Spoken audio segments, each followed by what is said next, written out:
A London life. It was raining apparently, but she didn't mind. She would put on stout shoes and walk over to Plash. She was restless, and so fidgety that it was a pain. There were strange voices that frightened her through out the ugliest intimations in the empty rooms at home. She would see old Mrs. Barrington, whom she liked because she was so simple, and old Lady Davenant, who was staying with her, and who was interesting for reasons with which simplicity had nothing to do. Then she would come back to the children's tiche, liked even better the last half hour in the schoolroom with the bread and butter, the candles, and the red fire, the little spasms of confidence of Miss Steet, the nursery governess, and the society of Scratch and Parson. Their nicknames would have made you think they were dogs. Her small, magnificent nephews, whose flesh was so firm, yet so soft, and their eyes so charming when they listened to stories. Plash was the Dower House, and about a mile and a half through the park from Mellows. It was not raining, after all, though it had been. There was only a grayness pg2 in the air, covering all the strong, rich green, and a pleasant, damp, earthy smell. And the walks were smooth and hard, so that the expedition was not arduous. The girl had been in England more than a year, but there were some satisfactions she had not got used to yet nor ceased to enjoy, and one of these was the accessibility, the convenience of the country within the lodge gates, or without them.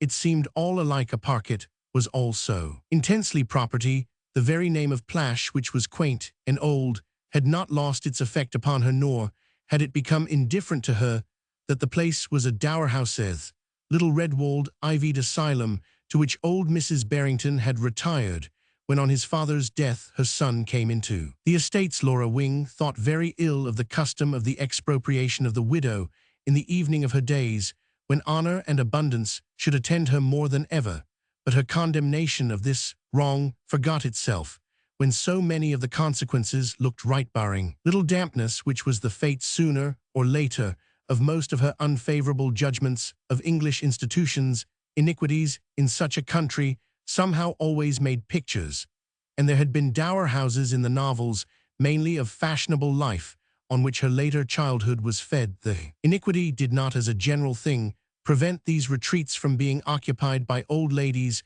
with wonderful reminiscences and rare voices, whose reverses had not deprived them of a great deal of becoming hereditary lace in the park. Halfway suddenly Laura stopped, with a pang that almost took away her breath. She looked at the pg3 misty glades, and the dear old beaches, so familiar they were now, and loved as much as if she owned them. They seemed, in their unlighted December bareness, conscious of all the trouble, and they made her conscious of all the change. A year ago she knew nothing, and now she knew almost everything, and the worst of her knowledge, or at least the worst of the fears she had raised upon it, had come to her in that beautiful place, where everything was so full of peace and purity, of the air of happy submission to immemorial law. The place was the same, but her eyes were different. They had seen such sad bad things in so short a time. Yes, the time was short, and everything was strange. Laura Wing was too uneasy even to sigh, and as she walked on she lightened her tread, almost as if she were going on tiptoe. At Plash the house seemed to shine in the wet earth tone of the mottled red walls, and the limited but perfect lawn to be the work of an artist's brush. Lady Davenant was in the drawing-room in a low chair, by one of the windows, reading the second volume of a novel. There was the same look of crisp chintz of fresh flowers, wherever flowers could be put, of a wallpaper that was in the bad taste of years before, but had been kept so that no more money should be spent, and was almost covered over with amateurish drawings and superior engravings, framed in narrow gilt with large margins. The room had its bright, durable, sociable air, the air that Laura Wing liked in so many English things, that of being meant for daily life, for long periods, for uses of high decency. But more than ever today was it incongruous that such an habitation, with pg4 its chintzes and its British poets, its well-worn carpets and domestic art, the whole aspect so unmeretricious and sincere, should have to do with lives that were not right. Of course, however, it had to do only indirectly, and the wrong life was not old Mrs. Barrington's, nor yet Lady Davenant's. If Selina and Selina's doings were not an implication of such an interior any more than it was for them an explication, this was because she had come from so far off, was a foreign element altogether, yet it was there she had found her occasion. All the influences that had altered her So her sister had a theory that she was metamorphosed, that when she was young, she seemed born for innocence, if not at Plash, at least at Mellows, for the two places, after all, had ever so much in common. And there were rooms at the great house that looked remarkably like Mrs. Barrington's parlor.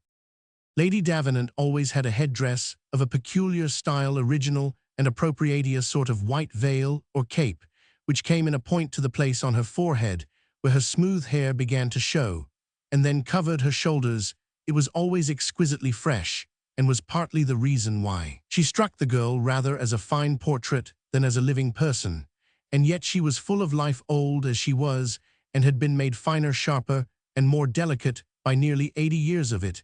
It was the hand of a master that Laura seemed to see in her face, the witty expression of which shone like a lamp through the groundless of her good-breeding nature, was always an artist, but not so much of an artist as that infinite knowledge the girl attributed to her.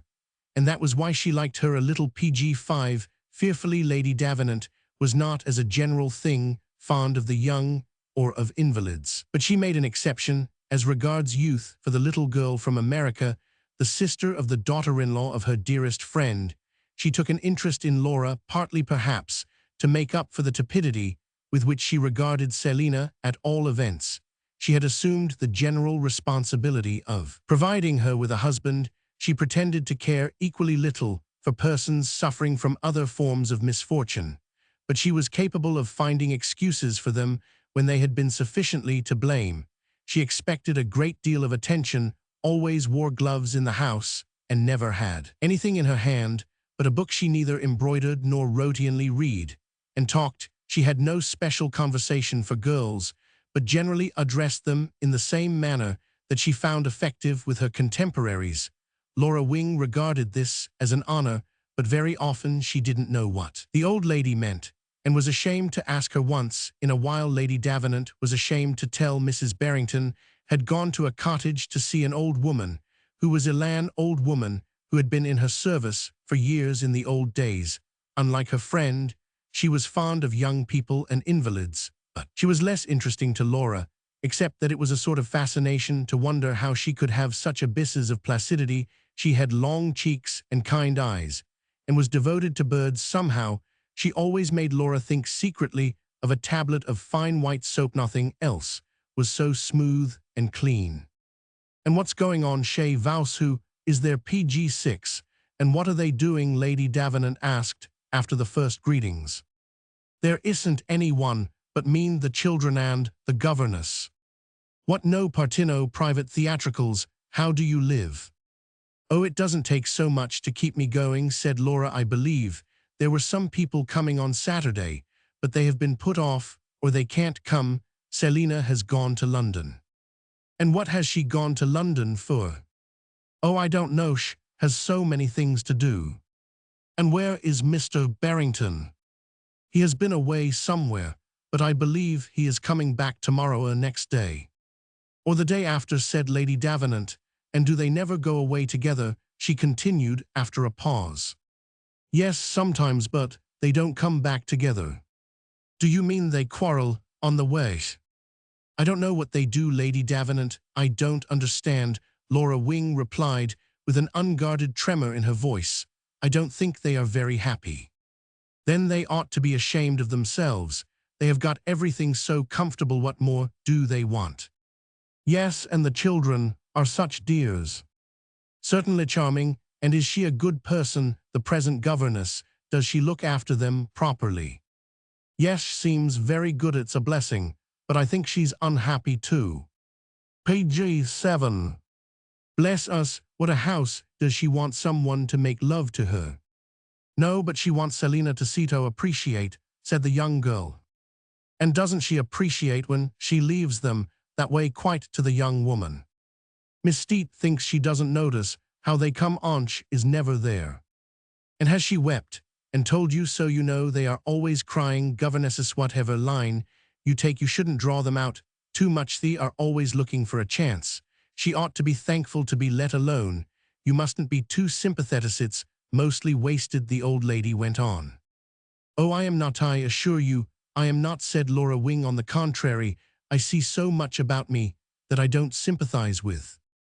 "Well, you mustn't be an impertinent little American either," her interlocutress exclaimed. Laura sat with her for half an hour, and the conversation took a turn through the affairs of Plash, and through Lady Davenant's own, which were visits in prospect, and ideas suggested more or less directly by them, as well as by the books she had been reading, a heterogeneous pile on a table near her, all of them new and clean from a circulating library in London. The old woman had ideas, and Laura liked them, though they often struck her as very sharp and hard, because at Mellows she had no diet of that sort. There had never been an idea in the house, since she came at least, and there was wonderfully little reading. Lady Davenant still went from country house to country house all winter, pg8, as she had done all her life, and when Laura asked her, she told her the places and the people she probably should find at each of them. Such an enumeration was much less interesting to the girl than it would have been a year before. She herself had now seen a great many places and people, and the freshness of her curiosity was gone, but she still cared for Lady Davenant's descriptions and judgments, because they were the thing in her life which, when she met the old woman from time to time, most represented talk, the rare sort of talk that was not mere chaff, that was what she had dreamed of before she came to England. But in Selina's set, the dream had not come true. In Selina's set, people only harried each other from morning till night with extravagant accusations. It was all a kind of horseplay of false charges. When Lady Davenant was accusatory, it was within the limits of perfect verisimilitude. Laura waited for Mrs. Barrington to come in, but she failed to appear, so that the girl gathered her waterproof together with an intention of departure. But she was secretly reluctant, because she had walked over to Plash with a vague hope that some soothing hand would be laid upon her pain. If there was no comfort at the Dower House, she knew not where to look for it, for there was certainly none at home, not even with Miss Steet and the children. It was not Lady Davenant's leading characteristic that she was comforting, and Laura had not aspired to be coaxed or coddled into forgetfulness. She wanted rather to be taught a certain fortitude, how to live and hold up one's head, even while knowing that things were very bad. A brazen indifference, pg9. It was not exactly that she wished to acquire, but were there not some sorts of indifference that were philosophically and noble? Could Lady Davenant not teach them, if she should take the trouble? The girl remembered to have heard that there had been years before some disagreeable occurrences in her family. It was not a race in which the ladies inveterately turned out well, yet who today had the stamp of honor and credit off a past which was either no one's business or was part and parcel of a fair public record, and carried it so much as a matter of course. She herself had been a good woman, and that was the only thing that told in the long run. It was Laura's own idea to be a good woman, and that this would make it an advantage for Lady Davenant to show her how not to feel too much as regards feeling enough. That was a branch in which she had no need to take lessons. The old woman liked cutting new books, a task she never remitted to her maid, and while her young visitor sat there, she went through the greater part of a volume with the paper knife. She didn't proceed very fast. There was a kind of patient, awkward fumbling of her aged hands, but as she passed her knife into the last leaf, she said abruptly, "And how is your sister going on?" "She's very light," Lady Davenant added, before Laura had time to reply. "Oh, Lady Davenant," the girl exclaimed vaguely, slowly vexed with herself, as soon as she had spoken, for having uttered the words as a protest, whereas she wished to draw her companion out to correct this impression. She threw back her waterproof. "Have you ever spoken to her?" the old woman asked. Page 10. Spoken to her? About her behavior? I dare say you haven't. You Americans have such a lot of false delicacy. I dare say Selina wouldn't speak to you if you were in her place. Excuse the supposition. And yet she is capable. But Lady Davenant paused, preferring not to say of what young Mrs. Barrington was capable. It's a bad house for a girl. It only gives me a horror, said Laura, pausing in turn. A horror of your sister? That's not what one should aim at. You ought to get married, and the sooner the better, my dear child. I have neglected you dreadfully. I am much obliged to you, but if you think marriage looks to me happy, the girl exclaimed, laughing without hilarity. Make it happy for someone else, and you will be happy enough yourself. You ought to get out of your situation. Laura Wing was silent a moment, though this was not a new reflection to her. Do you mean that I should leave Selina altogether? I feel as if I should abandon Harrah's, if I should be a coward. Oh my dear, it isn't the business of little girls to serve as parachutes to flyaway wives. That's why if you haven't spoken to her, you needn't take the trouble at this time of day. Let her go. Let her go, Laura repeated, staring. Her companion gave her a sharper glance. Let her stay, then only get out of the house. You can come to me, you know, whenever you like. I don't know another girl I would say that to. Page 11. Oh, Lady Davenant, Laura began again, but she only got as far as this in a moment. She had covered her face with her hands, had burst into tears. Ah, my dear, don't cry, or I shall take back my invitation. It would never do if you were to alarm me, if I have offended you by the way I have spoken of Selina. I think you are too sensitive. We shouldn't feel more for people than they feel for themselves. She has no tears, I am sure. Oh, she has, cried the girl, sobbing with an odd effect, as she put forth this pretension for her sister. Then she's worse than I thought. I don't mind them so much when they are merry, but I hate them when they are sentimental. She's so changed, Laura Wing went on. Never, my dear, cest de naissance. You never knew my mother, returned the girl. When I think of mother, the words failed her while she sobbed. I dare say she was very nice, said Lady Davenant gently. It would take that to account for you. Such women as Selina are always easily enough accounted, for I didn't mean it was inherite for that sort of thing skips about. I dare say there was some improper ancestress, except that you Americans don't seem to have ancestresses. Laura gave no sign of having heard these observations. She was occupied in brushing away her tears. Everything is so changed, you don't know, she remarked in a moment. Nothing could have been happier, nothing could have been sweeter. PG-12. And now, to be so dependent, so helpless, so. Have you nothing at all? Asked Lady Davenant with simplicity. Only enough to pay for my clothes. That's a good deal for a girl. You are uncommonly dressy, you know. I am sorry I seem so. That's just the way I don't want to look. You Americans can't help it. You wear your very features, and your eyes look as if they had just been sent home. But I confess, you are not so smart as Selina. Yes, isn't she splendid? Laura exclaimed with proud inconsequence. And the worse she is, the better she looks. Oh, my child, if the bad women looked as bad as they are, it's only the good ones who can afford that, the old lady murmured. It was the last thing I ever thought of, that I should be ashamed, said Laura. Oh, keep your shame till you have more to do with it. It's like lending your umbrella and you have only one. If anything were to happen publicly, I should die, the girl exclaimed passionately, and with a motion that carried her to her feet. This time, she settled herself for departure. Lady Davenant's admonition rather frightened than sustained her. The old woman leaned back in her chair, looking up at her. It would be very bad, I dare say, but it wouldn't prevent me from taking you in. Laura Wing returned her look, with eyes slightly PG-13, distended, musing. Think of having to come to that. Lady Davenant burst out laughing. Yes, you must come. You are so original.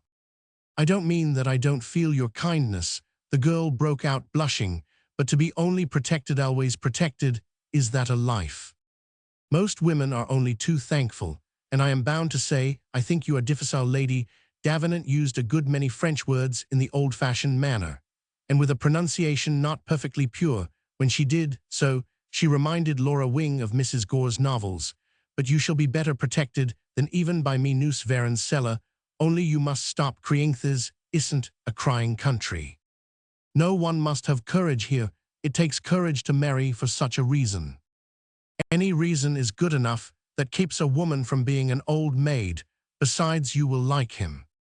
He must like me first, said the girl, with a sad smile. There's the American again. It isn't necessary. You are too proud. You expect too much. I am proud for what I am, that's very certain. But I don't expect anything, Laura Wing declared. That's the only form my pride takes. Please give my love to Mrs. Barrington. I am so sorry. She went on to change the talk from the subject of her marrying. She wanted to marry, but she wanted also not to want it, and above all not to appear to. She lingered in the room, moving about a little. The place was always so pleasant to her that to go away to return to her own barren home. PG-14. had the effect of forfeiting a sort of privilege of sanctuary. The afternoon had faded, but the lamps had been brought in. The smell of flowers was in the air, and the old house of Plash seemed to recognize the hour that suited it best. The quiet old lady in the firelight, encompassed with the symbolic security of chintz and watercolor, gave her a sudden vision of how blessed it would be to jump all the middle dangers of life and have arrived at the end safely, sensibly, with a cap and gloves and consideration and memories. And Lady Davenant, what does she think? She asked, abruptly stopping short and referring to Mrs. Barrington. Think, bless your soul, she doesn't do that. If she did, the things she says would be unpardonable. The things she says. That's what makes them so beautiful, that they are not spoiled by preparation. You could never think of them for her. The girl smiled at this description of the dearest friend of her interlocutress, but she wondered a little what Lady Davenant would say to visitors about her if she should accept a refuge under her roof. Her speech was, after all, a flattering proof of confidence. She wishes it had been you. I happen to know that, said the old woman. It had been me. That Lionel had taken a fancy to. I wouldn't have married him, Laura rejoined after a moment. Don't say that, or you will make me think it won't be easy to help you. I shall depend upon you not to refuse anything so good. I don't call him good. If he were good, his wife would be better.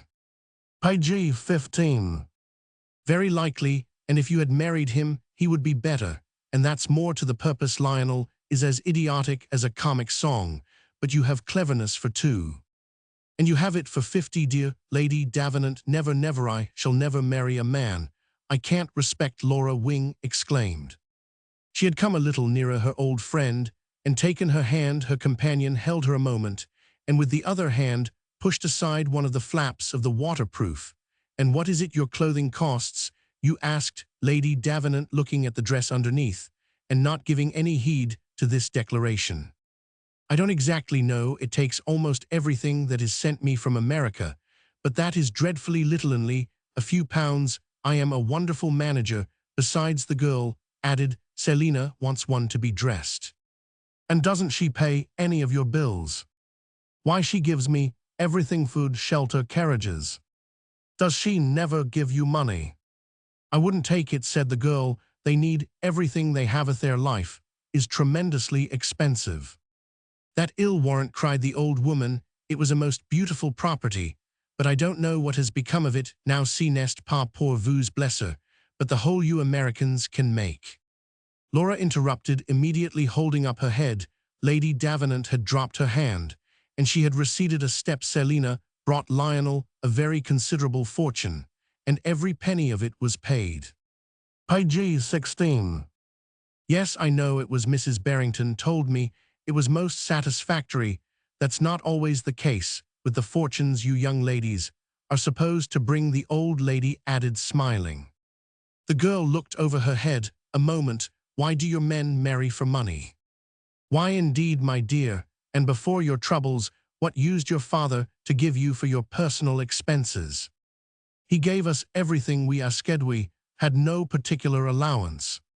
And I dare say you asked for everything, said Lady Davenant. No doubt we were very dressy, as you say. No wonder he went bankrupt, for he did, didn't he? He had dreadful reverses, but he only sacrificed himself, he protected others. Well, I know nothing about these things, and I only ask poor me Rensina, Mrs. Barrington's guest went on, and after their reverses, your father and mother lived, I think, only a short time. Laura Wing had covered herself again with her mantle. Her eyes were now bent upon the ground, and standing there before her companion with her umbrella and her air of momentary submission and self-control, she might very well have been a young person in reduced circumstances, applying for a place. It was short enough, but it seemed some parts of iterably long and painful. My poor father, me dear father, the girl went on, but her voice trembled, and she checked herself. I feel as if I were cross-questioning you, which God forbid, said Lady Davenant. But there is Page 17. One thing I should really like to know: did Lionel and his wife, when you were poor, come freely to your assistance? They sent us money repeatedly. It was her money, of course. It was almost all we had. And if you have been poor and know what poverty is, tell me, this Has it made you afraid to marry a poor man?" It seemed to Lady Davenant that in answer to this, her young friend looked at her strangely, and then the old woman heard her say something that had not quite the heroic ring she expected. "I am afraid of so many things today that I don't know where my fears end. I have no patience with the high-strung way you take things, but I have to know you know." "Oh, don't try to know any more shames, any more horrors," the girl wailed, with sudden passion, turning away. Her companion got up, drew her round again, and kissed her. "I think you would fidget me," she remarked, as she released her. Then, as if this were too cheerless a leave-taking, she added in a gayer tone, as Laura had her hand on the door, "Mind what I tell you, my dear, let her go." It was to this that the girl's lesson in philosophy reduced itself, she reflected, as she walked back to Mellows in the rain, which had now come on through the darkening park. Page 18. Roman 2. The children were still at tea, and poor Miss Steet sat between them, consoling herself with strong cups, crunching melancholy morsels of toast, and dropping an absent gaze on her little companions, as they exchanged small loud remarks. She always sighed when Laura came in. It was her way of expressing appreciation of the visitant. She was the one person whom the girl frequently saw who seemed to her more unhappy than herself, but Laura envied Hirsch, thought her position had more dignity than that of her employer's dependent sister. Miss Steet had related her life to the children's pretty young aunt, and this personage knew that though it had had painful elements, nothing so disagreeable had ever befallen her, or was likely to befall her, as the odious possibility of her sisters making a scandal. She had two sisters. Laura knew all about them, and one of them was married to a clergyman in Staffordshire, a very ugly part, and had 7 children and 400 a year, while the other, the eldest, was enormously stout, and filled, it was a good deal of a squeeze, a position as matron in an orphanage at Liverpool. Neither of them seemed destined to go into the English divorce court, and PG-19, such a circumstance on the part of one's near relations struck Laura as in itself almost sufficient to constitute happiness. Miss Steet never lived in a state of nervous anxiety. Everything about her was respectable. She made the girl almost angry sometimes by her drooping martyr-like air. Laura was near breaking out at her with, "Dear me, what have you got to complain of? Don't you earn your living like an honest girl? And are you obliged to see things going on about you that you hate?" But she could not say things like that to her, because she had promised Selina, who made a great point of this, that she would never be too familiar with her. Selina was not without her ideas of decorum, very far from it. Indeed, only she erected them in such queer places. She was not familiar with her children's governess. She was not even familiar with the children themselves. That was why, after all, it was impossible to address much of a remonstrance to Miss Steet when she sat as if she were tied to the stake, and the faggots were being lighted. If martyrs in this situation had tea and cold meat served them, they would strikingly have resembled the provoking young woman in the schoolroom at Mellows. Laura could not have denied that it was natural she should have liked it better if Mrs. Barrington would sometimes just look in and give a sign that she was pleased with her system. But poor Miss Steet only knew by the servants or by Laura whether Mrs. Barrington were at home or not. She was for the most part not, and the governess had a way of silently intimating it was the manner she put her head on one side when she looked at Scratch and Parson. Of course, she called them Geordie and Ferdy, PG-20, that she was immensely handicapped, and even that they were, perhaps they were, though they certainly showed it little in their appearance and manner. And Laura was at least sure that if Selina had been perpetually dropping in, Miss Steet would have taken that discomfort even more tragically. The sight of this young woman's either real or fancied wrongs did not diminish her conviction that she herself would have found courage to become a governess. She would have had to teach very young children, for she believed she was too ignorant for higher flights, but Selina would never have consented to thatch, would have considered it a disgrace, or even worse. Pose Laura had proposed to her 6 months before that she should dispense with a paid governess, and suffer her to take charge of the little boys. In that way, she should not feel so completely dependent, should be doing something in return. And pray, what would happen when you came to dinner? Who would look after them? Then Mrs. Barrington had demanded with a very shocked air. Laura had replied that perhaps it was not absolutely necessary that she should come to dinner. She could dine early with the children, and that if her presence in the drawing-room should be required, the children had their nursing. What did they have their nurse for? Selina looked at her as if she was deplorably superficial, and told her that they had their nurse to dress them and look after their clothes. Did she wished the poor little ducks to go in rags? She had her own ideas of thoroughness, and when Laura hinted that after all at that hour the children were in bed, she declared that even when they were asleep, she desired the governess to be at hand. That PG-21 was the way a mother felt who really took an interest. Selina was wonderfully thorough. She said something about the evening hours in the quiet schoolroom being the proper time for the governess to get up the children's lessons. For the next day, Laura Wing was conscious of her own ignorance. Nevertheless, she presumed to believe that she could have taught Geordie and Ferdy the alphabet without anticipatory nocturnal researches. She wondered what her sister supposed Miss Steet taught them, whether she had a cheap theory that they were in Latin and algebra. The governess' evening hours in the quiet schoolroom would have suited Laura well, so at least she believed. By touches of her own, she would make the place even prettier than it was already, and in the winter nights near the bright fire, she would get through a delightful course of reading. There was the question of a new piano. The old one was pretty bad. Miss Steet had a finger, and perhaps she should have to ask Selina for that, but it would be all. The schoolroom at Mellows was not a charmless place, and the girl often wished that she might have spent her own early years in so dear a scene. It was a sort of panelled parlour in a wing, and looked out on the great cushiony lawns and a part of the terrace where the peacocks used most to spread their tails. There were quaint old maps on the wall, and collections birds and shells under glass cases, and there was a wonderful pictured screen which old Mrs. Barrington had made when Lionel was young out of primitive woodcuts, illustrative of nursery tales.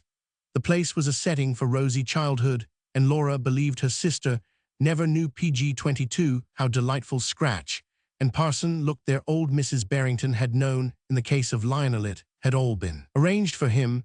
That was the story told by ever so many other things in the house, which betrayed the full perception of a comfortable, liberal, deeply domestic effect, addressed to eternities of possession, characteristic 30 years before of the unquestioned and unquestioning old lady, whose sofas and corners she had perhaps been the first person in England to have corners demonstrated the most of her cleverness.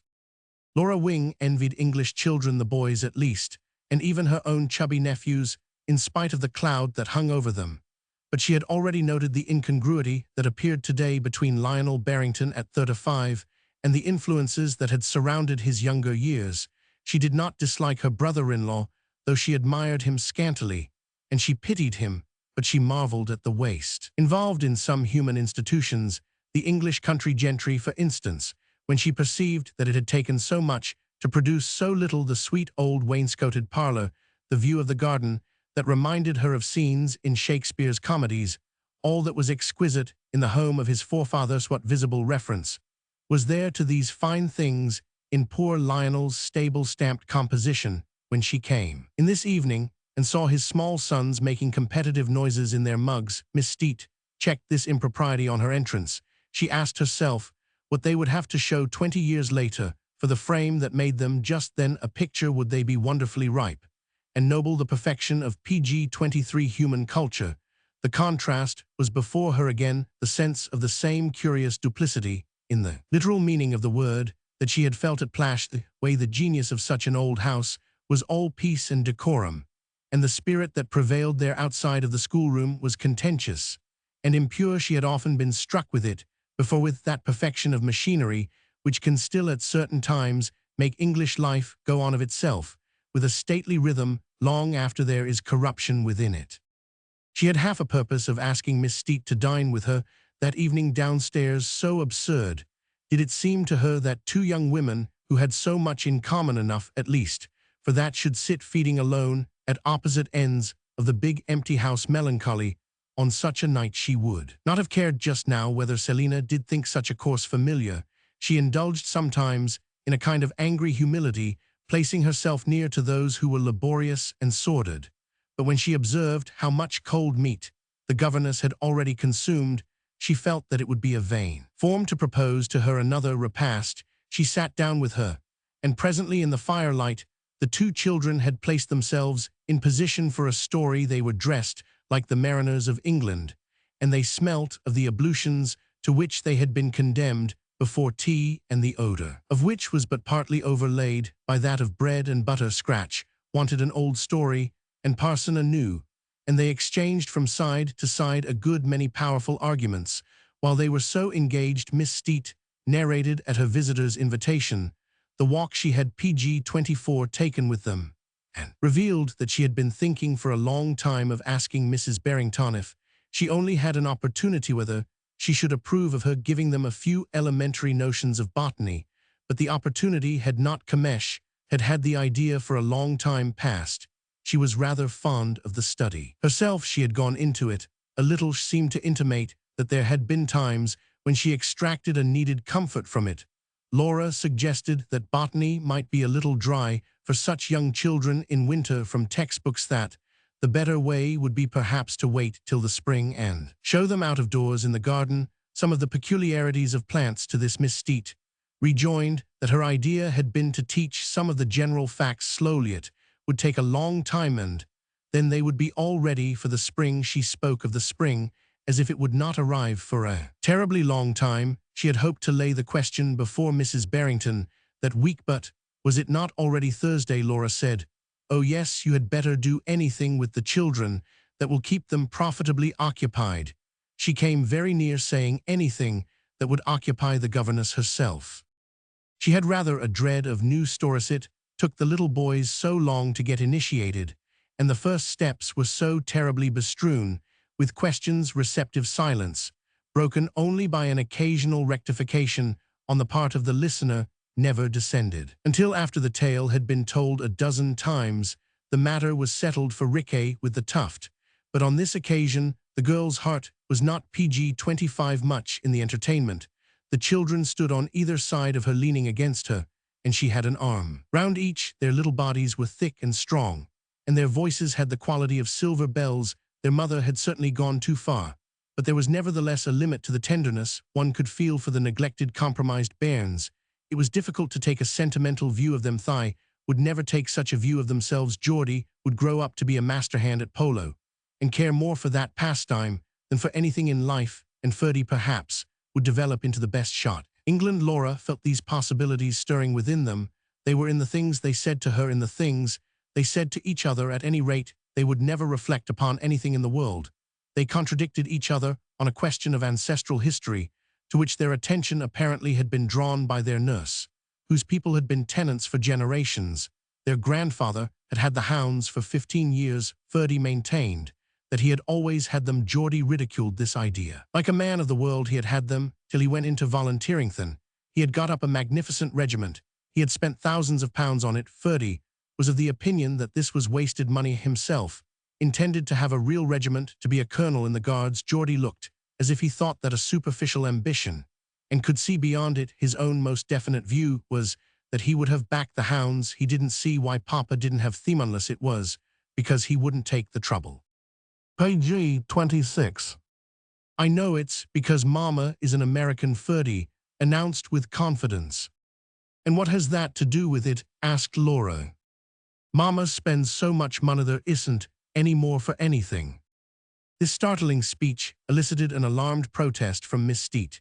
She blushed and assured Laura that she couldn't imagine where the child could have picked up such an extraordinary idea. "I'll look into it. You may be sure I'll look into it," she said, while Laura told Ferdy that he must never, never, never under any circumstances either utter or listen to a word that should be wanting in respect to his mother. "If anyone should say anything against any of my people, I would give him a good one," Geordie shouted with his hands in his little blue pockets. "It hit him in the eye," cried Ferdy with cheerful inconsequence.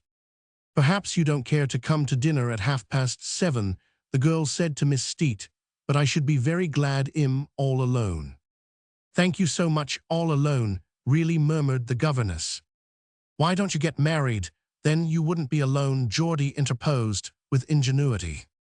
"Children, you are really too dreadful this evening," Miss Steet exclaimed. "I shan't get married, I want to have the hounds," proclaimed Geordie, who had apparently been much struck with his brother's explanation.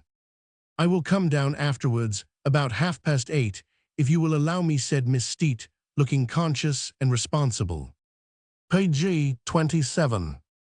"Very well, perhaps we can have some music. We will try something together." "Oh, music, we don't go in for music," said Geordie with clear superiority, and while he spoke Laura saw Miss Steet get up suddenly, looking even less alleviated than usual. The door of the room had been pushed open, and Lionel Barrington stood there.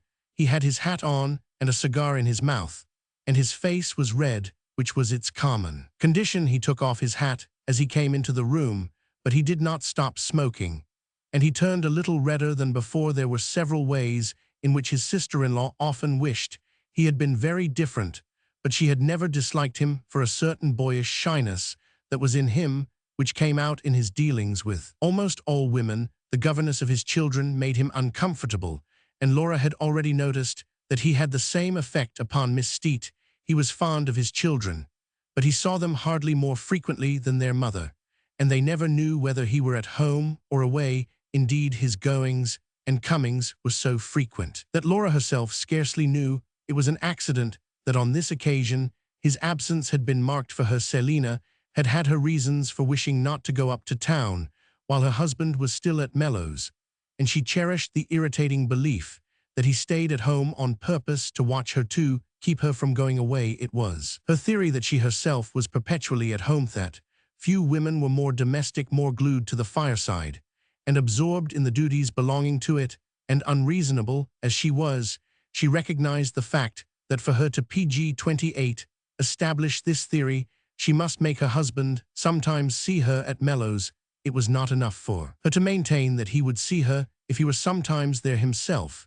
Therefore she disliked to be caught in the crude fact of absence, or go away under his nose. What she preferred was to take the next train after his own, and return an hour or two before him. She managed this often with great ability, in spite of her not being able to be sure when he would return of late. However, she had ceased to take so much trouble, and Laura, by no desire of the girl's own, was enough in the confidence of her impatiences and perversities to know that, for her to have wished 4 days before the moment I write of, to put him on a wrong centaur, to keep him at least off the right wench, must have had something more dreadful than usual in her head. This was why the girl had been so nervous, and why the sense of an impending catastrophe, which had lately gathered strength in her mind, was at present almost intolerably pressing. She knew how little Selina could afford to be more dreadful than usual. Lionel startled her by turning up in that unexpected way, though she could not have told herself when it would have been natural to expect him. This attitude at Mellows was left to the servants, most of them inscrutable and incommunicative, and erect in a wisdom that was founded upon telegrams. You couldn't speak to the butler, but he pulled one out of his pocket. It was a house of telegrams. They crossed each other a dozen times an hour, coming and going, and Selina in particular lived in a cloud of them. Laura had but vague ideas as to PG-29, what they were all about. Once in a while, when they fell under her eyes, she either failed to understand them or judged them to be about horses. There were an immense number of horses in one way and another in Mrs. Barrington's life. Then she had so many friends who were always rushing about like herself, and making appointments, and putting them off, and wanting to know if she were going to certain places, or whether she would go if they did, or whether she would come up to town and dine and do a theatre. There were also a good many theatres in the existence of this busy lady. Laura remembered how fond their poor father had been of telegraphing, but it was never about the theatre. At all events, she tried to give her sister the benefit or the excuse of heredity. Selina had her own opinions, which were superior to Thish once remarked to Laura that it was idiotic for a woman to write to telegraph was the only way not to get into trouble, if doing so sufficed to keep a lady out of it.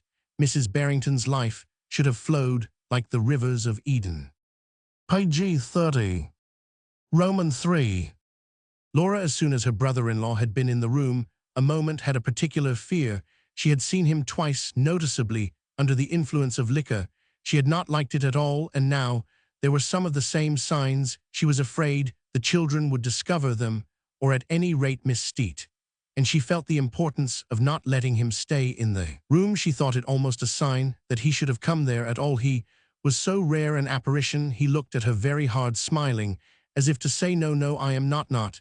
If you think it." She perceived with relief, in a moment, that he was not very bad, and liquor disposed him apparently to tenderness, for he indulged in an interminable kissing of Geordie and Ferdy, during which Miss Steet turned away delicately looking out of the window. The little boys asked him no questions to celebrate his return, only announced that they were going to learn botany, to which he replied, "Are you really? Why, I never did," and looked askance at the governess, blushing, as if to express the hope that she would let him off from carrying that subject further. To Laura and to Miss Steet he was amiably explanatory, though PG-31 his explanations were not quite coherent. He had come back an hour before, was going to spend the night, had driven over from Churton, was thinking of taking the last train up to town. Was Laura dining at home? Was anyone coming? He should enjoy a quiet dinner awfully. "Certainly I am alone," said the girl. "I suppose you know Selina is away." "Oh yes, I know where Selina is," and Lionel Barrington looked round smiling at every one present, including Scratch and Parson. He stopped, while he continued to smile, and Laura wondered what he was so much pleased, and she preferred not to ask. She was sure it was something that wouldn't give her pleasure.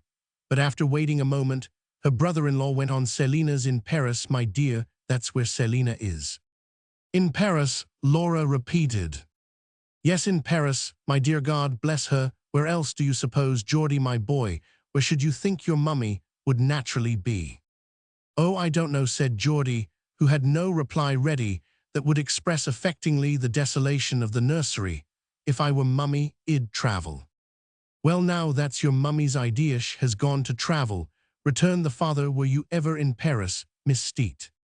Miss Steet gave a nervous laugh and said no, but she had been to Boulogne, while to her added confusion Ferdy announced that he knew where Paris was. "It was in America." "No, it ain't, it's in Scotland," cried Geordie, and Laura asked Lionel how he knew whether his wife had written to him.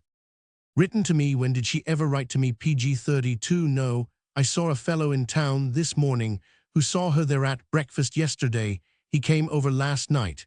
That's how I know my wife's in Paris. You can't have better proof than that."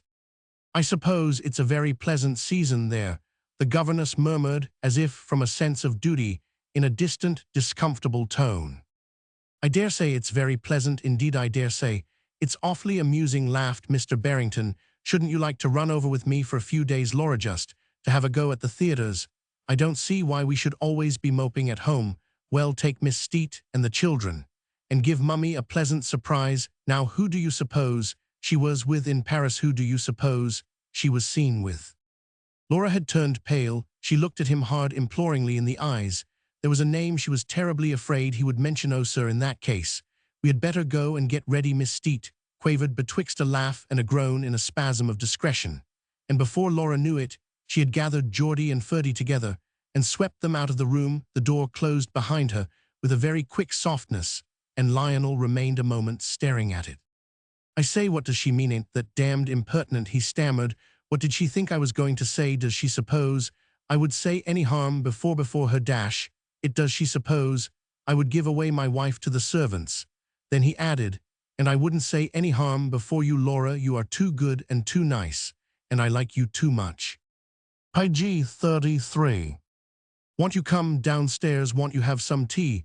the girl asked uneasily. "No, no, I want to stay here. I like this place," he replied very gently and reasoningly. "It's a deuced nice place. It's an awfully jolly room. It used to be this way when I was a little chap. I was a rough one, my dear. I wasn't a pretty little lamb like that pair. I think it's because you look after them. That's what makes him so sweet. The one in my time, what was her name? I think it was Bold or Bold. I rather think she found me a handful. I used to kick her shins. I was decidedly vicious. And do you see, it's kept so well, Laura," he went on, looking round him. "'Pon my soul, it's the prettiest room in the house. What does she want to go to Paris for when she has got such a charming house now? Can you answer me that, Laura?" "I suppose she has gone to get some clothes. Her dressmaker lives in Paris, you know." "Dressmaker clothes? Why, she has got whole rooms full of them. Hasn't she got whole rooms full of them?" "Speaking of clothes, I must go and change mine," said Laura. "I have been out in the rain. I have been to Plash. Decidedly damp." "Oh, you have been to Plash. You have seen my mother. I hope she's in very good health." But before the girl could reply to this, he went on. "Now, I want you to guess who she's in Paris with. Montcalm saw them. Toge the rat. That place, what's his name, close to the Madeleine." And as Laura was silent, not wishing at all to guess, He continued, "It's the ruin of any woman you know. I can't PG-34 think what she has got in." Her head still, Laura said nothing, and as he had hold of her arm, she having turned away, she led him this time out of the room. She had a horror of the name that was in her mind, and that was apparently on his lips, though his tone was so singular, so contemplative. "My dear girl, she's with Lady Ringrose. What do you say to that?" he exclaimed, as they passed along the corridor to the staircase. "With Lady Ringrose. They went over on Tuesday. See, are knocking about there alone." "I don't know Lady Ringrose," Laura said, infinitely relieved that the name was not the one she had feared. Lionel leaned on her arm as they went downstairs. "I rather hope not. I promise you she has never put her foot in this house. If Selina expects to bring her here, I should like half an hour's notice." "Yes, half an hour would do. She might as well be seen with." And Lionel Barrington checked himself. "She is at least 50 and again he stopped short. "You must pull me up, you know, if I say anything you don't like." "I don't understand. You let me alone, please," the girl broke out, disengaging herself. With an effort from his arm, she hurried down the rest of the steps and left him there looking after her, and as she went she heard him give an irrelevant laugh. Page 35. Roman 4. She determined not to go to dinner. She wished for that day not to meet him again. He would drink more, I would be worse. Didn't know what he might say. Besides, she was too angry not with him, but with Celinand. In addition to being angry, she was sick. She knew who Lady Ringrose was. She knew so many things today that, when she was younger and only a little, she had not expected ever to know. Her eyes had been opened very wide in England, and certainly they had been opened to Lady Ringrose. She had heard what she had done, and perhaps a good deal more, and it was not very different from what she had heard of other women. She knew Selina had been to her house. She had an impression that her ladyship had been to Selina's in London, though she herself had not seen her there. But she had not known they were so intimate as that Selina would rush over to Paris with her. What they had gone to Paris for was not necessarily criminal. There were 100 reasons familiar to ladies who were fond of change of movement, of the theatres, and of new bonnets. But nevertheless, it was the fact of this little excursion, quite as much as the companion, that excited Laura's disgust. Page 36. She was not ready to say that the companion was any worse, though Lionel appeared to think so, than 20 other women who were her sister's intimates, and whom she herself had seen in London, in Grosvenor Place, and even under the motherly old beeches at Mellows. But she thought it unpleasant and base in Selina to go abroad that way, like a commercial traveller, capriciously, clandestinely, without giving notice. When she had left her to understand that she was simply spending 3 or 4 days in town, it was bad taste and bad form. It was cabotin, and had the mark of Selina's complete irremediable frivolity. Worst accusation. Laura tried to cling to that opinion that she laid herself open to, of course. Frivolity that was never ashamed of itself was like a neglected cold. You could die of it, morally as well as of anything else. Laura knew this, and it was why she was inexpressibly vexed with her sister. She hoped she should get a letter from Selina the next morning. Mrs. Barrington would show at least that remnant of propriety which would give her a chance to dispatch her an answer that was already writing itself in her brain. It scarcely diminished Laura's eagerness for such an opportunity that she had a vision of Selina's showing her letter laughing across the table at the place near the Madeleine to Lady Ringrose, who would be painted. Selina herself, to do her justice, was not yet, while the French waiters in white aprons contemplated CES dames.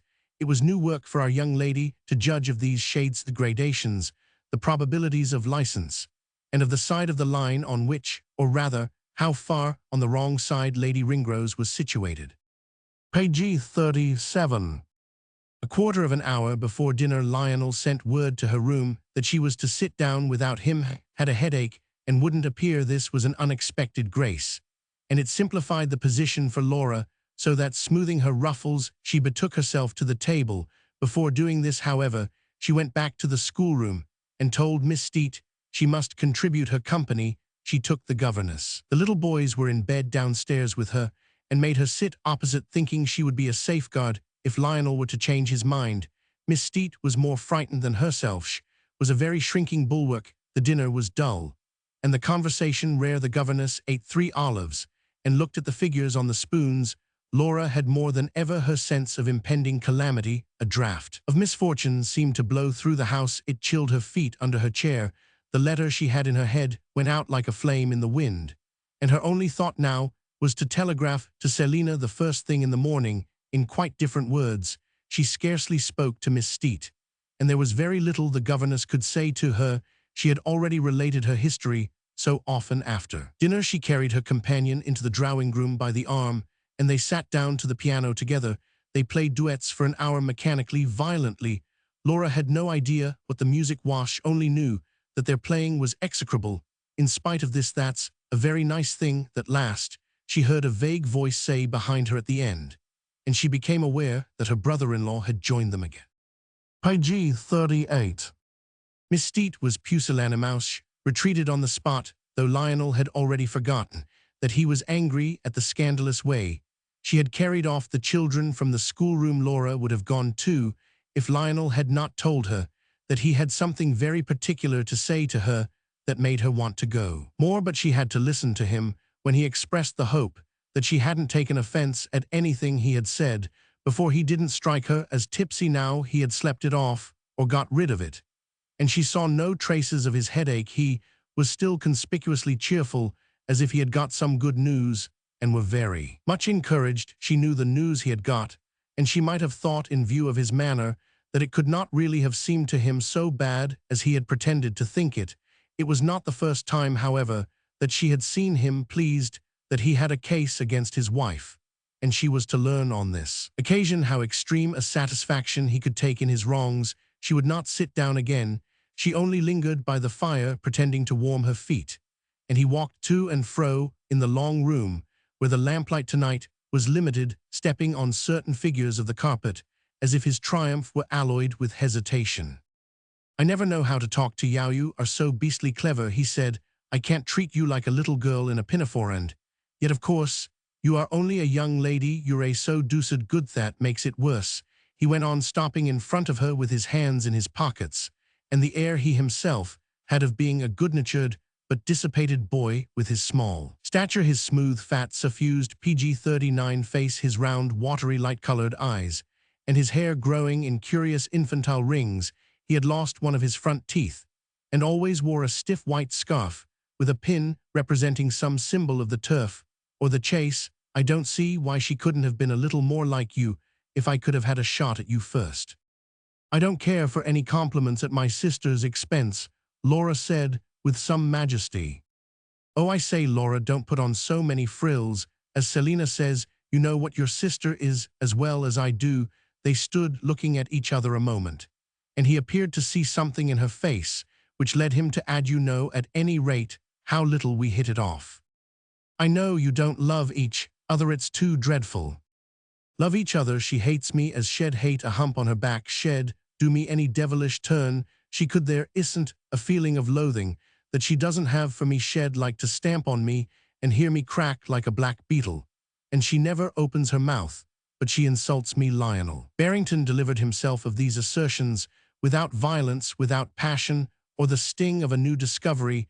There was a familiar gaiety in his trivial little tone, and he had the air of being so sure of what he said that he did not need to exaggerate in order to prove enough.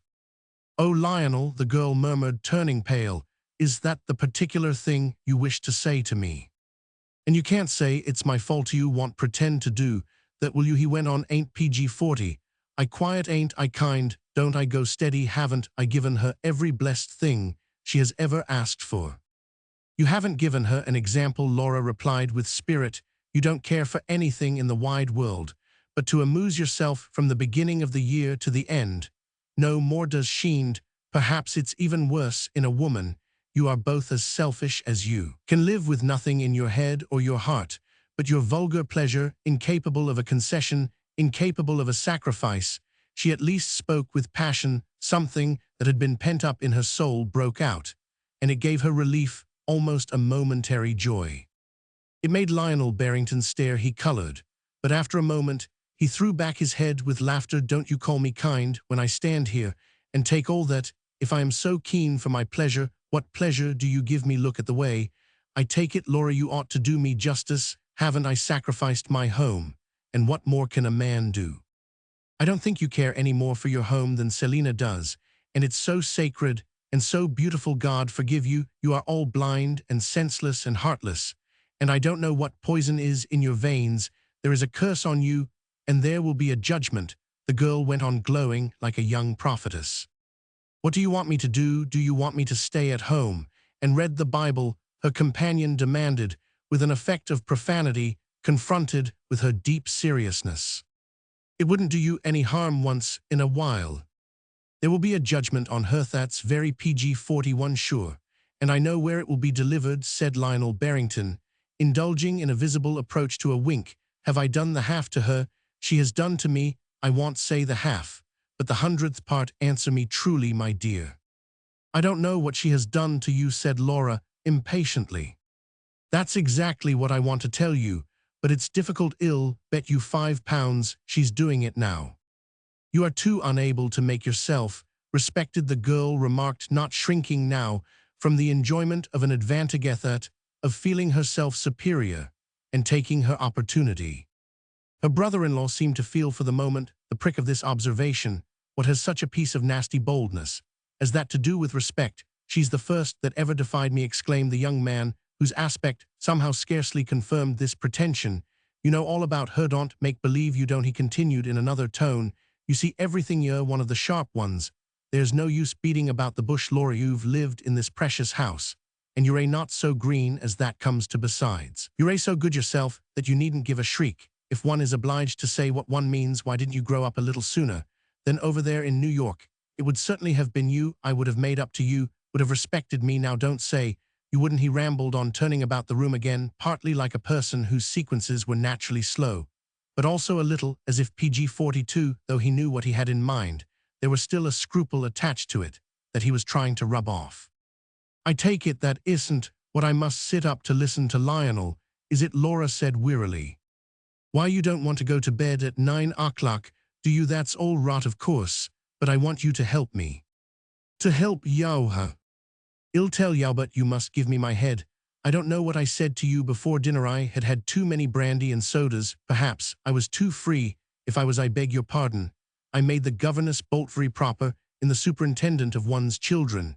Do you suppose they saw anything I shouldn't care for, that I did take half a dozen or so? I was thirsty, and I was awfully gratified. You have little enough to gratify you.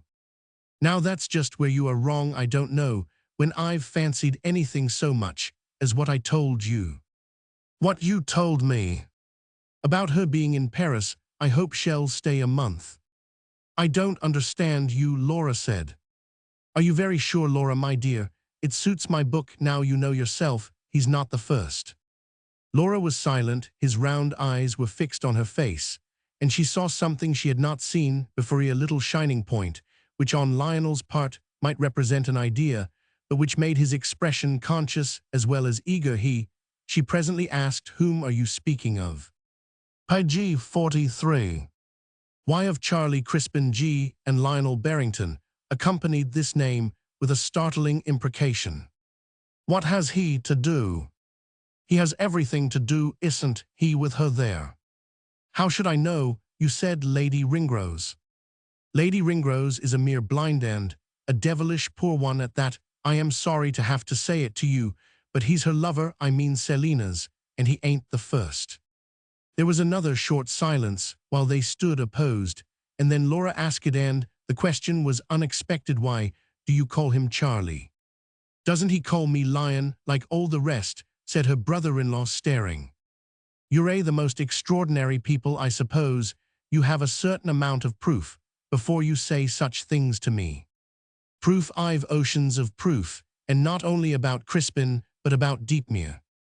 And pray, who is Deepmere? Did you never hear of Lord Deepmere? He has gone to India.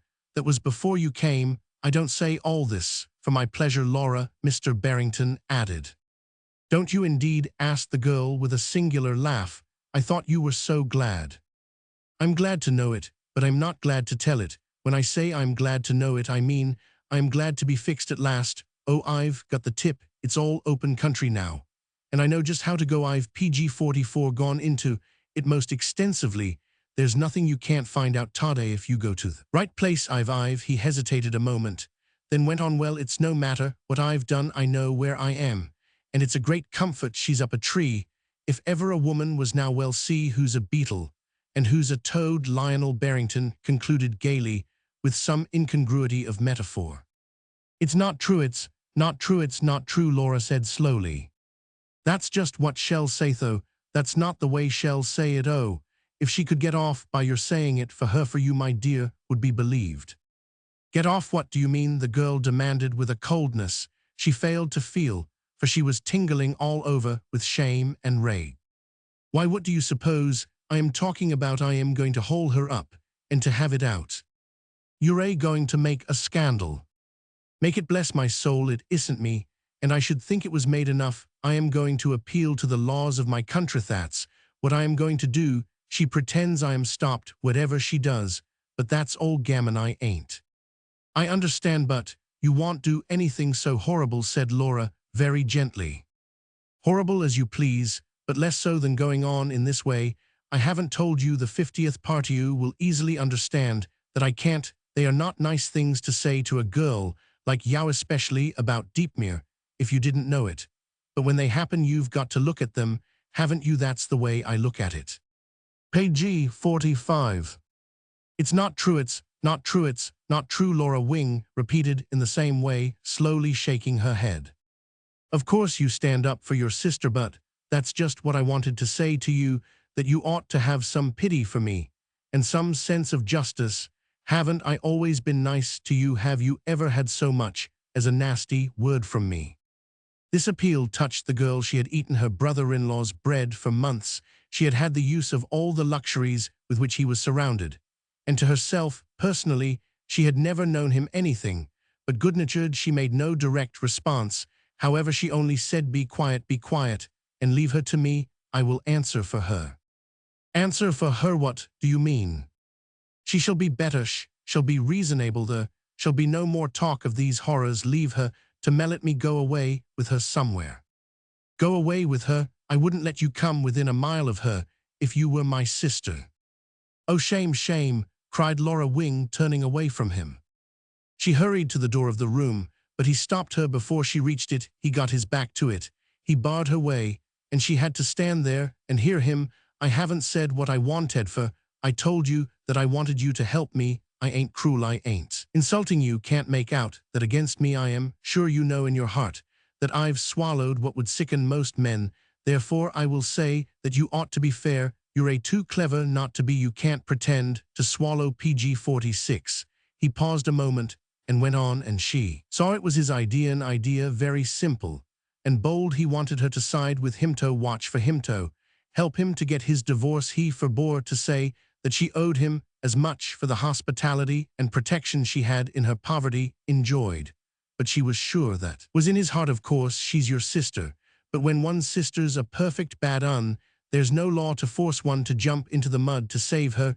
It is mud, my dear, and mud up to your neck. You had much better think of her children. You had much better stop in my boat. Do you ask me to help you with evidence against her? The girl murmured. She had stood there passive, waiting, while he talked, covering her face with her hands, which she parted a little, looking at him. He hesitated a moment. I ask you not to deny what you have seen, what you feel to be true. Then of the abominations of which you say you have proof, you haven't proof. Why haven't I proof? If you want me to come forward, I shall go into court with a strong case. You may do what you like, but I give you notice, and I expect you not to forget that I have given it. Don't forget, because you'll be asked that. I have told you tonight where she is, and with whom she is, and what measures I intend to take. Be asked, asked, the girl repeated. Why, of course you'll be cross-examined.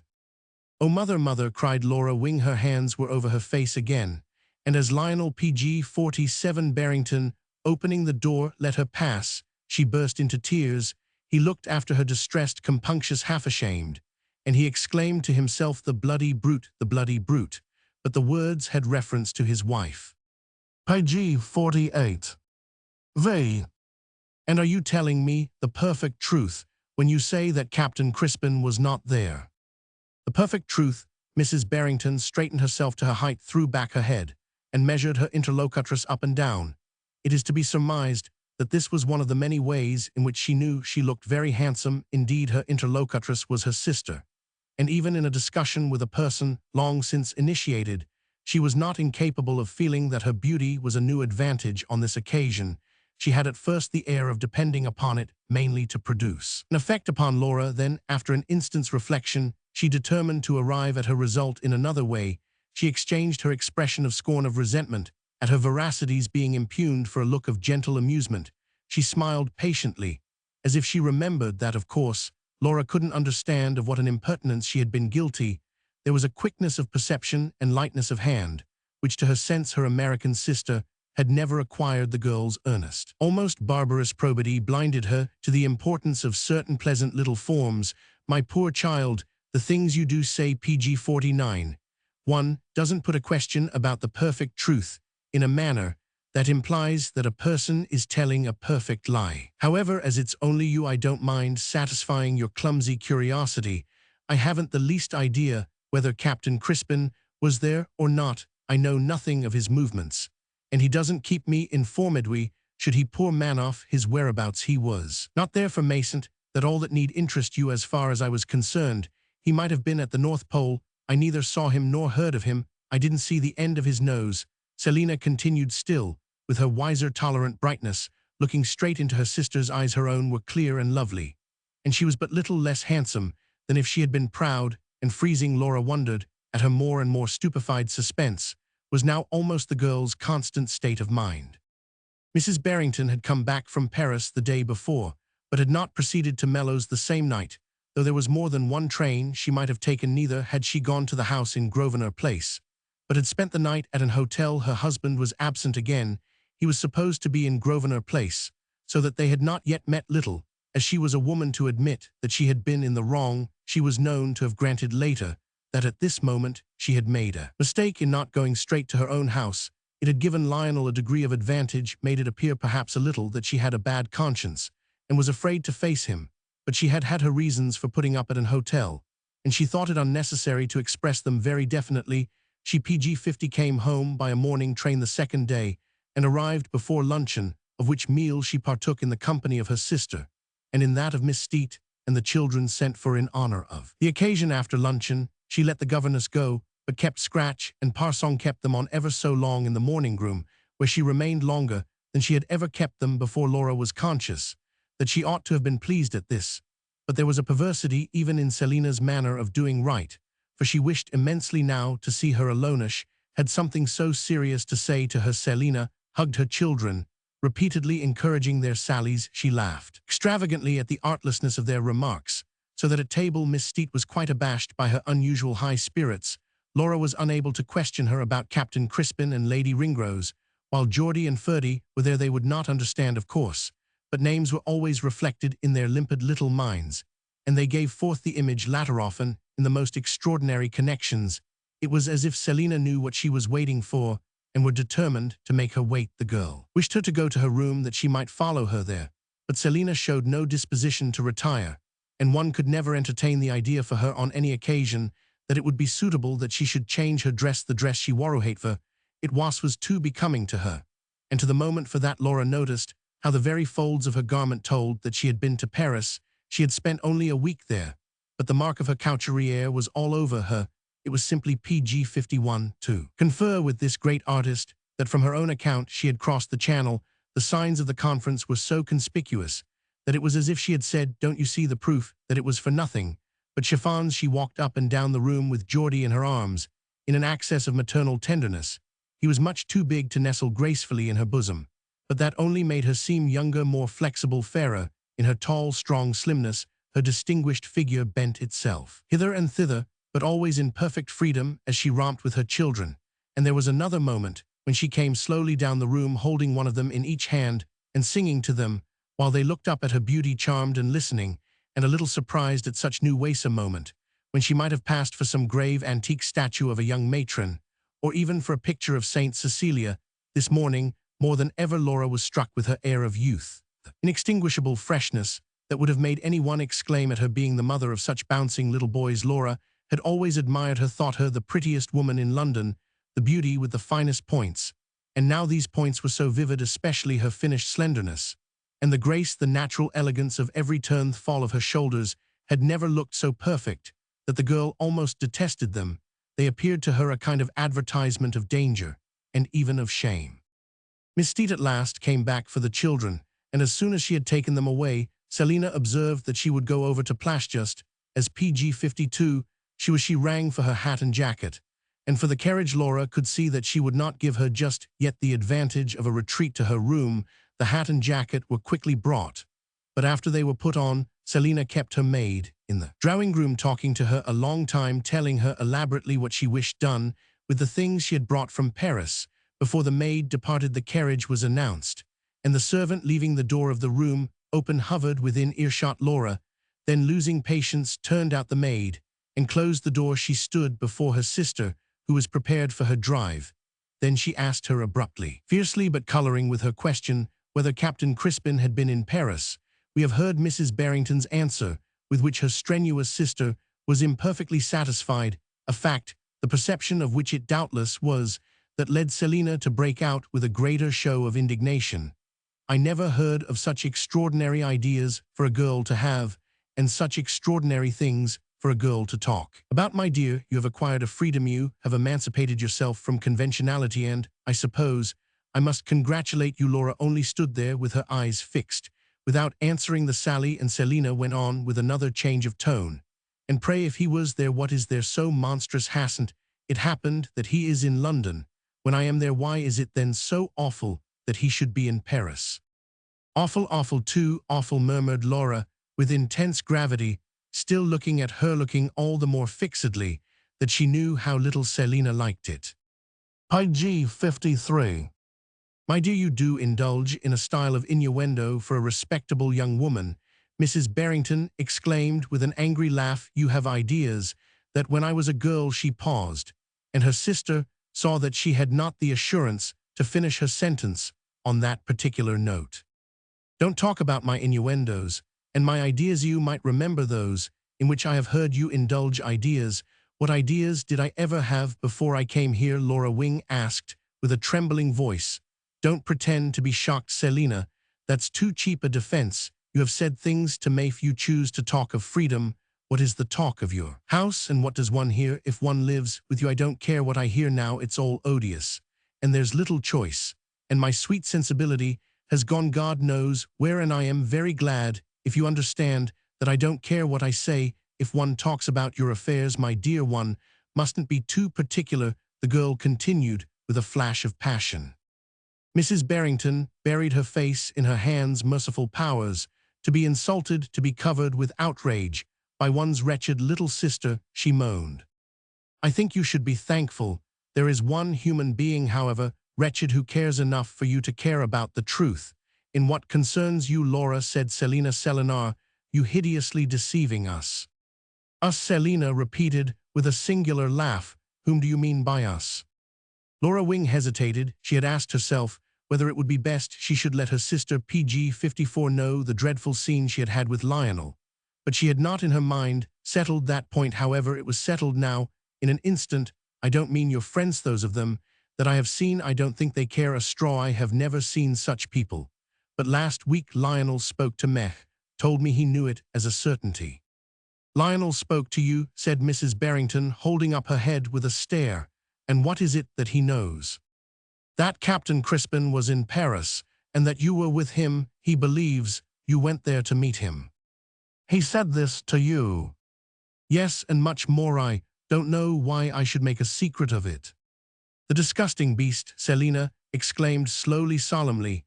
He enjoys the right, legal right to pour forth his vileness upon me, but when he is so lost to every feeling as to begin to talk to you in such a way. And Mrs. Barrington paused in the extremity of her reprobation. Oh, it was not his talk that shocked, mate, was his believing it. The girl replied, that I confess made an impression on me. Did it indeed? I am infinitely obliged to you. You are a tender, loving little sister. Yes, I am, if it's tender to have cried about you all these days. Still, I am blind and sick. Laura replied, I hope you are prepared to meet him. his mind is quite made up to apply for a divorce." Laura's voice almost failed her as she said this. It was the first time that in talking with Selina she had uttered that horrible word. She had heard it PG-55, however, often enough on the lips of others. It had been bandied lightly enough in her presence, under those somewhat austere ceilings of mellows, of which the admired decorations and mouldings in the taste of the middle of the last century, all in delicate plaster, and reminding her of Wedgwood pottery, consisted of slim festoons, urns and trophies, and knotted ribbons, so many symbols of domestic affection and irrevocable union. Selina herself had flashed it at her with light superiority, as if it were some precious jewel kept in reserve which she could convert at any moment into specie, so that it would constitute a happy provision for her future. The idea associated with her own point of view was apparently too familiar to Mrs. Barrington to be the cause of her changing color. It struck her, indeed, as presented by Laura in a ludicrous light, for her pretty eyes expanded a moment, and she smiled pityingly. "Well, you are a poor dear innocent. After all, Lionel would be about as able to divorce me. Even if I were the most abandoned of my sexes, he would be to write a leader in the Times." "I know nothing about that," said Laura. "So I perceive, as I also perceive that you must have shut your eyes very tight. Should you like to know a few of the reasons? Heaven forbid I should attempt to go over them all. There are millions. His hands are tied." "Not in the least." "Should you like to know that his own life is too base for words, and that his impudence in talking about me would be sickening if it weren't grotesque?" Selina went on with increasing emotion. "Should you like me to tell you to what he has stupendo PG-56, the very gutter rand, the charming history of his relations with—" "No, I don't want you to tell me anything of the sort," Laura interrupted, "especially as you were just now so pained by the license of my own allusions. You listen to him then, but it suits your purpose not to listen to me." "Oh, Selina, Selina," the girl almost shrieked, turning away. "Where have your eyes been, or your senses, or your powers of observation? You can be clever enough when it suits you." Mrs. Barrington continued, throwing off another ripple of derision. "And now perhaps, as the carriage is waiting, you will let me go about my duties." Laura turned again and stopped her, holding her arm as she passed toward the door. Will you swear by everything that is most sacred?" "Will I swear what?" And now she thought Selina visibly blanched. "That you didn't lay eyes on Captain Crispin in Paris." Mrs. Barrington hesitated, but only for an instant. "You are really too odious, but as you are pinching me to death, I will swear to get away from you. I never laid eyes on him." The organs of vision which Mrs. Barrington was ready solemnly to declare that she had not misapplied, whereas her sister looked into them, an abyss of indefinite prettiness. The girl had sounded them before without discovering a conscience at the bottom of them, and they had never helped any one PG-57 to find out anything about their possessor, except that she was one of the beauties of London. Even while Selina spoke, Laura had a cold, horrible sense of not believing her, and at the same time a desire colder still to extract a reiteration of the pledge. Was it the asseveration of her innocence that she wished her to repeat, or only the attestation of her falsity? One way or the other, it seemed to her that this would settle something, and she went on inexorably. "By our dear mothers, memorably our poor fathers." "By my mother's, by my father's," said Mrs. Barrington, "and by that of any other member of the family. You like Laura, let her go." She had not been pinching her, as Selina described the pressure, but had clung to her with insistent hands. As she opened the door, Selina said, in a changed voice, "I suppose it's no use to ask you if you care to drive to Plash." "No, thank you, I don't care. I shall take a walk." "I suppose, from that your friend Lady Davenant has gone." "No, I think she is still there." "That's a bore," Selina exclaimed as she went off. PG-58. Roman 6. Laura Wing hastened to her room to prepare herself for her walk, but when she reached it, she simply fell on her knees, shuddering beside her bed. She buried her face in the soft counterpane of wadded silk. She remained there a long time, with a kind of aversion to lifting it again to the day. It burned with horror, and there was coolness in the smooth glaze of the silk. It seemed to her that she had been concerned in a hideous transaction. and her uppermost feeling was strangely enough that she was ashamed not of her sister, but of herself. She did not believe Hertha was at the bottom of everything, and she had made her lie, she had brought out her perjury. She had associated it with the sacred images of the dead. She took no walk, she remained in her room. And quite late, towards 6 o'clock, she heard on the gravel outside of her windows the wheels of the carriage bringing back Mrs. Barrington. She had evidently been elsewhere, as well as to Plash, no doubt. She had been to the vicarage, was capable even of that. She could pay duty visits like that. She called at the vicarage about 3 times a year. And she could go and be nice to her mother-in-law, with PG 59, her fresh lips, still fresher for the lie she had just told, for it was as definite as an aching nerve to Laura that she did not believe her. And if she did not believe her, the words she had spoken were a lie. It was the lie to her, and which she had dragged out of her, that seemed to the girl the ugliest thing. If she had admitted her folly, if she had explained, attenuated, sophisticated, there would have been a difference in her favor. But now she was bad because she was hard. She had a surface of polished metal, and she could make plans and calculate. She could act and do things for a particular effect. She could go straight to old Mrs. Barrington, and to the parson's wife and his many daughters, just as she had kept the children after luncheon on purpose so long, because that looked innocent and domestic, and denoted a mind without a feather's weight upon it. A servant came to the young lady's door to tell her that tea was ready, and on her asking who else was below, for she had heard the wheels of a second vehicle just after Selina's return, she learned that Lionel had come back. At this news, she requested that some tea should be brought to her room. Determined not to go to dinner when the dinner hour came, she sent down word that she had a headache, that she was going to bed. She wondered whether Selina would come to her. She could forget disagreeable scenes amazingly, but her fervent hope that she would stay away was gratified indeed. She would have another call upon her attention if her meeting with her husband was half as much of a concussion as was to have been expected. Laura had found herself listening hard. After knowing that PG 60, her brother-in-law, was in the house, she half expected to hear indications of violence, loud cries, or the sound of a scuffle. It was a matter of course to her that some dreadful scene had not been slow to take place, something that discretion should keep her out of, even if she had not been too sick. She did not go to bed partly because she didn't know what might happen in the house, but she was restless also for herself. Things had reached a point when it seemed to her that she must make up her mind. She left her candles unlighted, sat up till the small hours in the glow of the fire.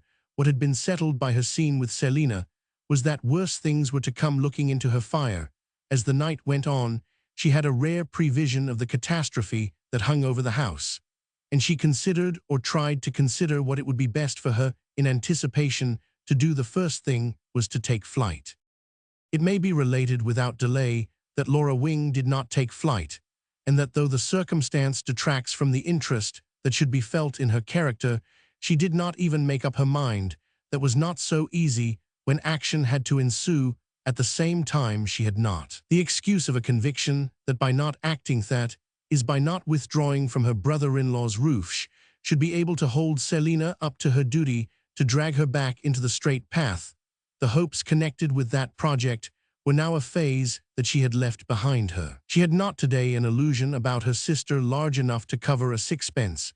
She had passed through the period of superstition which had lasted the longest time, when it seemed to her, as at first a kind PG 61 of profanity, to doubt of Selina and judge her the elder sister, whose beauty and success she had ever been proud of, and who carried herself, though with the most good-natured fraternizings, as one native to an upper air. She had called herself, in moments of early penitence for irrepressible suspicion, a little presumptuous prig. So strange did it seem to her at first, the impulse of criticism in regard to her bright protectress.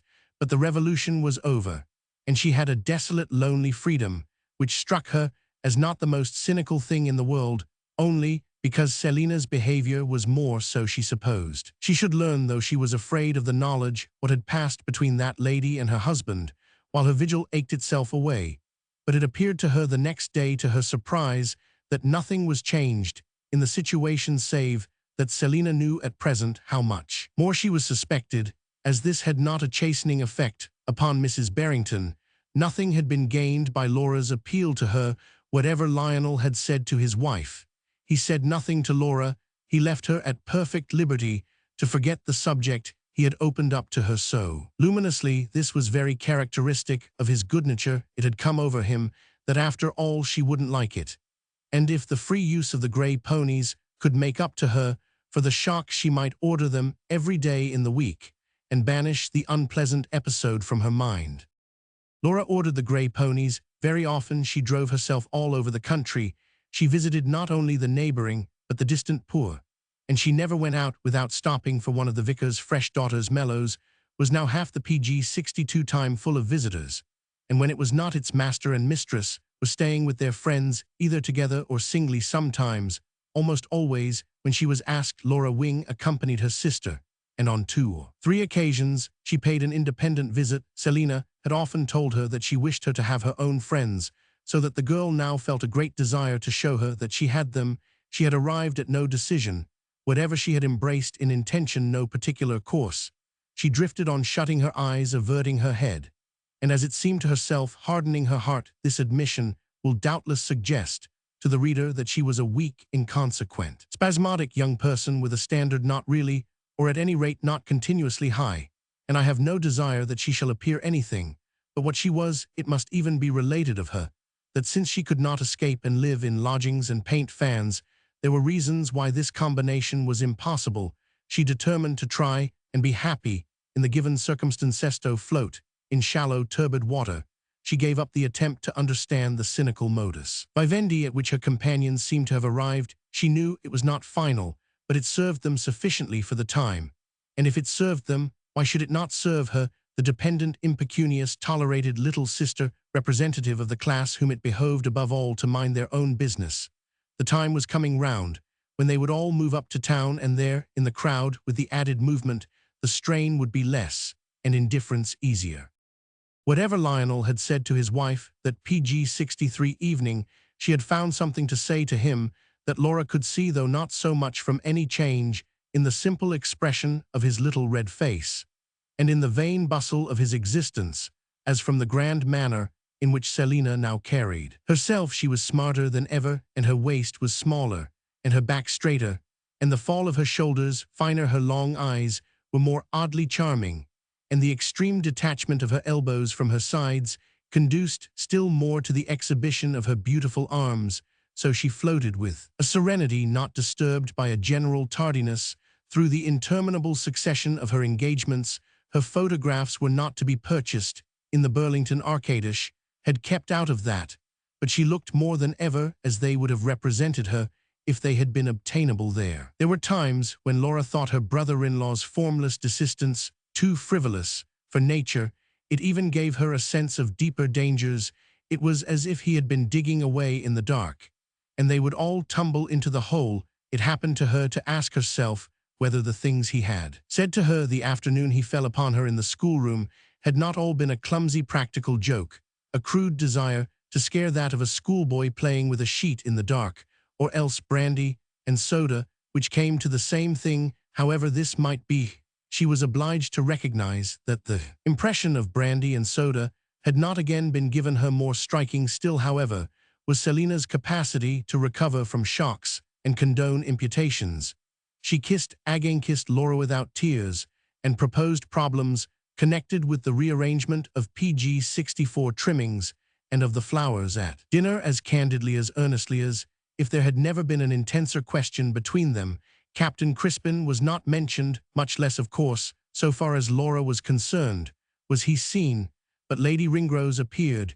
She came down for 2 days during an absence of Lionel's. Laura, to her surprise, found her no such Jezebel, but a clever little woman with a single eyeglass and short hair, who had read Lecky and could give her useful hints about watercolors, a reconciliation that encouraged the girl, for this was the direction in which it now seemed to her best that she herself should grow. PG-65. Roman 7. In Grosvenor Place on Sunday afternoon, during the first weeks of the season, Mrs. Barrington was usually at home. This, indeed, was the only time when a visitor who had not made an appointment could hope to be admitted to her presence. Very few hours in the 24 did she spend in her own house. Gentlemen, calling on these occasions, rarely found her sister. Mrs. Barrington had the field to herself. it was understood between the pair that Laura should take this time for going to see her old women. It was in that manner that Selina qualified the girl's independent social resources. The old women, however, were not a dozen in number. They consisted mainly of Lady Davenant and the elder Mrs. Barrington, who had a house in Portman Street.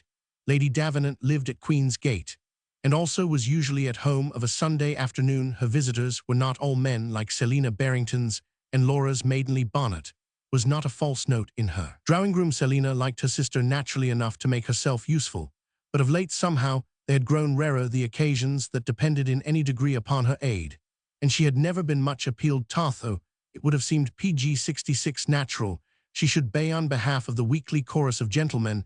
It came to be recognized on Selina's part that nature had dedicated her more to the relief of old women than to that of young men. Laura had a distinct sense of interfering with the free interchange of anecdote and pleasantry that went on at her sister's fireside. The anecdotes were mostly such an immense secret that they could not be told fairly if she were there, and she had their privacy on her conscience. There was an exception, however. When Selina expected Americans, she naturally asked her to stay at home, not apparently so much because their conversation would be good for her as because hers would be good for them. One Sunday about the middle of May, Laura Wing prepared herself to go and see Lady Davenant, who had made a long absence from town at Easter, but would now have returned. The weather was charming. She had, from the first, established her right to tread the London streets alone. If she was a poor girl, she could have the detachment as well as the helplessness of it, and she promised herself the pleasure of a walk along the park, where the new grass was bright. A moment before she quitted the house, her sister sent for her to the drawing-room. The servant gave her a note scrawled in pencil. "That man from New York is here, Mr. Wendover, who brought me the introduction the other day from the schoolings. He's rather a dose. You must positively come down and talk to him. Take him out with you, if you can." The description was not alluring, but Selina had never made a request of her to which the girl had not instantly responded. It seemed to her she was there for that. She joined PG-67, the circle in the drawing-room, and found that it consisted of 5 persons, one of whom was Lady Ringrose. Lady Ringrose was at all times, and in all places, a fitful apparition. She had described herself to Laura during her visit at Mellows as a bird on the branch. She had no fixed habit of receiving on Sunday. She was in and out as she liked, and she was one of the few specimens of her sex who, in Grosvenor Place, ever turned up, as she said. On the occasions to which I allude, of the 3 gentlemen, 2 were known to Laura. She could have told you at least that the big one with the red hair was in the Guards, and the other in the Rifles. The latter looked like a rosy child, and as if he ought to be sent up to play with Geordie and Ferdy. His social nickname, indeed, was the Baby. Selina's admirers were of all ages. They ranged from infants to octogenarians. She introduced the 3rd gentleman to her sister, a tall, fair, slender young man who suggested that he had made a mistake in the shade of his tight perpendicular coat, ordering it of too heavenly a blue. This added, however, to the candor of his appearance, and if he was a dose, as Selina had described him, he could only operate beneficently. There were moments when Laura's heart rather yearned towards her countrymen, and now, though she was preoccupied and a little disappointed at having been detained, she tried to like Mr. Wendover, whom her sister had compared invidiously, as it seemed to her, with her other companions. It struck her that his surface, at least, was as glossy as theirs. The Baby, whom she remembered to have heard spoken of as a dangerous flirt, was in conversation with Lady Ringrose, and the Guardsman with Mrs. Barrington. So PG-68, she did her best to entertain the American visitor as to whom anyone could easily see. She thought that he had brought a letter of introduction, wished so to maintain the credit of those who had given it to him. Laura scarcely knew these people, American friends of her sister, who had spent a period of festivity in London and gone back across the sea before her own advent, but Mr. Wendover gave her all possible information about them. He lingered upon them, returned to them corrected statements he had made at first, discoursed upon them earnestly and exhaustively. He seemed to fear to leave them, lest he should find nothing again so good, and he indulged in a parallel that was almost elaborate between Miss Fanny and Miss Katy. Selina told her sister afterwards that she had overheard him that he talked of them as if he had been a nursemaid, upon which Laura defended the young man even to extravagance. She reminded her sister that people in London were always saying Lady Mary and Lady Susan Why then shouldn't Americans use the Christian name with the humbler prefix with which they had to content themselves? There had been a time when Mrs. Barrington had been happy enough to be Miss Lena, even though she was the elder sister, and the girl liked to think. There were still old friends of the family at home, for whom even should she live to 60 years of spinsterhood, she would never be anything. But Miss Laura, this was as good as Donna Anna or Donna Elvira. English people could never call people as other people did for fear of resembling the servants. Mr. Wendover was very attentive, as well as PG-69 communicative.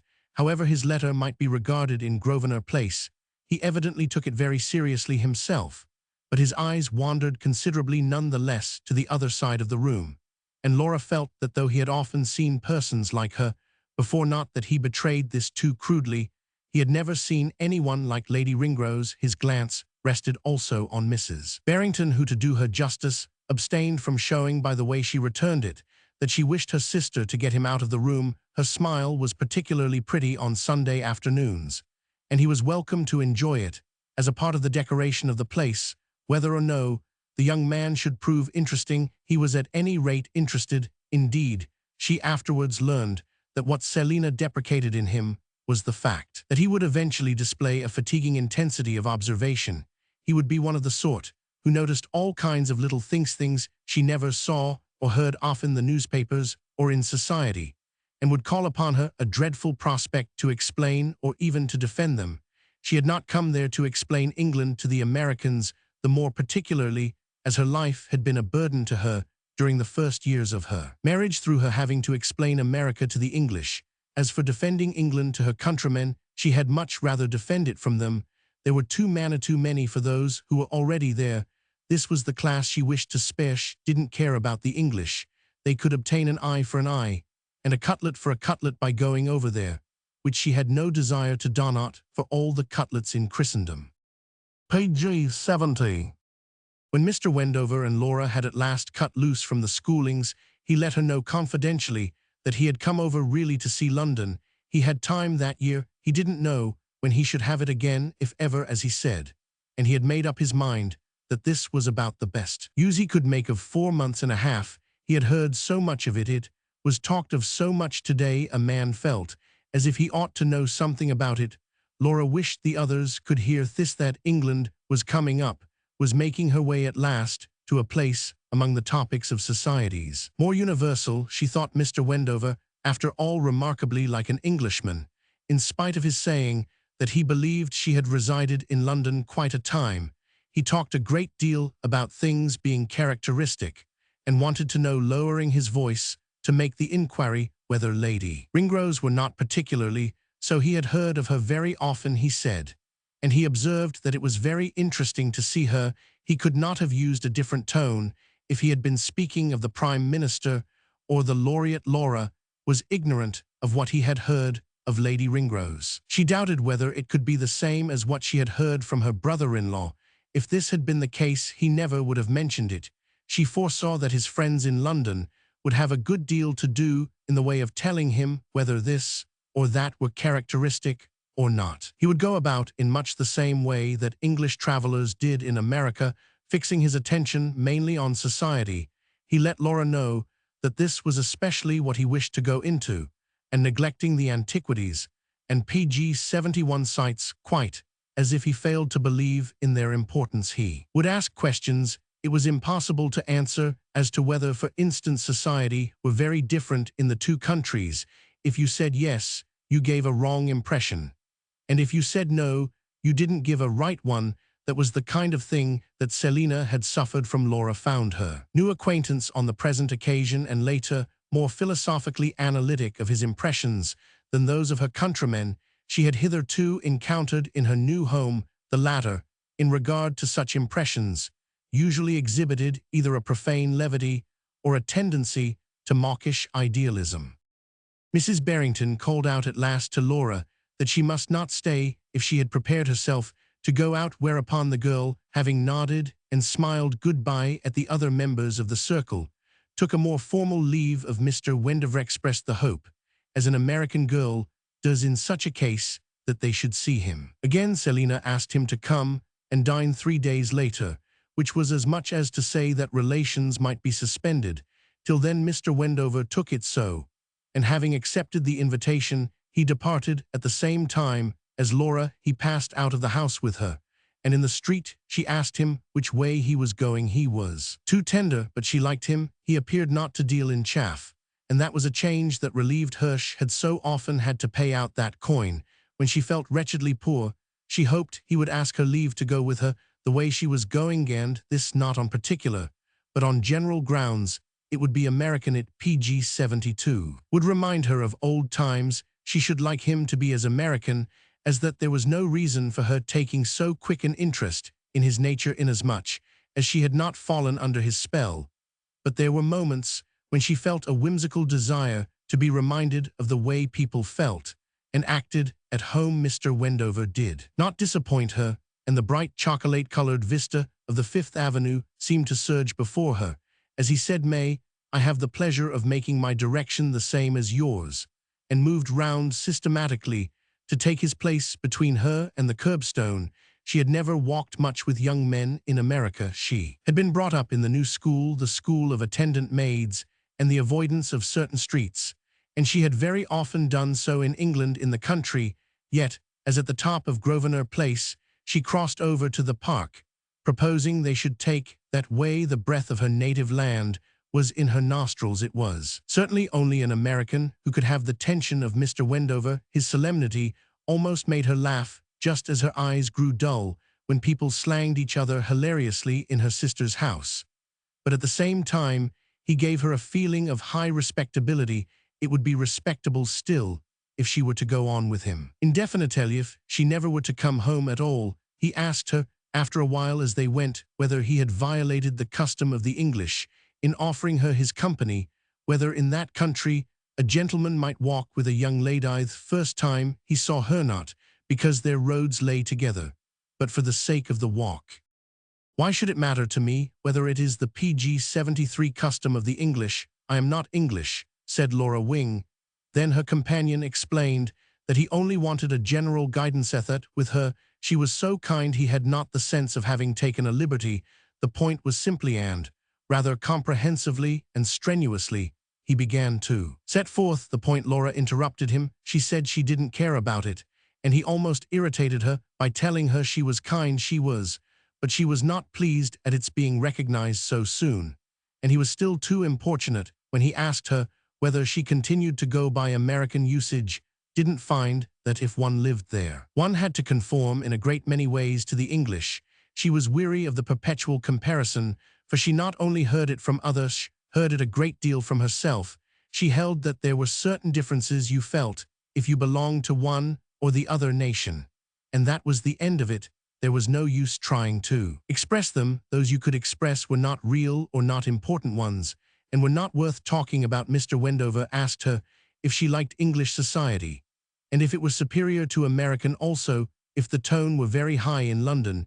She thought his questions academic, a term she used to see applied in the Times to certain speeches in Parliament. Bending his long leanness over her, she had never seen a man whose material presence was so insubstantial, so unoppressive, and walking almost sidewise to give her a proper attention. He struck her as innocent, as incapable of guessing that she had had a certain observation of life. They were talking about totally different things, English society, as he asked her judgment upon it, and she PG-74 had happened to see it was an affair that he didn't suspect. If she were to give him that judgment, it would be more than he doubtless bargained for, but she would do it, not to make him open his eyes, only to relieve herself. She had thought of that before in regard to 2 or 3 persons. She had met off the satisfaction of breaking out with some of her feelings. It would make little difference whether the person understood her or not. The one who should do so best would be far from understanding everything. "I want to get out of it, please, out of the set I live in, the one I have tumbled into through my sister. The people you saw just now, there are thousands of people in London who are different from that, and ever so much nicer. But I don't see them, I don't know how to get at them. And after all, poor dear man, what power have you to help me?" That was in the last analysis the gist of what she had to say. Mr. Wendover asked her about Selina in the tone of a person who thought Mrs. Barrington a very important phenomenon, and that by itself was irritating to Laura Wing. Important gracious goodness, no, she might have to live with her to hold her tongue about her. But at least, she was not bound to exaggerate her significance. The young man forbore decorously to make use of the expression, but she could see that he supposed Selina to be a professional beauty, and she guessed that, as this product had not yet been domesticated in the Western world, the desire to behold it, after having read so much about it, had been one of the motives of Mr. Wendover's pilgrimage. Mrs. Schooling, who must have been a goose, had told him that Mrs. P.G. 75 Barrington, though transplanted, was the finest flower of a rich, ripe society, and as clever and virtuous as she was beautiful. Meanwhile, Laura knew what Selina thought of Fanny Schooling, and her incurable provinciality now was that a good example of London talk. What I only heard a little of it, but the conversation was more general before you came in your sister's drawing room. I don't mean literary intellectual talk. I suppose there are special places to hear that. I mean, Mr. Wendover went on with a deliberation which gave his companion an opportunity to interrupt him. They had arrived at Lady Davenant's door, and she cut his meaning short. A fancy had taken her on the spot, and the fact that it was whimsical seemed only to recommend it. "If you want to hear London talk, there will be some very good going on in here," she said, "if you would like to come in with me." "Oh, you are very kind. I should be delighted," replied Mr. Wendover, endeavoring to emulate her own more rapid processes.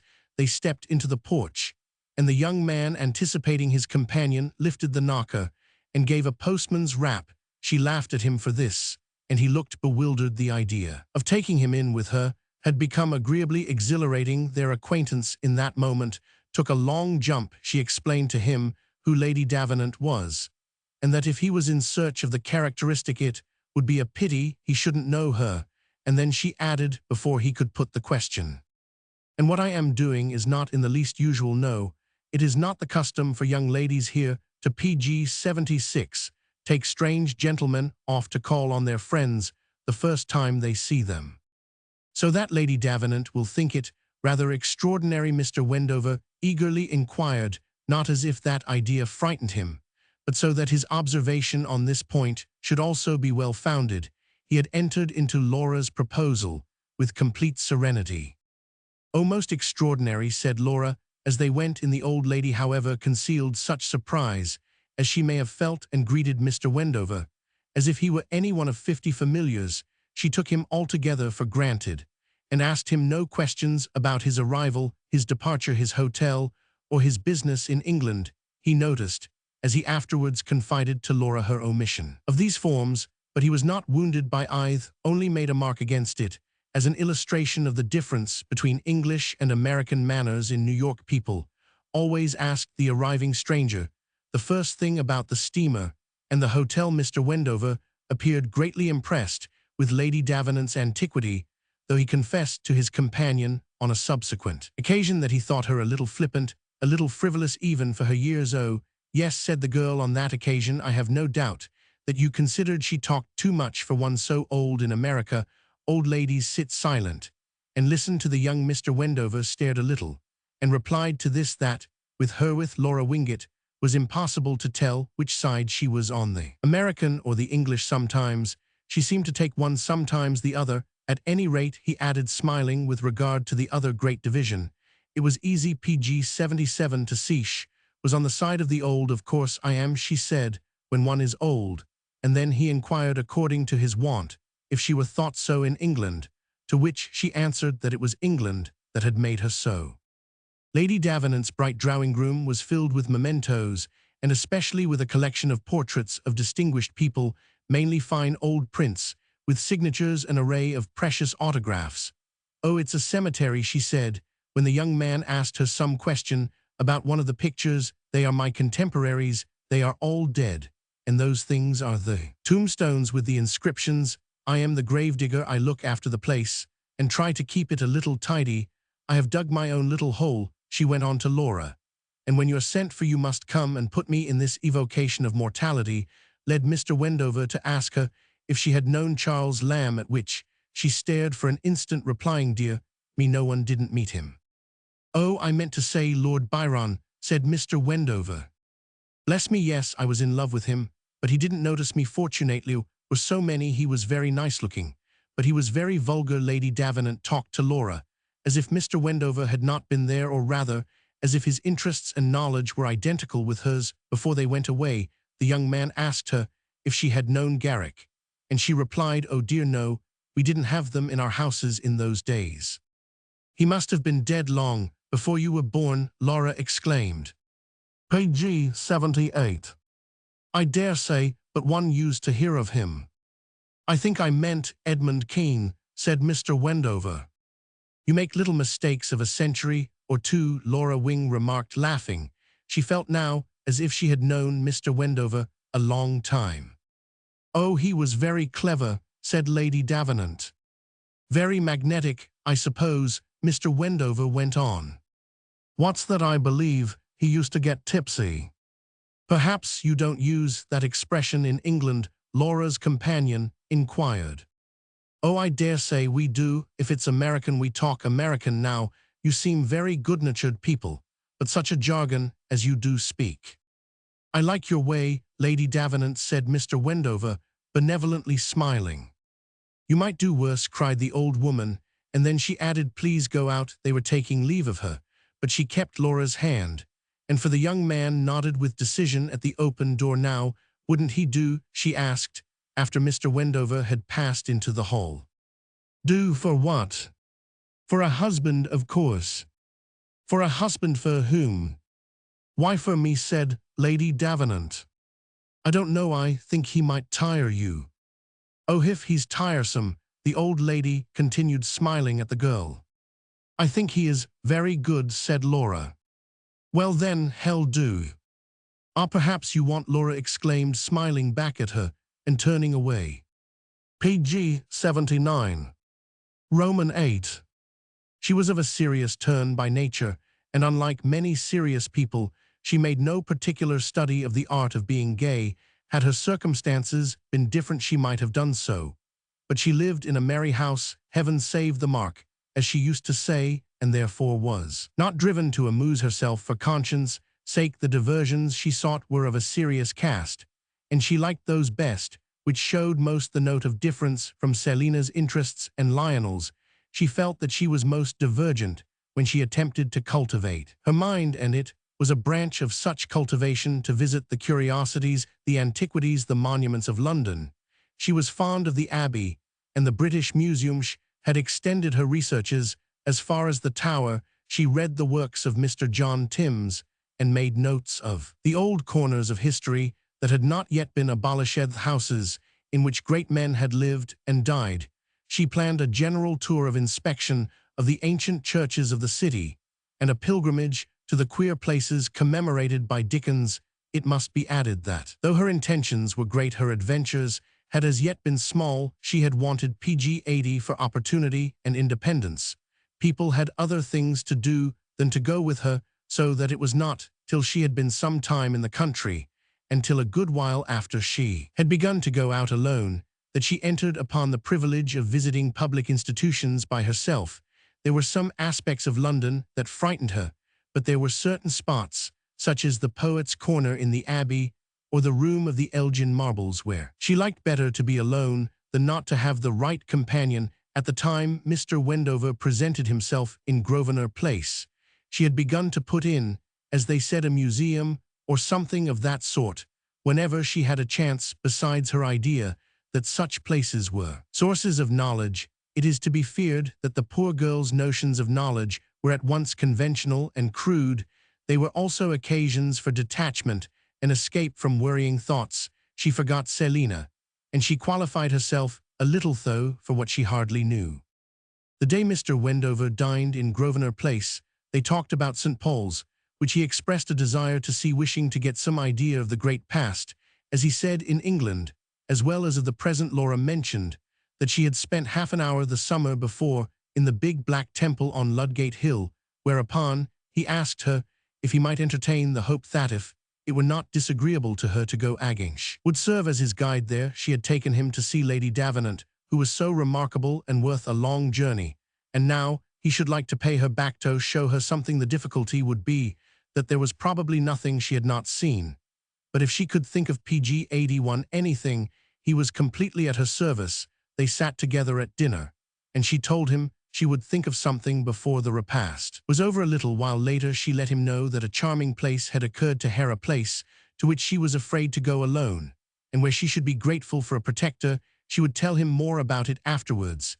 It was then settled between them that on a certain afternoon of the same week, they would go to St. Paul's together, extending their ramble as much further as they had time. Laura lowered her voice for this discussion, as if the range of allusion had had a kind of impropriety. She was now still more of the mind that Mr. Wendover was a good young man, had such worthy eyes. His principal defect was that he treated all subjects as if they were equally important, but that was perhaps better than treating them with equal levity. If one took an interest in him, one might not despair of teaching him to discriminate. Laura said nothing at first to her sister about her appointment with him. The feelings with which she regarded Selina were not such as to make it easy for her to talk over matters of conduct, as it were, with this votary of pleasure at any price or at any rate. To report her arrangements to her, as one would do to a person of fine judgment, all the same as she had a horror of positively hiding anything. Selina herself did that enough for two. It was her purpose to mention at luncheon on the day of the event that she had agreed to accompany Mr. Wendover to St. Paul's. It so happened, however, that Mrs. Barrington was not at home at this repast. Laura partook of it in the company of Miss Steet and her PG-82 young charges. It very often happened now that the sisters failed to meet in the morning, for Selina remained very late in her room, and there had been a considerable intermission of the girl's earlier custom of visiting her there. It was Selina's habit to send forth from this fragrant sanctuary little hieroglyphic notes in which she expressed her wishes or gave her directions for the day. On the morning I speak of, her maid put into Laura's hand one of these communications, which contained the words, "Please be sure and replace me with the children at lunch. I meant to give them that hour today, but I have a frantic appeal from Lady Watermouth. She is worse and beseeches me to come to her, so I rush for the 12 train." These lines required no answer, and Laura had no questions to ask about Lady Watermouth. She knew she was tiresomely ill in exile, condemned to forgo the diversions of the season, and calling out to her friends in a house she had taken for 3 months at Weybridge for a certain particular air, where Selina had already been to see her. Selina's devotion to her appeared commendable, had her so much on her mind. Laura had observed in her sister in relation to other persons, and objects these sudden intensities of charity, and she had said to herself, watching them, is it because she is bados she want to make up for it somehow, and to buy herself off from the penalties? Mr. Wendover called for his cicerone, and they agreed to go in a romantic bohemian manner. The young man was very docile and appreciative about this, walking the short distance to the Victoria station, and taking the mysterious underground railway in the carriage. She anticipated the inquiry PG-83 that she figured to herself he presently would make, and said, laughing, "No, this is very exceptional. If we were both English, and both what we are otherwise, who wouldn't do this? And if only one of us were English? It would depend upon which one." "Well, say me." "Oh, in that case, I certainly am so short an acquaintance you'd not go sightseeing with you." "Well, I am glad I am American," said Mr. Wendover, sitting opposite to her. "Yes, you may thank your fate. It's much simpler," Laura added. "Oh, you spoil it," the young man exclaimed, a speech of which she took no notice, but which made her think him brighter. As they used to say at home, he was brighter still.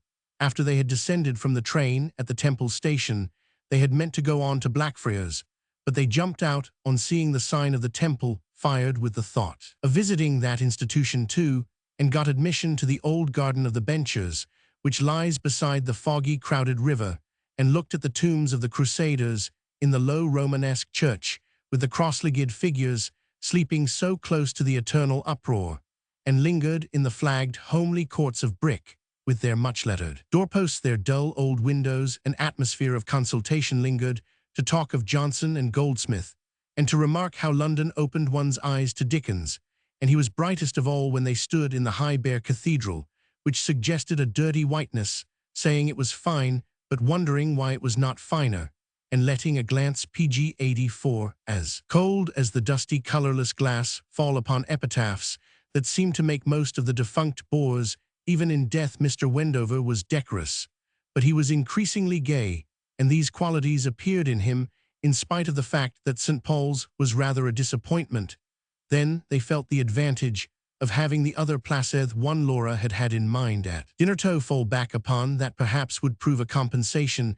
They entered a hansom now they had to come to, that though they had walked also from the Temple to St. Paul's, and drove to Lincoln's Inn Fields, Laura making the reflection, as they went, that it was really a charm to roam about London under valid protection, such a mixture of freedom and safety, and that perhaps she had been ungenerous to her sister. A good-natured, positively charitable doubt came into her minder doubt that Selina might have the benefit of what she liked in her present undertaking was the element of the imprévu that it contained, and perhaps it was simply the same happy sense of getting the laws of Londonance in a way off her back that had led Selina to go over to Paris to ramble about with Captain Crispin. Possibly they had done nothing worse than go together to the Invalids and Notre Dame, and if anyone were to meet her driving that way so far from home with Mr. Wendover, Laura mentally did not finish her sentence, overtaken as she was by the reflection that she had fallen again into her old assumption. She had been in and out of it 100 times that Mrs. Barrington had met Captain Crispin's idea she so passionately repudiated. She at least would never deny that she had spent the afternoon with PG-85 Mr. Wendover. She would simply say that he was an American and had brought a letter of introduction. The cab stopped at the Soane Museum, which Laura Wing had always wanted to see, a compatriot having once told her that it was one of the most curious things in London, and one of the least known.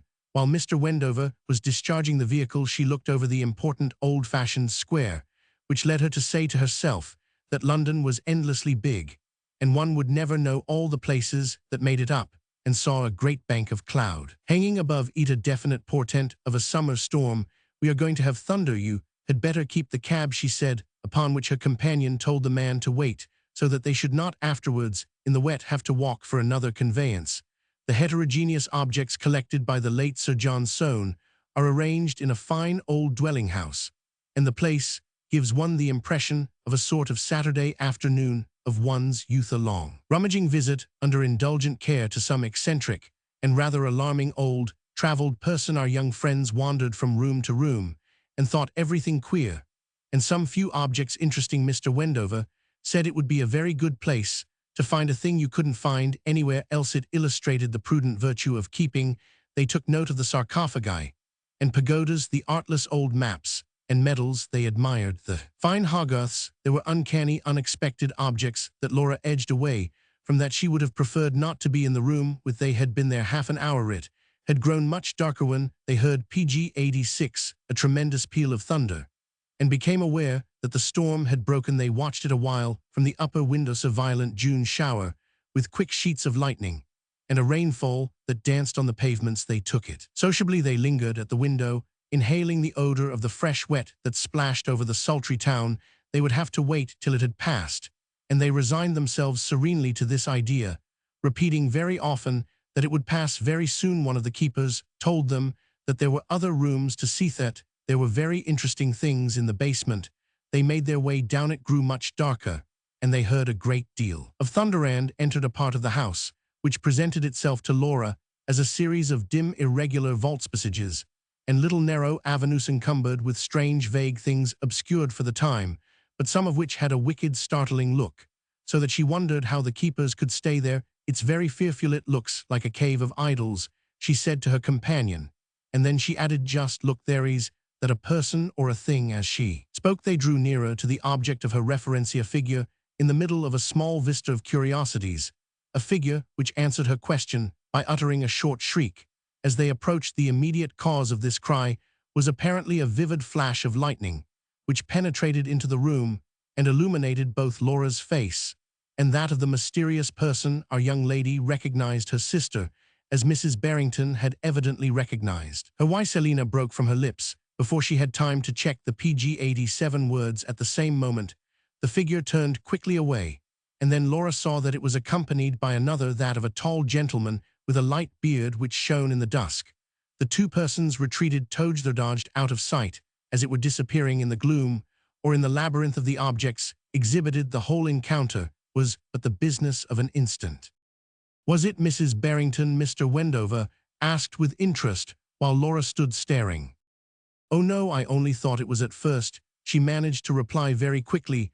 She had recognized the gentleman, had the fine fair beard of Captain Crispin, and her heart seemed to her to jump up and down. She was glad her companion could not see her face, and yet she wanted to get out, to rush up the stairs, where he would see it again, to escape from the place she wished not to be there with. Cher was overwhelmed with a sudden horror. "She has lied against has lied," that was the rhythm to which her thought began to dance. She took a few steps one way, and then another. She was afraid of running against the dreadful pair again. She remarked to her companion that it was time they should go off, and then, when he showed her the way back to the staircase, she pleaded that she had not half seen the things. She pretended suddenly to a deep interest in them, and lingered there roaming and prying about. She was flurried still more by the thought that he would have seen her flurry, and she wondered whether he believed the woman who had shrieked and rushed away was not Selina. If she was not Selina, why had she shrieked? And if she was Selina, PG 88, what would Mr. Wendover think of her behavior and of her own, and of the strange accident of their meeting? What must she herself think of that? So astonishing it was that in the immensity of London, so infinitesimally small a chance should have got itself enacted. What a queer place to come to for people like them. They would get away as soon as possible, of that she could be sure, and she would wait a little to give them time. Mr. Wendover made no further remark. That was a relief, though his silence itself seemed to show that he was mystified. They went upstairs again, and on reaching the door found to their surprise that their cab had disappeared. A circumstance the more singular, as the man had not been paid. The rain was still coming down, though with less violence, and the square had been cleared of vehicles by the sudden storm. The doorkeeper, perceiving the dismay of our friends, explained that the cab had been taken up by another lady and another gentleman who had gone out a few minutes before, and when they inquired how he had been induced to depart without the money they owed him, the reply was that there evidently had been a discussion. He hadn't heard it, but the lady seemed in a fearful hurry, and the gentleman had told him that they would make it all up to him and give him a lot more into the bargain. The doorkeeper hazarded the candid surmise that the cabby would make 10 shillings by the job, but there were plenty more cabs. There would be one up in a minute, and the rain, moreover, was going to stop. Well, that is sharp practice, said Mr. Wendover. He made no further allusion to the identity of the lady. Page 89. Roman 9. The rain did stop while they stood there, and a brace of hansoms was not slow to appear. Laura told her companion that he must put her into one. She could go home alone. She had taken up enough of his time.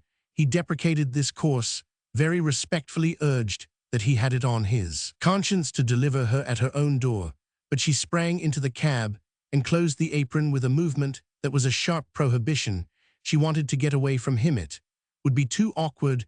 The long pottering drive back. Her hansom started off, while Mr. Wendover, smiling, sadly lifted his hat. It was not very comfortable, even without him, especially as before she had gone a quarter of a mile, she felt that her action had been too marked. Wished she had let him come. His puzzled, innocent air of wondering what was the matter annoyed her, and she was in the absurd situation of being angry at a desistance, which she would have been still angrier if he had been guiltless of it. Would have comforted her, because it would seem to share her burden, and yet it would have covered her with shame if he had guessed that what she saw was wrong. It would not occur to him that there was a PG-90 scandal so near her, because he thought with no great promptitude of such things. And yet since there was after all, Laura scarcely knew what attitude would sit upon him most gracefully as to what he might be prepared to suspect. By having heard what Selina's reputation was in London, of that Laura was unable to judge, not knowing what was said, because of course it was not said to her. Lionel would undertake to give her the benefit of this any moment she would allow him, but how in the world could he know either? For how could things be said to him then in the rattle of the hansom passing through streets for which the girl had no eyes? She has lied, she has lied, she has lied kept repeating itself. Why had she written and signed that wanton falsehood about her going down to Lady Watermouth. How could she have gone to Lady Watermouth's when she was making so very different and so extraordinary a use of the hours? She had announced her intention of spending there. What had been the need of that misrepresentation? And why did she lie before she was driven to it? It was because she was false altogether, and deception came out of her with her breath. She was so depraved that it was easier to her to fabricate than to let it alone. Laura would not have asked her to give an account of her day, but she would ask her now. She shuddered at one moment as she found herself saying Jevon in silence such things of her sister, and the next she sat staring out of the front of the cab at the stiff problem presented by Selina's turning up with the partner of her guilt at the Soane Museum of all places in the world. PG 91. The girl shifted this fact about in various ways to account for it, not unconscious, as she did so, that it was a pretty exercise of ingenuity for a nice girl. Plainly, it was a rare accident. If it had been their plan to spend the day together, the Soane Museum had not been in the original program. They had been near it. They had been on foot, and they had rushed in to take refuge from the rain. But how did they come to be near it? And above all, to be on foot? How could Selina do anything so reckless from her own point of view as to walk about the town even and out off the way part of it with her suspected lover? Laura Wing felt the want of proper knowledge to explain such anomalies. It was too little clear to her where ladies went, and how they proceeded when they consorted with gentlemen in regard to their meetings, with whom they had to lie. She knew nothing of where Captain Crispin lived, very possibly. She vaguely remembered having heard Selina say of him that he was very poor, had chambers in that part of the town, and they were either going to them or coming from them. If Selina had neglected to take her way in a four-wheeler with the glasses up, it was through some chance that would not seem natural till it was explained, like that of their having darted into a public institution. Then no doubt it would hang together with the rest only too well. The explanation most exact would probably be that the pair had snatched a walk together in the course of a day of many edifying episodes for the lark of it, and for the sake of the walk had taken the risk, which in that part of London so detached from all gentility had appeared to them small. The last PG 92 thing Selina could have expected was to meet her sister in such a strange corner, her sister with a young man of her own. She was dining out that night with both Selina and Lionella. Conjunction that was rather rare. She was by no means always invited with them, and Selina constantly went without her husband. Appearances, however, sometimes got a sop thrown them 3 or 4 times a month. Lionel and she entered the brougham together like people who still had forms, who still said my dear. This was to be one of those occasions, and Mrs. Barrington's young unmarried sister was included in the invitation. When Laura reached home, she learned on inquiry that Selina had not yet come in, and she went straight to her own room. If her sister had been there, she would have gone to hers instead. She would have cried out to her as soon as she had closed the door, "Oh, stop, stop, in God's name, stop, before you go any further, before exposure and ruin and shame come down and bury us." That was what was in the air, the vulgarest disgrace. And the girl, harder now than ever about her sister, was conscious of a more passionate desire to save herself. But Selina's absence made the difference that during the next hour a certain chill fell upon this impulse from other feelings. She found suddenly that she was late, and she began to dress. They were to go together after dinner to a couple of balls, a diversion which struck her as ghastly for people who carried such horrors in their breasts. Ghastly was the idea of the drive of husband, wife, and sister in pursuit of pleasure, with falsity and detection and hate between them. Selina's maid, PG 93, came to her door to tell her that she was in the carriage. An extraordinary piece of punctuality, which made her wonder, as Selina was always dreadfully late for everything. Laura went down as quickly as she could pass through the open door, where the servants were grouped in the foolish majesty of their superfluous attendants, and through the file of dingy gazers who had paused at the sight of the carpet across the pavement and the waiting carriage in which Selina sat in pure white splendor. Mrs. Barrington had a tiara on her head and a proud patience in her face, as if her sister were really a sore trial. As soon as the girl had taken her place, she said to the footman, "Is Mr. Barrington there too?" Which the man replied, "No, ma'am, not yet. it was not new to Laura that if there was anyone later as a general thing than Selina, it was Selina's husband. Then he must take a hansom go on the footman mounted, and they rolled away. There were several different things that had been present to Laura's mind during the last couple of hours as destined to Marcone or the Arthur's present encounter with her sister. But the words Selina spoke the moment the brougham began to move were of course exactly those she had not foreseen. She had considered that she might take this tone, or even no tone at all. She was quite prepared for her presenting a face of blankness to any form of interrogation, and saying, "What on earth are you talking about?" It was in short conceivable to her that Selina would deny absolutely that she had been in the museum, that they had stood face to face, and that she had fled in confusion. She was capable of explaining the incident by an idiotic error on Laura's part, by her having seized on another person, by her seeing Captain Crispin in every bush. Though doubtless she would be taxed, of course, she would say that was the woman's own affair, to supply a reason for the embarrassment of the other lady. But she was not prepared for Selina's breaking out with, "Will you be so good as to inform me if you are engaged to be married to Mr. Wendover?" "Engaged to him? I have seen him but 3 times. "And is that what you usually do with gentlemen you have seen 3 times? "Are you talking about my having gone with him to see some sights? I see nothing wrong in that to begin with. You see what he is, one might go with him anywhere. Then he brought us an introduction. We have to do something for him. Moreover, you threw him upon me. The moment he came you asked me to take charge of him." "I didn't ask you to be indecent. If Lionel were to know it, he wouldn't tolerate it so long as you live with us." Laura was silent a moment. "I shall not live with you long." The sisters, side by side, with their heads turned, looked at each other, a deep crimson leaping into Laura's face.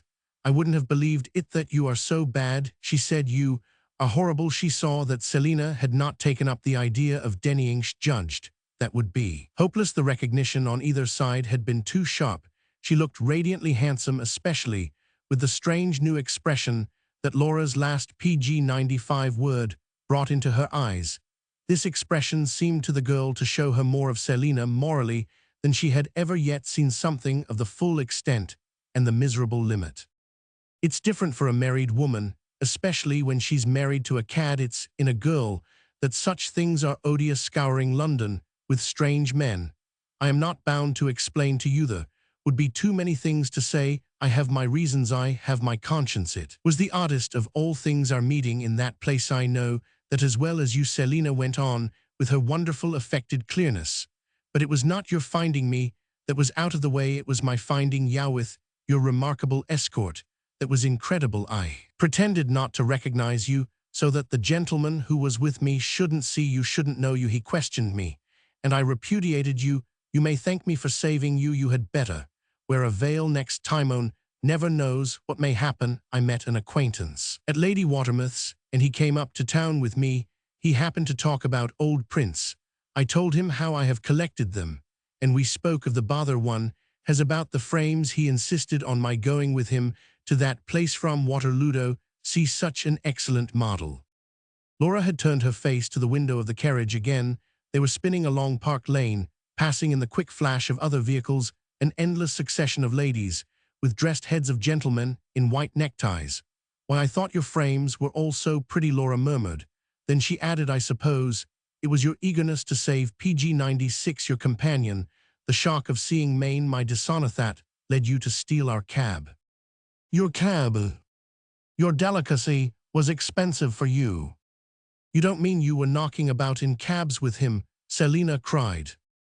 "Of course I know that you don't really think a word of what you say about me," Laura went on, "though I don't know that that makes your saying it a bit less unspeakably base." The brougham pulled up in Park Lane, and Mrs. Barrington bent herself to have a view through the front glass. "We are there. But there are 2 other carriages," she remarked for all answer. "Ah, there are the Collingwoods." "Where are you going? Where are you going? Where are you going?" Laura broke out. The carriage moved on to set them down, and while the footman was getting off the box, Selina said, "I don't pretend to be better than other women, but you do," and being on the side of the house, she quickly stepped out and carried her crowned brilliancy through the long-lingering daylight and into the open portals. Page 97. Thanks. What do you intend to do? You will grant that I have a right to ask you that. To do I shall do, as I have always done, not so badly as it seems to me. This colloquy took place in Mrs. Barrington's room in the early morning hours, after Selina's return from the entertainment, to which reference was last made. Her sister came home before Hirsch found herself incapable of going on. When Selina quitted the house in Park Lane at which they had dined, Mrs. Barrington had the night still before her, and she stepped into her carriage with her usual air of graceful resignation to a brilliant lot. She had taken the precaution, however, to provide herself with a defense against a little sister, bristling with righteousness, in the person of Mrs. Collingwood, to whom she offered a lift, as they were bent upon the same business. And Mr. Collingwood had a use of his own for his brougham. The Collingwoods were a happy pair who could discuss such a divergence before their friends, candidly, amicably, with a great many my loves, and not for the world's Lionel Barrington disappeared after dinner without holding any communication with his wife, and Laura, pg 98, expected to find that he had taken the carriage to repay her in kind for her having driven off from Grosvenor Place without him. But it was not new to the girl that he really spared his wife more than she spared him, not so much perhaps because he wouldn't do the nastiest thing as because he couldn't. Selina could always be nastier. There was ever a whimsicality in her actions, if 2 or 3 hours before it had been her fancy to keep a third person out of the carriage. She had now her reasons for bringing such a person in. Laura knew that she would not only pretend, but would really believe that her vindication of her conduct on their way to dinner had been powerful, and that she had won a brilliant victory. What need therefore to thresh out further a subject that she had chopped into atoms? Laura Wing, however, had needs of her own, and her remaining in the carriage, when the footman next opened the door, was intimately connected with them. "I don't care to go in," she said to her sister, "if you will allow me to be driven home, and send back the carriage for you. That's what I shall like best." Selina stared, and Laura knew what she would have said if she could have spoken her thought. "Oh, you are furious that I haven't given you a chance to fly at me again, and you must take it out in sulks." These were the ideas of fury and sulksinto, which Selina could translate feelings that sprang from the pure depths of one's conscience. Mrs. Collingwood protested, said it was a shame that Laura shouldn't go in and enjoy herself when she looked so lovely. "Doesn't she look lovely?" She appealed to Mrs. Barrington. "Bless us, what's pg 99 the use of being pretty now, if she had my face?" "I think she looks rather cross," said Selina, getting out with her friend, and leaving her sister to her own inventions. Laura had a vision, as the carriage drove away again, of what her situation would have been, or her peace of mind, if Selina and Lionel had been good attached people like the Collingwoods, and at the same time of the singularity of a good woman's being ready to accept favors from a person as to whose behavior she had the lights that must have come to the lady in question. In regard to Selina, she accepted favors herself, and she only wanted to be good. That was oppressively true, but if she had not been Selina's sister, she would never drive in her carriage. That conviction was strong in the girl, as this vehicle conveyed her to Grosvenor Place, but it was not in its nature consoling. The prevision of disgrace was now so vivid to her that it seemed to her that, if it had not already overtaken them, she had only to thank the loose, mysterious, rather ignoble tolerance of people like Mrs. Collingwood. There were plenty of that species, even among the good perhaps. Indeed, exposure and dishonor would begin only when the bad had got hold of the facts. Would the bad be most horrified, and do most to spread the scandal? There were in any event plenty of them too. Laura sat up for her sister that night with that nice question to help her to torment herself, whether, if she was hard and merciless in judging Selina, it would be with the bad too that she would associate herself. Was she all wrong after all? Was she cruel by being too rigid? Was Mrs. Collingwood's pg 100 attitude the right one? And ought she only to propose to herself to allow more and more, and to allow ever, and to smooth things down by gentleness, by sympathy, by not looking at them too hard? It was not the first time that the just measure of things seemed to slip from her hands, as she became conscious of possible, or rather of very actual differences of standard and usage. On this occasion, Geordie and Ferdy asserted themselves by the mere force of lying asleep upstairs in their little cribs. As on the whole, the proper measure, Laura went into the nursery to look at them when she came home. It was her habit almost any night and yearned over them as mothers and maids do alike over the pillow of rosy childhood. They were an antidote to all casuistry for Selina to forget them. That was the beginning and the end of shame. She came back to the library, where she should best hear the sound of her sister's return. The hours passed. As she sat there, without bringing round this event, carriages came and went all night. The soft shock of swift hoofs was on the wooden roadway long after the summer dawn grew fertile. It was merged in the rumble of the awakening day. Lionel had not come in when she returned, and he continued absent to Laura's satisfaction, for if she wanted not to miss Selina, she had no desire at present to have to tell her brother-in-law why she was sitting up.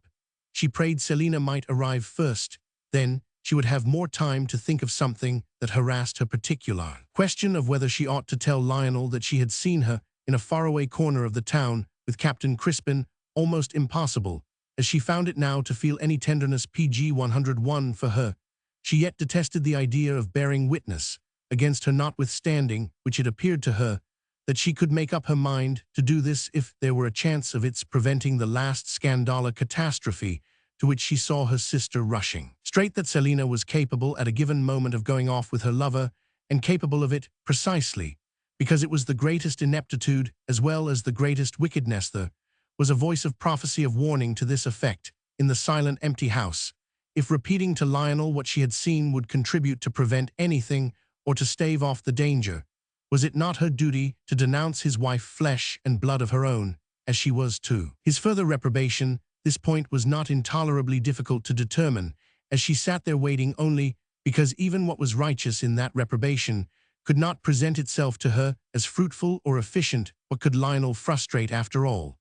And what intelligent or authoritative step was he capable of taking? Mixed with all that now haunted her was her consciousness of what his own absence at such an hour represented in the way of the unedifying. He might be at some sporting club, or he might be anywhere else. At any rate, he was not where he ought to be at 3 o'clock in the morning. Such the husband, such the wife, she said to herself. And she felt that Selina would have a kind of advantage, which she grudged her, if she should come in and say, "And where is he? Please where is he, the exalted being on whose behalf you have undertaken to preach so much better than he himself practices?" But still Selina failed to come in, even to take PG 102, that advantage, yet in proportion as her waiting was useless. Did the girl find it impossible to go to bed? A new fear had seized her, the fear that she would never come back at all, that they were already in the presence of the dreaded catastrophe. This made her so nervous that she paced about the lower rooms, listening to every sound, roaming, till she was tired. She knew it was absurd, the image of Selina taking flight in a ball dress. But she said to herself that she might very well have sent other clothes away in advance somewhere. Laura had her own ripe views about the maid, and at any rate for herself that was the fate she had to expect, if not that night then some other one soon, and it was all the same to sit counting the hours till a hope was given up, and a hideous certainty remained. She had fallen into such a state of apprehension that when at last she heard a carriage stop at the door, she was almost happy in spite of her prevision of how disgusted her sister would be to find her. They met in the hall. Laura went out. As she heard the opening of the door, Selina stopped short, seeing her, but said nothing on account, apparently, of the presence of the sleepy footman. Then she moved straight to the stairs, where she paused again, asking the footman if Mr. Barrington had come in. "Not yet, ma'am," the footman answered. "Ah," said Mrs. Barrington dramatically, and ascended the stairs. "I have sat up on purpose. I want particularly to speak to you," Laura remarked, following her. "Ah," Selina repeated, more superior still. She went fast, almost as if she wished to get to her room before her sister could overtake her. But the PG 103 girl was close behind her. She passed into the room with her. Laura closed the door. Then she told her that she had found it impossible to go to bed, without asking her what she intended to do. "Your behavior is too monstrous," Selina flashed out. "What on earth do you wish to make the servants suppose?" "Oh, the servants in this house, as if one could put any idea into their heads that is not there already," Laura thought. But she said nothing of this, only repeated her question, aware that she was exasperating to her sister, but also aware that she could not be anything else. Mrs. Barrington, whose maid, having outlived surprises, had gone to rest, began to divest herself of some of her ornaments, and it was not till after a moment, during which she stood before the glass, that she made that answer about doing, as she had always done to this. Laura rejoined that she ought to put herself in her place enough to feel how important it was to her to know what was likely to happen, so that she might take time by the forelock, and think of her own situation. If anything should happen, she would infinitely rather be out of it, as far away as possible. Therefore, she must take her measures. It was in the mirror that they looked at each other in, the strange candle-lighted duplication of the scene, that their eyes met. Selina drew the diamonds out of her hair. And in this occupation for a minute, she was silent. Presently, she asked, "What are you talking about? What do you allude to as happening?" "Why, it seems to me that there is nothing left for you but to go away with him, if there is a PG 104 prospect of that insanity." But here Laura stopped. Something so unexpected was taking place in Selina's countenance, a movement that precedes a sudden gush of tears. Mrs. Barrington dashed down the glittering pins she had detached from her tresses, and the next moment she had flung herself into an armchair and was weeping profusely, extravagantly. Laura forbore to go to her. She made no motion to soothe or reassure her. She only stood and watched her tears and wondered what they signified. Somehow even the slight refreshment she felt at having affected her in that particular, and as it had lately come to seem improbable, way, did not suggest to her that they were precious symptoms, since she had come to disbelieve her words so completely. There was nothing precious about Selina any more, but she continued for some moments to cry passionately, and while this lasted Laura remained silent. At last, from the midst of her sobs, Selina broke out, go away, leave me alone." "Of course I infuriate you," said the girl, "but how can I see you rush to your ruinto, that of all of us, without holding on to you and dragging you back?" "Oh, you don't understand anything about anything," Selina wailed, with her beautiful hair tumbling all over her. "I certainly don't understand how you can give such a tremendous handle to Lionel." At the mention of her husband's name, Selina always gave a bound, and she sprang up now, shaking back her dense braids. "I give him no handle, and you don't know what you're talking PG 105 about. I know what I am doing and what becomes me, and I don't care if I do. He is welcome to all the handles in the world for all that he can do with them." "In the name of common pity, think of your children," said Laura. "Have I ever thought of anything else? Have you sat up all night to have the pleasure of accusing me of cruelty? Are there sweeter or more delightful children in the world? And isn't that a little my merit?" Pray, Selina went on, sweeping away her tears, "who has made them what they are? Praise it their lovely father, perhaps. You'll say, it's you. Certainly you have been nice to them, but you must remember that you only came here the other day. Isn't it only for them that I am trying to keep myself alive?" This formula struck Laura Wing as grotesque, so that she replied with a laugh which betrayed too much her impression. "Die for them, that would be better." Her sister at this looked at her with an extraordinary cold gravity. "Don't interfere between me and my children, and for God's sake cease to harry me." Laura turned away. She said to herself that given that intensity of silliness, of course, the worst would come. She felt sick and helpless, and practically she had got the certitude she both wanted and dreaded. "I don't know what has become of your mind," she murmured, and she went to the door, but before she reached it, Selina had flung herself upon her in one of her strange, but as she felt really not encouraging revulsions. Her arms were PG 106 about her. She clung to her. She covered Laura with the tears that had again begun to flow.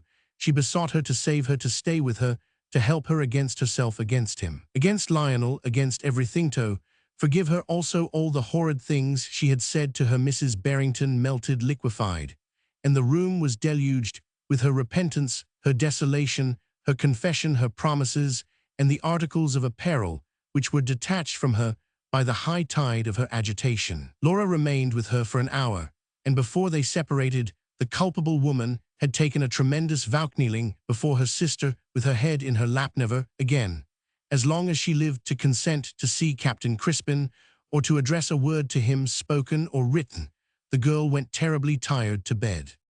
A month afterwards, she lunched with Lady Davenant, whom she had not seen since the day she took Mr. Wendover to call upon her.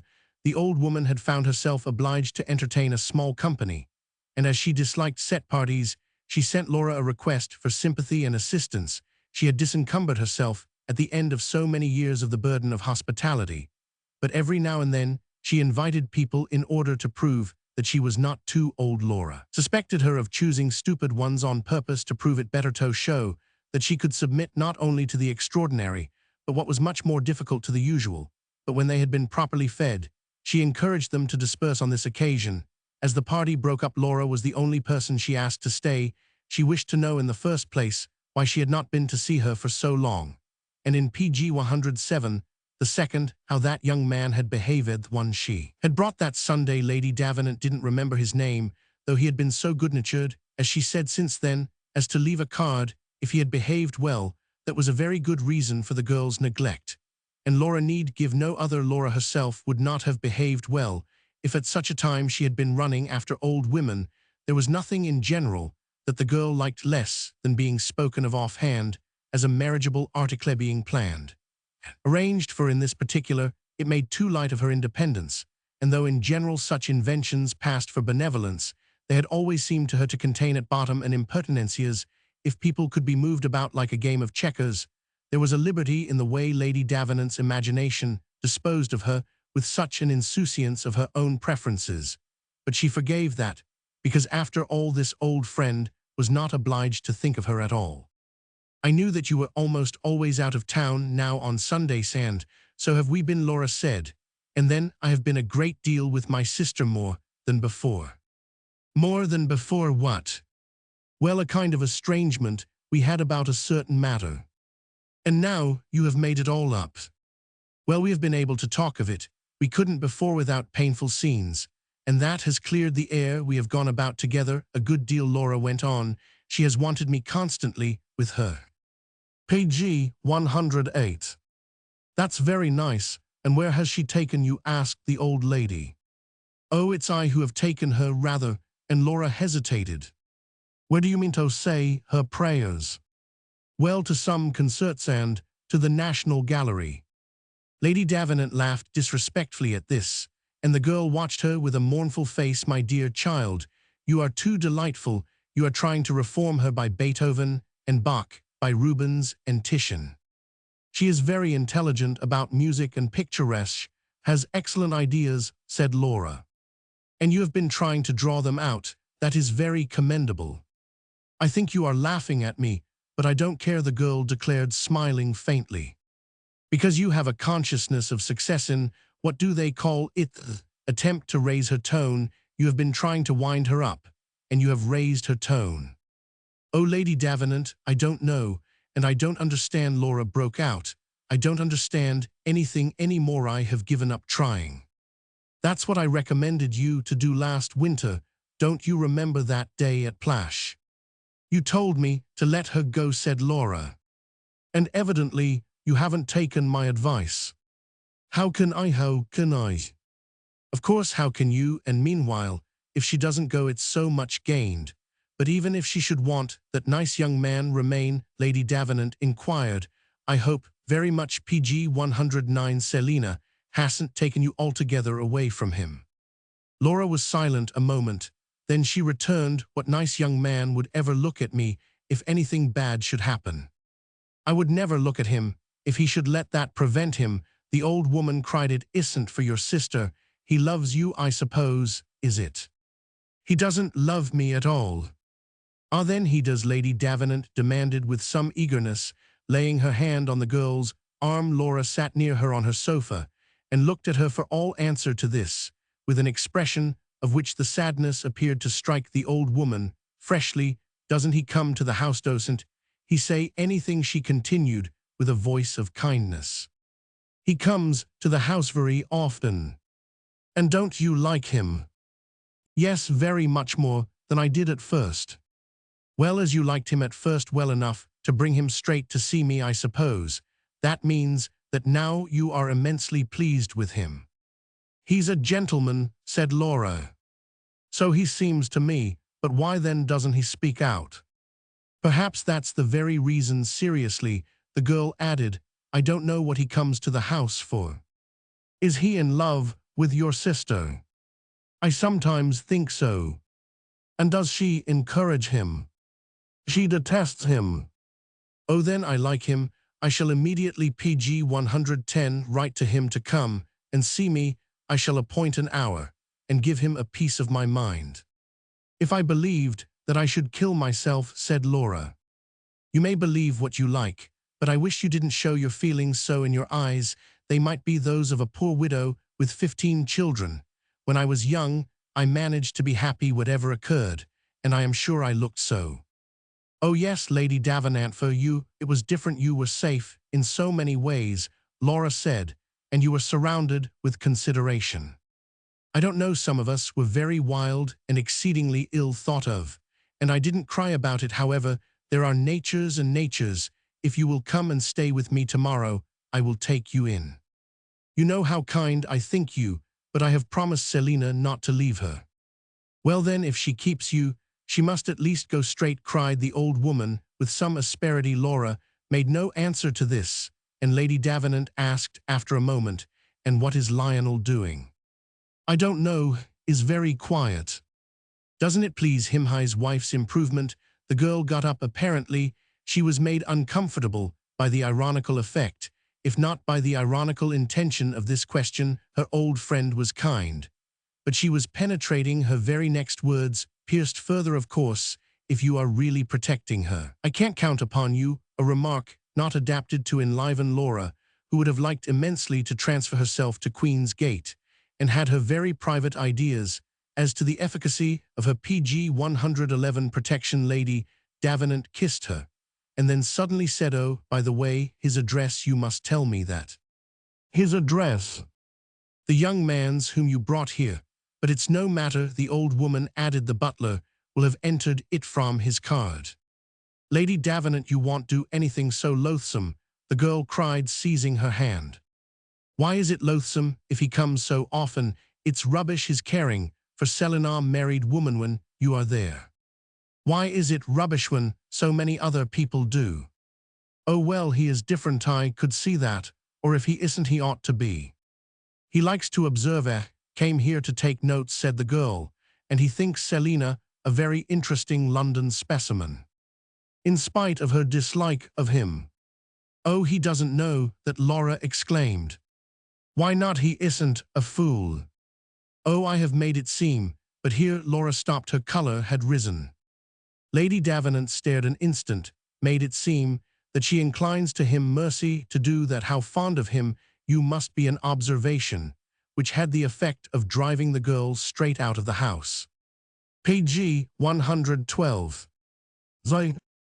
On one of the last days of June, Mrs. Barrington showed her sister a note she had received from your dear friend, as she called him, Mr. Wendover.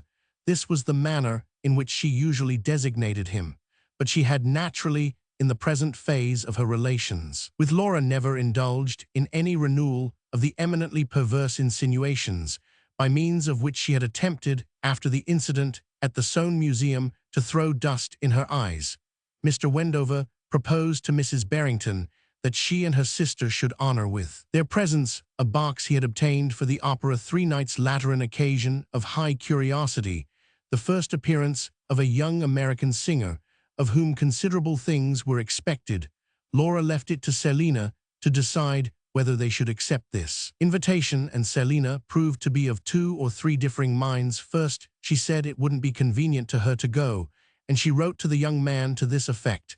Then, on second thoughts, she considered she might very well go, and telegraphed an acceptance later. She saw reason to regret her acceptance, and communicated this circumstance to her sister, who remarked that it was still not too late, PG 113, to change. Selina left her in ignorance till the next day as to whether she had retracted. Then she told her that she had let the matter stand. Would go to this. Laura replied that she was glad for Mr. Wendover, and for yourself, Selina said, leaving the girl to wonder why everyone this universality was represented by Mrs. Lionel Barrington, and Lady Davenant had taken up the idea that she entertained a passion for her compatriot. She was clearly conscious that this was not the case, though she was glad her esteem for him had not yet suffered the disturbance of her seeing reason to believe that Lady Davenant had already meddled according to her terrible threat. Laura was surprised to learn afterwards that Selina had, in London parlance, thrown over a dinner in order to make the evening at the opera fit. In the dinner would have made her too late, and she didn't care about it. She wanted to hear the whole opera. The sisters dined together alone, without any question of Lionel, and on alighting at Covent Garden found Mr. Wendover awaiting them in the portico. His box proved commodious and comfortable, and Selina was gracious to him. She thanked him for his consideration in not stuffing it full of people he assured her that he expected, but one other inmatia gentleman of a shrinking disposition, who would take up no room. The gentleman came in after the first act. He was introduced to the ladies as Mr. Booker of Baltimore. He knew a great deal about the young lady they had come to listen to, and he was not so shrinking, but that he attempted to impart a portion of his knowledge. PG 114. Even while she was singing before the second act was over, Laura perceived Lady Ringrose in a box on the other side of the house, accompanied by a lady unknown to her. There was apparently another person in the box, behind the two ladies, whom they turned round from time to time to talk with. Laura made no observation about Lady Ringrose to her sister, and she noticed that Selina never resorted to the glass to look at her. That Mrs. Barrington had not failed to see her, however, was proved by the fact that at the end of the second act, the opera was Meyerbeer's Huguenots. She suddenly said, turning to Mr. Wendover, "I hope you won't mind very much if I go for a short time to sit with a friend on the other side of the house." She smiled with all her sweetness as she announced this intention, and had the benefit of the fact that an apologetic expression is highly becoming to a pretty woman. But she abstained from looking at her sister, and the latter, after a wondering glance at her, looked at Mr. Wendover. She saw that he was disappointed, even slightly wounded. He had taken some trouble to get his box, and it had been no small pleasure to him to see it graced by the presence of a celebrated beauty. Now his situation collapsed. If the celebrated beauty were going to transfer her light to another quarter, Laura was unable to imagine what had come into her sister's head to make her so inconsiderate, so rude. Selina tried to perform her act of defection in a soothing, conciliating way so far as appealing eyebeams went, but she gave no particular reason for her escapade, withheld the name of the friends in question, and betrayed no consciousness that it. PG 115 was not usual for ladies to roam about the lobbies. Laura asked her no question, but she said to her, after an hesitation, "You won't be long, surely? You know you ought to leave me here." Selina took no notice of this, excused herself in no way to the girl. Mr. Wendover only exclaimed, smiling in reference to Laura's last remark, "Oh, so far as leaving you here goes, in spite of his great defect," and it was his only one that she could see of having only an ascending scale of seriousness. She judged him interestedly enough to feel a real pleasure in noticing that though he was annoyed at Selina's going away and not saying that she would come back soon, he conducted himself as a gentleman should, submitted respectfully, gallantly to her wish. He suggested that her friends might perhaps instead be induced to come to his box, but when she had objected, "Oh, you see, there are too many," he put her shawl on her shoulders, opened the box, offered her his arm. While this was going on, Laura saw Lady Ringrose studying them with her glass. Selina refused Mr. Wendover's arm. She said, "Oh no, you stay with her, I dare say he'll take me," and she gazed inspiringly at Mr. Booker. Selina never mentioned a name. When the pronoun would do, Mr. Booker, of course, sprang to the service required, and led her away with an injunction from his friend to bring her back promptly. As they went off, Laura heard Selina say to her companion, "And she knew Mr. Wendover could also hear it. Nothing would have induced me to leave her alone with you." She thought this a very extraordinary speech, thought it even vulgar, especially considering that she had never seen the young PG 116 man till half an hour before, and since then had not exchanged 20 words with him. It came to their ears so distinctly that Laura was moved to notice it by exclaiming with a laugh, "Poor Mr. Booker, what does she suppose I would do to him?" "Oh, it's for you she's afraid," said Mr. Wendover. Laura went on, after a moment, "She ought to have left me alone with you either." "Oh yes, she ought, after all," the young man returned. The girl had uttered these words from no desire to say something flirtatious, but because they simply expressed a part of the judgment she passed mentally on Selina's behavior. She had a sense of wrongdoing being made light of, for Mrs. Barrington certainly knew that honorable women didn't, for the appearance of the thing, arrange to leave their unmarried sister. sitting alone publicly at the playhouse, with a couple of young men couple, that there would be as soon as Mr. Booker should come back. It displeased her that the people in the opposite box, the people Selina had joined, should see her exhibited in this light. She drew the curtain of the box a little, she moved a little more behind it, and she heard her companion utter a vague, appealing, protecting sigh, which seemed to express his sense her own corresponded with it, that the glory of the occasion had somehow suddenly departed at the end of some minutes. She perceived among Lady Ringrose and her companions a movement which appeared to denote that Selina had come, and the two ladies in front turned round. Something went on at the back of the box. "She's PG 117, there," Laura said, indicating the place. But Mrs. Barrington did not show herself. She remained masked by the others. Neither was Mr. Booker visible. He had not seemingly been persuaded to remain. And indeed Laura could see that there would not have been room for him. Mr. Wendover observed ruefully that, as Mrs. Barrington evidently could see nothing at all from where she had gone, she had exchanged a very good place for a very bad one. I can't imagine," said the girl. But she paused, losing herself in reflections and wonderments, in conjectures that soon became anxieties. Suspicion of Selina was now so rooted in her heart that it could make her unhappy even when it pointed nowhere. And by the end of half an hour, she felt how little her fears had really been lulled since that scene of dishevelment and contrition in the early dawn. The opera resumed its course, but Mr. Booker did not come back. The American singer trilled and warbled, executed remarkable flights, and there was much applause, every symptom of success. But Laura became more and more unaware of the music. She had no eyes but for Lady Ringrose and her friend. She watched them earnestly. She tried to sound with her glass the curtained dimness behind them. Their attention was all for the stage, and they gave no present sign of having any fellow listeners. These others had either gone away or were leaving them very much to themselves.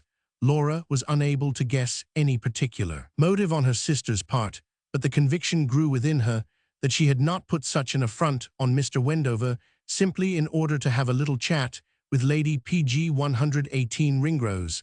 There was something else, there was someone else in the affair.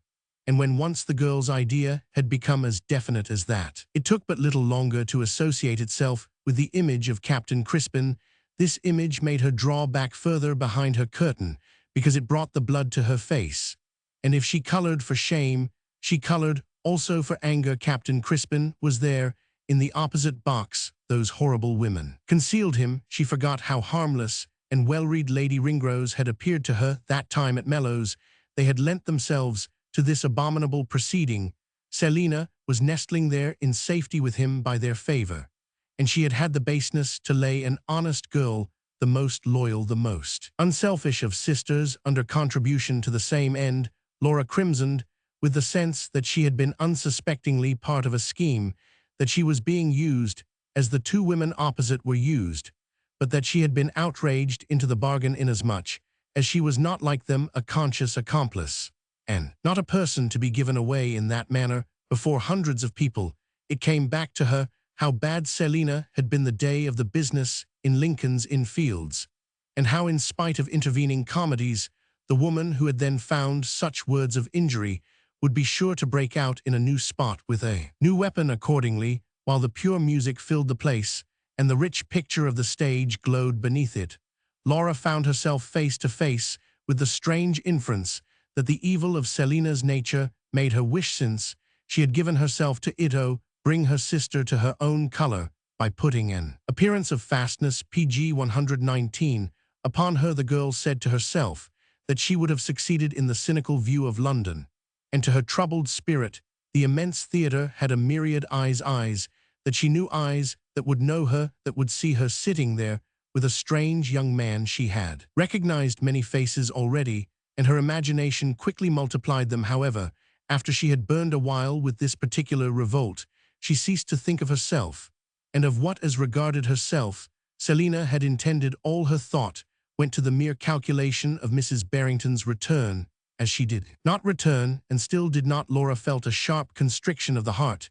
She knew not what she feared, knew not what she supposed. She was so nervous, as she had been the night she waited till morning for her sister to re-enter the house in Grosvenor Place, that when Mr. Wendover occasionally made a remark to her, she failed to understand him, was unable to answer him. Fortunately, he made very few. He was preoccupied either wondering Also what Selina was up to, or more probably simply absorbed in the music. What she had comprehended, however, was that when at 3 different moments she had said restlessly, "Why doesn't Mr. Booker come back?" He replied, "Oh, there's plenty of time," are very comfortable. These words she was conscious of. She particularly noted them, and they interwove themselves with her restlessness. She also noted in her tension that after her 3rd inquiry Mr. Wendover said something about looking up his friend. If she didn't mind being left alone a moment, he quitted the box. And during this interval, Laura tried more than ever to see with her glass what had PG 120 become of her sister. But it was as if the ladies opposite had arranged themselves, had arranged their curtains on purpose to frustrate such an attempt. It was impossible to her even to assure herself of what she had begun to suspect, that Selina was now not with them. If she was not with them, where in the world had she gone? As the moments elapsed before Mr. Wendover's return, she went to the door of the box and stood watching the lobby for the chance that he would bring back the absentee. Presently, she saw him coming alone, and something in the expression of his face made her step out into the lobby to meet him. He was smiling, but he looked embarrassed and strange, especially when he saw her standing there, as if she wished to leave the place. "I hope you don't want to go," he said, holding the door for her to pass back into the box. "Where are they? Where are they?" she demanded, remaining in the corridor. "I saw our friend has found a place in the stalls near the door by which you go into them, just here under us." "And does he like that better?" Mr. Wendover's smile became perfunctory as he looked down at her. "Mrs. Barrington has made such an amusing request of him." "An amusing request?" "She made him promise not to come back." "Made him promise?" Laura stared. "She asked him as a particular favor to her not to join us again, and he said he wouldn't." "Ah, the monster!" Laura exclaimed, blushing crimson. PG 121. "Do you mean poor Mr. Booker?" Mr. Wendover asked. Of course, he had to assure her that the wish of so lovely a lady was law, but he doesn't understand, laughed the young man. "No more do Roman 1. And where is the lovely lady?" said Laura, trying to recover herself. "He hasn't the least idea." "Isn't she with Lady Ringrose?" "If you like, I will go and see."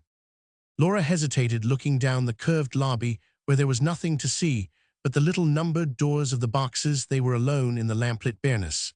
The finale of the act was ringing and booming behind them. In a moment, she said, "I'm afraid I must trouble you to put me into a cab." "Ah, you won't see the rest. Do stay. What difference does it make?" And her companion still held open the door of the box. Her eyes met his, in which it seemed to her that, as well as in his voice, there was conscious sympathy, entreaty, vindication, tenderness. Then she gazed into the vulgar corridor again. Something said to her that, if she should return, she would be taking the most important step of her life. She considered this, and while she did so, a great burst of applause filled the place as the curtain fell. "See what we are losing, and the last act is so fine," said Mr. Wendover. She returned to her seat, and he closed the door of the box behind them. Then in this little upholstered receptacle, which was so public and yet so private, Laura Wing passed through the strangest moments. She had known an indication of their strangeness, is that when she PG 122 presently perceived that while she was in the lobby, Lady Ringrose and her companion had quite disappeared.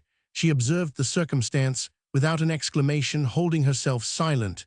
Their box was empty, but Laura looked at it without in the least feeling this to be a sign that Selina would now come round. She would never come round again, nor would she have gone home from the opera. That was by this time absolutely definite to the girl who had first been hot and now was cold with the sense of what Selina's injunction to poor Mr. Booker exactly meant. It was worthy of her, for it was simply a vicious little kick. As she took her flight, Grosvenor Place would not shelter her that night, and would never shelter her more. That was the reason she tried to spatter her sister with the mud into which she herself had jumped. She would not have dared to treat her in such a fashion if they had had a prospect of meeting again. The strangest part of this remarkable juncture was that what ministered most to our young lady's suppressed emotion was not the tremendous reflection that this time Selina had really bolted, and that on the morrow All London would know it all, that had taken the glare of certainty, and a very hideous hue it was. Whereas the chill that had fallen upon the girl now was that of a mystery which waited to be cleared up. Her heart was full of suspense, of which she returned the pressure, trying to twist it into expectation. There was a certain chance in life that sat there beside her, but it would go for ever if it should not move nearer that night. And she listened, she watched for it to move. I need not inform the reader that this chance presented PG 123 itself, in the person of Mr. Wendover, who more than anyone she knew had it in his hand to transmute her detestable position. Tomorrow he would know and would think sufficiently little of a young person of that breed. Therefore, it could only be a question of his speaking on the spot. That was what she had come back into the box for. To give him his opportunity, it was open to her to think he had asked for it, adding everything together. The poor girl added deep in her heart. While she said nothing, the music was not there now to keep them silent, yet he remained quiet even as she did, and that for some minutes was a part of her addition. She felt as if she were running a race with failure and shame. She would get in first, if she should get in before the degradation of the morrow, but this was not very far off, and every minute brought it nearer. It would be there, in fact, virtually that night, if Mr. Wendover should begin to realize the brutality of Selina's not turning up at all. The comfort had been hitherto that he didn't realize brutalities. There were certain violins that emitted tentative sounds in the orchestra. They shortened the time and made her uneasier. Fixed her idea that he could lift her out of her mire if he would. It didn't appear to prove that he would. His also observing Lady Ringrose's empty box without making an encouraging comment upon it. Laura waited for him to remark that her sister obviously would turn up now, but no such words fell from his lips. He must either like Selina's being away or judge it damningly, and in either case, why didn't he speak if he had nothing to say? Why had he said? Why had he done? What did he mean? But the PG 124 girl's inward challenge to him lost itself in a mist of faintness. She was screwing herself up to a purpose of her own, and it hurt almost to anguish, and the whole place around her was a blur and swim through which she heard the tuning of fiddles. Before she knew it, she had said to him, "Why have you come so often?" "So often to see you, do you mean?" "To see mate was for that. Why have you come?" she went on. He was evidently surprised, and his surprise gave her a point of anger, a desire almost that her words should hurt him, lash him. She spoke low, but she heard herself, and she thought that if what she said sounded to him in the same way, "You have come very often, too often." He colored, he looked frightened, he was clearly extremely startled. "Why, you have been so kind, so delightful," he stammered. "Yes, of course, and so have you. Did you come for Selina? She is married, you know, and devoted to her husband." A single minute had sufficed to show the girl that her companion was quite unprepared for her question, that he was distinctly not in love with her, and was face to face with a situation entirely new. The effect of this perception was to make her say wilder things. "Why, what is more natural when one likes people than to come often? Perhaps I have bored you with our American way," said Mr. Wendover. "And is it because you like me that you have kept me here?" Laura asked. She got up, leaning against the side of the box. She had pulled the curtain far forward and was out of sight of the house. PG 125. He rose, but more slowly. He had got over his first confusion. He smiled at her, but his smile was dreadful. "Can you have any doubt as to what I have come for? It's a pleasure to me that you have liked me well enough to ask." For an instant she thought he was coming nearer to her, but he didn't. He stood there twirling his gloves. Then an unspeakable shame and horror of herself, of him, of everything came over her, and she sank into a chair at the back of the box with averted eyes, trying to get further into her corner. Leave me, go away," she said in the lowest tone that he could hear. The whole house seemed to her to be listening to her pressing into the box. "Leave you alone in this place when I love you? I can't do that, indeed I can't." "You don't love me, you torture me by staying," Laura went on in a convulsed voice. "For God's sake, go away, and don't speak to me. Don't let me see you or hear of you again." Mr. Wendover still stood there, exceedingly agitated, as well he might be, by this inconceivable scene. Unaccustomed feelings possessed him, and they moved him in different directions. Her command that he should take himself off was passionate, yet he attempted to resist, to speak. How would she get home? Would she see him? Tomorrow would. She let him wait for her outside. To this Laura only replied, oh dear, if you would only go. And at the same instant, she sprang up, gathering her cloak around her, as if to escape from him, to rush away herself. He checked this movement, however, clapping on his hat, and holding the door. 1 moment more he looked at her. Her own eyes were closed. Then he exclaimed pitifully, oh Miss Wing, and stepped out of the box. When he had gone, she collapsed into one of the chairs again, and sat there with her face buried in a fold of her mantle for many minutes. She was perfectly still. She was ashamed even to move. The one thing that could have justified her blown away the dishonor of her monstrous overture would have been on his side. The quick response of unmistakable passion, it had not come, and she had nothing left but to loathe herself. She did so violently for a long time in the dark corner of the box, and she felt that he loathed her too. I love you. How pitifully the poor little make-believe words had quavered out, and how much disgust they must have represented. Poor man. Laura Wing suddenly found herself murmuring. Compassion filled her mind at the sense of the way she had used him. At the same moment, a flare of music broke out. The last act of the opera had begun, and she had sprung up and quitted the box. The passages were empty, and she made her way without trouble. She descended to the vestibule. There was no one to stare at her, and her only fear was that Mr. Wendover would be there. But he was not, apparently, and she saw that she should be able to go away quickly. Selina would have taken the carriage, she could be sure of that, or if she hadn't, it wouldn't have come back yet. Besides, she couldn't possibly wait there so long, as while it was cold. She was in the act of asking one of the attendants in the portico to get her a cab, when someone hurried up to her from behind, overtaking here a PG 127 gentleman, in whom, turning round, she recognized Mr. Booker. He looked almost as bewildered as Mr. Wendover, and his appearance disconcerted her almost as much as that of his friend would have done. Oh, are you going away alone? What must you think of me? This young man exclaimed, and he began to tell her something about her sister, and to ask her at the same time if he might not go with her, help her in some way. He made no inquiry about Mr. Wendover, and she afterwards judged that that distracted gentleman had sought him out and sent him to her assistance, also that he himself was at that moment watching them from behind some column. He would have been hateful if he had shown himself, yet in this later meditation there was a voice in her heart which commended his delicacy. He effaced himself to look after her, provided for her departure by proxy. A cab, that's all I want, she said to Mr. Booker, and she almost pushed him out of the place with the wave of the hand with which she indicated her need. He rushed off to call one, and a minute afterwards the messenger, whom she had already dispatched, rattled up in a hansom. She quickly got into it, and as she rolled away, she saw Mr. Booker returning in all haste with another. She gave a passionate moan. Thigh's common confusion seemed to add a grotesqueness to her predicament. Page 128. Roman 12. The next day at 5 o'clock, she drove to Queen's Gate, turning to Lady Davenant in her distress, in order to turn somewhere her old friend was at home, and by extreme good fortune alone, looking up from her book in her place by the window, she gave the girl, as she came in, a sharp glance over her glasses.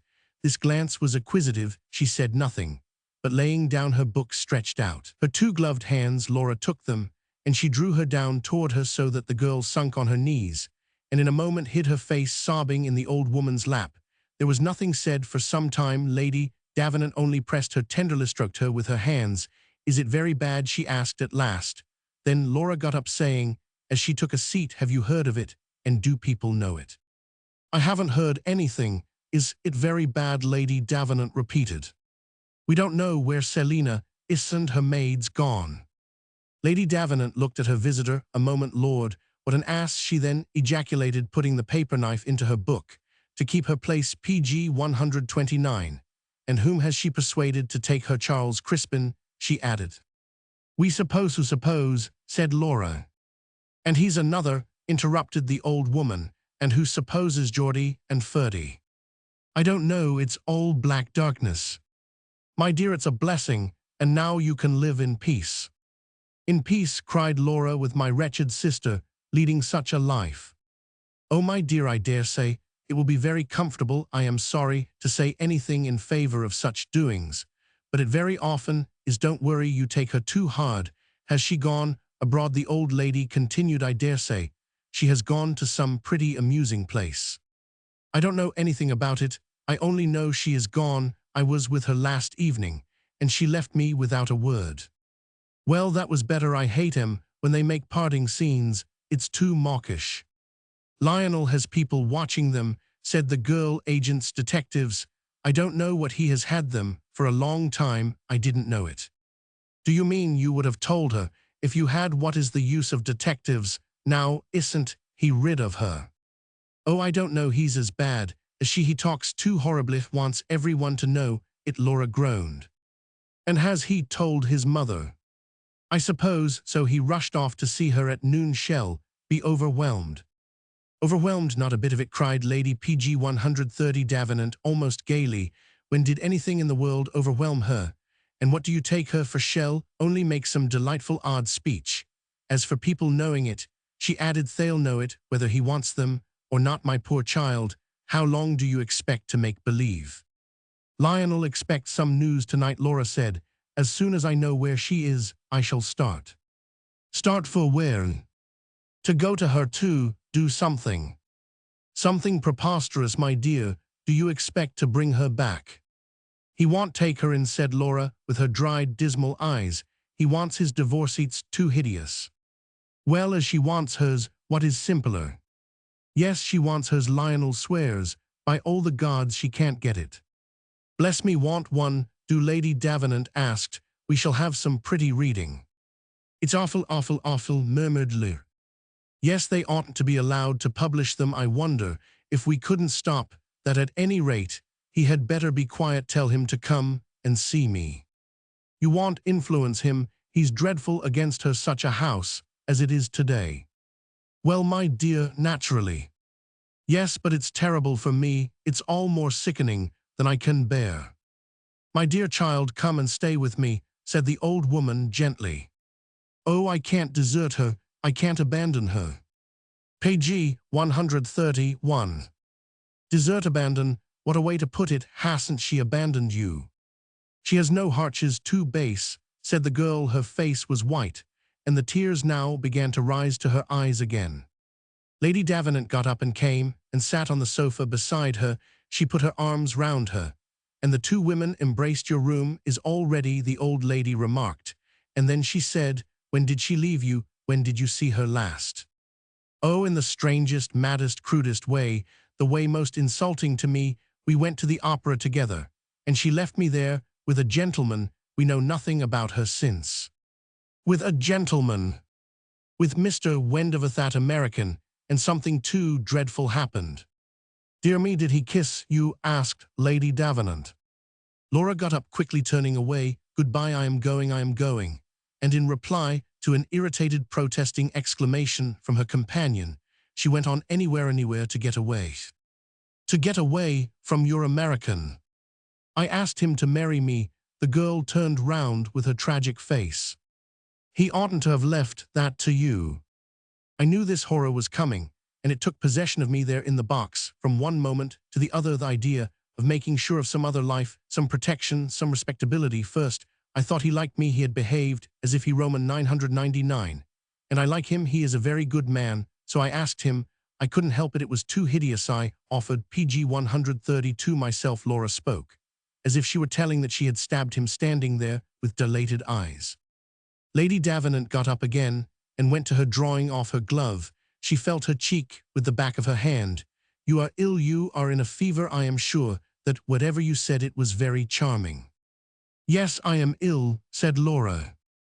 Upon my honor, you shan't go home. You shall go straight to bed. And what did he say to you? Oh, it was too miserable, cried the girl, pressing her face again into her companion's kerchief. I was all mistaken. He had never thought. Why the deuce, then, did he run about that way after you? He was a brute to say it. He didn't say it, and he never ran about. He behaved like a perfect gentleman. I've no patience. I wish I had seen him that time, Lady Davenant declared. Yes, that would have been nice. You'll never see him. If he is a gentleman, he'll rush away. Bless me, what a rushing away, murmured the old woman. Then, passing her arm round Laura, she added, You'll please to come upstairs with me.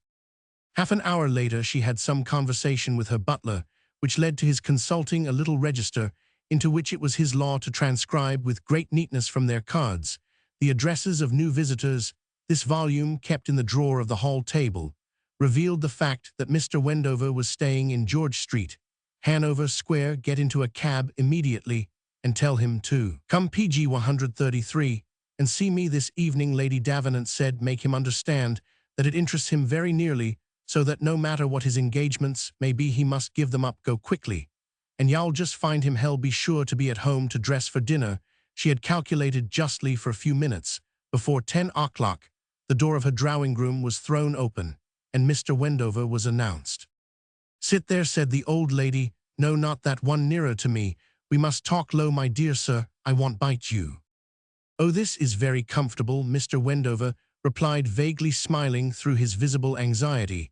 It was no more than natural that he should wonder what Laura Wing's peremptory friend wanted of him at that hour of the night, but nothing could exceed the gallantry of his attempt to conceal the symptoms of alarm.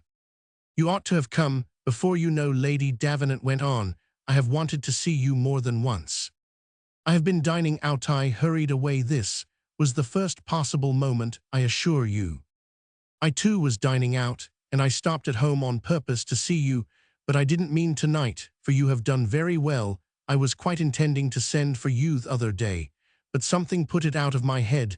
Besides, I knew she wouldn't like it. Why, Lady Davenant, I made a point of calling ever so long ago after that day, the young man exclaimed, not reassured, or at any rate not enlightened. Page 134.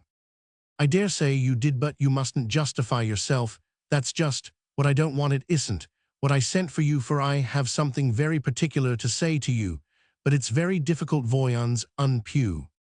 The old woman reflected a little with her eyes on his face, which had grown more grave as she went on. Its expression intimated that he failed as yet to understand her, and that he at least was not exactly trifling. Lady Davenant's musings apparently helped her little, if she was looking for an artful approach, for they ended in her saying abruptly, I wonder if you know what a capital girl she is. Do you mean, though? You mean, stammered Mr. Wendover, pausing, as if he had given her no right not to allow him to conceive alternatives. Yes, I do mean, she's upstairs in bed. Upstairs in bed, the young man stared. Don't be afraid, not going to send for her, laughed his hostess. Her being here, after all, has nothing to do with it, except that she did come. I certainly, she did come, but my keeping her, that was my doing. My maid has gone to Grosvenor Place to get her things, and let them know that she will stay here for the present. Now, am I clear? Not in the least, said Mr. Wendover, almost sternly. Lady Davenant, however, was not of a composition to suspect him of sternness, or to care very much if she did, and she went on with her quick discursiveness. Well, we must be patient. We shall work it out together. I was afraid you would go PG 135 away. That's why I lost no time. Above all, I want you to understand that she has not the least idea that I have sent for you, and you must promise me never, never, never to let her know. She would be monstrous angry.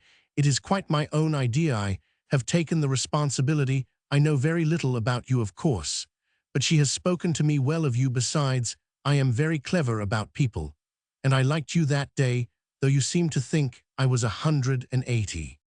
You do me great honor, Mr. Wendover rejoined. I'm glad you're pleased. You must be if I tell you that I like you now even better. I see what you are, except for the question of fortune. It doesn't perhaps matter much. But have you any money? I mean, have you a fine income? No, indeed, I haven't, and the young man laughed in his bewilderment. I have very little money, indeed. Well, I dare say you have as much as Roman one. Besides, that would be a proof she is not mercenary. You haven't in the least made it plain whom you're talking about, said Mr. Wendover. I have no right to assume anything. Are you afraid of betraying her? I am more devoted to her even than I want you to be. She has told me what happened between you last night. What she said to you at the opera. That's what I want to talk to you about.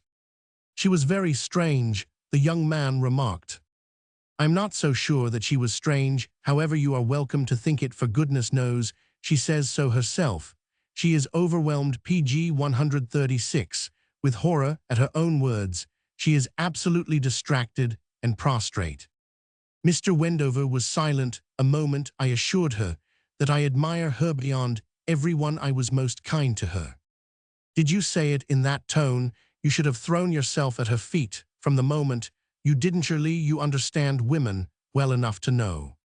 You must remember where we were, in a public place, with very little room for throwing. Mr. Wendover exclaimed. So far from blaming you, she says your behavior was perfect. It's only I who want to have it out with you, Lady Davenant pursued. She's so clever, so charming, so good, and so unhappy. When I said just now she was strange, I meant only in the way she turned against me. She turned against you. She told me she hoped she should never see me again. And you like to see her? Not now, Mr. Wendover exclaimed eagerly. I don't mean now. I am not such a fool as that. I mean some day or other, when she has stopped accusing herself, if she ever does. Lady Davenant, you must leave that to me, the young man returned after a moment's hesitation. Don't be afraid to tell me I am meddling with what doesn't concern me, said his hostess. Of course, I know I am meddling. I sent for you here to meddle. Who wouldn't for that creature? She makes one melt. Page 137. I am exceedingly sorry for her. I don't know what she thinks, she said.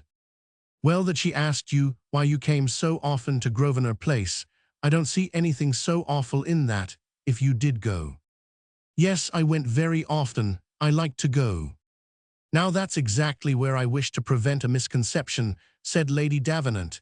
If you liked to go, you had a reason for liking, and Laura Wing was the reason, wasn't she?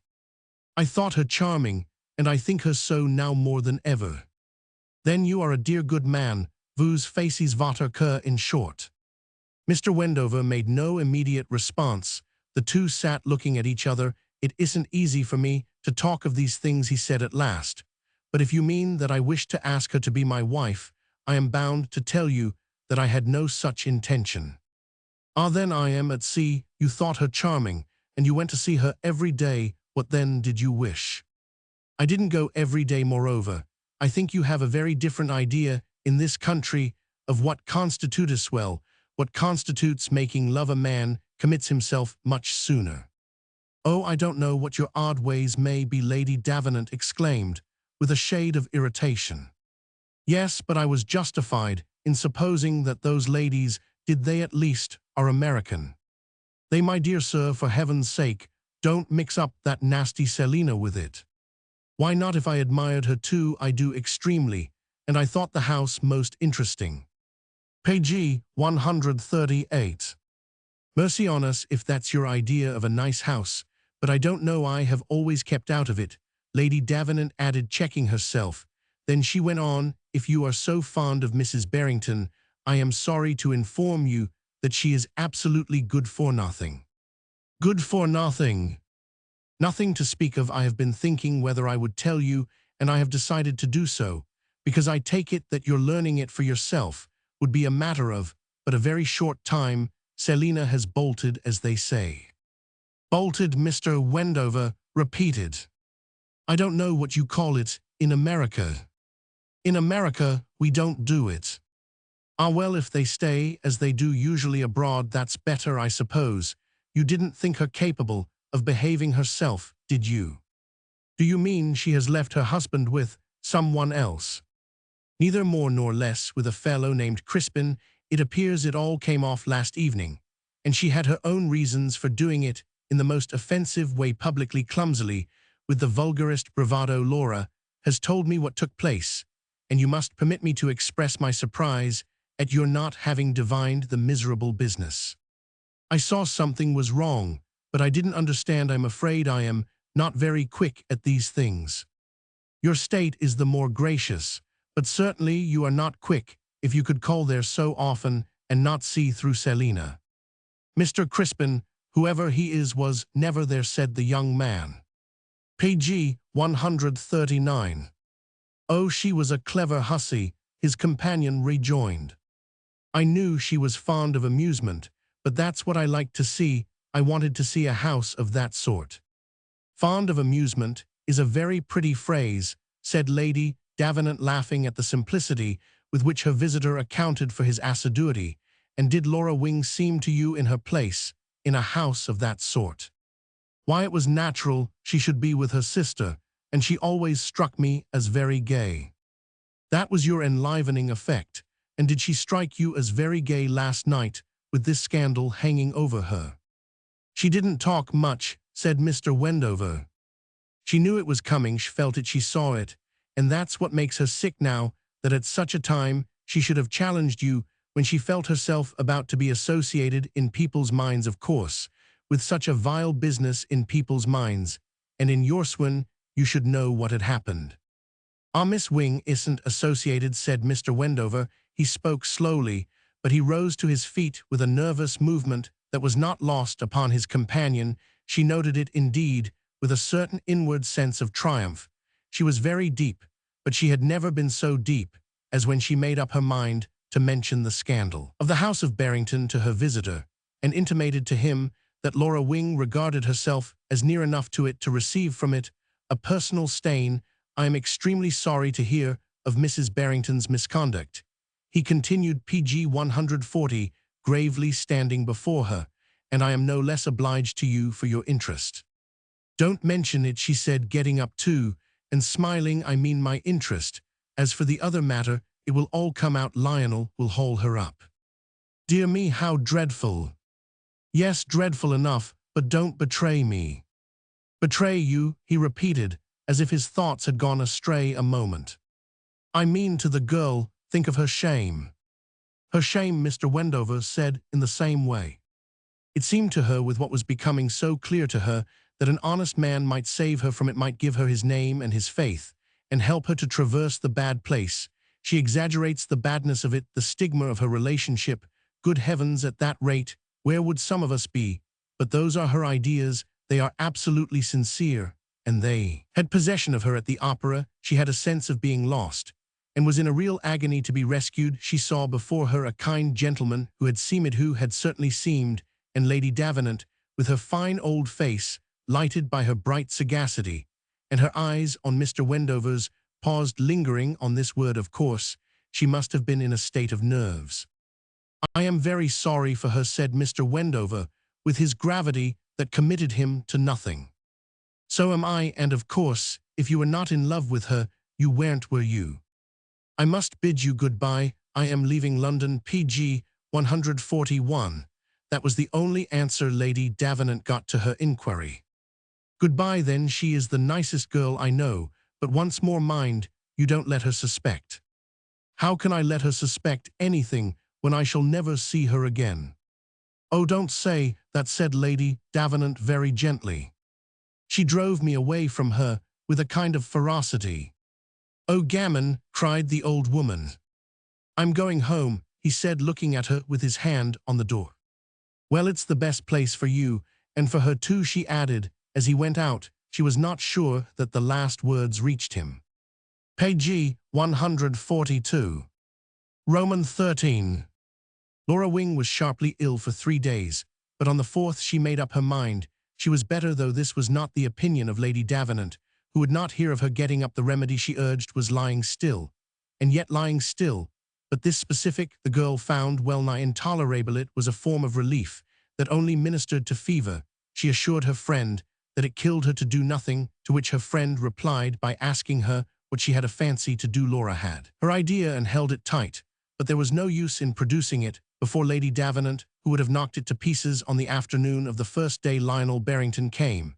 And though his intention was honest, he brought no healing. Hearing she was ill, he wanted to look after her, wanted to take her back to Grosvenor Place and make her comfortable. He spoke as if he had every convenience for producing that condition, though he confessed there was a little bar to it in his own case. This impediment was the cheeky aspect of Miss Steet, who went sniffing about, as if she knew a lot if she should only condescend to tell it. He saw more of the children now. I am going to have M in every day. Poor little PG 143 devils, he said, and he spoke as if the discipline of suffering had already begun for him, and a kind of holy change had taken place in his life. Nothing had been said yet in the house, of course, as Laura knew, about Selina's disappearance, in the way of treating it as irregular. but the servants pretended so hard not to be aware of anything in particular that they were like pickpockets looking with unnatural interest the other way. After they have cribbed a fellow's watch to a certainty in a day or two, the governess would give him warning she would come and tell him she couldn't stay in such a place. And he would tell her in return that she was a little donkey for not knowing that the place was much more respectable now than it had ever been. This information Selina's husband imparted to Lady Davenant, to whom he discoursed with infinite candor and humor, taking a highly philosophical view of his position, and declaring that it suited him down to the ground. His wife couldn't have pleased him better if she had done it on purpose. He knew where she had been every hour since she quitted Laura at the opera, knew where she was at that moment, and he was expecting to find another telegram on his return to Grosvenor Place, so if it suited her, it was all right, wasn't it? And the whole thing would go as straight as a shot. Lady Davenant took him up to see Laura, though she viewed their meeting with extreme disfavor, the girl being in no state for talking in general. Laura had little enough mind for it, but she insisted on seeing Lionel. She declared that if this were not allowed her, she would go after him. Ill as she was, would dress herself and drive to his house. She dressed herself PG 144 now. After a fashion, she got upon a sofa to receive him. Lady Davenant left him alone with her for 20 minutes, at the end of which she returned to take him away. This interview was not fortifying to the girl, whose idea of which I have said that she was tenacious, was to go after her sister, to take possession of her, cling to her, and bring her back. Lionel, of course, wouldn't hear of taking her back, nor would Selina presumably hear of coming, but this made no difference in Laura's heroic plan. She would work it, she would compass it, she would go down on her knees, she would find the eloquence of angels, she would achieve miracles. At any rate, it made her frantic not to try, especially as even in fruitless action she should escape from herself, an object of which her horror was not yet extinguished. As she lay there through inexorably conscious hours, the picture of that hideous moment in the box alternated with the vision of her sister's guilty flight. She wanted to fly herself, to go off, and keep going forever. Lionel was fussily kind to her, and he didn't abuse Selina, didn't tell her again how that lady's behavior suited his book. He simply resisted, with a little exasperating dogged grin, her pitiful appeal for knowledge of her sister's whereabouts. He knew what she wanted it for, and he wouldn't help her in any such game. If she would promise solemnly to be quiet, he would tell her when she got better. But he wouldn't lend her a hand to make a fool of herself. Her work was cut out for her. She was to stay and mind the children. If she was so keen to do her duty, she needn't go further than that. For it he talked a great deal, PG 145, about the children, and figured himself as pressing the little deserted darlings to his bosom. He was not a comedian, and she could see that he really believed he was going to be better and purer now. Laura said she was sure Selina would make an attempt to get Thema, at least one of them, and he replied grimly, yes, my dear, she had better try. The girl was so angry with him in her heart, tossing weakness for refusing to tell her even whether the desperate pair had crossed the channel, that she was guilty of the immorality of regretting that the difference in badness between husband and wife was so distinct. For it was distinct. She could see that as he made his dry little remark about Selina's trying, he told her he had already seen his solicitor, the clever Mr. Smallshaw, and she said she didn't care.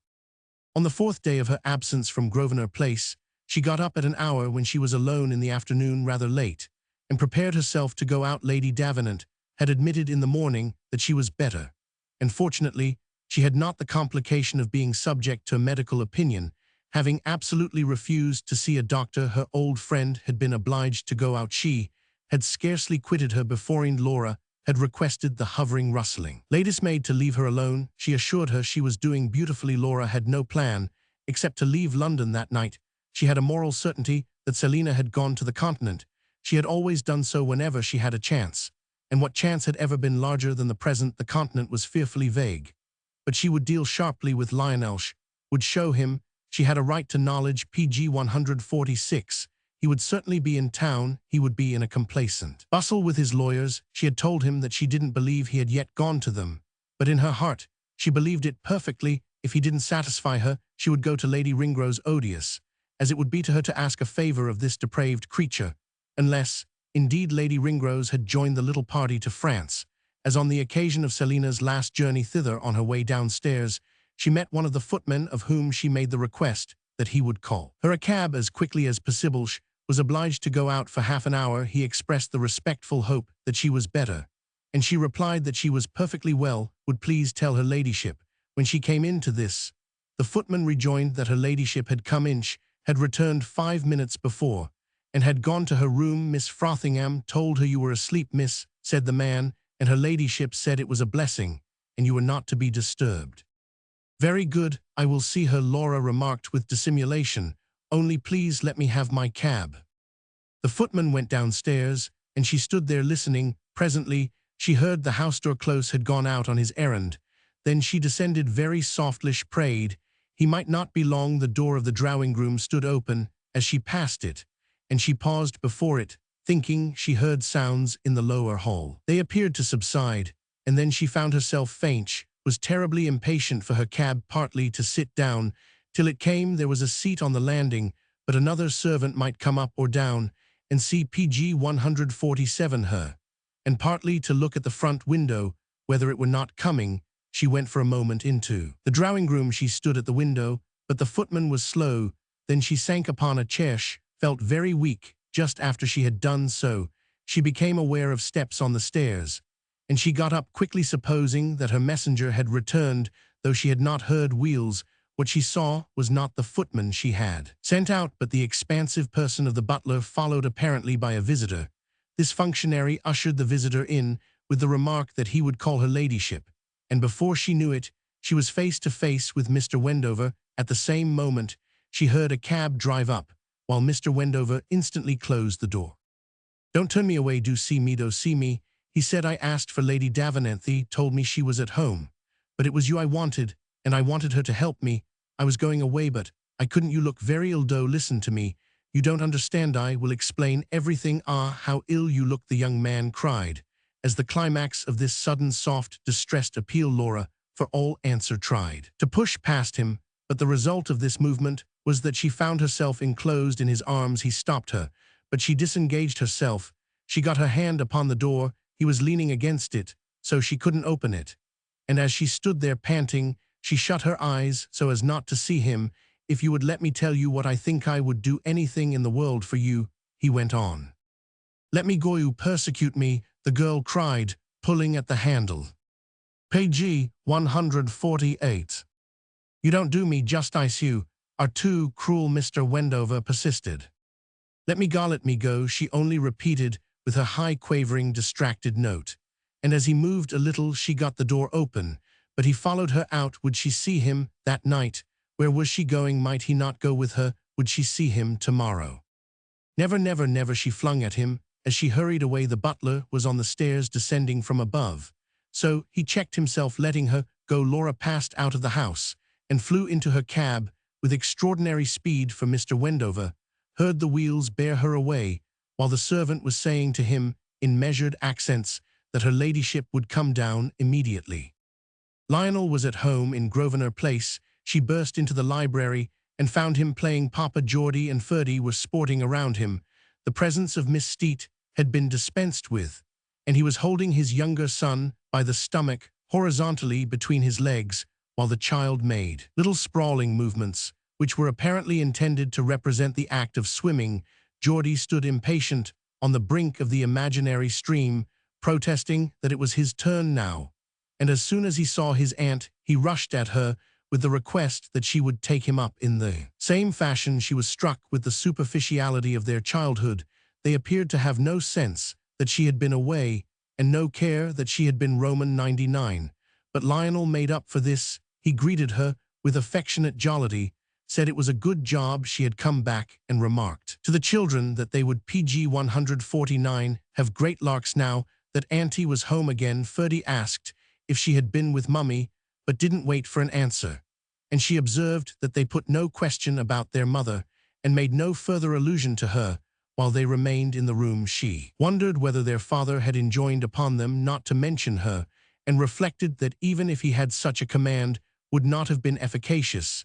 It added to the ugliness of Selina's flight that even her children didn't miss her, and to the dreariness, somehow to Laura's sense of the whole situation, that one could neither spend tears on the mother and wife, because she was not worth it, nor sentimentalize about the little boys, because they didn't inspire it, "Well, you do look seedy, I'm bound to say," that Lionel exclaimed, and he recommended strongly a glass of port, while Ferdy, not seizing this reference, suggested that Daddy should take her by the waistband and teach her to strike out. He represented himself in the act of drowning.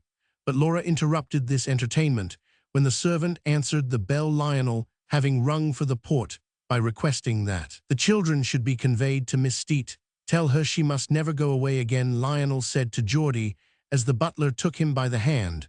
But the only touching consequence of this injunction was that the child piped back to his father over his shoulder, "Well, you mustn't either, you know.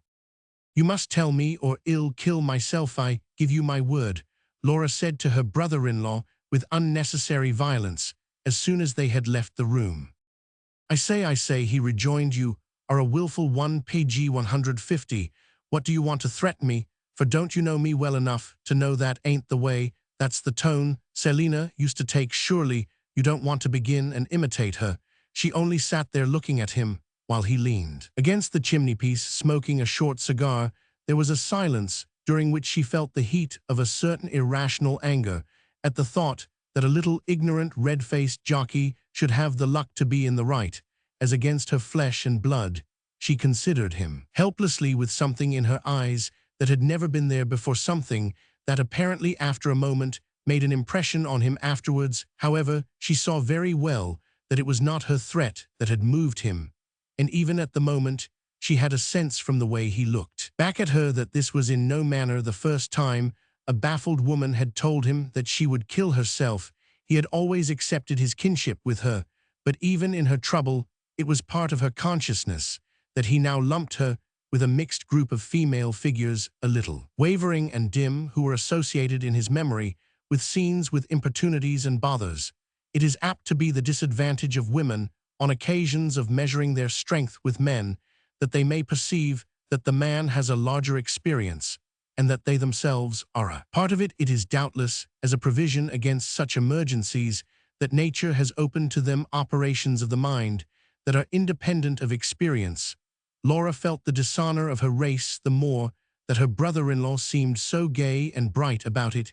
He had an air of positive prosperity, as if his misfortune had pg 151 turned into that. It came to her that he really liked the idea of the public éclaircissement, fresh occupation, the bustle and importance and celebrity of it that was sufficiently incredible.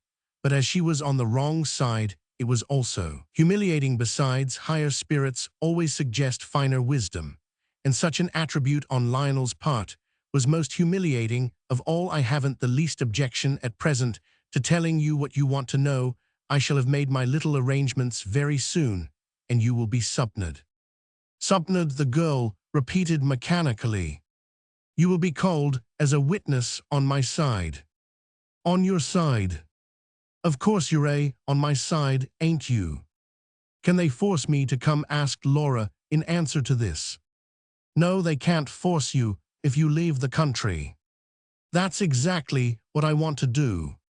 "That will be idiotic," said Lionel, "and very bad for your sister. If you don't help me, you ought at least to help her." She sat a moment with her eyes on the ground. "Where is Schuher? Is she?" then asked. "They are at Brussels, at the Hotel de Flanders. They appear to like it very much." "Are you telling me the truth?" "Lord, my dear child, I don't lie," Lionel exclaimed. "You'll make a jolly mistake if you go to her," he added. "If you have seen her with him, how can you speak for her?" "I won't see her with him." "That's all very well, but hell take care of that." pg 152. "Of course, if you're ready for perjury," Lionel exclaimed. "I am ready for anything." "Well, I've been kind to you, my dear," he continued, smoking with his chin in the air. "Certainly you have been kind to me." "If you want to defend her, you had better keep away from her," said Lionel. "Besides, for yourself, it won't be the best thing in the world to be known to have been in it." "I don't care about myself," the girl returned musingly. "Don't you care about the children that you are so ready to throw them over? For you would, my dear. You know, if you go to Brussels, you never come back here. You never cross this threshold. You never touch them again." Laura appeared to listen to this last declaration, but she made no reply to it. She only exclaimed, after a moment with a certain impatience, "Oh, the children will do anyway." Then she added passionately, "You want Lionel in mercy's name, tell me that you want." "I want what?" "Do the awful thing you say. Divorce her, the devil I want." "Then why do you speak of the children if you have no pity for them?" Lionel stared an instant. "I thought you said yourself that they would do anyway." Laura bent her head, resting it on the back of her hand on the leathern arm of the sofa, so she remained while Lionel stood smoking. But at last, to leave the room, she got up with an effort that was PG 153, a physical pain. He came to her to detain her with a little good intention that had no felicity for her trying to take her hand. Persuasively, "Dear old girl, don't try, and behave just as she did. If y'all stay quietly here, I won't call you, I give you my honor, I won't there. You want to see the doctor, that's the fellow you want to see. And what good will it do you even if you bring her home in pink paper? Do you candidly suppose I'll ever look at her except across the courtroom?" I must, Laura cried, jerking herself away from him and reaching the door. "Well then, goodbye," he said in the sternest tone she had ever heard him use.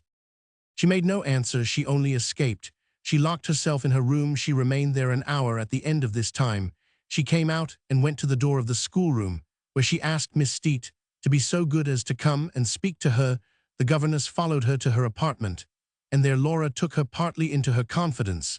There were things she wanted to do before going, and she was too weak to act without assistance. She didn't want it from the servants. If only Miss Steet would learn from them whether Mr. Barrington were dining at home. Laura told her that her sister was ill, and she was hurrying to join her abroad. It had to be mentioned that way that Mrs. Barrington had left the country, though of course there was no spoken recognition between the two women of the reasons for which she had done so. There was only a tacit, hypocritical assumption that she was on a visit to friends, and that there had been nothing queer about her departure. Laura knew that Miss PG 154 Steet knew the truth, and the governess knew that she knew it.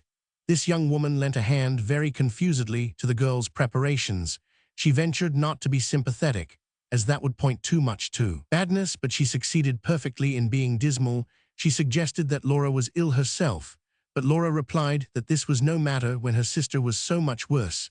She elicited the fact that Mr. Barrington was dining. The butler believed with his mother, but she was of no use when it came to finding in the Bradshaw, which she brought up from the hall, the hour of the night boat to Ostend. Laura found it herself. It was conveniently late, and it was a gain to her that she was very near the Victoria station, where she would take the train for Dover. The governess wanted to go to the station with her, but the girl would not listen to this, would only allow her to see that she had a cab. Laura let her help her still further. She sent her down to talk to Lady Davenant's maid. When that personage arrived in Grosvenor Place to inquire from her mistress what in the world had become of poor Miss Wing, the maid intimated Miss Steet said on her return that her ladyship would have come herself, only she was too angry. She was very bad indeed. It was an indication of this that she had sent back her young friend's dressing case and her clothes. Laura also borrowed money from the governess, had too little in her pocket. The latter brightened up as the preparations advanced. She had never before been concerned in a flurried night episode with an unavowed clandestine. Sighed, the very imprudence of it for a sick girl alone was romantic.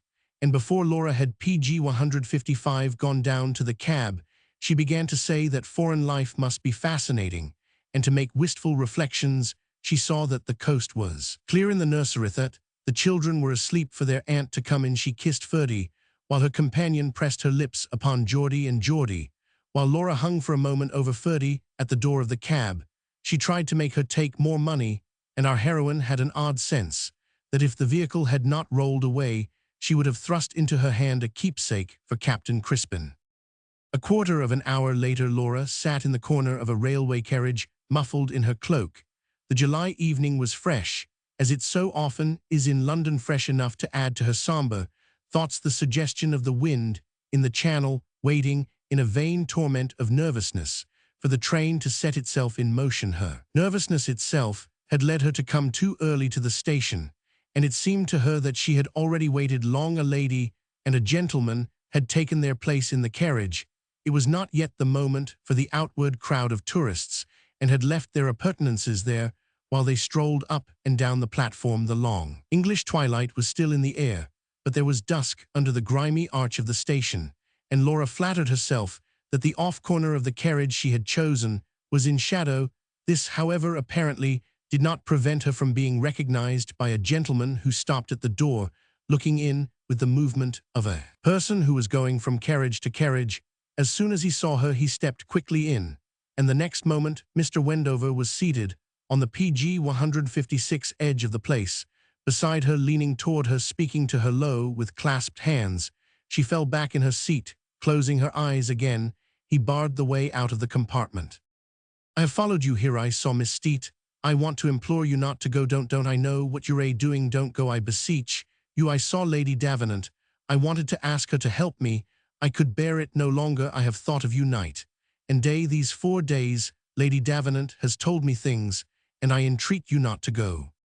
Laura opened her eyes. There was something in his voice, in his pressing nearness, and looked at him a moment. It was the first time she had done so since the first of those detestable moments in the box at Covent Garden. She had never spoken to him of Selina in any but an honorable sense. Now she said, "I am going to my sister. I know it, and I wish unspeakably you would give it. It isn't good. It's a great mistake. Stay here and let me talk to you."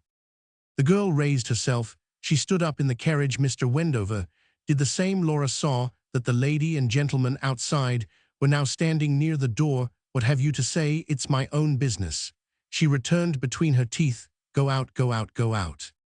"Do you suppose I would speak if I didn't care? Do you suppose I would care if I didn't love you?" the young man murmured close to her face. "What is there to care about? Because people will know it and talk. If it's bad, it's the right thing for me. If I don't go to her, where else shall I go?" Page 157. "Come to me, dearest, dearest," Mr. Wendover went on. "You are ill, you are mad. I love you, I assure you I do." She pushed him away with her hands. "If you follow me, I will jump off the boat." Take your places," cried the guard on the platform. Mr. Wendover had to slip out. The lady and gentleman were coming in. Laura huddled herself into her corner again, and presently the train drew away. Mr. Wendover did not get into another compartment. He went back that evening to Queen's Gate. He knew how interested his old friend there, as he now considered her, would be to hear what Laura had undertaken, though, as he learned on entering her drawing-room again, she had already heard of it from her maid, and he felt the necessity to tell her once more how her words of 4 days before had fructified in his heart. What a strange, ineffaceable impression she had made upon him. To tell her in short, and to repeat it over and over, that he had taken the most extraordinary fancy. Lady Davenant was tremendously vexed at the girl's perversity, but she counseled him patience, a long, persistent patience. A week later, she heard from Laura Wing from Antwerp that she was sailing to America. From that port a letter containing no mention whatever of Selina or of the reception she had found at Brussels. To America Mr. Wendover followed his young compatriot, that at least she had no right to forbid, and there, for the moment, he has had a chance to practice the humble virtue recommended by Lady Davenant. He knows she has no money, and that she is staying with some PG 158 distant relatives in Virginia, a situation that perhaps too superficially figures as unspeakably dreary. He knows further that Lady Davenant has sent her £50, and he himself has ideas of transmitting funds not directly to Virginia, but by the roundabout road of Queen's Gate. Now, however, that Lionel Barrington's deplorable suit is coming on, he reflects with some satisfaction that the Court of Probate and Divorce is far from the banks of the Rappahannock. Barrington versus Barrington and others is coming on, but these are matters of the present hour. Page 161. The Patagonia.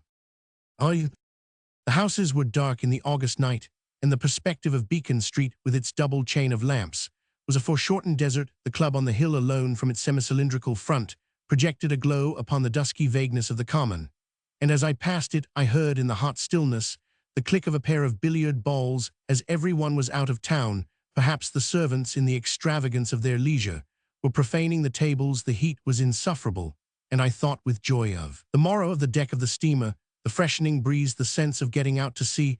I was even glad of what I had learned in the afternoon at the office of the company, that, at the 11th hour, an old ship, with a lower standard of speed, had been put on in place of the vessel, in which I had taken my passage. America was roasting England might very well be stuffy, and a slow passage, which at that season of the year would probably also be a fine one, was a guarantee of 10 or 12 days of fresh air.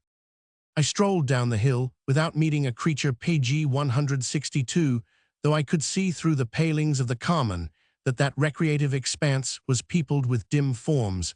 I remembered Mrs. Nettlepoint's house lived in those days. They are not so distant, but there have been changes on the waterside a little way beyond the spot at which the public garden terminates, and I reflected that, like myself, she would be spending the night in Boston if it were true that, as had been mentioned to me a few days before at Mount Desert, she was to embark on the morrow for Liverpool. I presently saw this appearance confirmed by a light above her door and in 2 or 3 of her windows, and I determined to ask for her. Having nothing to do till bedtime, I had come out simply to pass an hour, leaving my hotel to the blaze of its gas and the perspiration of its porters. But it occurred to me that my old friend might very well not know of the substitution of the Patagonia for the Scandinavia, so that it would be an act of consideration to prepare her mind. Besides, I could offer to help her to look after her in the morning. Lone women are grateful for support in taking ship for far countries. As I stood on her doorstep, I remembered that as she had a son, she might not after all be so lone, yet at the same time it was present to me that Jasper Nettlepoint was not quite a young man to lean upon, having, as I at least supposed, a life of his own and tastes and habits, which had long since drawn him away from the maternal side. If he did happen just now to be at home, my solicitude would of course seem officious, for in his many wanderings I believed he had roamed all over the globe. He would certainly have learned how to manage none. Page 163. The less I was very glad to show Mrs. Nettlepoint. I thought of her. With my long absence I had lost sight of her, but I had liked her of old. She had been a close friend of my sister's, and I had in regard to her that sense which is pleasant to those who in general have grown strange or detached, feeling that she at least knew all about me. I could trust her at any time to tell people what a respectable person I was. Perhaps I was conscious of how little I deserved this indulgence when it came over me that for years I had not communicated with her. The measure of this neglect was given by my vagueness of mind about her son. However, I really belonged nowadays to a different generation. I was more the old lady's contemporary than Jasper's. Mrs. Nettlepoint was at home. I found her in her back drawing-room, where the wide windows opened upon the water. The room was dusky. It was too hot for lamps, and she sat slowly moving her fan and looking out on the little arm of the sea, which is so pretty at night, reflecting the lights of Cambridgeport and Charlestown. I supposed she was musing upon the loved ones she was to leave behind, her married daughters, her grandchildren, but she struck a note more specifically Bostonian, as she said to me, pointing with her fan to the back bay, "I shall see nothing more charming than that over there, you know." She made me very welcome, but her son had told her about the Patagonia, for which she was sorry, as this would mean a longer voyage. She was a poor creature on shipboard, and mainly confined to her cabin, even in weather extravagantly termed Phineas, if any weather could be fine at sea. "Are then your sons going with you?" I asked. Page 164. "Here he comes. He will tell you for himself much better than I am able to do." Jasper Nettlepoint came into the room at that moment, dressed in white flannel and carrying a large fan. "Well, my dear, have you decided?" his mother continued, with some irony in her tone. "He hasn't yet made up his mind, and we sail at 10 o'clock. "What does it matter when my things are put up?" said the young man. "There is no crowd at this moment. There will be cabins to spare. I am waiting for a telegram that will settle it.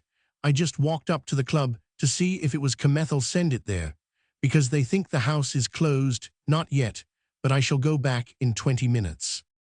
"Mercy, how you rush about in this temperature," his mother exclaimed, while I reflected that it was perhaps his billiard balls I had heard 10 minutes before. I was sure he was fond of billiards. "Rush not in the least. I take it uncommonly easy." "I am bound to say you do," Mrs. Nettlepoint exclaimed inconsequently. I divined that there was a certain tension between the pair, and a want of consideration on the young man's part, arising perhaps from selfishness.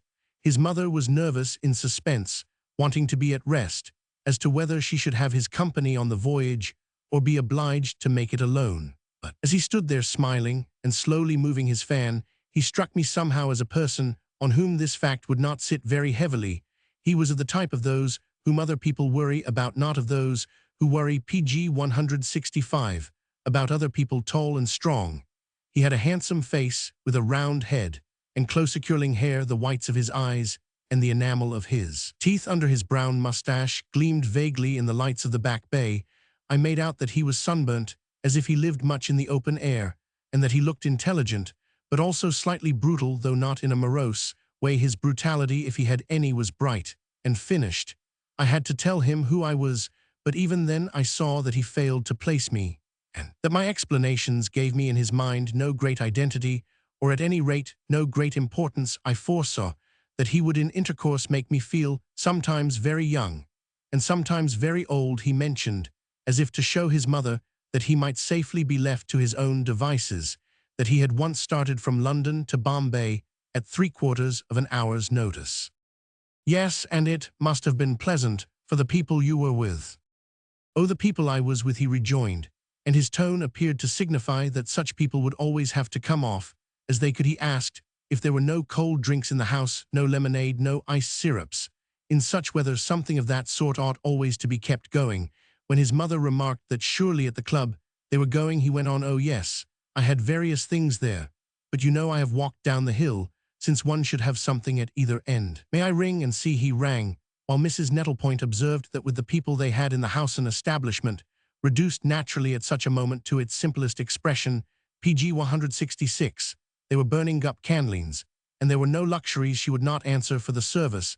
The matter ended in the old lady's going out of the room in quest of syrup, with the female domestic who had appeared in response to the bell, and in whom Jasper's appeal aroused no visible intelligence. She remained away some time, and I talked with her son, who was sociable but desultory, and kept moving about the room, always with his fan, as if he were impatient. Sometimes he seated himself for an instant on the windowsill, and then I saw that he was in fact very good-looking, a fine, brown, clean young athlete. He never told me on what special contingency his decision depended. He only alluded familiarly to an expected telegram, and I perceived that he was probably not addicted to copious explanations. His mother's absence was an indication that when it was a question of gratifying him, she had grown used to spare no pains, and I fancied her rummaging in some close storeroom among old preserver pots, while the dull maidservant held the candle awry. I know not whether this same vision was in his own eyes. At all events, it did not prevent him from saying suddenly, as he looked at his watch, that I must excuse him, as he had to go back to the club. He would return in half an hour unless he walked away.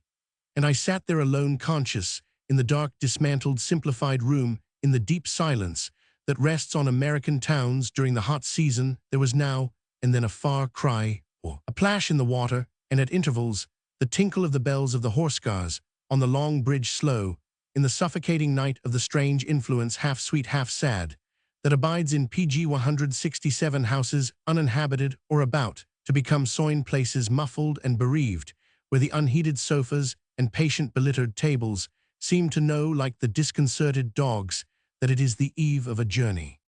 After a while I heard the sound of voices, of steps, the rustle of dresses, and I looked round, supposing these things to be the sign of the return of Mrs. Nettlepoint, and her handmaiden bearing the refreshment prepared for her son. What I saw, however, was two other female forms, visitors, just admitted apparently, who were ushered into the room. They were not announced. The servant turned her back on them and rambled off to our hostess.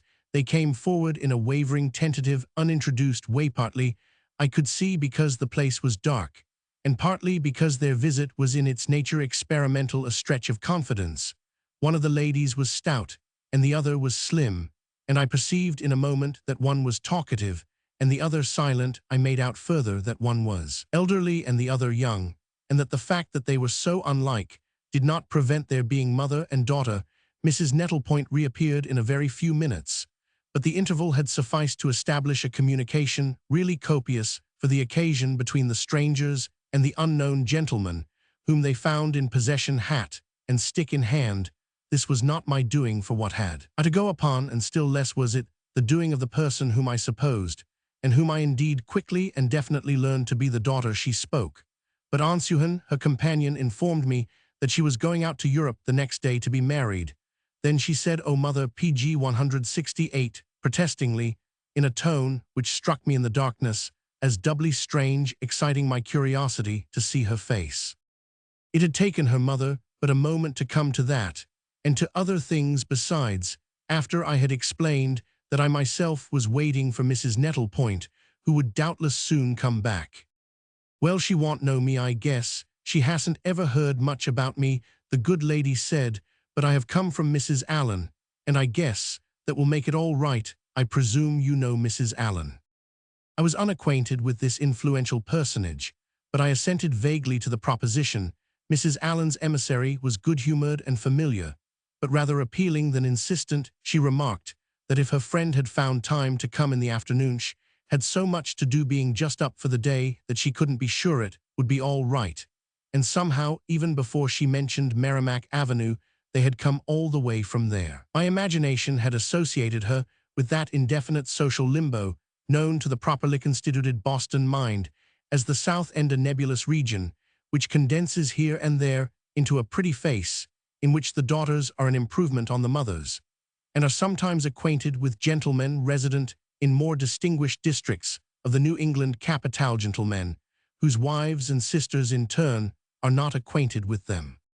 When at last Mrs. Nettlepoint came in accompanied by candles, and by a tray laden with glasses of colored fluid, which emitted a cool tinkling, I was in a position to officiate as master of the ceremonies, PG 169, to introduce Mrs. Mavis and Miss Grace. Mavis to represent that Mrs. Allen had recommended them, nay, had urged them to come that way informally, and had been prevented only by the pressure of occupations so characteristic of her, especially when she was up from Mattapoisett just for a few hours shopping from herself, calling in the course of the day to explain who they were and what was the favor they had to ask of Mrs. Nettlepoint. Good-natured women understand each other even when divided by the line of topographical fashion, and our hostess had quickly mastered the main facts. Mrs. Allen's visit in the morning in Merrimack Avenue to talk of Mrs. Amber's great idea, the classes at the public schools in vacation.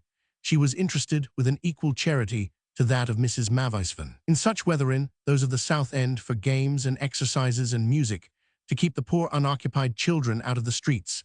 Then the revelation that it had suddenly been settled almost from one hour to the other that Grace should sail for Liverpool. Mr. Porterfield at last being ready, he was taking a little holiday. His mother was with him.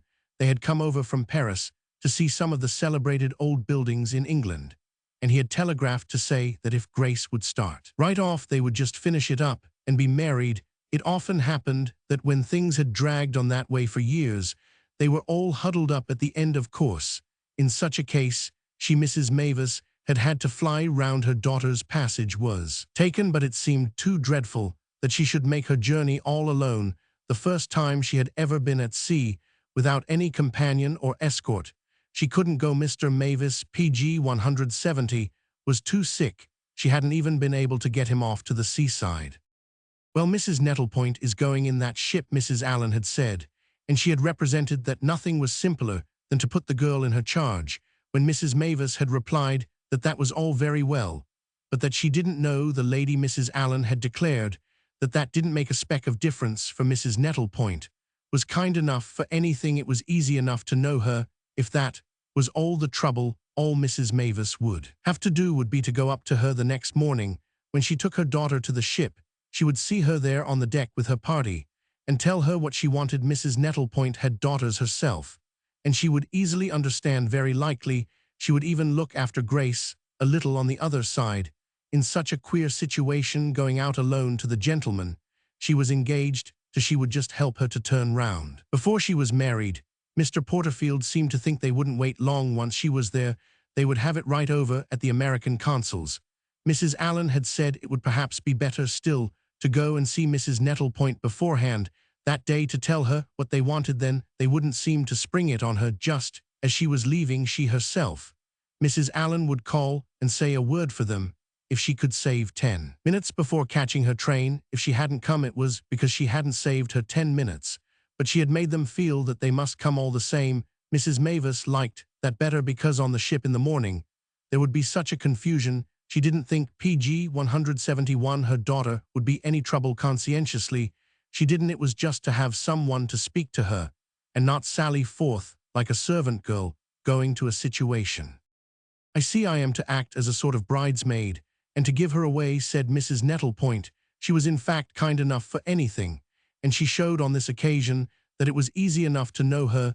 There is nothing more tiresome than complications at sea, but she accepted without a protest the burden of the young lady's dependence, and allowed her, as Mrs. Mavis said, to hook herself on. She evidently had the habit of patience, and her reception of her visitor's story reminded me afresh. I was reminded of it whenever I returned to my native land, that my dear compatriots are the people in the world who most freely take mutual accommodation for granted.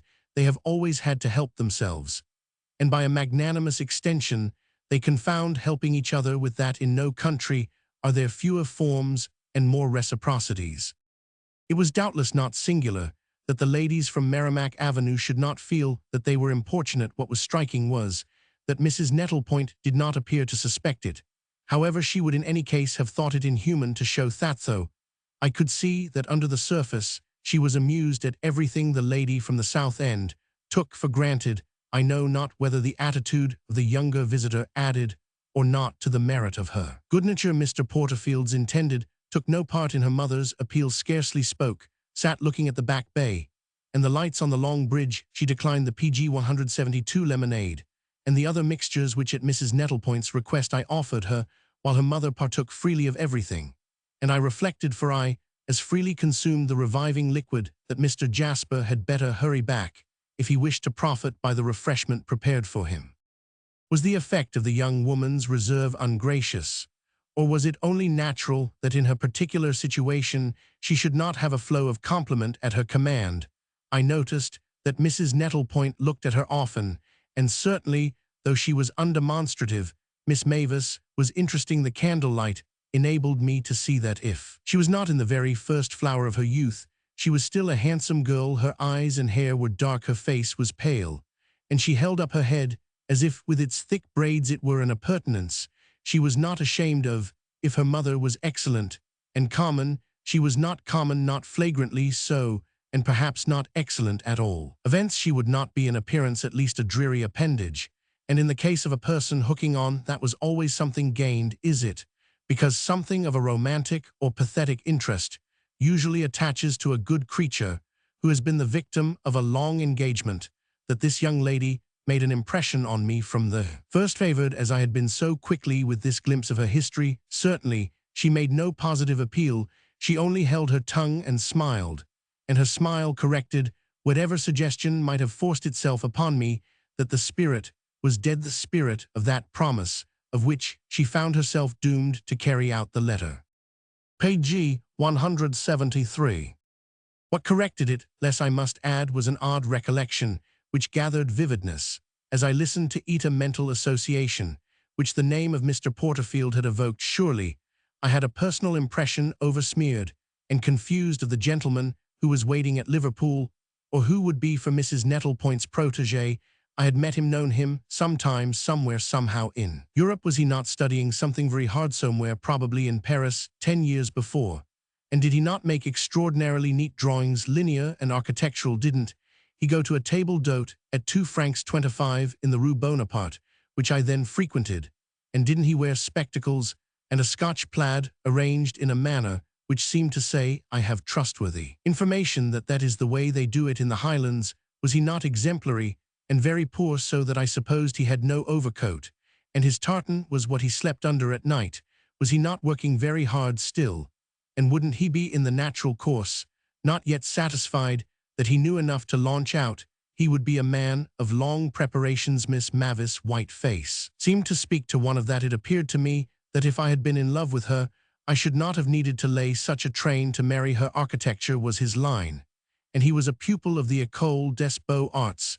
This reminiscence grew so much more vivid with me that at the end of 10 minutes I had a curious sense of knowing the implication a good deal about the young lady. Even after it was settled that Mrs. Nettlepoint would do everything for her, that she could her PG 174 mother sat a little sipping her syrup, and telling how low Mr. Mavis had been at this period. The girl's silence struck me as still more conscious, partly perhaps because she deprecated her mother's loquacity. She was enough of an improvement to measure that, and partly because she was too full of pain. At the idea of leaving her infirm, her perhaps dying father, I divined that they were poor, and that she would take out a very small purse for her trousseau. Moreover, for Mr. Porterfield to make up the sum, his own case would have had to change. If he had enriched himself by the successful practice of his profession, I had not encountered the buildings he had reread. His reputation had not come to my ears. Mrs. Nettlepoint notified her new friends that she was a very inactive person at sea. She was prepared to suffer to the full with Miss Mavis, but she was not prepared to walk with her, to struggle with her, to accompany her to the table. To this, the girl replied that she would trouble her little. She was sure. She had a belief that she should prove a wretched sailor and spend the voyage on her back. Her mother scoffed at this picture, prophesying perfect weather and a lovely time, and I said that if I might be trusted as a tame old bachelor, fairly seasoned, I should be delighted to give the new member of our party an arm or any other countenance whenever she should require it. Both the ladies thanked me for this, taking my description only too literally, and the elder one declared that we were evidently going to be such a sociable group that it was too bad to have to stay at home. She inquired of Mrs. Nettlepoint if there were anyone else, if PG 175 she were to be accompanied by some of her family, and when our hostess mentioned her son there was a chance of his embarking, but wasn't it absurd? He had not decided. Yet she rejoined with extraordinary candor, "Oh dear, I do hope he'll go. That would be so pleasant for Grace." Somehow the words made me think of poor Mr. Porterfield's tartan, especially as Jasper Nettlepoint strolled in again at that moment. His mother instantly challenged him. It was 10 o'clock. Had he by chance made up his great mind?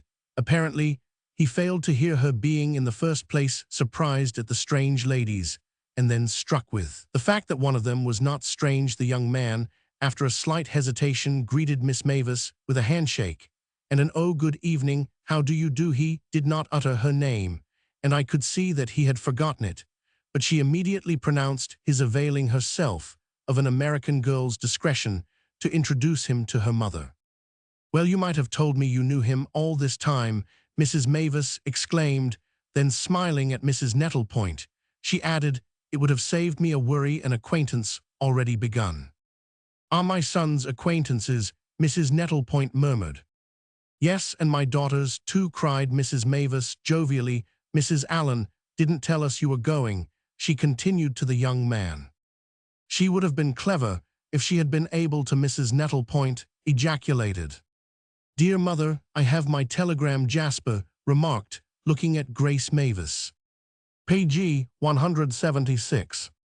"I know you very little," the girl said, returning his observation.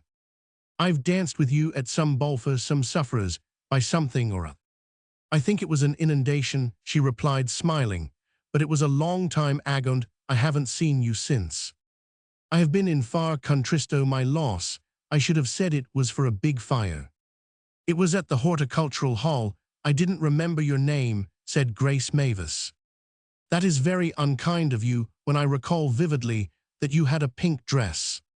"Oh, I remember that dress. You looked lovely in it," Mrs. Mavis broke out. "You must get another, just like it on the other side." "Yes, your daughter looked charming in it," said Jasper Nettlepoint. Then he added to the girl, "Yet you mentioned my name to your mother. It came back to me seeing you here. I had no idea this was your home." "Well, I confess it isn't much. Oh, there are some drinks," Jasper went on, approaching the tray and its glasses. "Indeed there are, and quite delicious," Mrs. Mavis declared.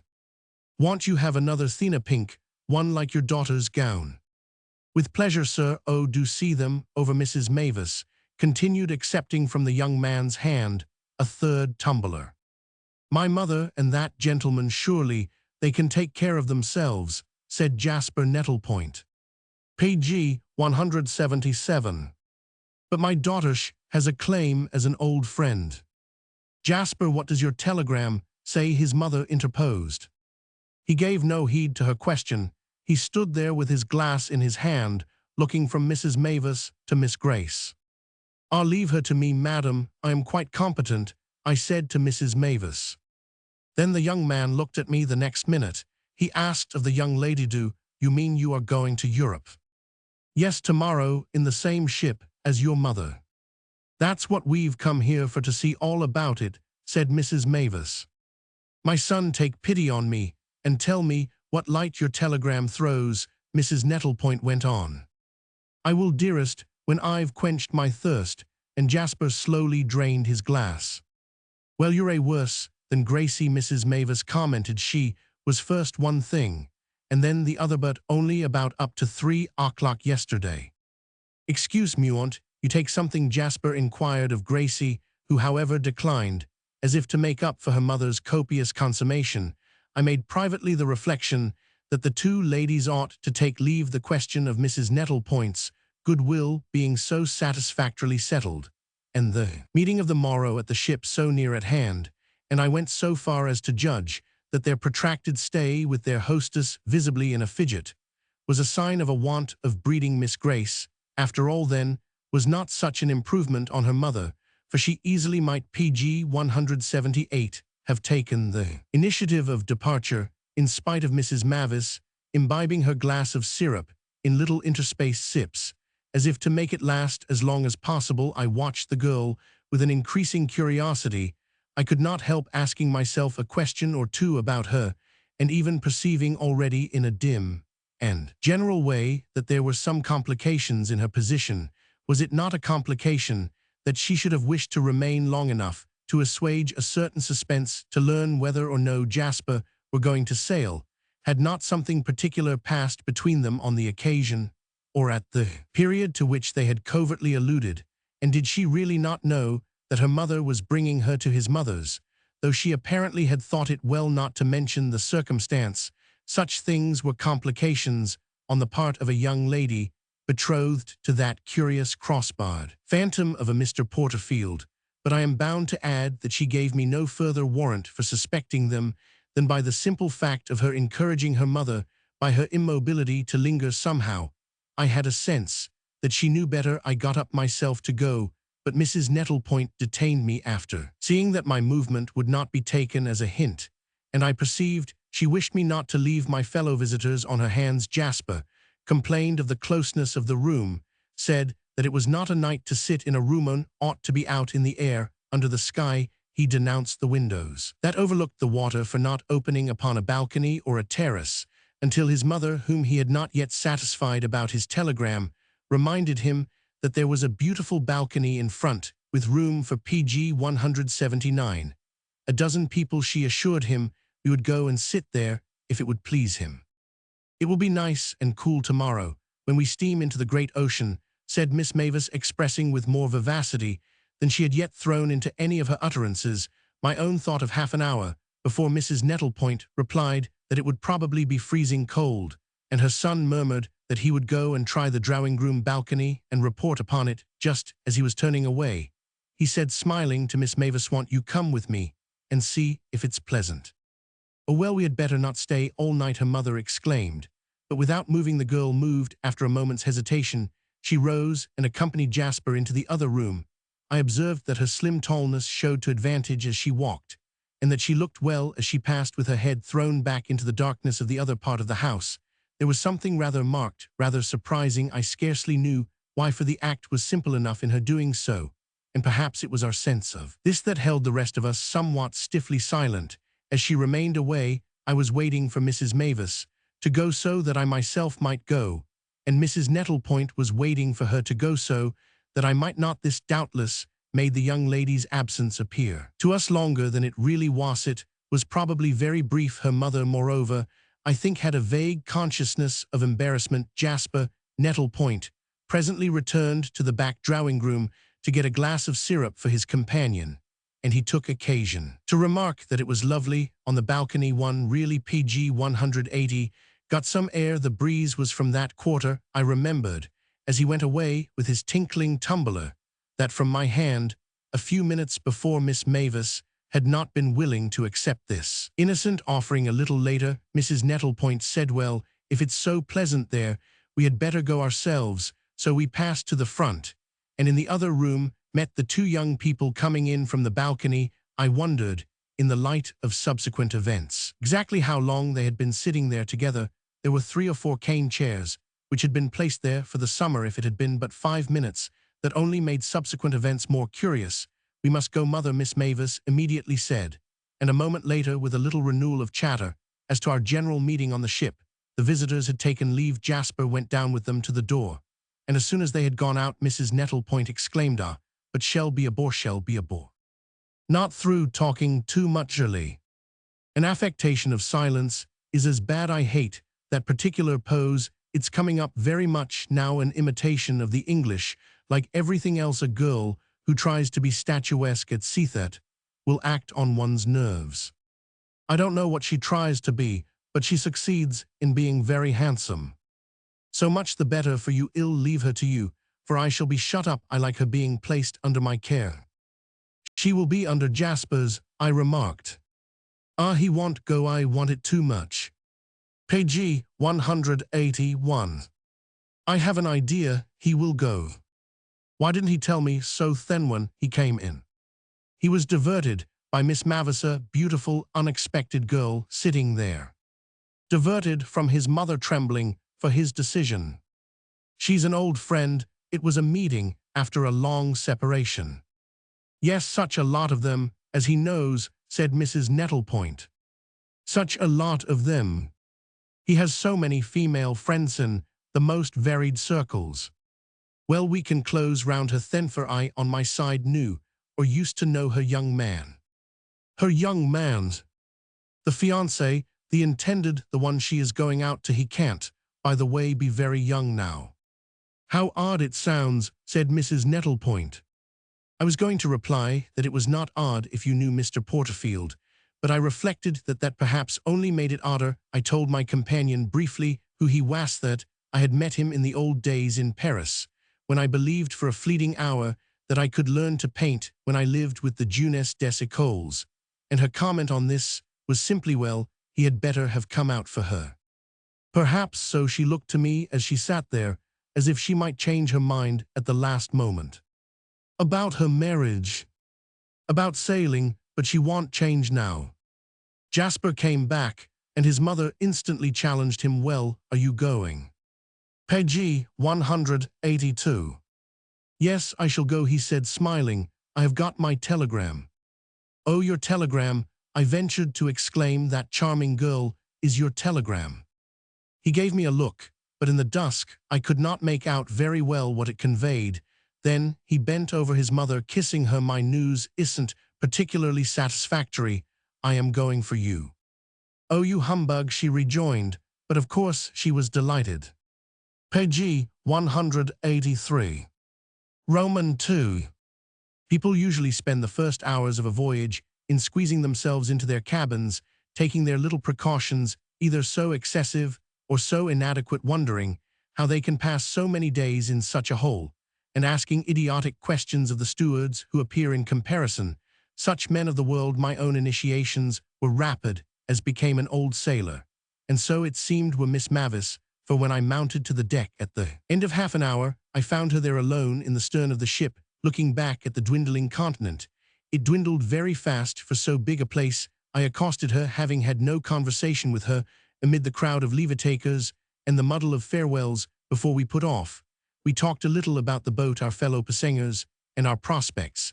And then I said, "I think you mentioned last night a name. I know that of Mr. Porterfield." "Oh no, I never uttered it," she replied, smiling at me through her closely drawn veil. "Then it was your mother." "Very likely it was my mother," and she continued to smile as if I ought to have known the difference. Page 184. "I venture to allude to him because I have an idea I used to know him," I went on. "Oh, I see." Beyond this remark, she manifested no interest in my having known him. "That is, if it's the same one. It seemed to me it would be silly to say nothing more, so I added my Mr. Porterfield was called David." "Well, so is ours." "Ours struck me as clever." "I suppose I shall see him again if he is to meet you at Liverpool," I continued. Well, it will be bad if he doesn't. It was too soon for me to have the idea that it would be bad if he did. That only came later, so I remarked that I had not seen him for so many years that it was very possible I should not know him. Well, I have not seen him for a great many years, but I expect I shall know him all the same. Oh, with you, it's different, I rejoined, smiling at her. Hasn't he been back since those days? I don't know what days you mean. When I knew him in Paris ages ago, he was a pupil of the École des Beaux-Arts. He was studying architecture. Well, he is studying it still, said Grace Mavis. Hasn't he learned it yet? I don't know what he has learned. I shall see. Then she added, architecture is very difficult, and he is tremendously thorough. Oh yes, I remember that he was an admirable worker, but he must have become quite a foreigner if it's so many years since he has been at home. Oh, he is not changeable. If he were PG 185 changeable. But here my interlocutress paused. I suspect she had been going to say that if he were changeable, he would have given her up long ago. After an instant, she went on, he wouldn't have stuck so to his profession. You can't make much by it. You can't make much. It doesn't make you rich. Oh, of course, you have got to practice it, and to practice it long. Yes, so Mr. Porterfield says. Something in the way she uttered these words made me laugh. He was so serene, an implication that the gentleman in question did not live up to his principles. But I checked myself, asking my companion if she expected to remain in Europe, long to live there. Well, it will be a good while if it takes me as long to come back as it has taken me to go out. And I think your mother said last night that it was your first visit. Miss Mavis looked at me a moment. Didn't Mother talk? It was all very interesting. She continued to look at me. You don't think that? What have I to gain by saying it if I don't? Oh, men have always something to gain. You make me feel a terrible failure.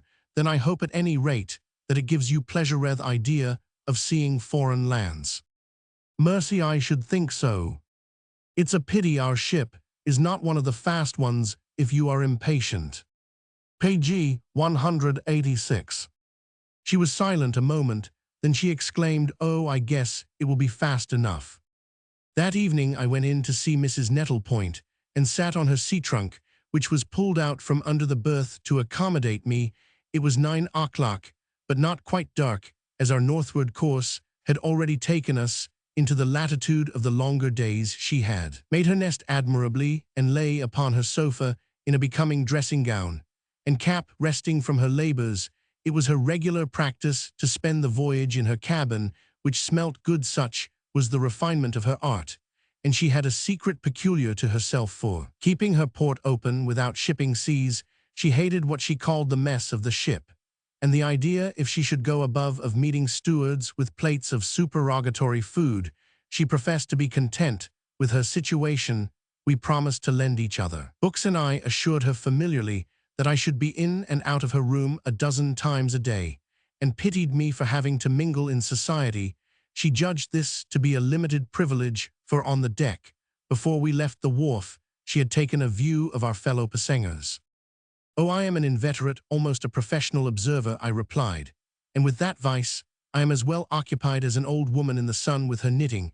It puts it in my power in any situation to see things. I shall see them even here, and I shall come down very often and tell you about them. You are not interested today, but you will be tomorrow, for a ship is a great school of gossip. You won't believe the number of researches and problems you will be engaged in by the middle of the voyage. Page 187. I never in the world lying here with my nose in a book and never seeing anything. You will participate at second hand. You will see through my eyes, hang upon my lips, take sides, feel passions, all sorts of sympathies and indignations. I have an idea that your young lady is the person on board who will interest me most. Mine, indeed. She has not been near me since we left the dock. Well, she is very curious. You have such cold-blooded terms, Mrs. Nettlepoint murmured. Elle ne sait pas si conduire. She ought to have come to ask about me. Yes, since you are under her care, I said, smiling. As for her not knowing how to behave well, That's exactly what we shall see. You will, but not I. I wash my hands of her. Don't say that, don't say that. Mrs. Nettlepoint looked at me a moment. Why do you speak so solemnly? In return, I considered her. I will tell you before we land. And have you seen much of your son? Oh yes, he has come in several times. He seems very much pleased. He has got a cabin to himself. That's great luck, I said, but I have an idea he is always in luck. I was sure I should have to offer him the second berth in my room. And you wouldn't have enjoyed that because you don't like him, Mrs. Nettlepoint took upon herself to say. What put that into your head? It isn't in my head, it's in my heart, my cœur de mere. We guess those things. You think he's selfish. I could see it last night. Page 188. Dear lady, I said, I have no general ideas about him at all. He is just one of the phenomena I am going to observe. He seems to me a very fine young man. However, I added, since you have mentioned last night, I will admit that I thought he rather tantalized you. He played with your suspense. Why, he came at the last, just to please me, said Mrs. Nettlepoint. I was silent a moment. Are you sure it was for your sake? Ah, perhaps it was for yours. When he went out on the balcony with that girl, perhaps she asked him to come, I continued. Perhaps she Roman 999, but why should he do everything she asks him? I don't know yet, but perhaps I shall know later. Not that he will tell Meffer. He will never tell me anything. He is not one of those who tell. If she didn't ask him, what you say is a great wrong to her, said Mrs. Nettlepoint. Yes, if she didn't, but you say that to protect Jasper, not to protect her, I continued, smiling. You are cold-blooded, it's uncanny, my companion exclaimed. Ah, this is nothing yet. Wait a while, you'll see. At sea in general I am awfully past the limits. If I have outraged her in thought, I will jump overboard. There are ways of asking. A man doesn't need to tell a woman that without the crude words. I don't know what you suppose between them, said Mrs. Nettlepoint. Nothing but what was visible on the surface. It transpired, as the newspapers say, that they were old friends. Page 189. He met her at some promiscuous party. I asked him about it afterwards. She is not a person he could ever think of seriously. That's exactly what I believe. You don't observe, you imagine, Mrs. Nettlepoint pursued. How do you reconcile her laying a trap for Jasper, with her going out to Liverpool on an errand of love? I don't for an instant suppose she laid a trap. I believe she acted on the impulse of the moment. She is going out to Liverpool on an errand of marriage. That is not necessarily the same thing as an errand of love, especially for one who happens to have had a personal impression of the gentleman she is engaged to. Well, there are certain decencies which in such a situation the most abandoned of her sex would still observe. You apparently judge her capable and no evidency of violating them. Ah, you don't understand the shades of things, I rejoined. Decencies and violations, there is no need for such heavy artillery. I can perfectly imagine that without the least immodesty she should have said to Jasper on the balcony, in fact, if not in words, in dreadful spirits, but if you come, I shall feel better, and that will be pleasant for you too. And why is she in dreadful spirits? She isn't, I replied, laughing. What is she doing? She is walking with your son. Mrs. Nettlepoint said nothing for a moment, then she broke out inconsequently, ah, she's horrid. No, she's charming, I protested. Page 190. You mean she's curious? Well, for me, it's the same thing. This led my friend, of course, to declare once more that I was cold-blooded. On the afternoon of the morrow, we had another talk, and she told me that in the morning Miss Mavis had paid her a long visit. She knew nothing about anything, but her intentions were good, and she was evidently in her own eyes conscientious and decorous, and Mrs. Nettlepoint concluded these remarks with the exclamation, "Poor young thing." You think she is a good deal to be pitied, then? Well, her story sounds drearish, told me a great deal of it. She fell to talking little by little, and went from one thing to another. She's in that situation when a girl must open herself to some woman. Hasn't she got Jasper? I inquired. He isn't a woman. You strike me as jealous of him, my companion added. I dare say he thinks Sore will before the end are no, and I asked Mrs. Nettlepoint if our young lady struck her as a flirt. She gave me no answer, but went on to remark that it was odd and interesting to her to see the way a girl like Grace Mavis resembled the girls of the kind she herself knew better, the girls of society, at the same time that she differed from them, and the way the differences and resemblances were mixed up, so that on certain questions you couldn't tell where you would find her. You would think she would feel as you did, because you had found her feeling so, and then suddenly, in regard to some other matter, which was yet quite the same, she would be terribly wanting. PG 191. Mrs. Nettlepoint proceeded to observe, to such idle speculations does the vanity of a sevage give encouragement, that she wondered whether it were better to be an ordinary girl, very well brought up, or an extraordinary girl, not brought up at all. Oh, I go in for the extraordinary girl, under all circumstances. It is true that if you are very well brought up, you are not ordinary, said Mrs. Nettlepoint, smelling her strong salts. You are a lady, at any rate, says Towger's car. And Miss Mavis isn't one's that what you mean? Well, you have seen her mother. Yes, but I think your contention would be that, among such people, the mother doesn't count. Precisely, and that's bad. I see what you mean, but isn't it rather hard? If your mother doesn't know anything, it is better you should be independent of her. And yet, if you are, that constitutes a bad note. I added that Mrs. Mavis had appeared to count sufficiently 2 nights before she had said and done everything she wanted, while the girl sat silent and respectful. Grace's attitude, so far as her mother was concerned, had been eminently decent. Yes, but she couldn't bear it, said Mrs. Nettlepoint. If you know it, I may confess that she has told me as much. Mrs. Nettlepoint stared. Told you? There's one of the things they do. Well, it was only a word. Want you let me know whether you think she's a flirt. Page 192. Find out for yourself, since you pretend to study folks. Oh, your judgment would probably not at all determine mine. It's in regard to yourself that I ask it. In regard to myself. To see the length of maternal immorality. Mrs. Nettlepoint continued to repeat my words, maternal immorality. You desire your son to have every possible distraction on his voyage, and if you can make up your mind in the sense I refer to, that will make it all right. He will have no responsibility. Heavens, how you analyze! I haven't in the least your passion for making up my mind. Then if you chance it, you'll be more immoral still. Your reasoning is strange, said the poor lady, when it was you who tried to put it into my head yesterday that she had asked him to come.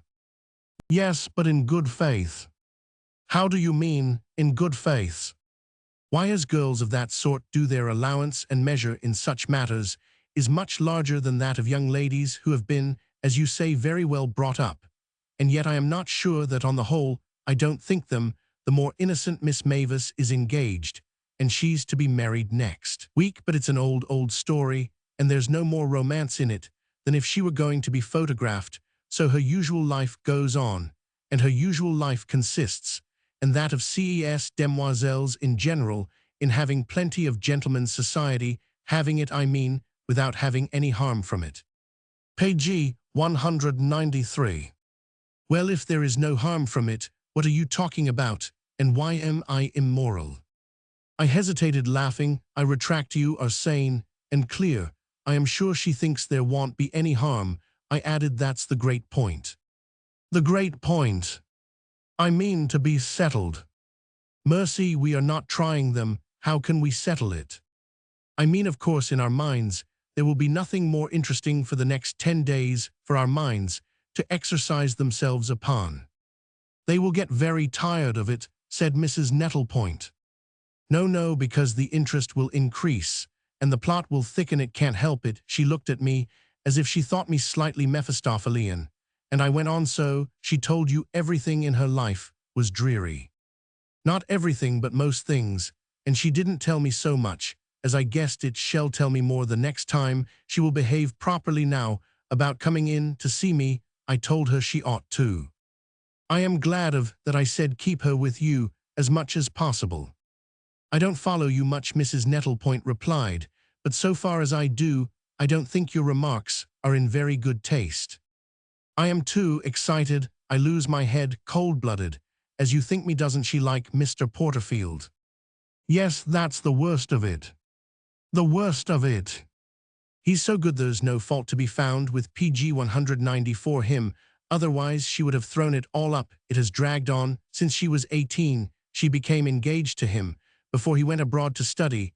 It was one of those childish muddles, which parents in America might prevent so much more than they do. The thing is to insist on one's daughters waiting on the engagements being long, and then, after you have got that started, to take it on every occasion as little seriously as possible to make it die out. You can easily tire it out. However, Mr. Porterfield has taken it seriously for some years. He has done his part to keep it alive. She says he adores her. His part, surely, his part would have been to marry her by this time. He has absolutely no money. He ought to have got some in 7 years. So I think she thinks there are some sorts of poverty that are contemptible, but he has a little more now. That's why he won't wait any longer. His mother has come out. She has something a little, and she is able to help him. She will live with them and bear some of the expenses, and after her death, the son will have what there is. How old is she? I asked cynically. I haven't the least idea, but it doesn't sound very inspiring. He has not been to America since he first went out. That's an odd way of adoring her. I made that objection mentally, but I didn't express it to her. She met it indeed a little, by telling me that he had had other chances to marry. That surprises me, I remarked. And did she say that she had had? PG 195. No, and that's one of the things I thought nice in her, for she must have had. She didn't try to make out that he had spoiled her life. She has 3 other sisters, and there is very little money at home. She has tried to make money. She has written little things and painted little things, but her talent is apparently not in that direction. Her father has had a long illness and has lost his place, was in receipt of a salary in connection with some waterworks, and one of her sisters has lately become a widow with children and without means, and so as in fact she never has married anyone else. Whatever opportunities she may have encountered, she appears to have just made up her mind to go out to Mr. Porterfield as the least of her evils, but it isn't very amusing. That only makes it the more honorable. She will go through with it, whatever it costs, rather than disappoint him after he has waited so long. It is true, I continued, that when a woman acts from a sense of honor. Well, when she does, said Mrs. Nettlepoint, for I hesitated perceptibly. It is so extravagant a course that someone has to pay for it. You are very impertinent. We all have to pay for each other all the while, and for each other's virtues as well as vices. That's precisely why I shall be sorry for Mr. Porterfield when she steps off the ship with her little bill, I mean with her teeth clenched. Her teeth are not in the least clenched. She is in perfect good humor. Well, we must try and keep her so. IPC 196 said you must take care that Jasper neglects nothing. I know not what reflection this innocent pleasantry of mine provoked on the good lady's part. The upshot of them, at all events, was to make her say, well, I never asked her to come. I am very glad of that. It is all their own doing. Their own? You mean Jasper's and hers? No, indeed, I mean her mother's and Mrs. Allen's. The girls too, of course. They put themselves upon us. Oh yes, I can testify to that. Therefore I am glad too. We should have missed it, I think. How seriously you take it, Mrs. Nettlepoint exclaimed. I'll wait a few days, I replied, getting up to leave her. PG 197. Roman 3. The Patagonia was slow, but she was spacious and comfortable, and there was a kind of motherly decency in her long nursing rock, and her rustling old-fashioned gait. It was as if she wished not to present herself in port with the splashed eagerness of a young creature. We were not numerous enough to squeeze each other, and yet we were not too few to entertain with that familiarity and relief which figures and objects acquire on the great bare field of the ocean beneath the great bright glass of the sky. I had never liked the sea so much before. Indeed, I had never liked it at all, but now I had a revelation of how in a midsummer mood it could please. It was darkly and magnificently blue and imperturbably quiet save for the great regular swell of its heartbeats, the pulse of its life. And there grew to be something so agreeable in the sense of floating there in infinite isolation and leisure, that it was a positive satisfaction. The Patagonia was not a racer. One had never thought of the sea as the great place of safety, but now it came over one that there is no place so safe from the land. When it does not give you trouble, it takes away letters and telegrams and newspapers, and visits PG 198 and duties and efforts, all the complications, all the superfluities and superstitions that we have stuffed into our terrene life. The simple absence of the post, when the particular conditions enable you to enjoy the great fact by which it is produced, becomes in itself a kind of bliss, and the clean stage of the deck shows you a play that amuses the personal drama of the voyage, the movement and interaction in the strong sea light of figures that end by representing something moreover, of which the interest is never, even in its keenness, too great to suffer you to go to sleep. I at any rate dozed a great deal lying on my rug with a French novel, and when I opened my eyes I generally saw Jasper Nettlepoint passing with his mother's protégé on his arm. Somehow at these moments, between sleeping and waking, I had an inconsequent sense that they were a part of the French novel. Perhaps this was because I had fallen into the trick at the start of regarding Grace Mavis almost as a married woman, which, as everyone knows, is the necessary status of the heroine of such a work. Every revolution of our engine, at any rate, would contribute to the effect of making her one. In the saloon at meals, my neighbor on the right was a certain little Mrs. Peck, a very short and very round person whose head was enveloped in a cloud of dirty white wool, and who promptly let me know that she was going to Europe for the education of her children. I had already perceived an hour after we left the dock that some energetic step was required in their interest, but as we were not in Europe, yet the business could not be said to have begun. The four little Pecks, in the PG 199 enjoyment of untrammeled leisure, swarmed about the ship as if they had been pirates boarding her, and their mother was as powerless to check their license as if she had been gagged and stowed away in the hold. They were especially to be trusted to run between the legs of the stewards when these attendants arrived with bowls of soup for the languid ladies. Their mother was too busy recounting to her fellow passengers how many years Miss Mavis had been engaged in the blank of a marine existence, things that are nobody's business very soon become everybody's, and this was just one of those facts that are propagated with a mysterious and ridiculous rapidity. The whisper that carries them is very small in the great scale of things of air and space and progress, but it is also very safe, for there is no compression, no sounding board to make speakers responsible, and then repetition at sea is somehow not repetition. Monotony is in the air, the mind is flat, and everything recursed: bells, the meals, the stewards' faces, the romp of children, the walk, the clothes, the very shoes and buttons of passengers taking their exercise. These things grow at last so insipid that in comparison revelations as to the personal history of one's companions have a taste even when one cares little about the people. Jasper Nettlepoint sat on my left hand when he was not upstairs, seeing that Miss Mavis had her repast comfortably on deck.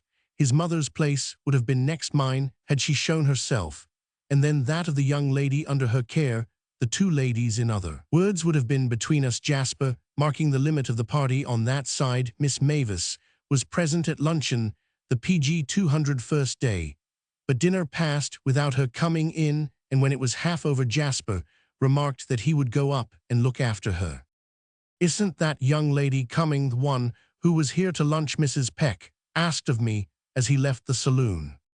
"Apparently not. My friend tells me she doesn't like the saloon." "You don't mean to say she's sick, do you?" "Oh no, not in this weather, but she likes to be above." "And is that gentleman gone up to her?" "Yes, she's under his mother's care."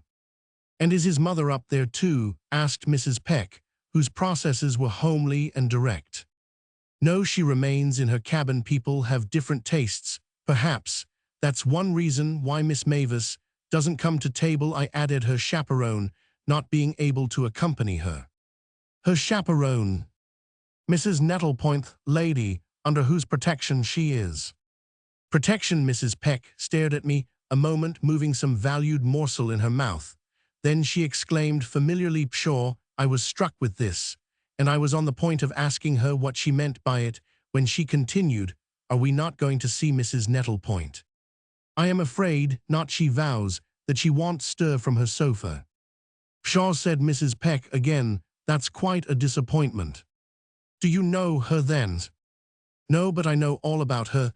Then my PG 201 companion added, "You don't mean to say she's any relation?" "Do you mean to me?" "No, to Grace Mavis." "None at all. They are very new friends, as I happen to know." "Then you are acquainted with our young lady?" I had not noticed that any recognition passed between them at luncheon.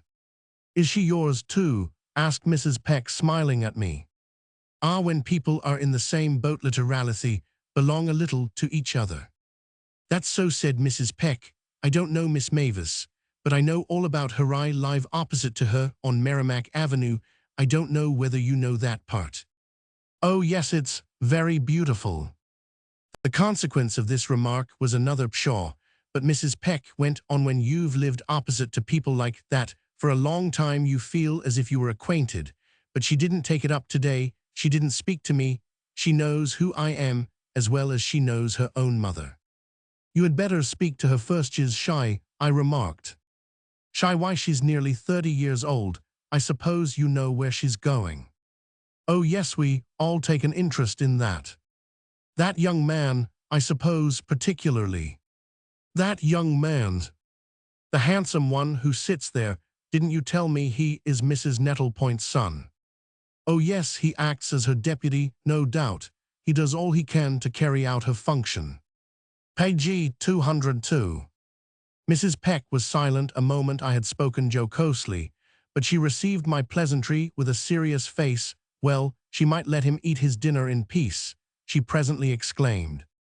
"Oh, hell, come back," I said, glancing at his place. The repast continued, and when it was finished, I screwed my chair round to leave the table. Mrs. Peck performed the same movement, and we quitted the saloon together. Outside of it was a kind of vestibule with several seats from which you could descend to the lower cabins or mount to the promenade deck. Mrs. Peck appeared to hesitate as to her course, and then solved the problem by going neither way. She dropped upon one of the benches and looked up at me. "I thought you said he would come back." "Young Nettlepoint, I see he didn't. Miss Mavis, then, has given him half of her dinner." "It's very kind of her. She has been engaged for ages." "Yes, but that will soon be over." "So I suppose he is. Quick, as we land. Everyone knows it on Merrimack Avenue, everyone that takes a great interest in it." "Ah, of course, a girl like that, she has many friends." "I mean even people who don't know her." "I see," I went on. "She is so handsome that she attracts attention. People enter into her affairs. She used to be pretty, but I can't say I think she's anything remarkable today. Anyhow, if she attracts attention, she ought to be all the more careful what she does. You had better tell her that." "Oh, it's none of my business," I replied, leaving PG 203 Mrs. Peck, and going above the exclamation, I confess, was not perfectly in accordance with my feeling, or rather my feeling was not perfectly in harmony with the exclamation. The very first thing I did on reaching the deck was to notice that Miss Mavis was pacing it on Jasper Nettlepoint's arm, and that whatever beauty she might have lost according to Mrs. Peck's insinuation, she still kept enough to make one's eyes follow her. She had put on a sort of crimson hood, which was very becoming to her, and which she wore for the rest of the voyage. She walked very well with long steps, and I remember that at this moment the ocean had a gentle evening swell, which made the great ship dip slowly, rhythmically, giving a movement that was graceful to graceful pedestrians, and a more awkward one to the awkward. It was the loveliest hour of a fine day, the clear early evening, with the glow of the sunset in the air, and a purple color in the sea.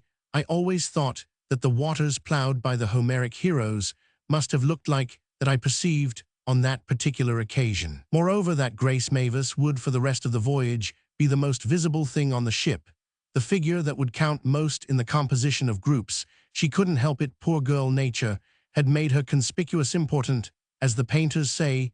She paid for it by the exposure. It brought with it the danger, that people would, as I had said to Mrs. Peck, enter into her affairs. Jasper Nettlepoint went down at certain times to see his mother, and I watched for one of these occasions on the third day out, and took advantage of it to go and sit by Miss Mavis.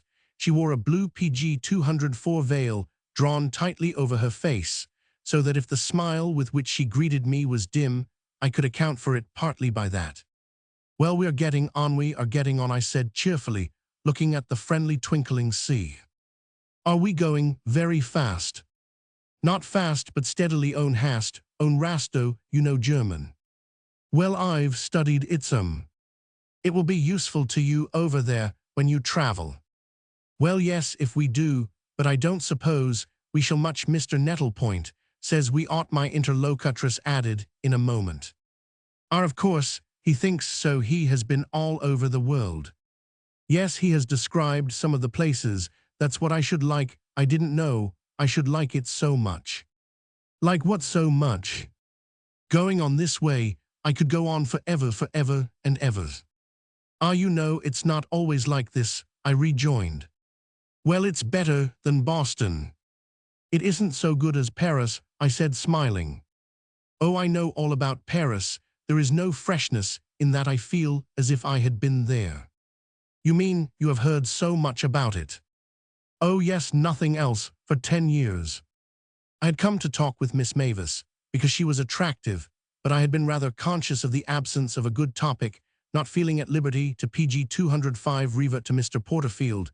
She had not encouraged me when I spoke to her, as we were leaving Boston, to go on with the history of my acquaintance with this gentleman. And yet now unexpectedly she appeared to imply it was doubtless one of the disparities mentioned by Mrs. Nettlepoint, that he might be glanced at without indelicacy. "I see you mean by letters," I remarked. "I shan't live in a good part. I know enough to know that," she went on. "Dear young lady, there are no bad parts," I answered reassuringly. "Why, Mr. Nettlepoint says it's horrid." "It's horrid. Up there in the Batignolles, it's worse than Merrimack Avenue." "Worse in what way?" "Why, even less, where the nice people—" "He oughtn't to say that," I returned. "Don't you call Mr. Porterfield a nice person?" I ventured to subjoin. "Oh, it doesn't make any difference." She rested her eyes on me a moment through her veil, the texture of which gave them a suffused prettiness. "Do you know him very well?" she asked. "Mr. Porterfield?" "No, Mr. Nettlepoint." "Ah, very little. He's a good deal younger than Roman ones." She was silent a moment, after which she said, "He's younger than me too." I know not what drollery there was in this, but it was unexpected, and it made me laugh. Neither do I know whether Miss Mavis took offense at my laughter, though PG 206. I remember thinking at the moment with compunction that it had brought a certain color to her cheek. At all events, she got up, gathering her shawl and her books into her arm. "I am going down. I'm tired." "Tired of me, I am afraid." "No, not yet." "I am like you," I pursued. "I should like it to go on and on."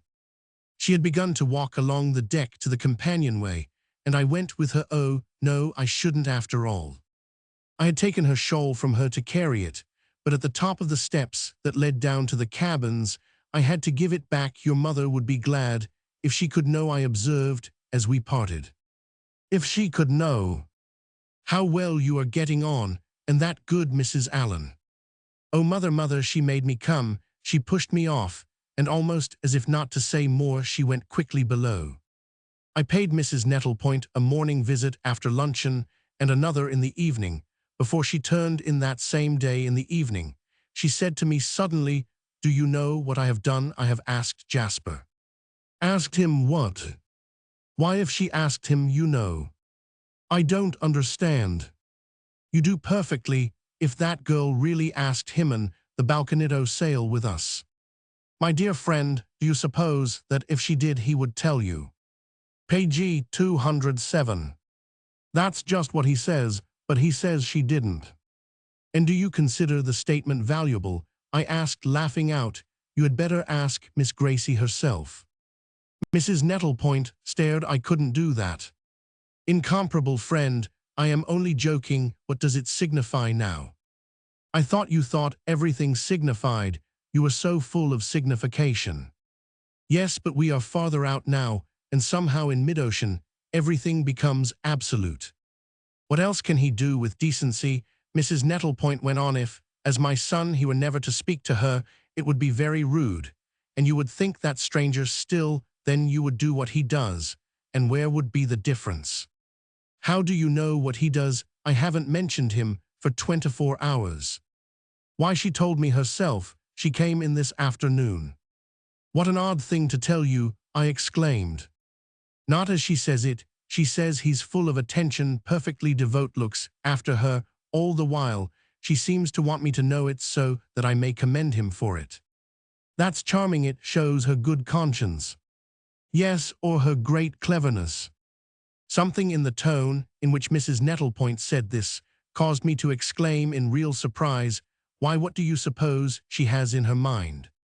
To get hold of him, to make him go so far that he can't retreat, to marry him perhaps. Page 208. To marry him, and what will she do with Mr. Porterfield? She'll ask me just to explain to him, or perhaps you. Yes, as an old friend, I replied, laughing, but I asked more seriously, do you see Jasper caught like that? Well, he's only a boy, as younger, at least, than she. Precisely, she regards him as a child. As a child. She remarked to me herself today that he is so much younger. Mrs. Nettlepoint stared. Does she talk of it with you? That shows she has a plan, that she has thought it over. I have sufficiently betrayed that I deemed Grace Mavis a singular girl, but I was far from judging her capable of laying a trap for our young companion. Moreover, my reading of Jasper was not in the least that he was catchable, could be made to do a thing if he didn't want to do it. Of course, it was not impossible that he might be inclined, that he might take it, or already have taken it into his head, to marry Miss Mavis. But to believe this, I should require still more proof than his always being with her. He wanted at most to marry her for the voyage. If you have questioned him, perhaps you have tried to make him feel responsible, I said to his mother. A little, but it's very difficult. Interference makes him perverse. One has to go gently. Besides, it's too absurd. Think of her age. If she can't take care of herself, cried Mrs. Nettlepoint. Page 209. Yes, let us keep thinking of her age, though it's not so prodigious. And if things get very bad, you have one resource left, I added. What is that? You can go upstairs. Ah, never, never, if it takes that to save her. She must be lost. Besides, what good would it do if I were to go up? She could come down here. Yes, but you could keep Jasper with you. Could I? Mrs. Nettlepoint demanded in the manner of a woman who knew her son. In the saloon the next day after dinner, over the red cloth of the tables, beneath the swinging lamps and the racks of tumblers, decanters, and wineglasses, we sat down to whist. Mrs. Peck, among others, taking a hand in the game. She played very badly and talked too much, and when the rubber was over, assuaged her discomfiture, though not mine, who had been partners with a Welsh rabbit, and a tumbler of something hot we had done with the cards. But while she waited for this refreshment, she sat with her elbows on the table, shuffling a pack. She hasn't spoken to me yet. Won't do it, she remarked in a moment. Is it possible there is any one on the ship who hasn't spoken to you? Not that girl knows too well. Mrs. Peck looked round our little circle with a smile of intelligence. Had familiar communicative eyes. Several of our company had assembled according to the wont the last thing in the evening of those who are cheerful at sea for the consumption of grilled sardines and deviled bones. What then does she know? Page 210. Oh, she knows that I know. Well, we know what Mrs. Peck knows, one of the ladies of the group observed to me with an air of privilege. Well, you wouldn't know if I hadn't told you from the way she acts, said Mrs. Peck with a small laugh. She is going out to a gentleman who lives over there, has waiting there to marry her. The other lady went on in the tone of authentic information. I remember that her name was Mrs. Gotch, and that her mouth looked always as if she were whistling. Oh, he knows I've told him, said Mrs. Peck. Well, I presume everyone knows, Mrs. Gotch reflected. Dear madam, is it everyone's business? I asked. Why don't you think it's a peculiar way to act? Mrs. Gotch was evidently surprised at my little protest. Why, it's right there straight in front of you like a play at the theatrias. If you had paid to see it, said Mrs. Peck, if you don't call it public. Aren't you mixing things up? What do you call public? Why, the way they go on, they are up there now. They cuddle up there half the night, said Mrs. Gotch. I don't know, when they come down any hour you like, when all the lights are out, they are up there still. Oh, you can't tire them out. They don't want relief like the watch, laughed one of the gentlemen. Well, if they enjoy each other's society, what's PG 211, the harm? Another asked. They do just the same on land. They wouldn't do it on the public streets, I suppose, said Mrs. Peck, and they wouldn't do it if Mr. Porterfield was round. Isn't that just where your confusion comes in? I inquired. It's public enough that Miss Mavis and Mr. Nettlepoint are always together, but it isn't in the least public that she is going to be married. Why, how can you say when the very sailors know it? The captain knows it, and all the officers know it. They see them there, especially at night, when they're sailing the ship. I thought there was some rule, said Mrs. Gotch. Well, there is that. You've got to behave yourself, Mrs. Peck rejoined. So the captain told me, said they have some rule. He said they have to have when people are too demonstrative. Too demonstrative. When they attract so much attention. It's we who attract the attention. Be talking about what doesn't concern us, and about what we really don't know, I ventured to declare. She said the captain said he would tell on her as soon as we arrive, Mrs. Gotch interposed. She said, I repeated, bewildered. Well, he did say so that he would think it his duty to inform Mr. Porterfield when he comes on to meet Herriff. They keep it up in the same way, said Mrs. Peck. Oh, they'll keep it up, don't you fear, one of the gentlemen exclaimed. Dear madam, the captain is laughing at you. Page 212. No, he ain't, right down scandalized. He says he regards us all as a real family, and wants the family to be properly behaved. I could see Mrs. Peck was irritated by my controversial tone. She challenged me with considerable spirit. How can you say I don't know it when all the street knows it, and has known it for years and years? She spoke as if the girl had been engaged at least for 20. What is she going out for if not to marry him? Perhaps she is going to see how he looks, suggested one of the gentlemen. He'd look queer if he knew. Well, I guess hell no, said Mrs. Gotch. She'd tell him herself, wouldn't be afraid, the gentleman went on. Well, she might as well kill him. Hell, jump overboard. Jump overboard, cried Mrs. Gotch, as if she hoped then that Mr. Porterfield would be told. He has just been waiting for this for years, said Mrs. Peck. Do you happen to know him? I inquired. Mrs. Peck hesitated a moment. No, but I know a lady who does. Are you going up? I had risen from my place. I had not ordered supper. I am going to take a turn before going to bed. Well then, you'll see. Outside the saloon I hesitated, for Mrs. Peck's admonition made me feel for a moment that if I ascended to the deck, I should have entered in a manner into her little conspiracy.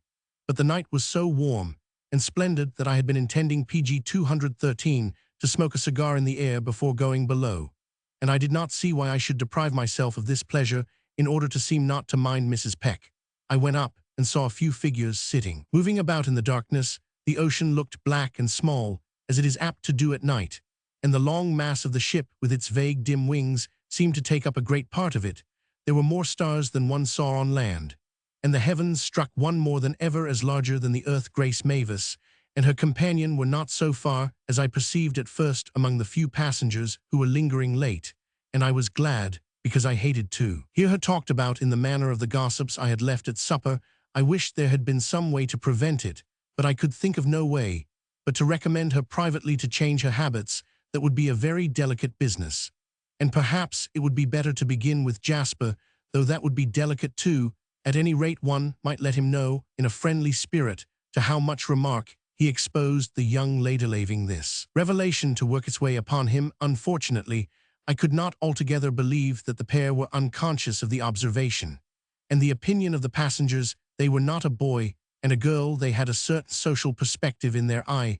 I was not very clear as to the details of that behavior which had made them, according to the version of my good friends in the saloon, a scandal to the ship, for though I looked at them a good deal, I evidently had not looked at them so continuously and so hungrily as Mrs. Peck. Nevertheless, the probability was that they knew what was thought of them. What naturally would be PG 214 simply didn't care. That made Miss Mavis out rather cynical and even a little immodest. And yet somehow, if she had such qualities, I did not dislike her for them. I don't know what strange, secret excuses I found for her. I presently indeed encountered a need for them. On the spot, for just as I was on the point of going below again after several restless turns, and within the limit where smoking was allowed as many puffs at a cigar as I cared for, I became aware that a couple of figures were seated behind one of the lifeboats that rested on the deck.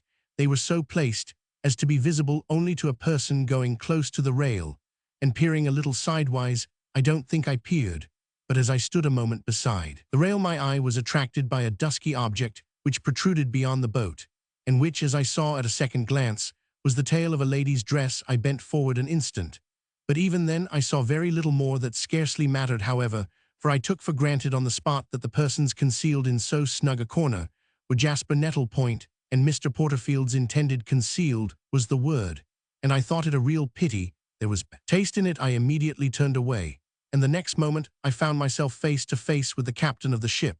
I had already had some conversation with him. He had been so good as to invite me, as he had invited Mrs. Nettlepoint and her son, and the young lady traveling with them, and also Mrs. Peck, to sit at his table, and had observed with pleasure that he had the art not universal on the Atlantic liners of mingling urbanity with seamanship. They don't waste much time, your friends, in page 215. There, he said, nodding in the direction in which he had seen me looking. Ah, well, they haven't much to lose. That's what I mean. I am told she hasn't. I wanted to say something exculpatory, but I scarcely knew what note to strike. I could only look vaguely about me at the starry darkness, and the sea that seemed to sleep well with these splendid nights, this perfection of weather. People are beguiled into late hours. Yes, we want a nice little blow, the captain said. A nice little blow. That would clear the decks. The captain was rather dry, and he went about his business. He had made me uneasy, and instead of going below, I walked a few steps more. The other walkers dropped off pair by pair. They were all men, till at last I was alone. Then, after a little, I quitted the field. Jasper and his companion were still behind their lifeboat. Personally, I greatly preferred good weather, but as I went down, I found myself vaguely wishing, in the interest of I scarcely knew what and less of decorum, that we might have half a gale. Miss Mavis turned out in sea phrase early for the next morning.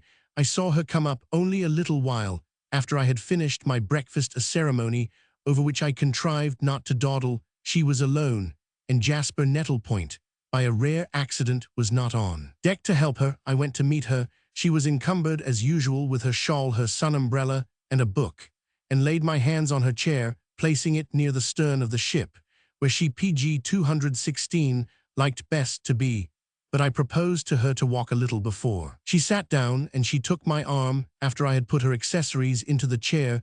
The deck was clear at that hour, and the morning light was gay. One got a sort of exhilarated impression of fair conditions, and an absence of hindrance. I forget what we spoke of first, but it was because I felt these things pleasantly, and not to torment my companion, nor to test her, that I could not help exclaiming cheerfully after a moment, as I have mentioned, having done the first day, well, we are getting on, we are getting on. Oh yes, I count every hour.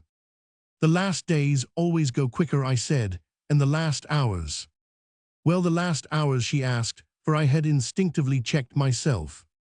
Oh, one is so glad then that it is almost the same as if one had arrived, but we ought to be grateful when the elements have been so kind to us. I added, I hope you will have enjoyed the voyage. She hesitated a moment, then she said, yes, much more than I expected. Did you think it would be very bad? Horrible, horrible.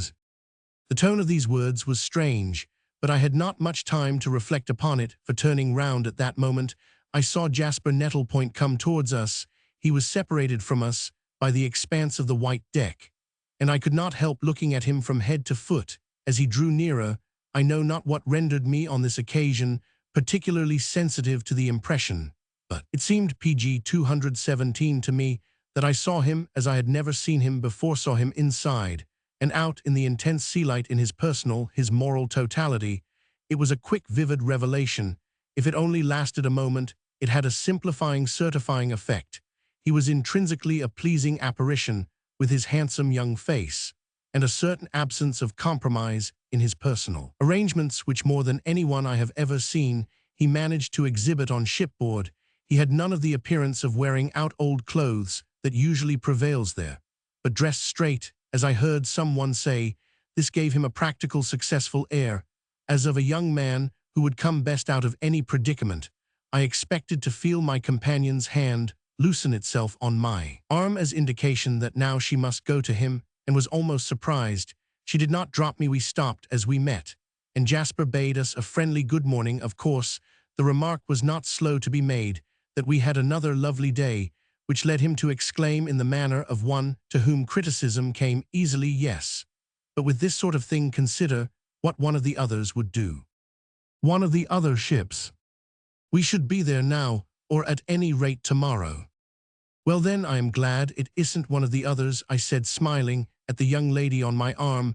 My remark offered her a chance to say something appreciative, and gave him one even more, but neither Jasper nor Grace Mavis took advantage of the opportunity. What they did do, I perceived, was to look at each other for an instant, after which Miss Mavis turned her eyes silently to the sea. She made PG 218 no movement, and uttered no word, contriving to give me the sense that she had all at once become perfectly passive, that she somehow declined responsibility.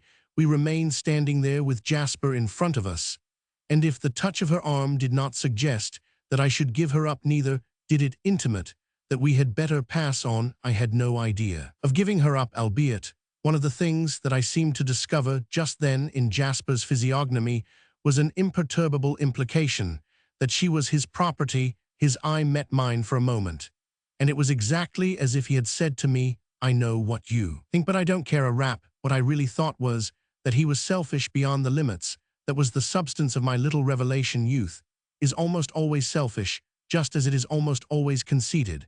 And after all, when it is combined with health and good parts, good looks and good spirits, it has a right to be, and I easily forgive it if it be really youth. Still, it is a question of degree, and what stuck out of Jasper Nettlepoint, if one felt that sort of thing, was that his egotism had a hardness, his love of his own way, and avidity. These elements were jaunty and prosperous. They were accustomed to triumph.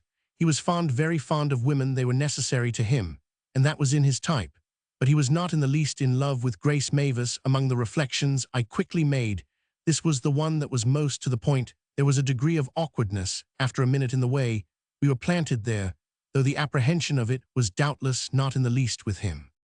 "How is your mother this morning?" I asked. "You had better go down and see. Page 219. Not till Miss Mavis is tired of me." She said nothing to this, and I made her walk again. For some minutes she remained silent. Then, rather unexpectedly, she began, "I've seen you talking to that lady who sits at our table, the one who has so many children." "Mrs. Peck? Oh yes, I have talked with her." "Do you know her very well?" "Only as one knows people at sea. An acquaintance makes itself. It doesn't mean very much. She doesn't speak to Mesh, might, if she wanted." "That's just what she says of you, that you might speak to her." "Oh, if she's waiting for that," said my companion with a laugh. Then she added, "She lives in our street, nearly opposite." "Precisely, that's the reason why she thinks you might speak. She has seen you so often, and seems to know so much about you." "What does she know about me?" "Ah, you must ask her. I can't tell you." "I don't care what she knows," said my young lady. After a moment, she went on, "She must have seen that I am not very sociable, and then what are you laughing at?" My laughter was for an instant irrepressible. There was something so droll in the way she had said that. "Well, you are not sociable, and yet you are Mrs. Peck is at any rate," and thought that ought to make it easy for you to enter into conversation with her. Page 220. "Oh, I don't care for her conversation. I know what it amounts to." I made no rejoinder. I scarcely knew What rejoinder to make? And the girl went on, I know what she thinks, and I know what she says. Still I was silent, but the next moment I saw that my delicacy had been wasted, for Miss Mavis asked, does she make out that she knows Mr. Porterfield? No, she only says that she knows a lady who knows him. Yes, I know Mrs. Jeremy. Mrs. Jeremy's an idiot. I was not in a position to controvert this, and presently my young lady said she would sit down.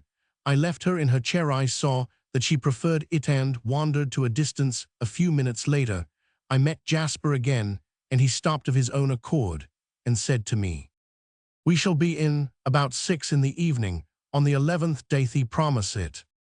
If nothing happens, of course. Well, what's going to happen?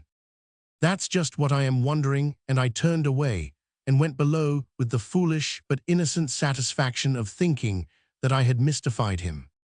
Page 221. Roman 4. I don't know what to do, and you must help me, Mrs. Nettlepoint said to me that evening as soon as I went in to see her. I'll do what I can, but what's the matter? She has been crying here, and going on has quite upset me. Crying? She doesn't look like that. Exactly, and that's what startled me. She came in to see me this afternoon, as she has done before, and we talked about the weather and the run of the ship, and the manners of the stewardess and little commonplaces like that, and then suddenly in the midst of it, as she sat there apropos of nothing, she burst into tears. I asked her what ailed her, and tried to comfort her, but she didn't explain. She only said it was nothing, the effect of the sea of. Leaving home, I asked her if it had anything to do with her prospects with her marriage, whether she found as that drew near that her heart was not in it. I told her that she mustn't be nervous, that I could enter into that. In short, I said what I could. All that she replied was that she was nervous, very nervous, but that it was already over, and then she jumped up and kissed me, and went away. Does PG 222 she look as if she had been crying? Mrs. Nettlepoint asked. How can I tell when she never quits that horrid veil? It's as if she were ashamed to show her face. She's keeping it for Liverpool, but I don't like such incidents, said Mrs. Nettlepoint. I shall go upstairs. And is that where you want me to help you? Oh, your arm and that sort of thing, yes, but something more. I feel as if something were going to happen. That's exactly what I said to Jasper this morning. And what did he say? He only looked innocent, as if he thought I meant a fog or a storm. Heaven forbid it isn't, that I shall never be good-natured again, Mrs. Nettlepoint went on. Never have a girl put upon me that way. You always pay for it. There are always tiresome complications. What I am afraid of is, after we get there, she'll throw up her engagement. There will be dreadful scenes. I shall be mixed up with them, and have to look after her and keep her with me. I shall have to stay there with her till she can be sent back, or even take her up to London via Sv's car. I listened respectfully to this, and then I said, you are afraid of your son. Afraid of him? There are things you might say to him, and with your manner, because you have one when you choose. Very likely, but what is my manner to his? Besides, I have said everything to him. That is IP 223, have said the great thing that he is making her immensely talked about. And of course, in answer to that, he has asked you how you know, and you have told him I have told you. I had to, and he says it's none of your business. I wish he would say that to my face. He'll do so perfectly if you give him a chance. That's where you can help me. Quarrel with him is rather good at a quarrel, and that will divert him and draw him off. Then I am ready to discuss the matter with him for the rest of the voyage. Very well, I count on you, but he'll ask you, as he asks me, what the deuce you want him to do. To go to bed, I replied, laughing. Oh, it isn't a joke. That's exactly what I told you at first. Yes, but don't exult. I hate people who exult. Jasper wants to know why he should mind her being talked about if she doesn't mind it herself. I'll tell him why, I replied, and Mrs. Nettlepoint said she should be exceedingly obliged to me, and repeated that she would come upstairs. I looked for Jasper above that same evening, but circumstances did not favor my quest. I found him that is, I discovered that he was again ensconced behind the lifeboat with Miss Mavis, but there was a needless violence in breaking into their communion, and I put off our interview till the next day. Then I took the first opportunity at breakfast to make sure of it, He was in the saloon when I went in and was preparing to leave the table, but I stopped him and asked if he would give me a quarter of an PG 224 hour on deck. A little later there was something particular I wanted to say to him. He said, "Oh yes, if you like," with just a visible surprise, but no look of an uncomfortable consciousness. When I had finished my breakfast, I found him smoking on the foredeck, and I immediately began, "I am going to say something that you won't at all like, to ask you a question that you will think impertinent." "Impertinent, that's bad. I'm a good deal older than you, and I am a friend of many years off your mother. There's nothing I like less than to be meddlesome. But I think these things give me a certain right, a sort of privilege. For the rest, my inquiry will speak for itself." "Why so many preliminaries?" the young man asked, smiling. We looked into each other's eyes a moment. What indeed was his mother's manner her best manner compared with his? "Are you prepared to be responsible?" "To you?" "Dear Nodo, the young lady herself. I am speaking, of course, of Miss Mavis." "Ah yes, my mother tells me you have her greatly on your mind." "So has your mother herself. No, she is so good as to say so to oblige you." "She would oblige me a great deal more by reassuring me. I am aware that you know I have told her that Miss Mavis is greatly talked about." "Yes, but what on earth does it matter?" "It matters as a sign." "A sign of what?" "PG 225. That she is in a false position." Jasper puffed his cigar with his eyes on the horizon. "I don't know whether it's your business what you are attempting to discuss, but it really appears to me it is none of mine. What have I to do with the tattle with which a pack of old women console themselves for not being seasick?" "Do you call it tattle that Miss Mavis is in love with you?" "Driveling."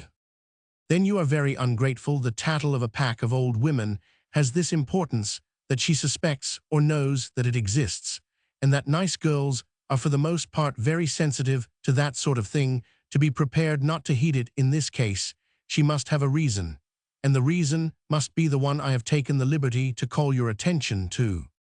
"In love with me in 6 days, just like that," said Jasper, smoking. "There is no accounting for tastes, and 6 days at sea are equivalent to 60 on land. I don't want to make you too proud, of course. If you recognize your responsibility, it's all right, and I have nothing to say." "I don't see what you mean," Jasper went on.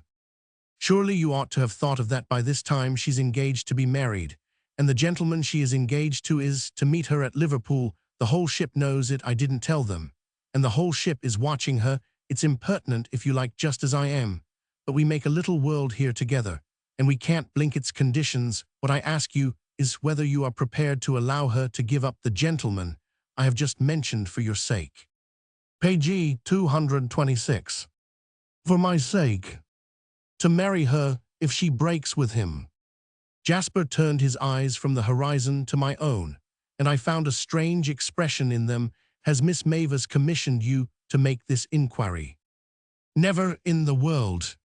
"Well then, I don't understand it." "It isn't from another. I make it. Let it come from yourself, do yourself."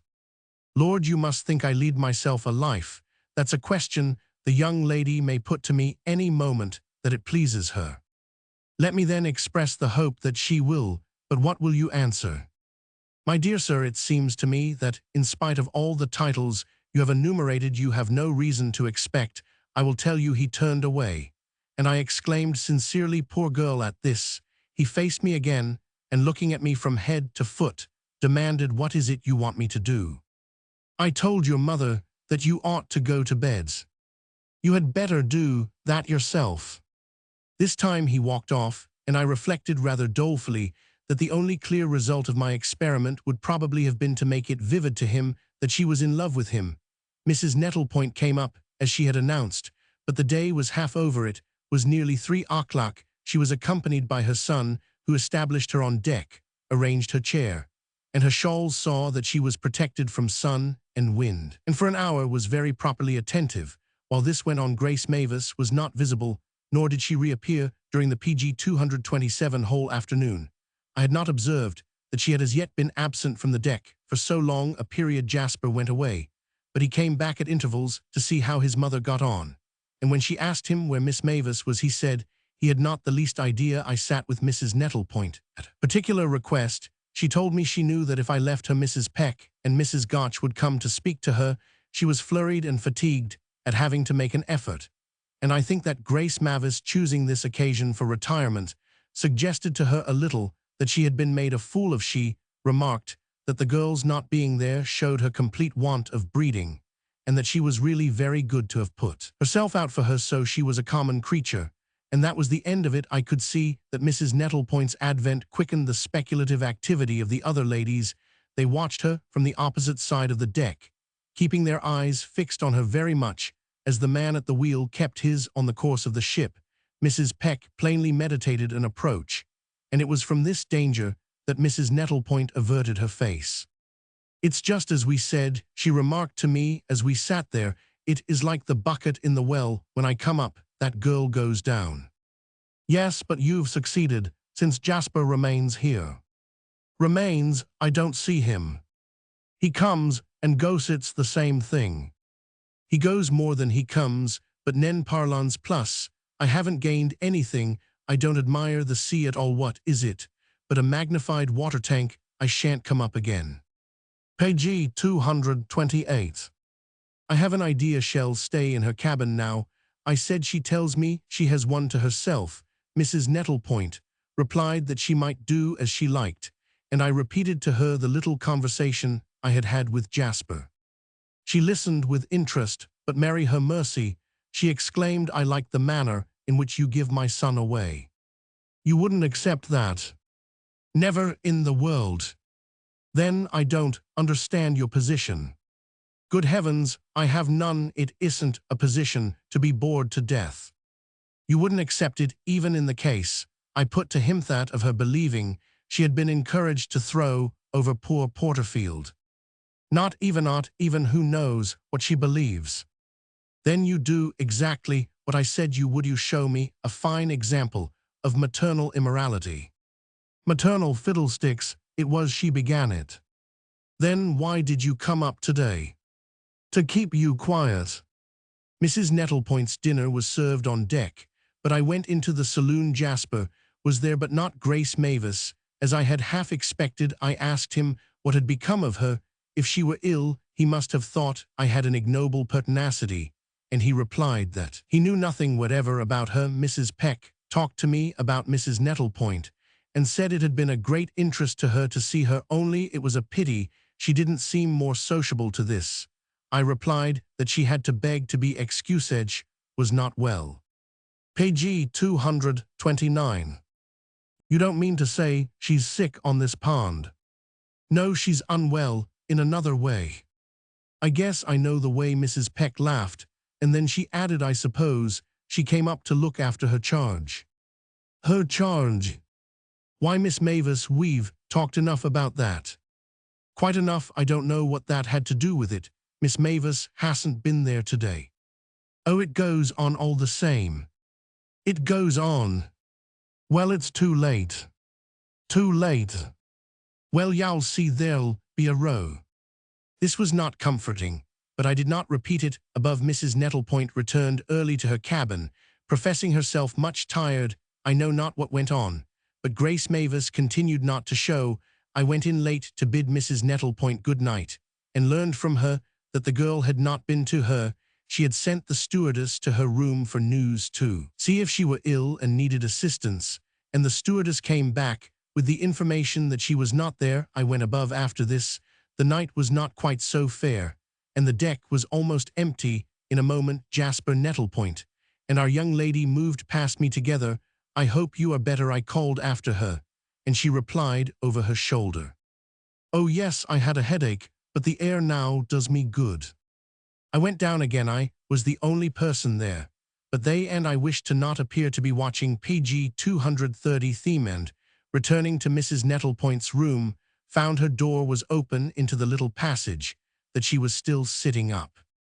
"She's all right," I said. "She's on the deck with Jasper." The old lady looked up at me from her book. "I didn't know you called that all right." "Well, it's better than something else." "Something else?" Something I was a little afraid of. Mrs. Nettlepoint continued to look at me. She asked me what that was. "I'll tell you when we are ashore," I said. The next day I went to see her at the usual hour of my morning visit, and found her in considerable agitation. "The scenes have begun," she said. "You know, I told you I shouldn't get through without them. You made me nervous last night." "I haven't the least idea what you meant, but you made me nervous." She came in to see me an hour ago, and I had the courage to say to her, "I don't know why I shouldn't tell you frankly that I have been scolding my son about you, of course." She asked me what I meant by that, and I said, "It seems to me he drags you about the ship too much for a girl in your position. He has the air of not remembering that you belong to someone else. There is a kind of want of taste, and even of want of respect in it, that produced an explosion." She became very violent. "Do you mean angry?" "Not exactly angry, but very hot and excited at my presuming to think her relations with my son were not the simplest in the world. I might PG 231 scold him as much as I liked. That was between ourselves, but she didn't see why I should tell her that I had done so. Did I think she allowed him to treat her with disrespect? That idea was not very complimentary to her. He had treated her better and been kinder to her than most other people. There were very few on the ship that hadn't been insulting. She should be glad enough when she got off it to her own people, to someone whom no one would have a right to say anything about. What was there in her position that was not perfectly natural? What was the idea of making a fuss about her position? Did I mean that she took it too easily, that she didn't think as much as she ought about Mr. Porterfield? Didn't I believe she was attached to him? Didn't I believe she was just counting the hours until she saw him? That would be the happiest moment of her life. It showed how little I knew her if I thought anything else. "All that must have been rather fine. I should have liked to hear it," I said. "And what did you reply?" "Oh," I groveled. "I told her that I accused her, as regards my son, of nothing worse than an excess of good nature.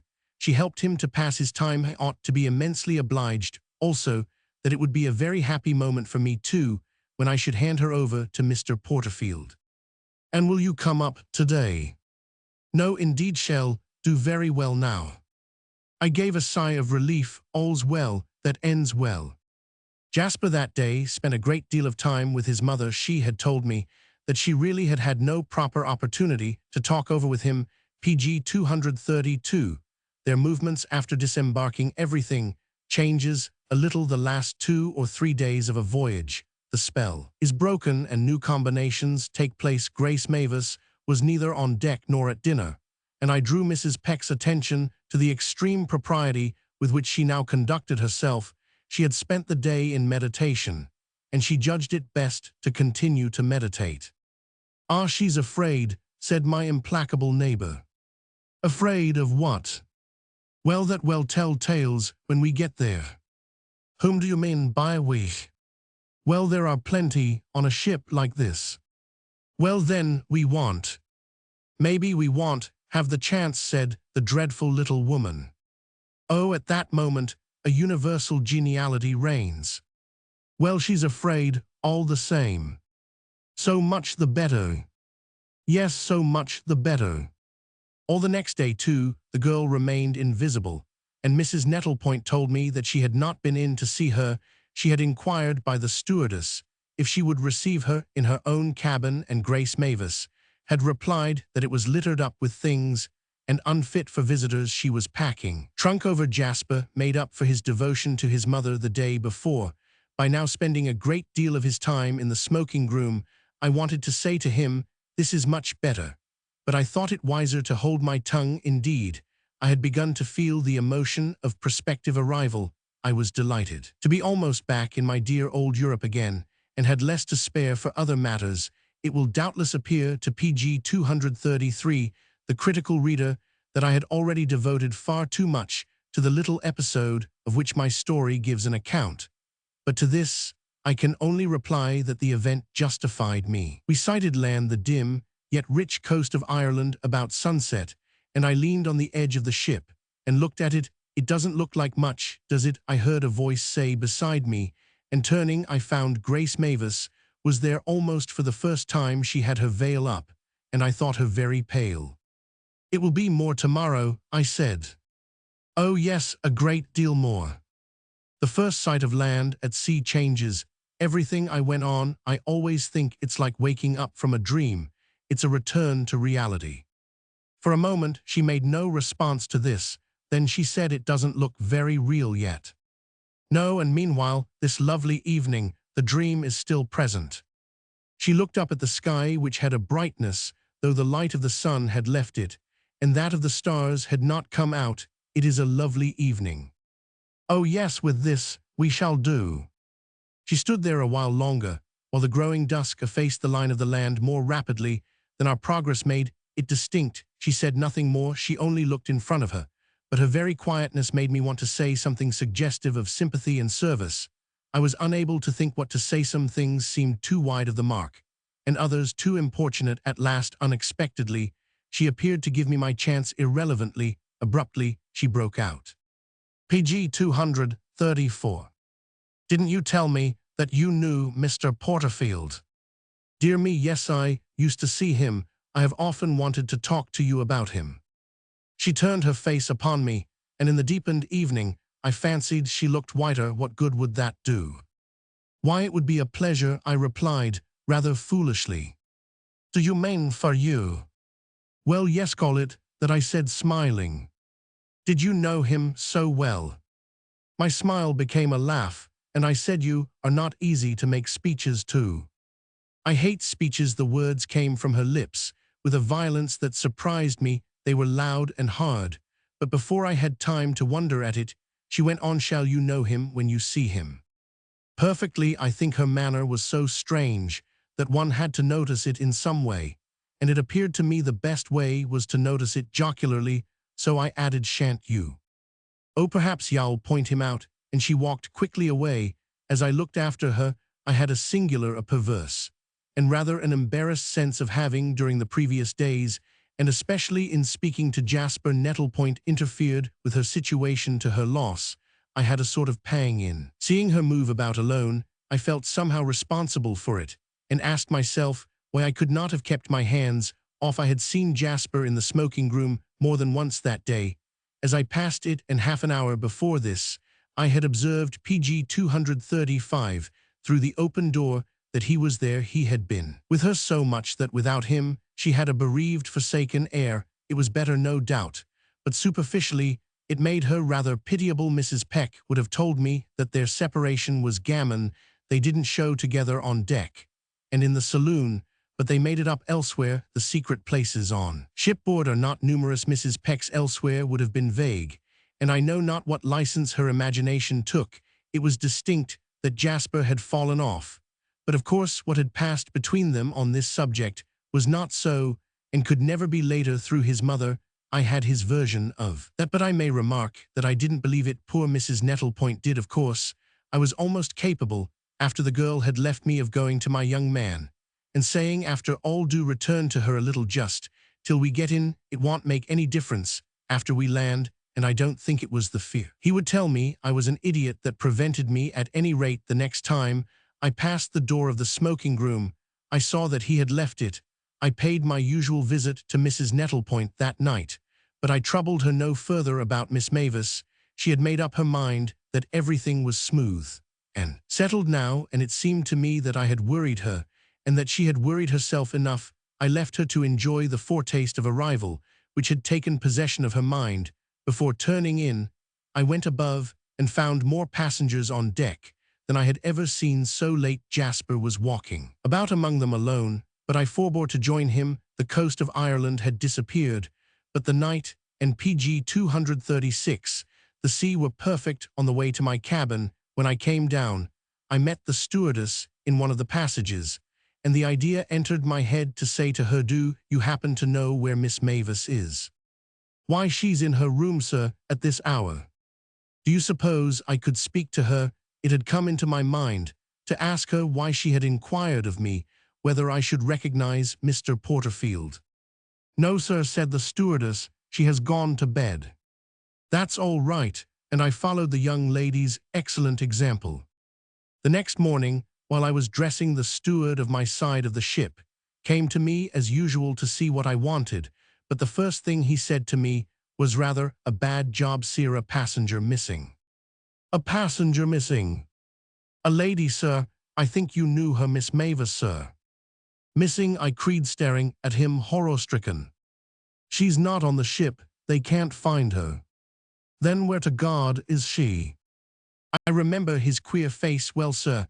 I suppose you know that as well as Roman one. Do you mean she has jumped overboard? Sometime in the night, sire, in the quiet, but it's beyond everyone the way she escaped notice. They usually sees 'em, sir. It must have been about 2:30, Lord. But she was clever, sir. She didn't so much as make a splash. They say she 'ad come against her will, sir. I had dropped upon my sofa. I felt faint. The PG 237 man went on, liking to talk as persons of his class do. When they have something horrible to tell, she usually rang for the stewardess early, but this morning, of course, there had been no ring. The stewardess had gone in all the same about 8 o'clock and found the cabin empty. That was about an hour ago. Her things were there, in confusion, things she usually wore. When she went above, the stewardess thought she had been rather strange last night. But she waited a little, and then went back. Miss Mavis hadn't turned up, and she didn't turn up. The stewardess began to look for her. She hadn't been seen on deck, or in the saloon. Besides, she wasn't dressed not to show herself. All her clothes were in her room. There was another lady, an old lady, Mrs. Nettlepoint. I would know her, that she was sometimes with. But the stewardess had been with her, and she knew Miss Mavis had not come near her that morning. She had spoken to him, and they had taken a quiet look-see, had hunted everywhere. A ship's a big place, but you do come to the end of it. And if a person ain't there, why they ain't. In short, an hour had passed, and the young lady was not accounted for, from which I might judge, if she ever would be. The watch couldn't account for her, but no doubt the fishes in the sea could. Poor miserable lady, the stewardess, and he, they had, of course, thought it their duty very soon to speak to the doctor, and the doctor had spoken immediately to the captain. The captain didn't like it, the never Roman 999, but he would try to keep it quiet, the always Roman 999.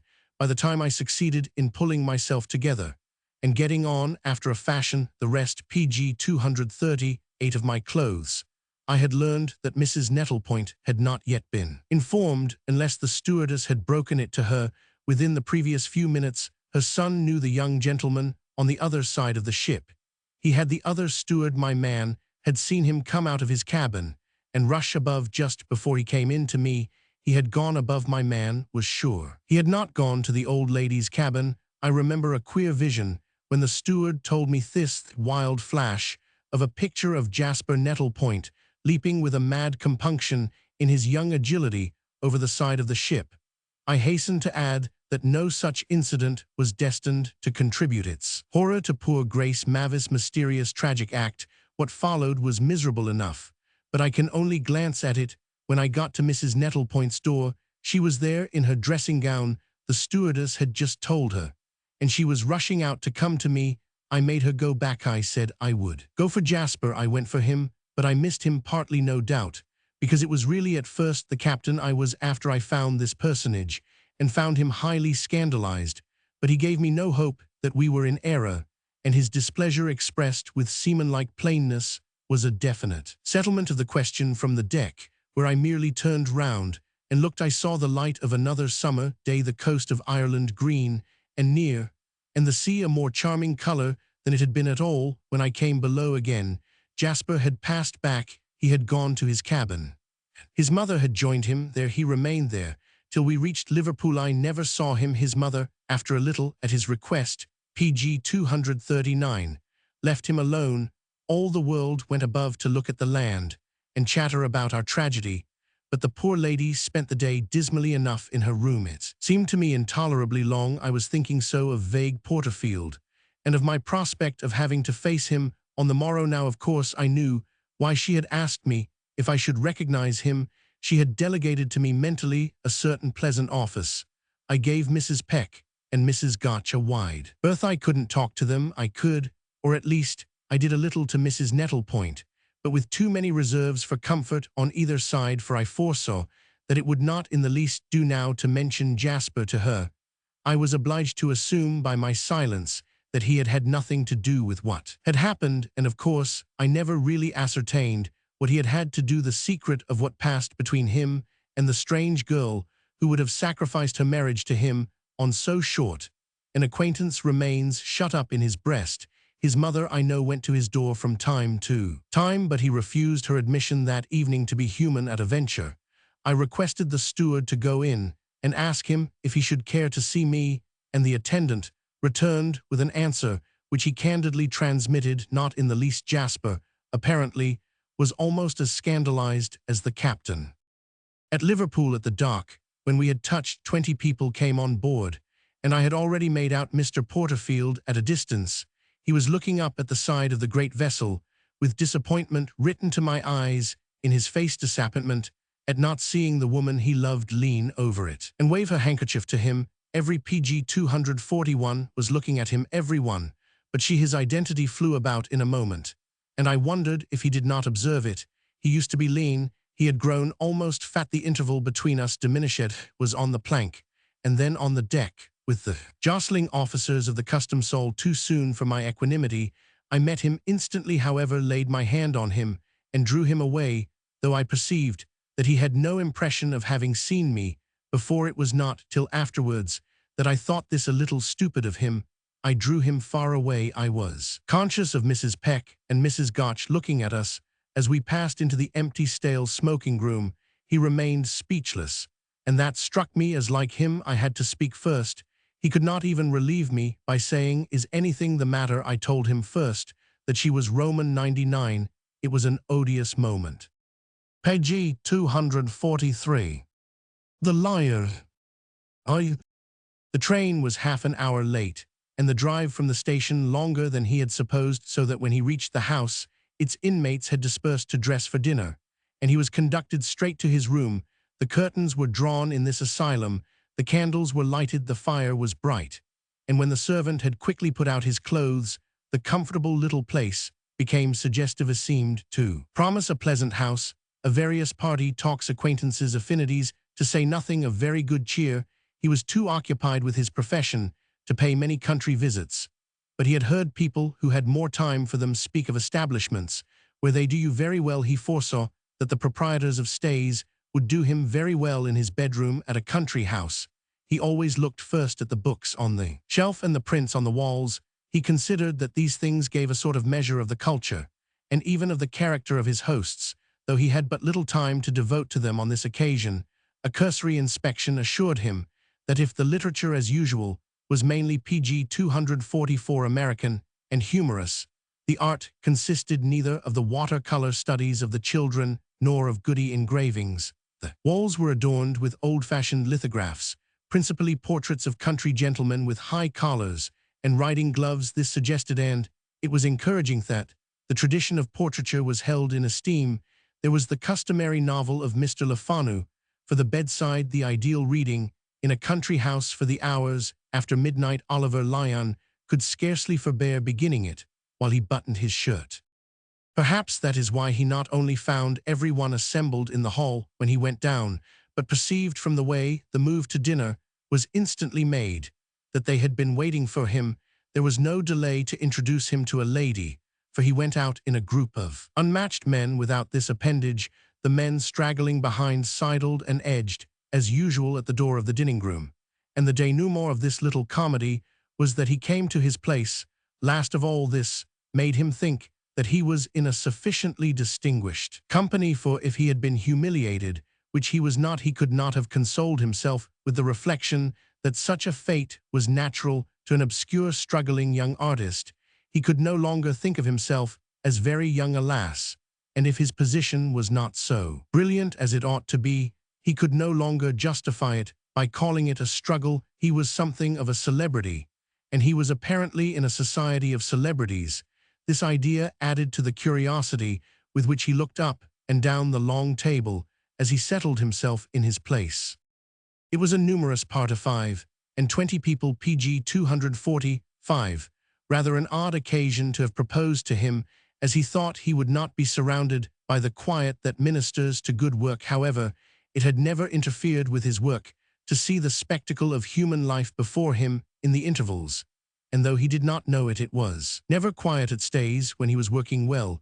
He found himself in that happy stateth, happiest of all for an artist in, which things in general contribute to the particular idea, and fall in with it, help it on, and justify it, so that he feels for the hour as if nothing in the world can happen to him, even if it come in the guise of disaster or suffering that will not be an enhancement of his subject. Moreover, there was an exhilaration, he had felt it before, in the rapid change of sceneth jump, in the dusk of the afternoon, from foggy London and his familiar studio to a centre of festivity in the middle of Hertfordshire, and a drama half-acted, a drama of pretty women and noted men and wonderful orchids in silver jars.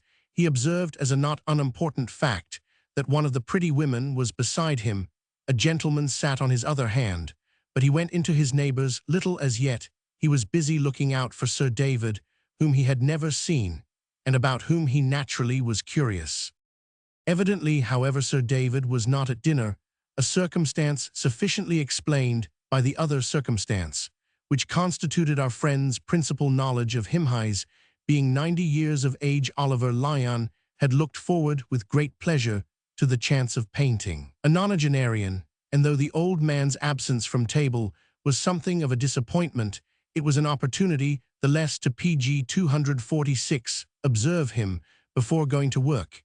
It seemed a sign that he was rather a sacred, and perhaps therefore an impressive relic. Lyon looked at his son with the greater interest, wondered whether the glazed bloom of his cheek had been transmitted from Sir David.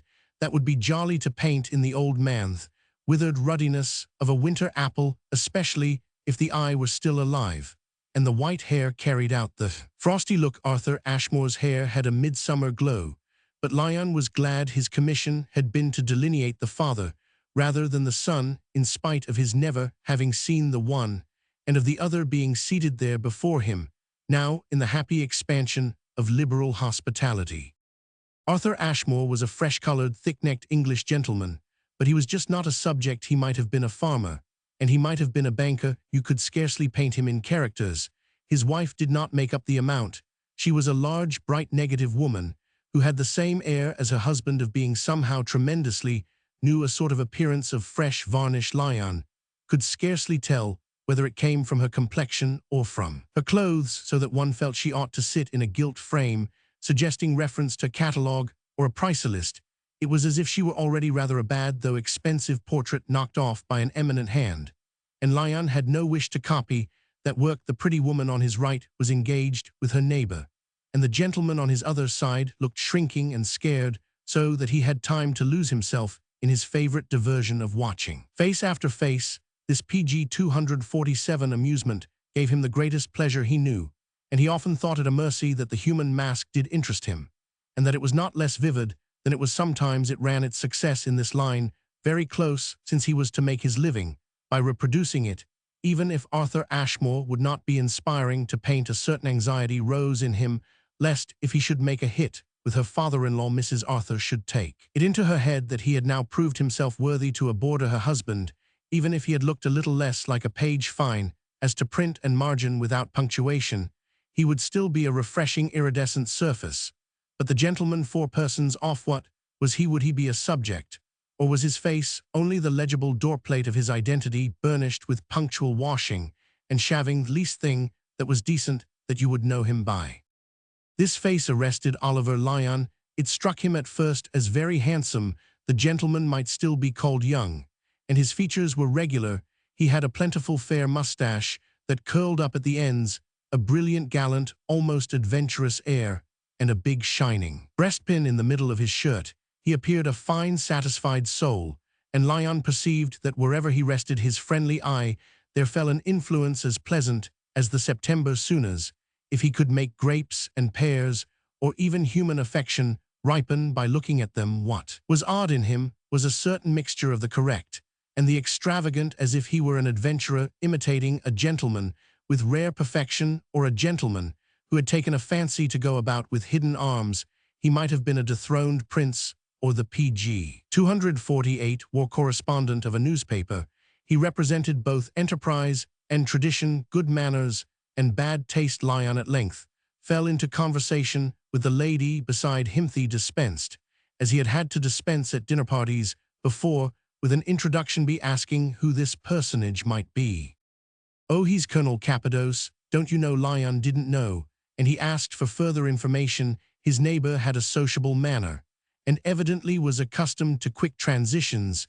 She turned from her other interlocutor with a methodical air, as a good cook lifts the cover of the next saucepan. He has been a great deal in India, isn't he? Rather celebrated, she inquired. Lion confessed he had never heard of him, and she went on, well, perhaps he isn't, but he says he is. And if you think it, that's just the same, isn't it? If you think it. I mean, if he thinks it, that's just as good, I suppose. Do you mean that he says that which is not? Oh dear no, because I never know. He is exceedingly clever and amusing, quite the cleverest person in the house, unless indeed you are more so, but that I can't tell yet. Can I only know about the people I know. I think that's celebrity enough. Enough for them. Oh, I see you're clever enough for me, but I have heard of you, the lady went on. I know your pictures, I admire them, but I don't think you look like them. They are mostly portraits, Lion said, and what I usually try for is not my own resemblance. Page 249. I see what you mean, but they have much more color, and now you are going to do someone here. I have been invited to do Sir David. I am rather disappointed at not seeing him this evening. Oh, he goes to bed at some unnatural hour, rate o'clock, or something of that sort. You know, he's rather an old mummy. An old mummy, Oliver, Lion repeated.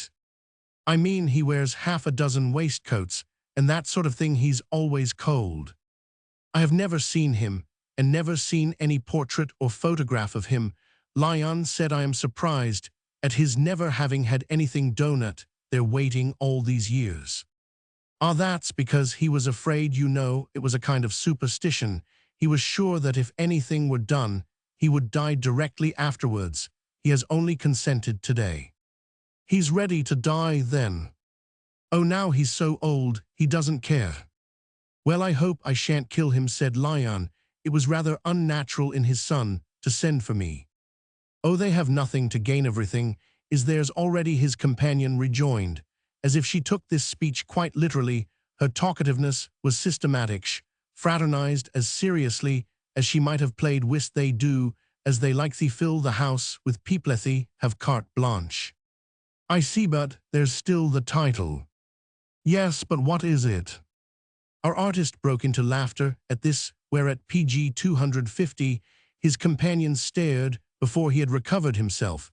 She was scouring the plain with her other neighbor, the gentleman on his left, at last, risked an observation, and they had some fragmentary talk. This personage played his part with difficulty. He uttered a remark, as a lady fires a pistol, looking the other way to catch the ball. Lion had to bend his ear, and this movement led to his observing a handsome creature who was seated on the same side beyond his interlocutor. Her profile was presented to him, and at first he was only struck with its beauty. Then it produced an impression still more agreeable, a sense of undimmed remembrance and intimate association. He had not recognized her on the instant, only because he had so little expected to see her there. He had not seen her anywhere for so long, and no news of her ever came to him. She was often in his thoughts, but she had passed out of his life. He thought of her twice a week. That may be called often in relation to a person one has not seen for 12 years. The moment after he recognized her, he felt how true it was, that it was only she who could look like that of the most charming head in the world. And this lady had it. There could never be a replica. She was leaning forward a little. She remained in profile, apparently listening to someone on the other side of her. She was listening, but she was also looking. And after a moment, Lion followed the direction of her eyes. They rested upon the gentleman who had been described to him as Colonel Cappadoce, rested, as it appeared to him, with kind of habitual visible complacency. This was not strange, for the colonel was unmistakably formed to PG 251, attract the sympathetic gaze of woman. But Lion was slightly disappointed that she could let him look at her so long without giving him a glance. There was nothing between them today, and he had no rights, but she must have known he was coming. It was, of course, not such a tremendous event, but she could not have been staying in the house without hearing of it, and it was not natural that should absolutely fail to affect her. She was looking at Colonel Cappadoce as if she were in love with him, queer accident for the proudest, most reserved of women. But doubtless, it was all right if her husband liked it or didn't notice it. He had heard indefinitely years before that she was married, and he took for granted, as he had not heard, that she had become a widow, the presence of the happy man on whom she had conferred what she had refused to him. The poor art student at Munich, Colonel Cappadoce, appeared to be aware of nothing, and this circumstance, incongruously enough, rather irritated Lyon than gratified him. Suddenly, the lady turned her head, showing her full face to our hero. He was so prepared with a greeting that he instantly smiled, as a shaken jug overflows. But she gave him no response, turned away again, and sank back in her chair. All that her face said in that instant was, "You see, I am as handsome as ever," to which he mentally subjoined, "Yes. And as much good it does me." He asked the young man beside him if he knew who that beautiful being was, the fifth person beyond him. The young man leaned forward, considered, and then said, "I think she's Mrs. Cappadoce." "Do you mean his wife, that fellow's?" And PG 252 Lyon indicated the subject of the information given him by his other neighbor. "Oh, is he Mr. Cappadoce?" said the young man, who appeared very vague. He admitted his vagueness, and explained it by saying that there were so many people, and he had come only the day before. What was definite to Lyon was that Mrs. Cappadoce was in love with her husband, so that he wished more than ever that he had married her. "She's very faithful," he found himself saying 3 minutes later to the lady on his right. He added that he meant Mrs. Cappadoce. "Ah, you know her then?" "I knew her once upon a time when I was living abroad." "Why then were you asking me about her husband?" "Precisely for that reason. She married. After that I didn't even know her present name." "How then do you know it now?" "This gentleman has just told me, appears to know." "I didn't know he knew anything," said the lady, glancing forward. "I don't think he knows anything but that." "Then you have found out for yourself that she is faithful." "What do you mean by that?" "Ah, you mustn't question me. I want to question you," Lyon said. "How do you all like her here?" "You ask too much. I can only speak for myself. I think she's hard." "That's only because she's honest and straightforward." Page 253. "Do you mean I like people in proportion as they deceive?" "I think we all do, so long as we don't find them out," Lyon said. "And then there's something in her face, a sort of Roman type, in spite of her having such an English eye. In fact, she's English down to the ground, but her complexion, her low forehead, and that beautiful close little wave in her dark hair make her look like a glorified contadina. Yes, and she always sticks pins and daggers into her head. To increase that effect, I must say, I like her husband better. He is so clever. Well, when I knew her, there was no comparison that could injure her. She was altogether the most delightful thing in Munich." "In Munich?" "Her people lived there. They were not rich, in pursuit of economy, in fact, and Munich was very cheap. Her father was the younger son of some noble house. He had married a second time, and had a lot of little mouths to feed. She was the child of the first wife, and she didn't like her stepmother, but she was charming to her little brothers and sisters. I once made a sketch of her as Werther's Charlotte cutting bread and butter, while they clustered all round her. All the artists in the place were in love with her, but she wouldn't look at the likes of us. She was too proud, I grant you that, but she wasn't stuck up nor young ladyish. She was simple and frank and kind about it. She used to remind me of Thackeray's Ethel Newcome. She told me she must marry well. It was the one thing she could do for her family. I suppose you would say that she has married well." Page 254. "She told you?" smiled Lyon neighbor. "Oh, of course, I proposed to her too, but she evidently thinks so herself," he added. When the ladies left the table, the host, as usual, bade the gentlemen draw together, so that Lyon found himself opposite to Colonel Cappadoce. The conversation was mainly about the run, for it had apparently been a great day in the hunting field.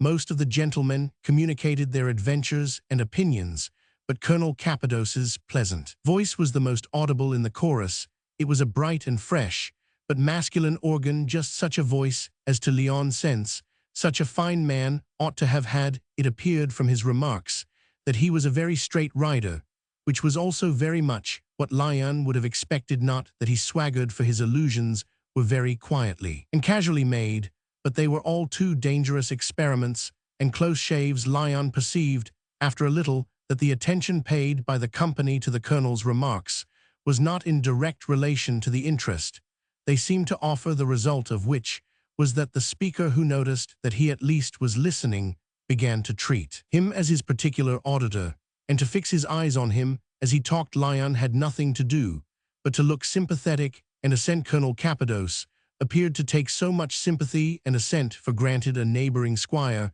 had had an accident. He had come a cropper in an awkward place just at the finish, with consequences that looked grave. He had struck his head. He remained insensible up to the last accounts. There had evidently been concussion of the brain. There was some exchange of PG 255 views as to his recovery, how soon it would take place, or whether it would take place at all, which led the Colonel to confide to our artist across the table that he shouldn't despair of a fellow even if he didn't come round for weeks and weeks, and weeks for months, almost for years. He leaned forward. Lyon leaned forward to listen, and Colonel Cappadoce mentioned that he knew from personal experience that there was really no limit to the time one might lie unconscious without being any the worse for it. It had happened to him in Ireland years before. He had been pitched out of a dog-cart, had turned a sheer somersault, and landed on his head. They thought he was dead, but he wasn't. They carried him first to the nearest cabin, where he lay for some days with the pigs, and then to an inn in a neighboring town. It was a near thing. They didn't put him under ground. He had been completely insensible, without a ray of recognition of any human thing for 3 whole months, had not a glimmer of consciousness of any blessed thing. It was touch and go to that degree that they couldn't come near him, they couldn't feed him, they could scarcely look at him. Then one day he had opened his eyes as fit as a flea. I give you my honor, it had done me good. It rested my brain. He appeared to intimate that, with an intelligence so active as his, these periods of repose were providential. Lyon thought his story very striking, but he wanted to ask him whether he had not shammed a little, not in relating it, but in keeping so quiet. He hesitated, however, in time to imply a doubt, was so impressed with the tone in which Colonel Cappadoce said that it was the PG 256 turn of a hair that they hadn't buried him alive, that had happened to a friend of his in India. A fellow who was supposed to have died of jungle fever clapped him into a coffin. He was going on to recite the further fate of this unfortunate gentleman when Mr. Ashmore made a move, and everyone got up to adjourn to the drawing-room. Lyon noticed that by this time no one was heeding what his new friend said to him. They came round on either side of the table and met while the gentleman dawdled before going out.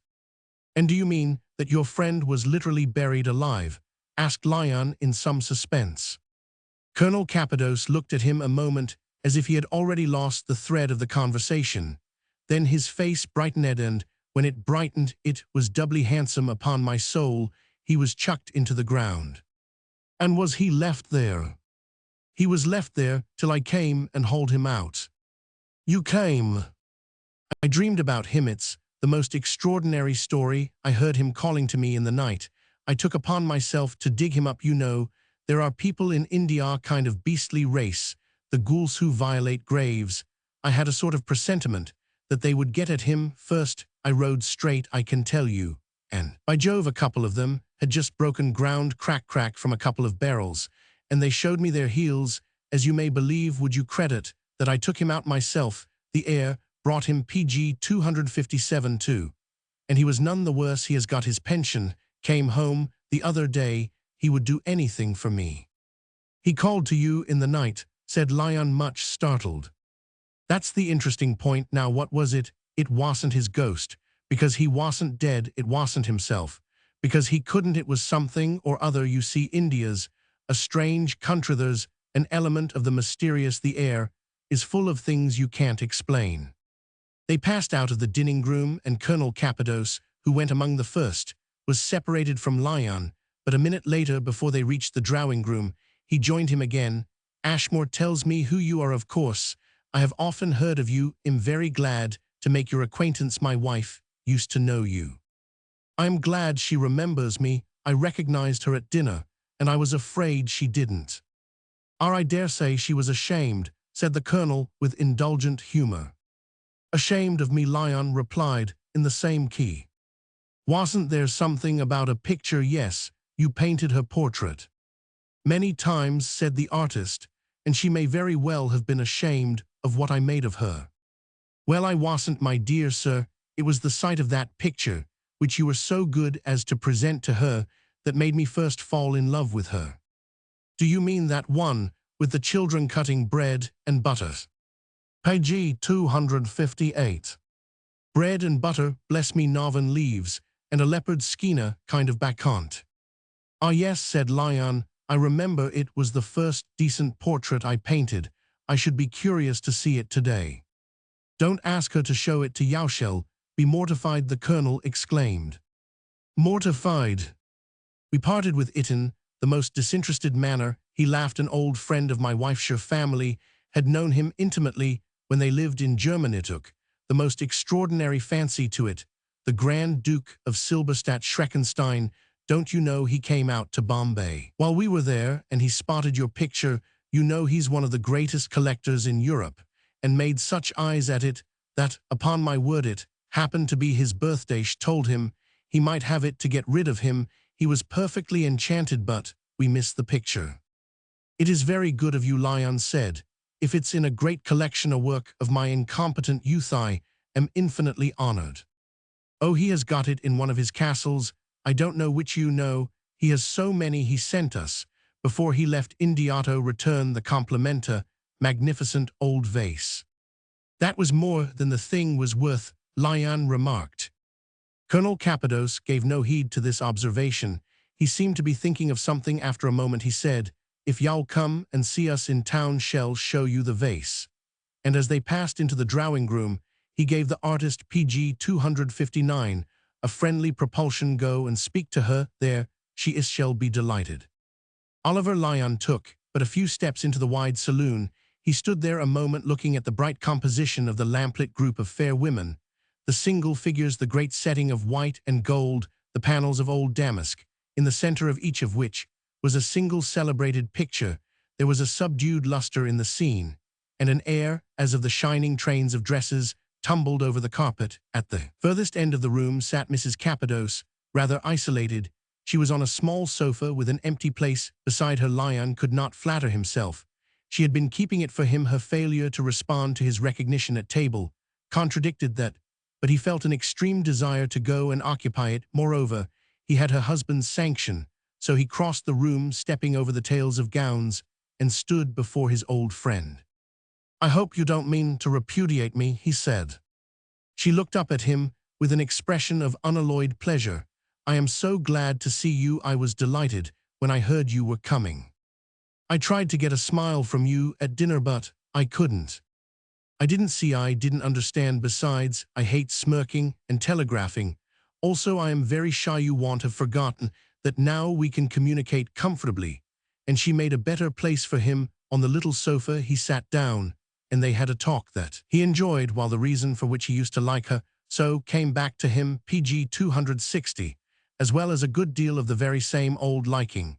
She was still the least spoiled beauty he had ever seen, with an absence of coquetry or any insinuating art. That seemed almost like an omitted faculty. There were moments when she struck her interlocutor as some fine creature from an asylum, a surprising deaf-mute, or one of the operative, blind. Her noble pagan head gave her privileges that she neglected, and when people were admiring her brow, she was wondering whether there were a good fire in her bedroom. She was simple, kind, and good, inexpressive, but not inhuman or stupid now.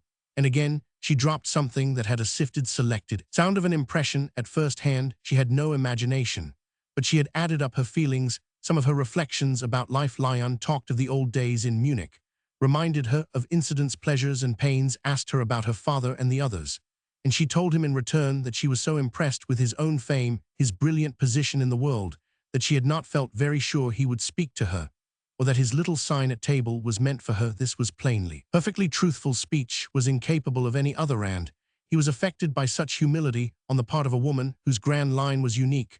Her father was dead, one of her brothers was in the Navy, and the other on a ranch in America. Two of her sisters were married, and the youngest was just coming out, and very pretty. She didn't mention her stepmother. She asked him about his own personal history, and he said that the principal thing that had happened to him was that he had never married. Page 261. "Oh, you ought to," she answered. "It's the best thing." "I likes that from you," he returned. "Why not from me? I am very happy." "That's just why I can't be. It's cruel of you to praise your state. But I have had the pleasure of making the acquaintance of your husband. We had a good bit of talk in the other room." "You must know him better. You must know him really well," said Mrs. Cappadoce. "I am sure that the further you go the more you find, but he makes a fine show too." She rested her good grey eyes on Lyon. "Don't you think he's handsome?" "Handsome and clever and entertaining. You see, I am generous." "Yes, you must know him well," Mrs. Cappadoce repeated. "He has seen a great deal of life," said her companion. "Yes, we have been in so many places. You must see my little girl. She is 9 years old. She's too beautiful.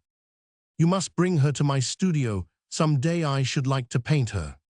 "Ah, don't speak of that," said Mrs. Cappadoce. "It reminds me of something so distressing.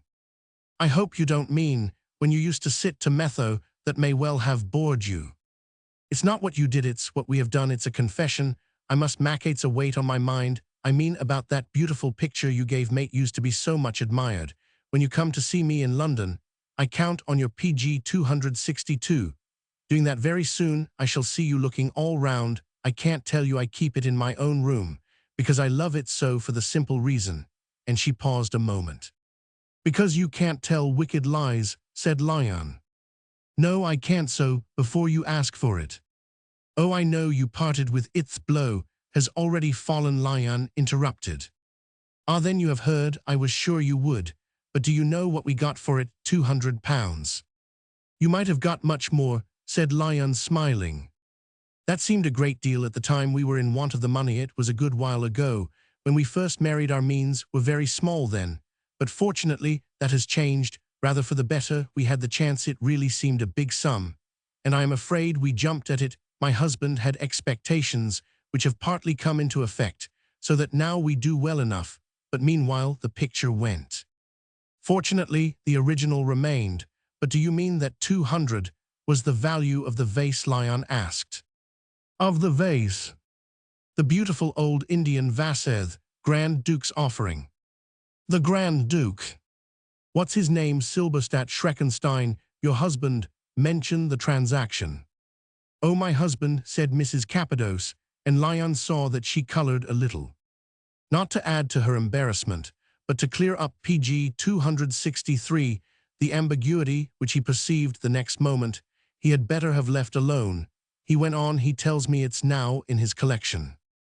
"In the Grand Duke's? Ah, you know its reputation. I believe it contains treasures." She was bewildered, but she recovered herself, and Lyon made the mental reflection that for some reason which would seem good when he knew it, the husband and the wife had prepared different versions of the same incident. It was true that he did not exactly see Everina Brant preparing a version that was not her line of old. And indeed, it was not in her eyes today. At any rate, they both had the matter too much on their conscience. He changed the subject. Said Mrs. Cappadoce must really bring the little girl. He sat with her some time longer, and thought perhaps it was only a fancy that she was rather absent, as if she were annoyed at their having been even for a moment at cross purposes. This did not prevent him from saying to her at the last, just as the ladies began to gather themselves together to go to bed, "You seem much impressed from what you say with my renown and my prosperity, and you are so good as greatly to exaggerate them. Would you have married me if you had known that I was destined to success?" "I did know it." "Well, I didn't. You were too modest. You didn't think so when I proposed to you." "Well, if I had married you, I couldn't have married him, and he's so nice." Mrs. Cappadoce said Lyon knew she thought I had learned that at dinner, but it vexed him a little to hear her say PG 264. It the gentleman designated by the pronoun came up amid the prolonged handshaking for good night, and Mrs. Cappadoce remarked to her husband, as she turned away, "He wants to paint Amy." "Ah, she's a charming child, a most interesting little creature," the colonel said to Lyon. "She does the most remarkable things." Mrs. Cappadoce stopped in the rustling procession that followed the hostess out of the room. "Don't tell him, please, don't," she said. "Don't tell him what?" "Why, what she does, let him find out for himself," and she passed on. "She thinks I swagger about the child, that I bore people," said the colonel. "I hope you smoke." He appeared 10 minutes later in the smoking room in a brilliant equipment. A suit of crimson foulard covered with little white spots. He gratified Leon. I made him feel that the modern age has its splendor too, and its opportunities for costume if his wife was an antique. He was a fine specimen of the period of color he might have passed for a Venetian of the 16th century. They were a remarkable couple, Leon thought. And as he looked at the colonel standing in bright erectness before the chimney-piece while he emitted great smoke puffs, he did not wonder that Everina could not regret she had not married him. All the gentlemen collected at Stays were not smokers, and some of them had gone to bed. Colonel Cappadoce remarked that there probably would be a smallish muster. They had had such a hard day's work. That was the worst of a hunting house. The men were so sleepy after dinner.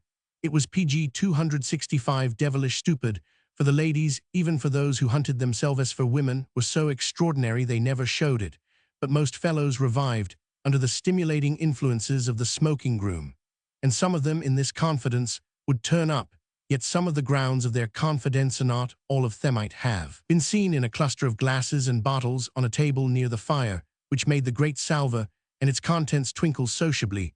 The others lurked, as yet, in various improper corners of the minds of the most loquacious. Leon was alone with Colonel Cappadoce for some moments before their companions, in varied eccentricities of uniform, straggled in, and he perceived that this wonderful man had but little loss of vital tissue to repair. They talked about the house, Leon having noticed an oddity of construction in the smoking room, and the colonel explained that it consisted of two distinct parts, one of which was of very great antiquity. They were two complete houses, in short, the old one and the new, each of great extent, and each very fine in its way. The two formed together an enormous structure. Leon must make a point of going all over it. The modern portion had been erected by the old man when he bought the property. Oh yes, he had bought it 40 years before. It hadn't been in the family. There hadn't been any particular family for it to be in. He had had the good taste not to spoil the original house, had not touched it beyond what was just necessary for joining it on. It was very curious indeed, a most irregular, rambling, mysterious pile, where they every now and then discovered a walled-up room or a secret staircase. PG 266 to his mind. It was essentially gloomy, however, even the modern additions splendid, as they were failed to make it cheerful. There was some story about a skeleton having been found years before during some repairs under a stone slab of the floor of one of the passages, but the family were rather shy of its being talked about. The place they were in was, of course, in the old part, which contained, after all, some of the best rooms. He had an idea it had been the primitive kitchen, half modernized at some intermediate period. "My room is in the old part too." "Then I'm very glad," Leon said. "It's very comfortable and contains all the latest conveniences, but I observed the depth of the recess of the door and the evident antiquity of the corridor and staircase. First short one after I came out. The paneled corridor is admirable. It looks as if it stretched away in its brown dimness. The lamps didn't seem to me to make much impression on it for half a mile." "Oh, don't go to the end of it," exclaimed the colonel, smiling. "Does it lead to the haunted room?" Leon asked. His companion looked at him a moment. "Are you know about that?" "No, I don't speak from knowledge, only from hope. I have never had any luck. I have never stayed in a dangerous house. The places I go to are always as safe as Charing Cross. I want to see whatever there is the regular thing. Is there a ghost here?" "Of course there is, a rattling good one." "And have you seen him?" "Oh, don't ask me what I've seen. I should tax your credulity. I don't like to talk of these things." PG 267. "But there are 2 or 3 as bad that is as good rooms as you'll find anywhere." "Do you mean in my corridor?" Leon asked. "I believe the worst is at the far end, but you would be ill-advised to sleep there." "Ill-advised?"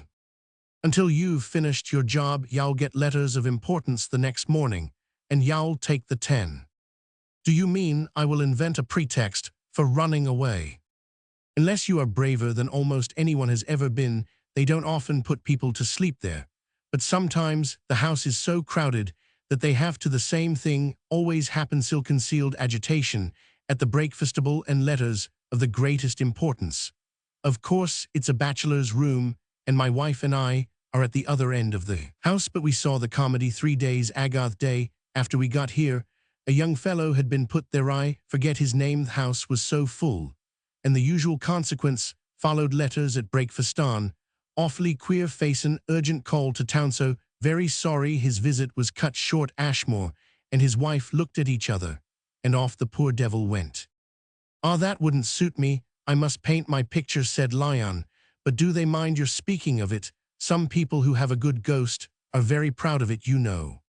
What answer Colonel Cappadoce was on the point of making to this inquiry our hero was not to learn, for at that moment their host had walked into the room, accompanied by 3 or 4 gentlemen. PG 268 Lyon was conscious that he was partly answered by the Colonel's not going on with the subject. This, however, on the other hand, was rendered natural by the fact that one of the gentlemen appealed to him for an opinion on a point under discussion, something to do with the everlasting history of the day's run to Lyon himself. Mr. Ashmore began to talk, expressing his regret at having had so little direct conversation with him.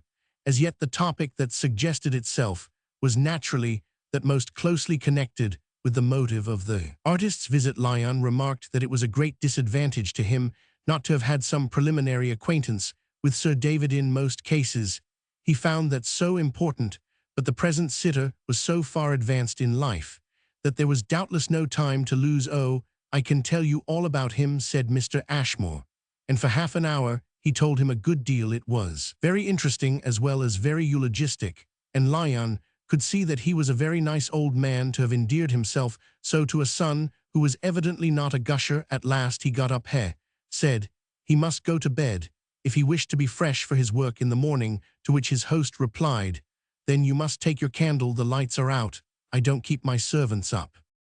In a moment Lyon had his glimmering taper in hand, and as he was leaving the room he did not disturb the others. With a good night they were absorbed in the lemon squeezer and the soda water cork.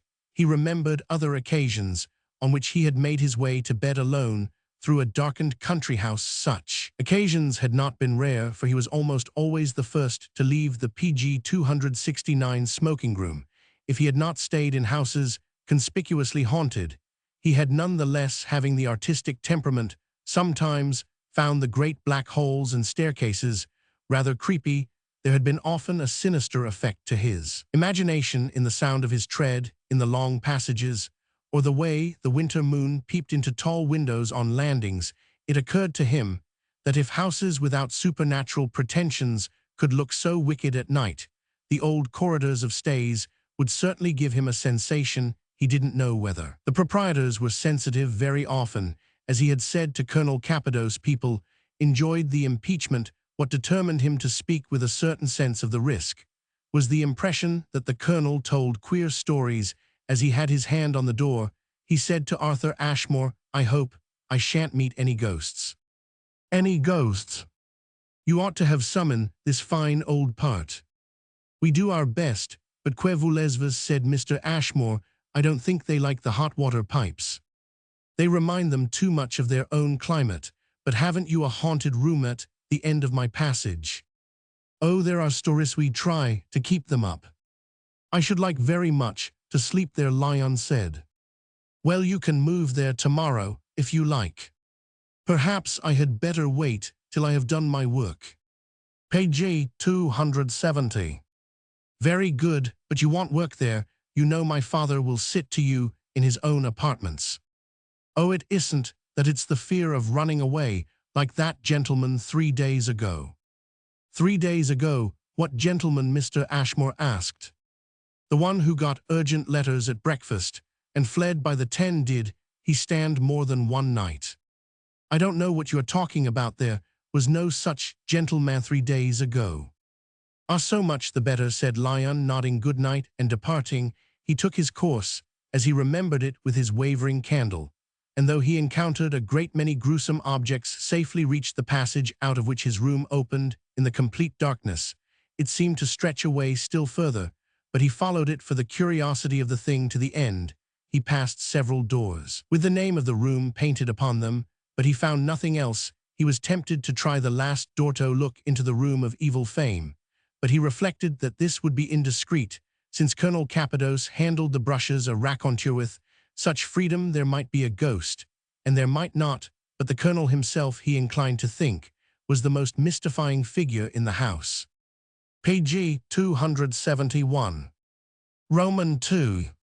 Lyon found Sir David Ashmore a capital subject, and a very comfortable sitter into the bargain. Moreover, he was a very agreeable old man, tremendously puckered, but not in the least dim, and he wore exactly the furred dressing-gown that Lyon would have chosen. He was proud of his age, but ashamed of his infirmities, which, however, he greatly exaggerated, and which did not prevent him from sitting there as submissive as if portraiture in oils had been a branch of surgery.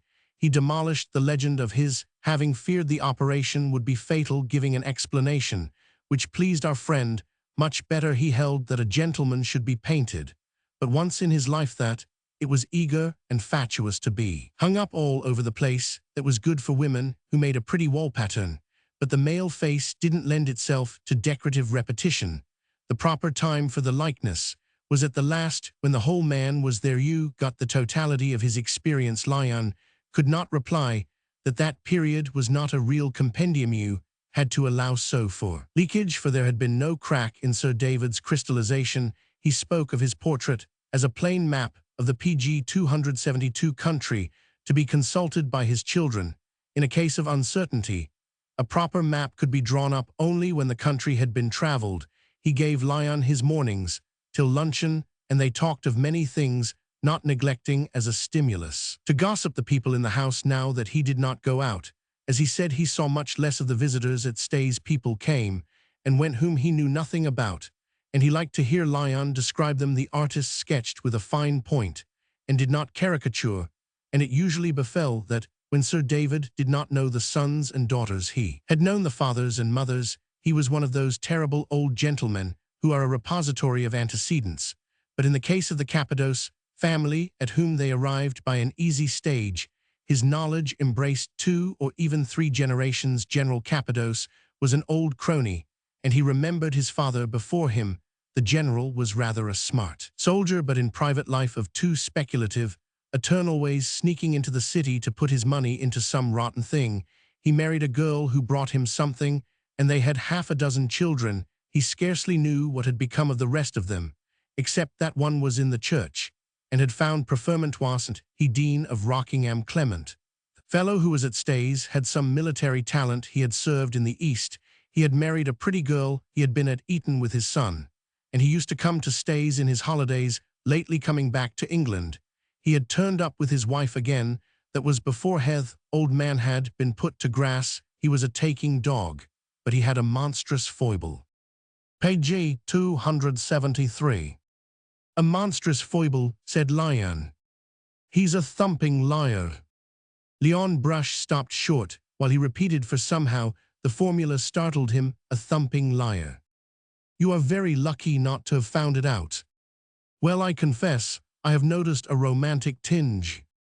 Oh, it isn't always romantic. Hell, lie about the time of day, about the name of his hatter. It appears there are people like that. Well, they are precious scoundrels, Lyon declared, his voice trembling a little with the thought of what Everina Brant had done with herself.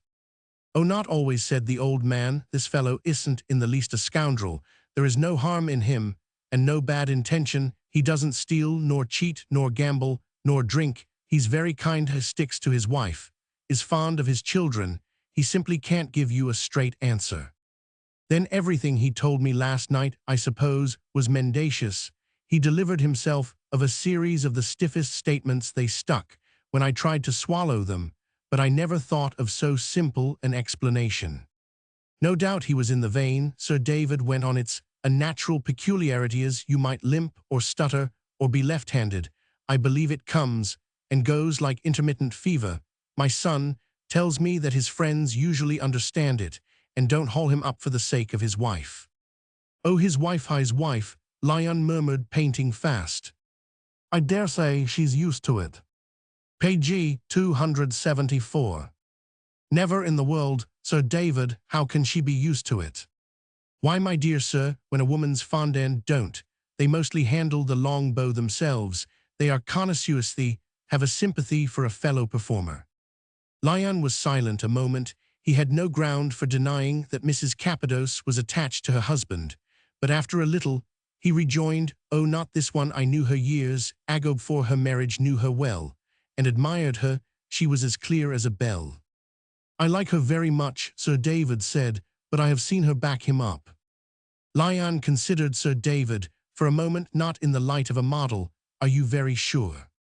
The old man hesitated, then he answered, smiling, "You're in love with her." "Very likely, God knows, I used to be." "She must help him out, she can't expose him." "She can hold her tongue," Lyon remarked. "Well, before you, probably she will." "That's what I am curious to see," and Lyon added privately, "Mercy on us, what he must have made of her." He kept this reflection to himself, for he considered that he had sufficiently betrayed his state of mind with regard to Mrs. Cappadoce. None the less it occupied him now immensely, the question of how such a woman would arrange herself in such a predicament. He watched her with an interest deeply quickened. When he mingled with the company, he had had his own troubles in life, but he had rarely been so anxious about anything as he was now to see what the loyalty of a wife and the pg 275 infection of an example would have made of an absolutely truthful mind. Oh, he held it as immutably established that whatever other women might be prone to do, she of old had been perfectly incapable of a deviation. Even if she had not been too simple to deceive, she would have been too proud, and if she had not had too much conscience, she would have had too little eagerness. It was the last thing she would have endured or condoned, particular thing she would not have forgiven. Did she sit in torment while her husband turned his somersaults, or was she now too so perverse that she thought it a fine thing to be striking at the expense of one's honor? It would have taken a wondrous alchemy working backwards, as it were, to produce this latter result. Besides these two alternatives, that she suffered tortures in silence, and that she was so much in love that her husband's humiliating idiosyncrasy seemed to her only an added richness, a proof of life and talent, there was still the possibility that she had not found him out, that she took his false pieces at his own valuation. A little reflection rendered this hypothesis untenable. It was too evident that the account he gave of things must repeatedly have contradicted her own knowledge. Within an hour or two of his meeting them, Lyon had seen her confronted with that perfectly gratuitous invention about the prophet. They had made off his early picture. Even then, indeed, she had not, so far as he could see, smarted, and but for the present, he could only contemplate the case. Even if it had not been interfused through his uneradicated tenderness for Mrs. Cappadoce with an element of suspense, the question would still have pg 276 presented itself to him as a very curious problem, for he had not painted portraits during so many years without becoming something of a psychologist. His inquiry was limited for the moment to the opportunity that the following 3 days might yield. As the colonel and his wife were going on to another house, it fixed itself largely, of course, upon the colonel. Toothey's gentleman was such a rare anomaly. Moreover, it had to go on very quickly. Lyon was too scrupulous to ask other people what they thought of the business, was too afraid of exposing the woman he once had loved. It was probable also that light would come to him from the talk of the rest of the company. The colonel's queer habit, both as it affected his own situation and as it affected his wife, would be a familiar theme in any house in which he was in the habit of staying. Lyon had not observed in the circles in which he visited any marked abstention from comment on the singularities of their members. It interfered with his progress that the colonel hunted all day while he plied his brushes and chatted with Sir David, but a Sunday intervened, and that partly made it up. Mrs. Cappadoce fortunately did not hunt, and when his work was over she was not inaccessible. He took a couple of longish walks with her, she was fond of that, and beguiled her at tea into a friendly nook in the hall. Regard her as he might, he could not make out to himself that she was consumed by a hidden shame. The sense of being married to a man whose word had no worth was not in her spirit. So far As he could guess the canker within the rose, her mind appeared to have nothing on it but its own placid frankness. And when he looked into her PG 277 eyes deeply, as he occasionally permitted himself to do, they had no uncomfortable consciousness. He talked to her again, and still again, of the dear old days, reminded her of things that he had not before this reunion the least idea that he remembered. Then he spoke to her of her husband, praised his appearance, his talent for conversation, professed to have felt a quick friendship for him, and asked with an inward audacity, at which he trembled a little, what manner of man he was. What manner, said Mrs. Cappadoce. Dear me, how can one describe one's husband? I like him very much. Ah, you have told me that already, Lyon exclaimed, with exaggerated ruefulness. Then why do you ask me again? She added in a moment, as if she were so happy that she could afford to take pity on him.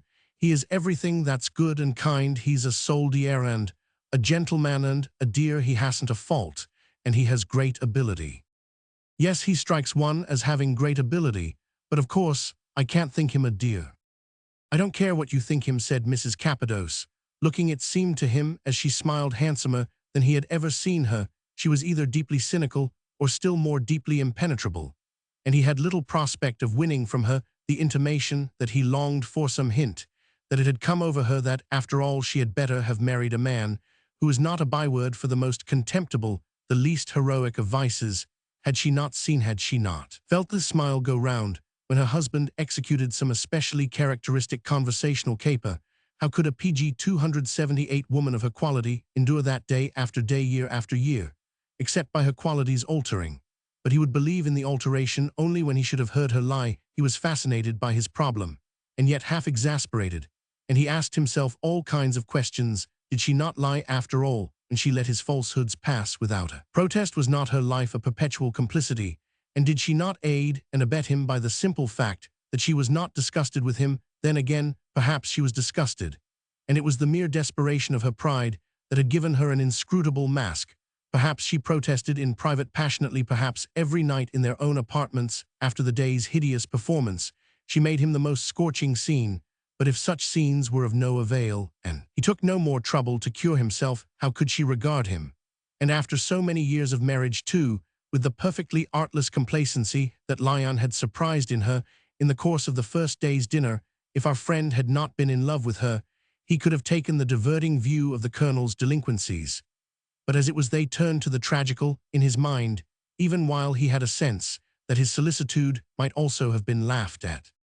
The observation of these 3 days showed him that if Cappadoce was an abundant, he was not a malignant liar, and that his fine faculty exercised itself mainly on subjects of small direct importance. He is the liar platonic, he said to himself. He is disinterested. He doesn't operate with a hope of gain or with a desire to injure. It is art for art, and he is prompted by the love of beauty. He has an PG 279 inner vision of what might have been, of what ought to be, and he helps on the good cause by the simple substitution of a nuance. He paints, as it were, and so do I. His manifestations had a considerable variety, but a family likeness ran through them, which consisted mainly of their singular futility. It was this that made them offensive. They encumbered the field of conversation, took up valuable space, converted it into a sort of brilliant sunshot fog. For a fib told under pressure, a convenient place can usually be found, as for a person who presents himself with an author's order at the first night of a play. But the supererogatory lie is the gentleman without a voucher or a ticket, who accommodates himself with a stool in the passage. In one particular, Lyon acquitted his successful rival. It had puzzled him that, irrepressible as he was, he had not got into a mess in the service. But he perceived that he respected the service, that august institution was sacred from his depredations. Moreover, though there was a great deal of swagger in his talk, it was oddly enough rarely swagger about his military exploits. He had a passion for the chase. He had followed it in far countries, and some of his finest flowers were reminiscences of lonely danger and escape. The more solitary the scene, the bigger, of course, the flower. A new acquaintance with the Colonel always received the tribute of a bouquet. That generalization Lyon very promptly made. And this extraordinary man had inconsistencies, and unexpected lapses into flat. Veracity. Lyon recognized what Sir David had told him, that his aberrations came in fits or periods, that he would sometimes keep the truce of God pg 280 for a month at a time. The muse breathed upon him at her pleasure. She often left him alone. He would neglect the finest openings and then set sail in the teeth of the breeze. As a general thing, he affirmed the false rather than denied the true, yet this proportion was sometimes strikingly reversed.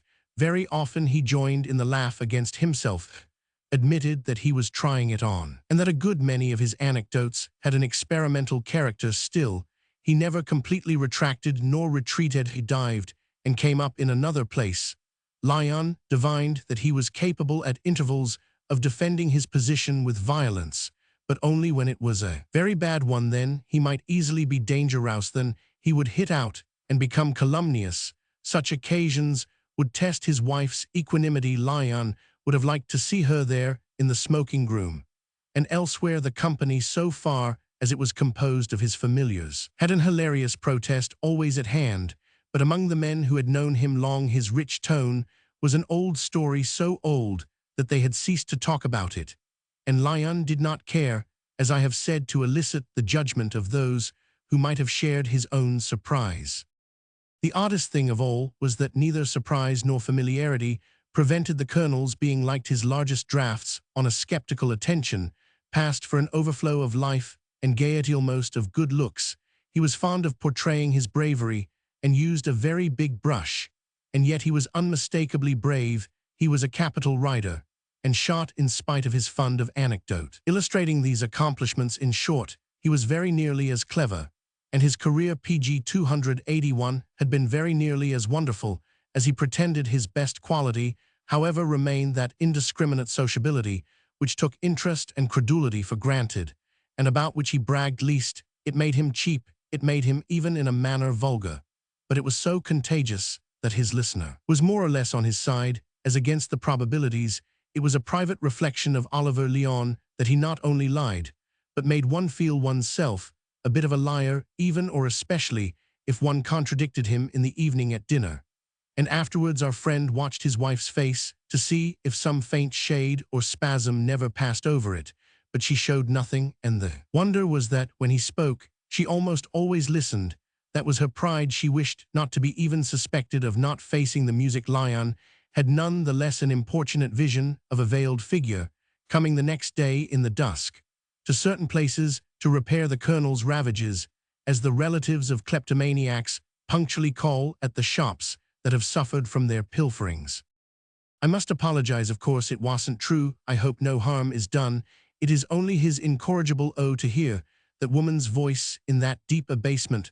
Lyon had no nefarious plan, no conscious wish to practice upon her shame or her loyalty, but he did say to himself that he should like to bring her round to feel that there would have been more dignity in a union with a certain other person. He even dreamed of the hour when, with a burning face, she would ask him not to take it up. Then he should be almost consolate, would be magnanimous.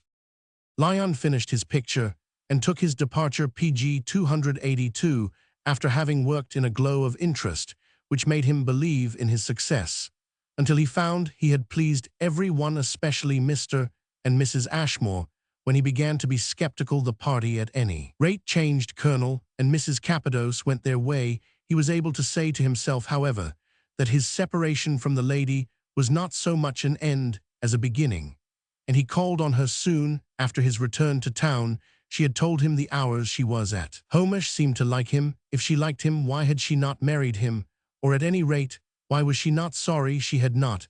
If she was sorry, she concealed it too well. Lyon curiosity on this point may strike the reader as fatuous, but something must be allowed. To a disappointed man, he did not ask much after all, not that she should love him today, or that she should allow him to tell her that he loved her, but only that she should give him some sign she was sorry. Instead of this, for the present, she contented herself with exhibiting her little daughter to him. The child was beautiful, and had the prettiest eyes of innocence he had ever seen, which did not prevent him from wondering whether she told horrid fibs.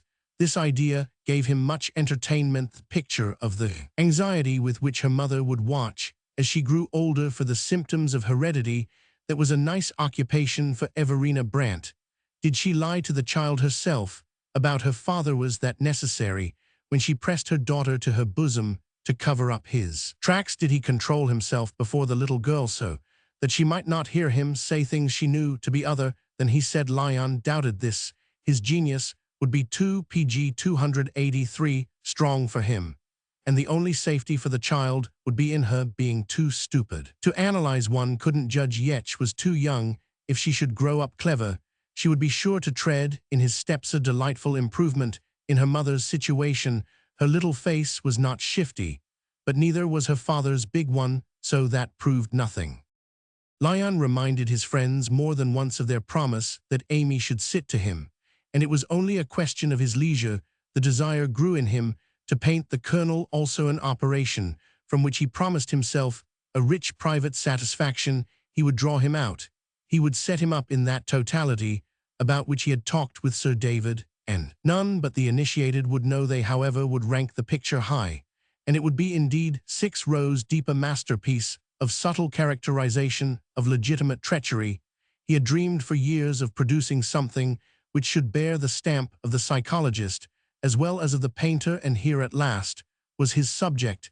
It was a pity it was not better, but that was not his fault. It was his impression that already no one drew the Colonel out more than he, and he did it not only by instinct, but on a plan. There were moments when he was almost frightened at the success of his plan. Poor gentleman went so terribly far. He would pull up some day, look at Lyon between the ice guess he was being played up, and which would lead to his wife's guessing it also. Not that Lyon cared much for that, however, so long as she failed to suppose, as she must, that she was a part of his joke. He formed such a habit now of going to see her of a Sunday afternoon that PG 284 he was angry when she went out of town.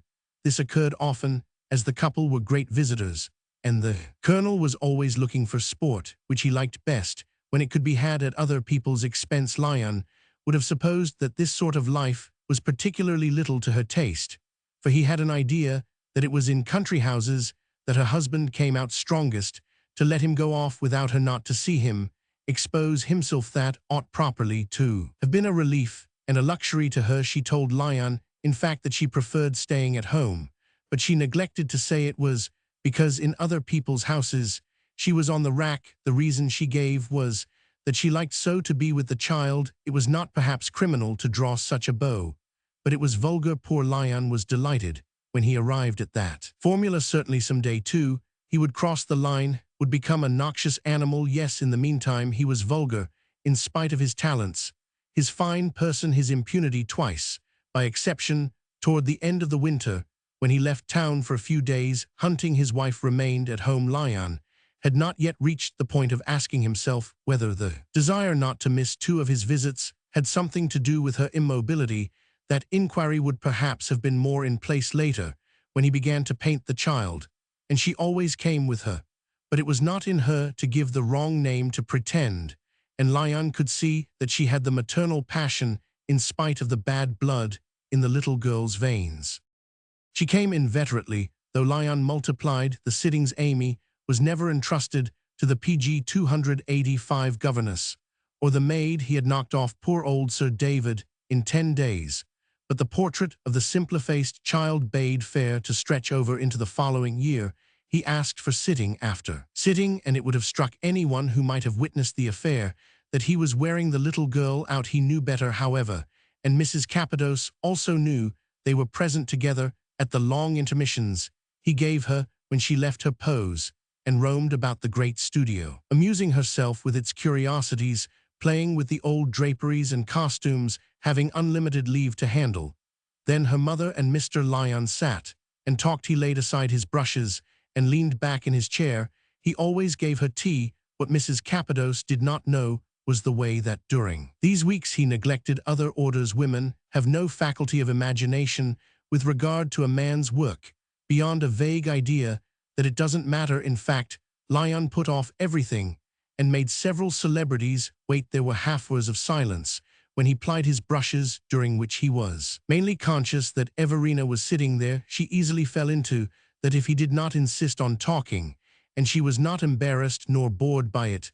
Sometimes she took up a book, there were plenty of them, about sometimes a little way off in her chair. She watched his progress, though, without in the least advising or correcting, as if she cared for every stroke that represented her daughter. These strokes were occasionally a little wild. He was thinking so much more of his heart than of his hand. He was not more embarrassed than she was, but he was agitated. It was as if in the sittings for the child, too, was PG 286. Beautifully quiet, something was growing between them, or had already grown, a tacit confidence, an inexpressible secret. He felt it that way. But after all, he could not be sure that she Roman 999. What he wanted her to do for him was very little. It was not even to confess that she was unhappy. He would be superabundantly gratified if she should simply let him know, even by a silent sign, that she recognized that with him her life would have been finer. Sometimes, he guessed, his presumption went so far that he might see this sign in her contentedly sitting there. Page 287. Roman 3.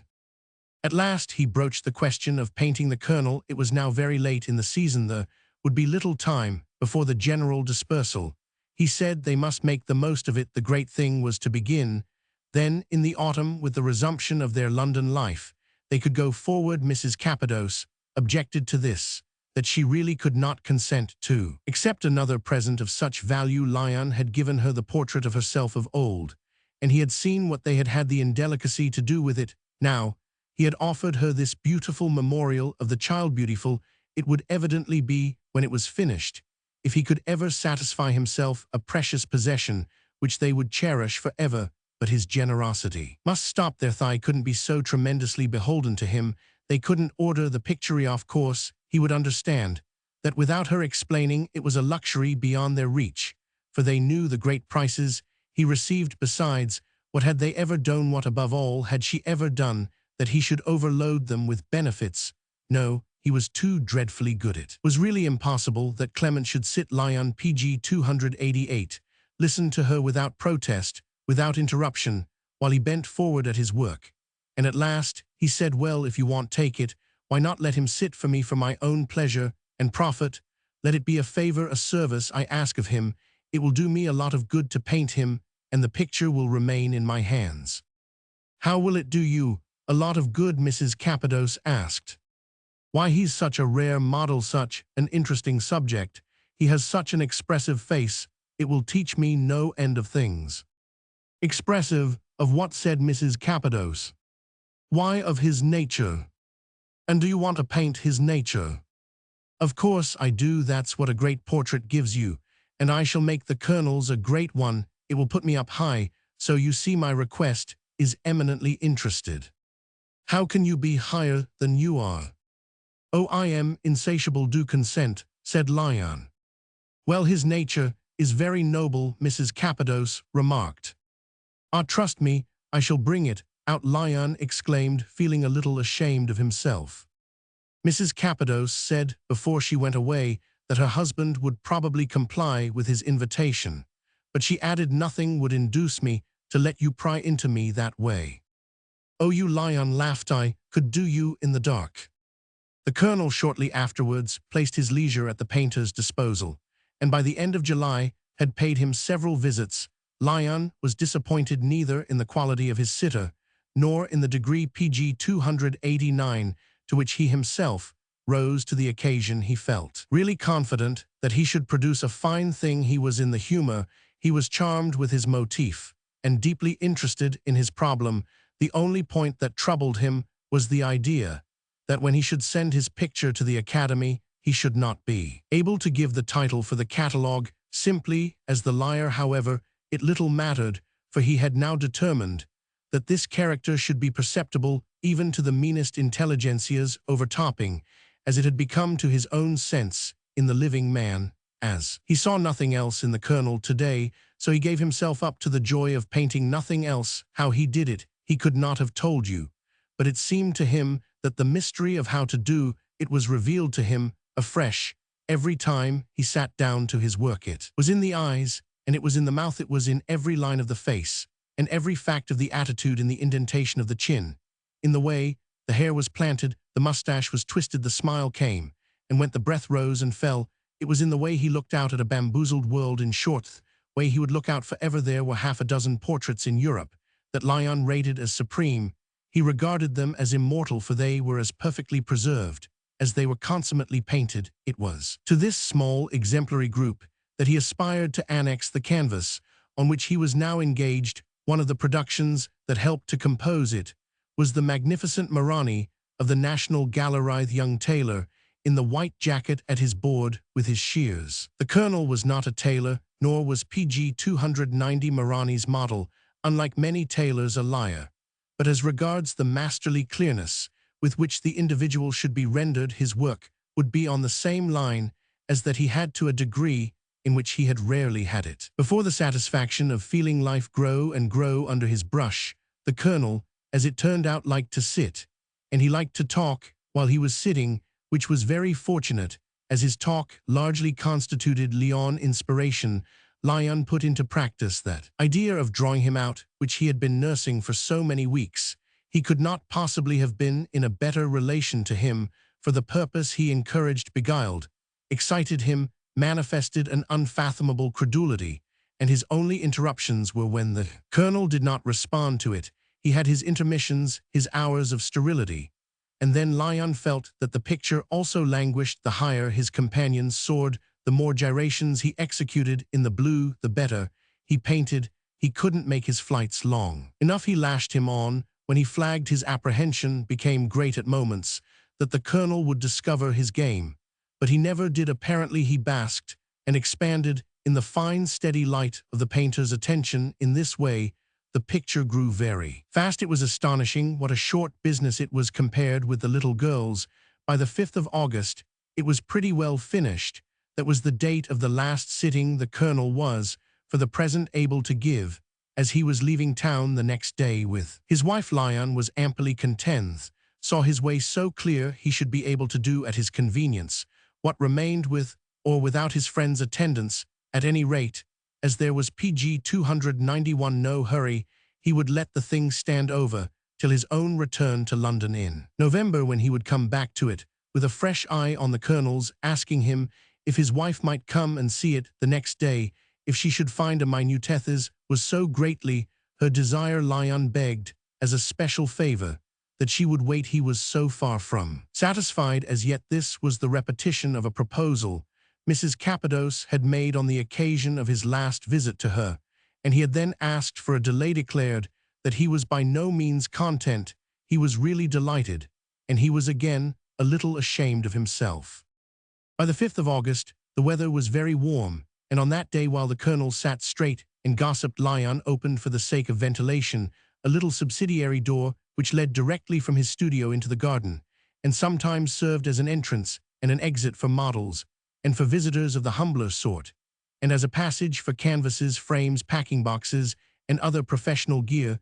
The main entrance was through the house and his own apartments, and this approach had the charming effect of admitting you first to a high gallery, from which a crooked, picturesque staircase enabled you to descend to the wide, decorated, encumbered room. The view of this room beneath them, with all its artistic ingenuities, and the objects of value that Lyon had collected, never failed to elicit exclamations of delight from persons stepping into the gallery.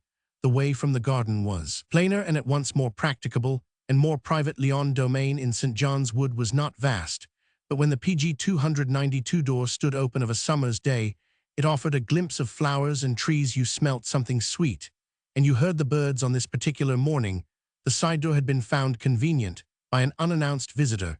A youngish woman who stood in the room before the colonel perceived her, and whom he perceived before she was noticed by his friend. She was very quiet, and she looked from one of the men to the other. "Oh dear, here's another!" Lyon exclaimed as soon as his eyes rested on her. She belonged, in fact, to a somewhat importunate class model in search of employment, and she explained that she had ventured to come straight in that way because very often, when she went to call upon gentlemen, the servants played her tricks, turned her off, and wouldn't take in her name. "But how did you get into the garden?" Lyon asked. "The gate was open, sir. Servants' gate. The butcher's cart was there." "The butcher ought to have closed it," said Lyon. "Then you don't require me, sir," the lady continued. Lion went on with his painting. He had given her a sharp look at first, but now his eyes lighted on her no more. The colonel, however, examined her with interest. She was a person of whom you could scarcely say whether, being young, she looked old or old. She looked young. She had at any rate evidently rounded several of the corners of life and had a face that was rosy, but that somehow failed to suggest freshness nevertheless. She was pretty, and PG 293 even looked as if at one time she might have sat for the complexion. She wore a hat with many feathers, a dress with many bugles, long black gloves encircled with silver bracelets, and very bad shoes. There was something about her that was not exactly of the governess out of place, nor completely of the actress seeking an engagement, but that savored of an interrupted profession or even of a blighted career. She was rather soiled and tarnished, and after she had been in the room a few moments, the air, or at any rate the nostril, became acquainted with a certain alcoholic waft. She was unpracticed in the and when Lion at last thanked her and said he didn't want her, was doing nothing for which she could be useful, she replied with rather a wounded manner, "Well, you know you ave ad me." "I don't remember you," Lion answered. "Well, I dare say the people that saw your pictures do. I haven't much time, but I thought I would look in." "I am much obliged to you. If ever you should require me, if you just send me a postcard." "I never send postcards," said Lion. "Oh well, I should value a private letter, anything to Miss Geraldine Mortimer, Terrace Mews, Notting Hill." "Very good, I'll remember," said Lion. Miss Geraldine lingered. "I thought I'd just stop on the chance." "I'm afraid I can't hold out hopes. I am so busy with portraits," Lion continued. "Yes, I see you are. I wish I was in the gentleman's place." Page 294. "I'm afraid in that case it wouldn't look like me," said the colonel, laughing. "Oh, of course it couldn't compare. It wouldn't be so handsome. But I do hate them portraits," Miss Geraldine declared. "It's so much bread out of our mouths." "Well, there are many who can't paint them," Lion suggested comfortingly. "Oh, I've sat to the very first and only to the first. There's many that couldn't do anything without me." "I am glad you're in such demand." Lion was beginning to be bored, and he added that he wouldn't detain her, would send for her in case of need. "Very well, remember it's the Musemores. The pity you don't sit so well as us," Miss Geraldine pursued, looking at the colonel. "If you should require me, sir." "You put him out, you embarrass him," said Lion. "Embarrass him, oh gracious," the visitor cried with a laugh, which diffused a fragrance. "Perhaps you send postcards, eh?" she went on to the colonel, and then she retreated with a wavering step. She passed out into the garden as she had come. "How very dreadful she's drunk," said Lion. He was painting hard, but he looked up, checking himself. Miss Geraldine, in the open doorway, had thrust back her head. "Yes, I do hate it, that sort of thing," she cried with an explosion of mirth, which confirmed Leon's declaration, and then she disappeared. Page 295. "What sort of thing? What does she mean?" the colonel asked. "Oh, my painting you, when I might be painting her." "And have you ever painted her?" "Never in the world. I have never seen her. She is quite mistaken." The colonel was silent a moment, then he remarked, "She was very pretty years ago."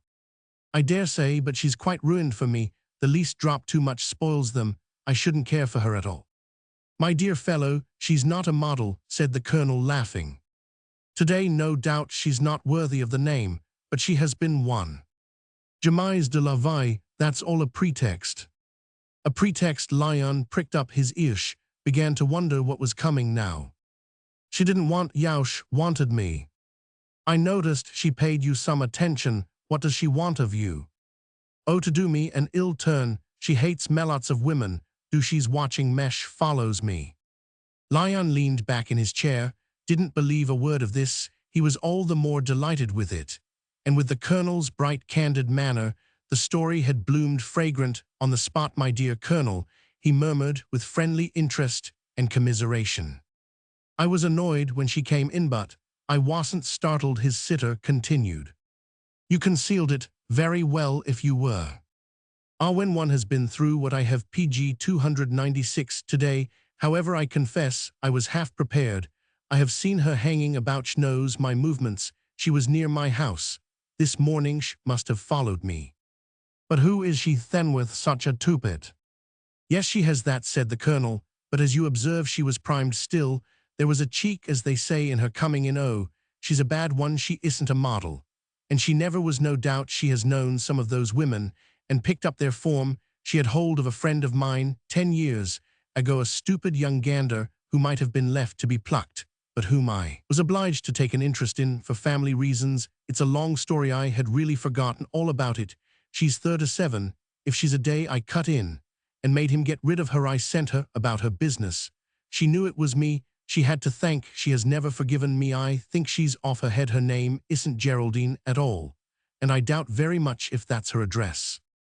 Ah, what is her name? Lyon asked, most attentive. The details always began to multiply to abound. When once his companion was well, longevity flowed forth in battalions. It's Pearson, Harriet Pearson, but she used to call herself Grenadine. Wasn't that a rum appellation? Grenadine. Geraldineth jump was easy. Lyon was charmed with the promptitude of this response, and his interlocutor went on. I hadn't thought of her for years. I had quite lost sight of her. I don't know what her idea is, but practically she's harmless. As I came in I thought I saw her a little way up the road. She must have found out PG 297 I come here, and have arrived before me. I daresay, rather I am sure she is waiting for me there now. Hadn't you better have protection? Lyon asked, laughing. The best protection is 5 shillings. I'm willing to go that length, unless, indeed, she has a bottle of vitriol. But they only throw vitriol on the men who have deceived them. And I never deceived her. I told her the first time I saw her that it wouldn't do. Oh, if she's there, well, walk a little way together and talk it over. And as I say, I'll go as far as 5 shillings. Well, said Lyon, I'll contribute another 5. He felt that this was little to pay for his entertainment. That entertainment was interrupted, however, for the time, by the colonel's departure. Lyon hoped for a letter recounting the fictive sequel, but apparently his brilliant sitter did not operate with the pen. At any rate, he left town without writing. They had taken a rendezvous for 3 months later. Oliver Lyon always passed the holidays in the same way. During the first weeks he paid a visit to his elder brother, the happy possessor in the south of England of a rambling old house with formal gardens in which he delighted.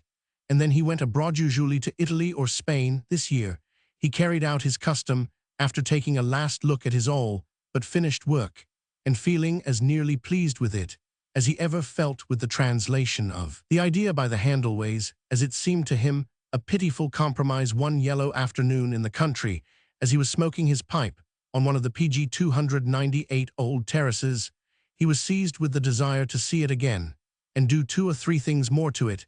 He had thought of it so often while he lounged there, the impulse was too strong to be dismissed, and though he expected to return to town in the course of another week, he was unable to face the delay. To look at the picture for 5 minutes would be enough. It would clear up certain questions which hummed in his brain, so that the next morning, to give himself this luxury, he took the train for London. He sent no word in advance. He would lunch at his club, and probably return into Sussex by the 5.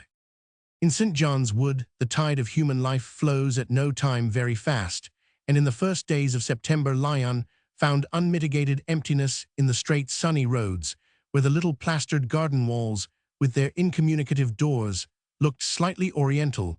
There was definite stillness in his own house, to which he admitted himself by his passkey, having a theory that it was well sometimes to take servants unprepared. The good woman, who was mainly in charge, and who cumulated the functions of cook and housekeeper, was however quickly summoned by his step, and he cultivated frankness of intercourse with his domestics, received him without the confusion of surprise. He told her that she needn't mind the place being not quite straight.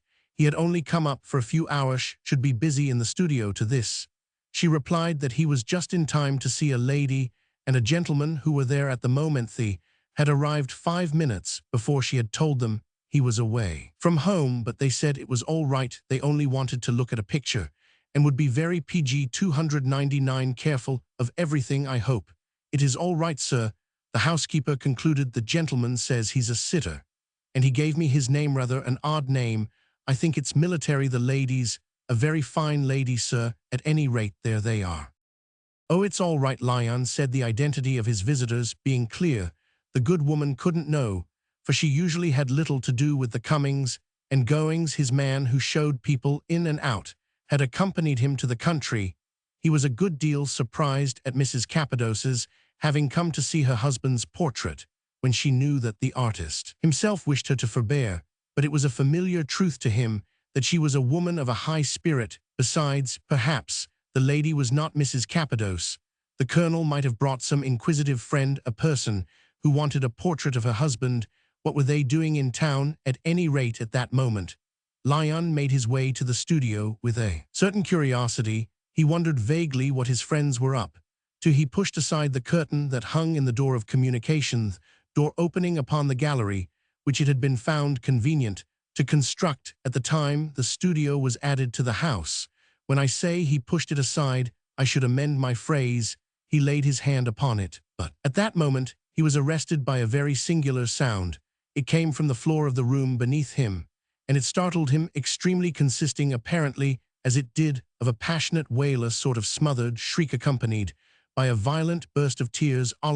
Lyon listened intently a moment, and then he passed out upon the balcony, which was PG 300. Covered with an old, thick Moorish rug, his step was noiseless, though he had not endeavored to make it so, and after that first instant, he found himself profiting irresistibly by the accident of his not having attracted the attention of the two persons in the studio who were some 20 feet below him. In truth, they were so deeply and so strangely engaged that their unconsciousness of observation was explained. The scene that took place before Lyon's eyes was one of the most extraordinary they had ever rested upon delicacy, and the failure to comprehend kept him at first from interrupting it, for what he saw was a woman who had thrown herself in a flood of tears on her companion's bosom, and these influences were succeeded after a minute. The minutes were very few and very short, by a definite motive, which presently had the force to make him step back behind the curtain. I may add that it also had the force to make him avail himself for further contemplation of a crevice formed by his gathering together the two halves of the portiere. He was perfectly aware of what he was about, was for the moment an eavesdropper, a spy, but he was also aware that a very odd business, in which his confidence had been trifled with, was going forward, and that if in a measure it didn't concern him, in a measure it very definitely Roman 999, his observation, his reflections, accomplished themselves in a flash. His visitors were in the middle of the room. Mrs. Cappados clung to her husband, weeping, sobbing, as if her heart would break. Her distress was horrible to Oliver Lyon, but his astonishment was greater than his horror when he heard the Colonel PG 301 respond to it by the words vehemently uttered, "Damn him, damn him, damn him." What in the world had happened? Why was she sobbing? And whom was he damning? What had happened? Lyon saw the next instant was that the Colonel had finally rummaged out his unfinished portrait. He knew the corner where the artist usually placed it, out of the way with its face to the wall, and had set it up before his wife on an empty easel. She had looked at it a few moments, and then apparently what she saw in it had produced an explosion of dismay and resentment. She was too busy sobbing, and the Colonel was too busy holding her and reiterating his obligation to look round or look up. The scene was so unexpected to Lyon that he could not take it on the spot as a proof of the triumph of his handoff. A tremendous hit. He could only wonder what on earth was the matter. The idea of the triumph came a little later, yet he could see the portrait from where he stood. He was startled with its look of life, had not thought it so masterly. Mrs. Cappados flung herself away from her husband, dropped into the nearest chair, buried her face in her arms, leaning on a table. Her weeping suddenly ceased to be audible, but she shuddered there as if she were overwhelmed with anguish and shame. Her husband remained a moment staring at the picture. Then he went to her, bent over her, took hold of her again, soothed her. "What is it, darling? What the devil is it?" he demanded. Lyon heard her answer, "It's cruel, oh, it's too cruel." "Damn him, damn him, damn him," the Colonel repeated. Page 302. "It's all there, it's all there," Mrs. Cappados went on. "Hang it, what's all there? Everything there oughtn't to be everything. He has seen it's too dreadful. Everything he has seen. Why, ain't I a good-looking fellow? He has made me rather handsome. Mrs. Capados had sprung up again. She had darted another glance at the painted betrayal. Handsome, hideous, hideous, not that, never, never. Not what in heaven's name, the colonel almost shouted. Lyon could see his flushed, bewildered face. What he has made of ya, what you know he knows, has seen, everyone will know, everyone will see. Fancy that thing in the academy. You're going wild, darling, but if you hate it so, it needn't go. Oh hell, send it, it's so good. Come away, Mrs. Capados wailed, seizing her husband. It's so good, the poor man cried. Come away, she only repeated, and she turned toward the staircase that ascended to the gallery. Not that way, not through the house in the state you're in. Lyon heard the colonel object. This way who can pass, he added, and he drew his wife to the small door that opened into the garden. It was bolted, but he pushed the bolt and opened the door. She passed out quickly, but he PG 303 stood there looking back into the room. Wait for me a moment, he cried out to her, and with an excited stride, he re-entered the studio. He came up to the picture again and again. He stood looking at it. Damn him, damn him, damn him, he broke out once more. It was not clear to Lyon whether this malediction had for its object the original or the painter of the portrait. The colonel turned away and moved rapidly about the room as if he were looking for something. Lyon was unable for the instant to guess his intention. Then the artist said to himself, below his breath, he's going to do it a harm. His first impulse was to rush down and stop him, but he paused with the sound of Everina Brandt's sobs still in his ears. The colonel found what he was looking for, found it among some odds and ends on a small table, and rushed back with it to the easel. At one and the same moment Lyon perceived that the object he had seized was a small Eastern dagger, and that he had plunged it into the canvas. He seemed animated by a sudden fury, for with extreme vigor of hand he dragged the instrument down. Lyon knew it to have no very fine edge, making a long, abominable gash. Then he plucked it out and dashed it again several times into the face of the likeness. Exactly as if he were stabbing a human victim, it had the oddest effect, that of a sort of figurative suicide. In a few seconds more, the colonel had tossed the dagger away, looked at it as he did so, as if he expected it to reek with blood, and hurried out of the place, closing the door after him. The strangest part of all was doubtless apert that Oliver Lyon made no movement to PG 304 save his picture. But he did not feel as if he were losing it, or cared not if he were so much more did he feel that he was gaining a certitude. His old friend was ashamed of her husband, and he had made her so, and he had scored a great success.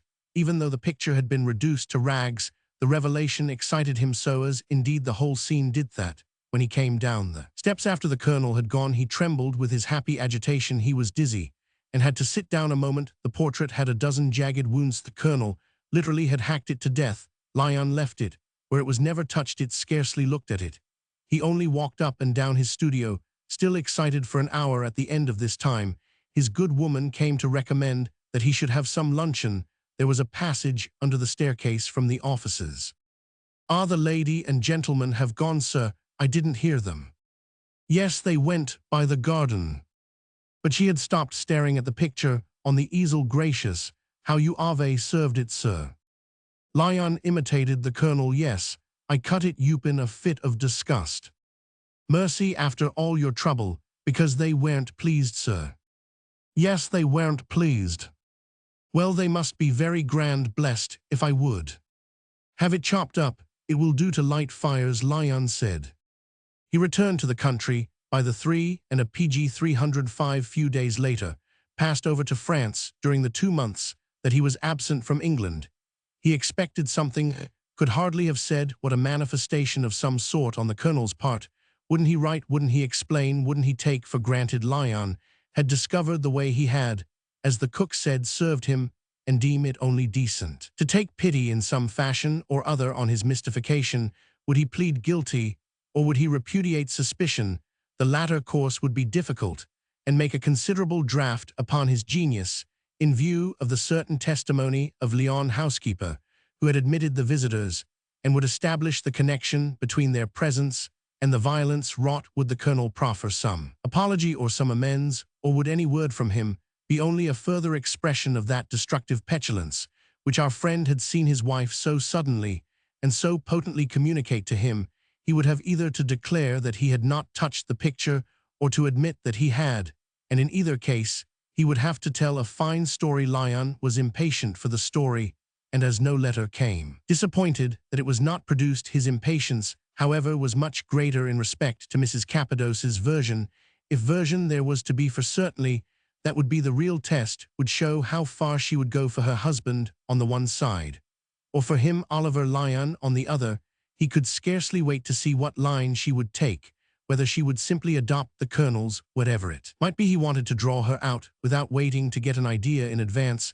He wrote to her to this end from Venice, in the tone of their PG 306, established friendship, asking for news, narrating his wanderings, hoping they should soon meet in town, and not saying a word about the picture. Day followed day after the time, and he received no answer, upon which he reflected that she couldn't trust herself to write, was still too much under the influence of the emotion produced by his betrayal. Her husband had espoused that emotion, and she had espoused the action he had taken in consequence of it, and it was a complete rupture, and everything was at an end.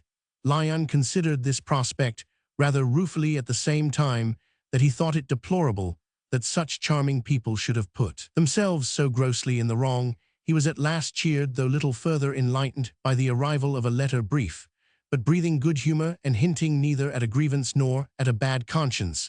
The most interesting part of it to Lyon was the postscript, which consisted of these words: "I have a confession to make to you.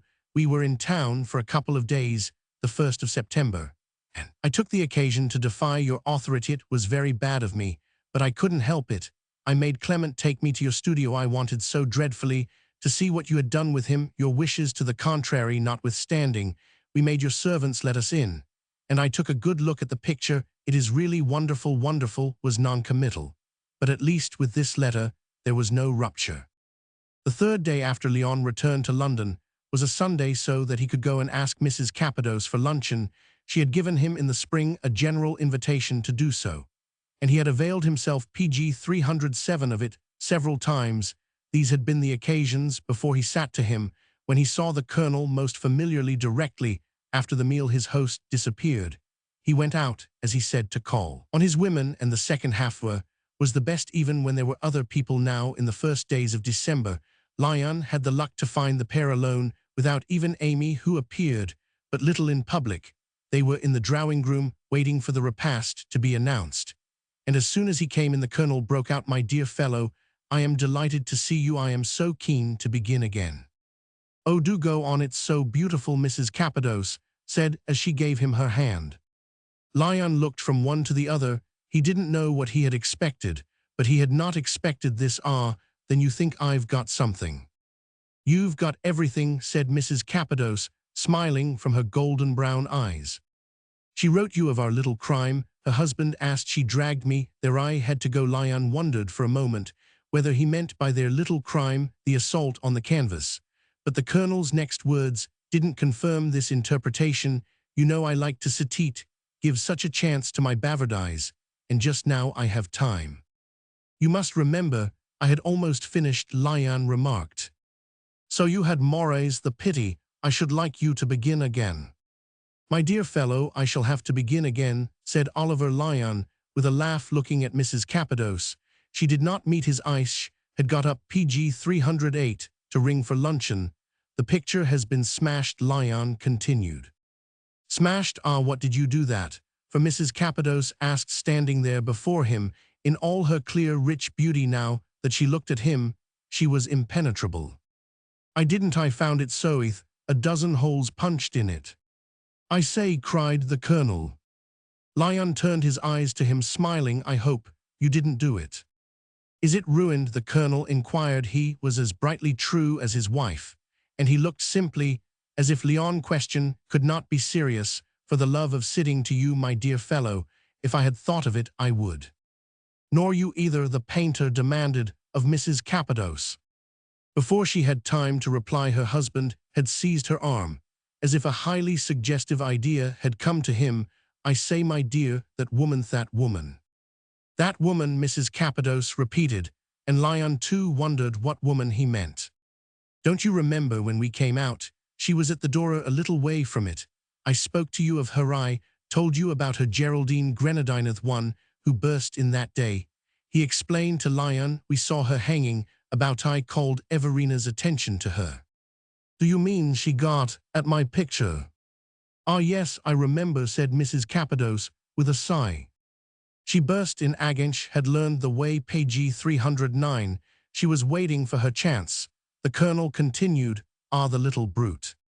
Lyon looked down. He felt himself coloring. This was what he had been waiting for, the day the colonel should wantonly sacrifice some innocent person. And could his wife be a party to that final atrocity? Lyon had reminded himself repeatedly during the previous weeks that when the colonel perpetrated his misdeed, she had already quitted the room, but he had argued none the less it was a virtual certainty that he had on rejoining her immediately made his achievement plain to her. He was in the flush of performance, and even if he had not mentioned what he had done, she would have guessed it. He did not for an instant believe that poor Miss Geraldine had been hovering about his door, nor had the account given by the colonel the summer before of his relations with this lady deceived him in the slightest degree. Lyon had never seen her before the day she planted herself in his studio, but he knew her and classified her as if he had made her. He was acquainted with the London female model in all her varieties, in every phase of her development and every step of her decay. When he entered his house that September morning, just after the arrival of his two friends, there had been no symptoms whatever up and down the road of Miss Geraldine's reappearance. That fact had been fixed in his mind by his recollecting the vacancy of the prospect when his cook told him that a lady and a gentleman were in his studio. He had wondered there was not a carriage nor a cab at his door. Then he had reflected that they would have come by the Underground Railway. He was close to PG 310, the Marlborough Road station, and he knew the colonel, coming to his sittings more than once, had availed himself of that convenience. How in the world did she get in? He addressed the question to his companions indifferently. "Let us go down to luncheon," said Mrs. Cappadoce, passing out of the room. "We went by the garden without troubling your servant. I wanted to show my wife." Lyon followed his hostess with her husband, and the colonel stopped him at the top of the stairs. "My dear fellow, I can't have been guilty of the folly of not fastening the door." "I am sure I don't know," Colonel Lyon said, as they went down. It was a very determined hand, a perfect wildcat. "Well, she is a wildcat, confound her. That's why I wanted to get him away from her. But I don't understand her motive. She's off her head and she hates me. That was her motive." "But she doesn't hate me, my dear fellow," Lyon said, laughing. "She hated the picture Redont, you remember. She said, so the more portraits there are, the less employment for such as her." "Yes, but if she is not really the model she pretends to be, how can that hurt her?" Lyon asked. The inquiry baffled the colonel an instant, but only an instant. "Ah, she was in a vicious muddle. As I say, she's off her head." They went into the dining room, where Mrs. Cappadoce was taking her place. "It's too bad. It's PG 311 too horrid," she said. "You see, the fates are against you. Providence won't let you be so disinterested painting masterpieces for nothing." "Did you see the woman?" Lyon demanded, with something like a sternness that he could not mitigate. Mrs. Cappadoce appeared not to perceive it or not to heed it. "If she Roman 999, there was a person not far from your door whom Clement called my attention to. He told me something about her, but we were going the other way." "And do you think she did it?" "How can I tell? If she did, she was mad, poor wretch." "I should like very much to get hold of her," said Lyon. This was a false statement, for he had no desire for any further conversation with Miss Geraldine. He had exposed his friends to himself, but he had no desire to expose them to anyone else, least of all to themselves. "Oh, depend upon it, she will never show again. You're safe," the colonel exclaimed. "But I remember her address, Mortimer Terrace Mews, Notting Hill." "Oh, that's pure humbug. There isn't any such place." "Lord, what a deceiver," said Lyon. "Is there anyone else you suspect?" the colonel went on. "Not a creature." "And what do your servants say?" "They say it wasn't them, and I reply that I never said it was. That's about the substance of our conferences." Page 312. "And when did they discover the havoc?" "They never discovered it at all. I noticed it first when I came back." "Well, she could easily have stepped in," said the colonel. "Don't you remember how she turned up that day like the clown in the ring?" Yes, yes, she could have done the job in 3 seconds, except that the picture wasn't out. My dear fellow, don't curse, me, but of course, I dragged it out. You didn't put it back, Lyon asked tragically. Ah, Clement, Clement, didn't I tell you to Mrs. Cappadoce, exclaimed in a tone of exquisite reproach. The colonel groaned dramatically. He covered his face with his hands. His wife's words were for Lyon the finishing touch. They made his whole vision crumble. His theory, that she had secretly kept herself true, even to her old lover. She wouldn't be so. He was sick. He couldn't eat. He knew that he looked very strange. He murmured something about it being useless to cry over spilled milk, tried to turn the conversation to other things, but it was a horrid effort, and he wondered whether they felt it as much as he wondered all sorts of things, whether they guessed he disbelieved them, that he had seen them. Of course, they would never guess whether they had arranged their story in advance, or it was only an inspiration of the moment, whether she had resisted, protested, when the colonel proposed it to her, and then had been borne down by him, whether in short she didn't loathe herself as she sat there, the cruelty, the cowardice of fastening their unholy act upon the PG 313 wretched woman, struck him as monstrous, no less monstrous indeed than the levity that could make them run the risk of her giving them, in her righteous indignation, the lie of course. That risk could only exculpate her, and not inculpate them's probabilities protected them so perfectly,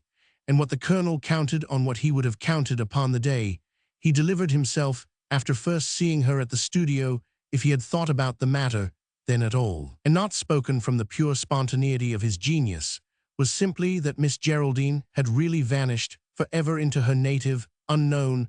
Lyon wanted so much to quit the subject that when after a little Mrs. Cappadoce said to him, "But can nothing be done? Can't the picture be repaired? You know they do such wonders in that way now," he only replied, "I don't know, I don't care, it's all over." Nen parlance, plus her hypocrisy, revolted him.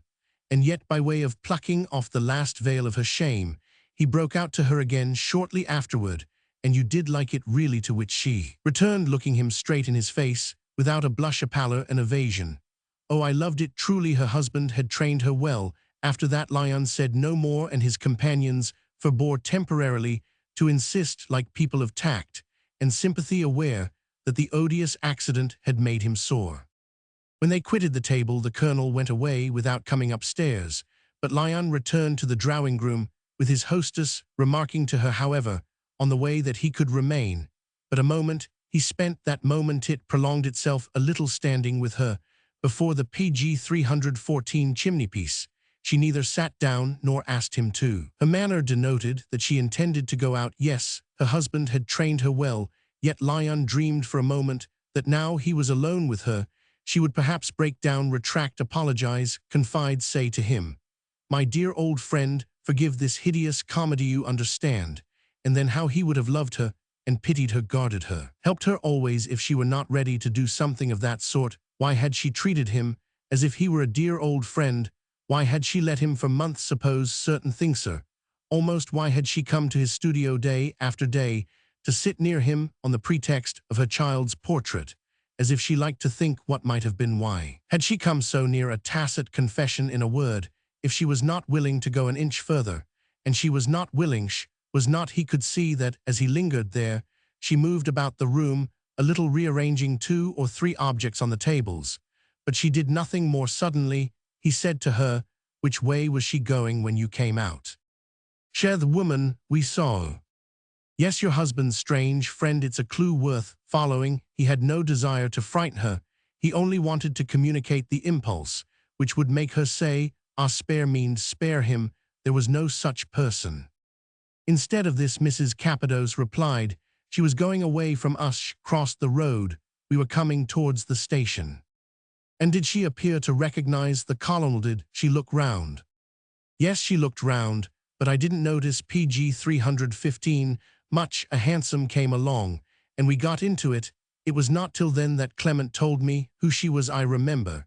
He said that she was there for no good. I suppose we ought to have gone back." "Yes, you would have saved the picture." For a moment she said nothing, then she smiled. "For you, I am very sorry, but you must remember that I possess the original." At this Lion turned away. "Well, I must go," he said, and he left her without any other farewell, and made his way out of the house. As he went slowly up the street, the sense came back to him of that first glimpse of her he had had at Stairs, where he had seen her gaze across the table at her husband. Lion stopped at the corner, looking vaguely up and down. He would never go back, couldn't. She was still in love with the colonel, had trained her too well. Page 319. Mrs. Temperley. Why, Cousin Raymond, how can you suppose? Why, she's only 16. She told me she was 17, said the young man, as if it made a great difference. Well, only just, Mrs. Temperley replied, in the tone of graceful, reasonable concession. Well, that's a very good age for me. I am very young. You are old enough to know better, the lady remarked in her soft, pleasant voice, which always drew the sting from a reproach, and enabled you to swallow it as you would a cooked plum without the stone. Why, she hasn't finished her education. That's just what I mean, said her interlocutor. It would finish it beautifully for her to marry me. Have you finished yours, my dear? Mrs. Temperley inquired. The way you young people talk about marrying, she exclaimed, looking at the itinerant functionary with the long wand, who touched into a flame the tall gas lamp on the other side of the Fifth Avenue. The pair were standing in the recess of a window in one of the big public rooms of PG 320, an immense hotel, and the October day was turning to dusk. Well, would you have us leave it to the old? Raymond asked. That's just what I think would be such a help to me. He continued, I want to go back to Paris to study more. I have come home too soon.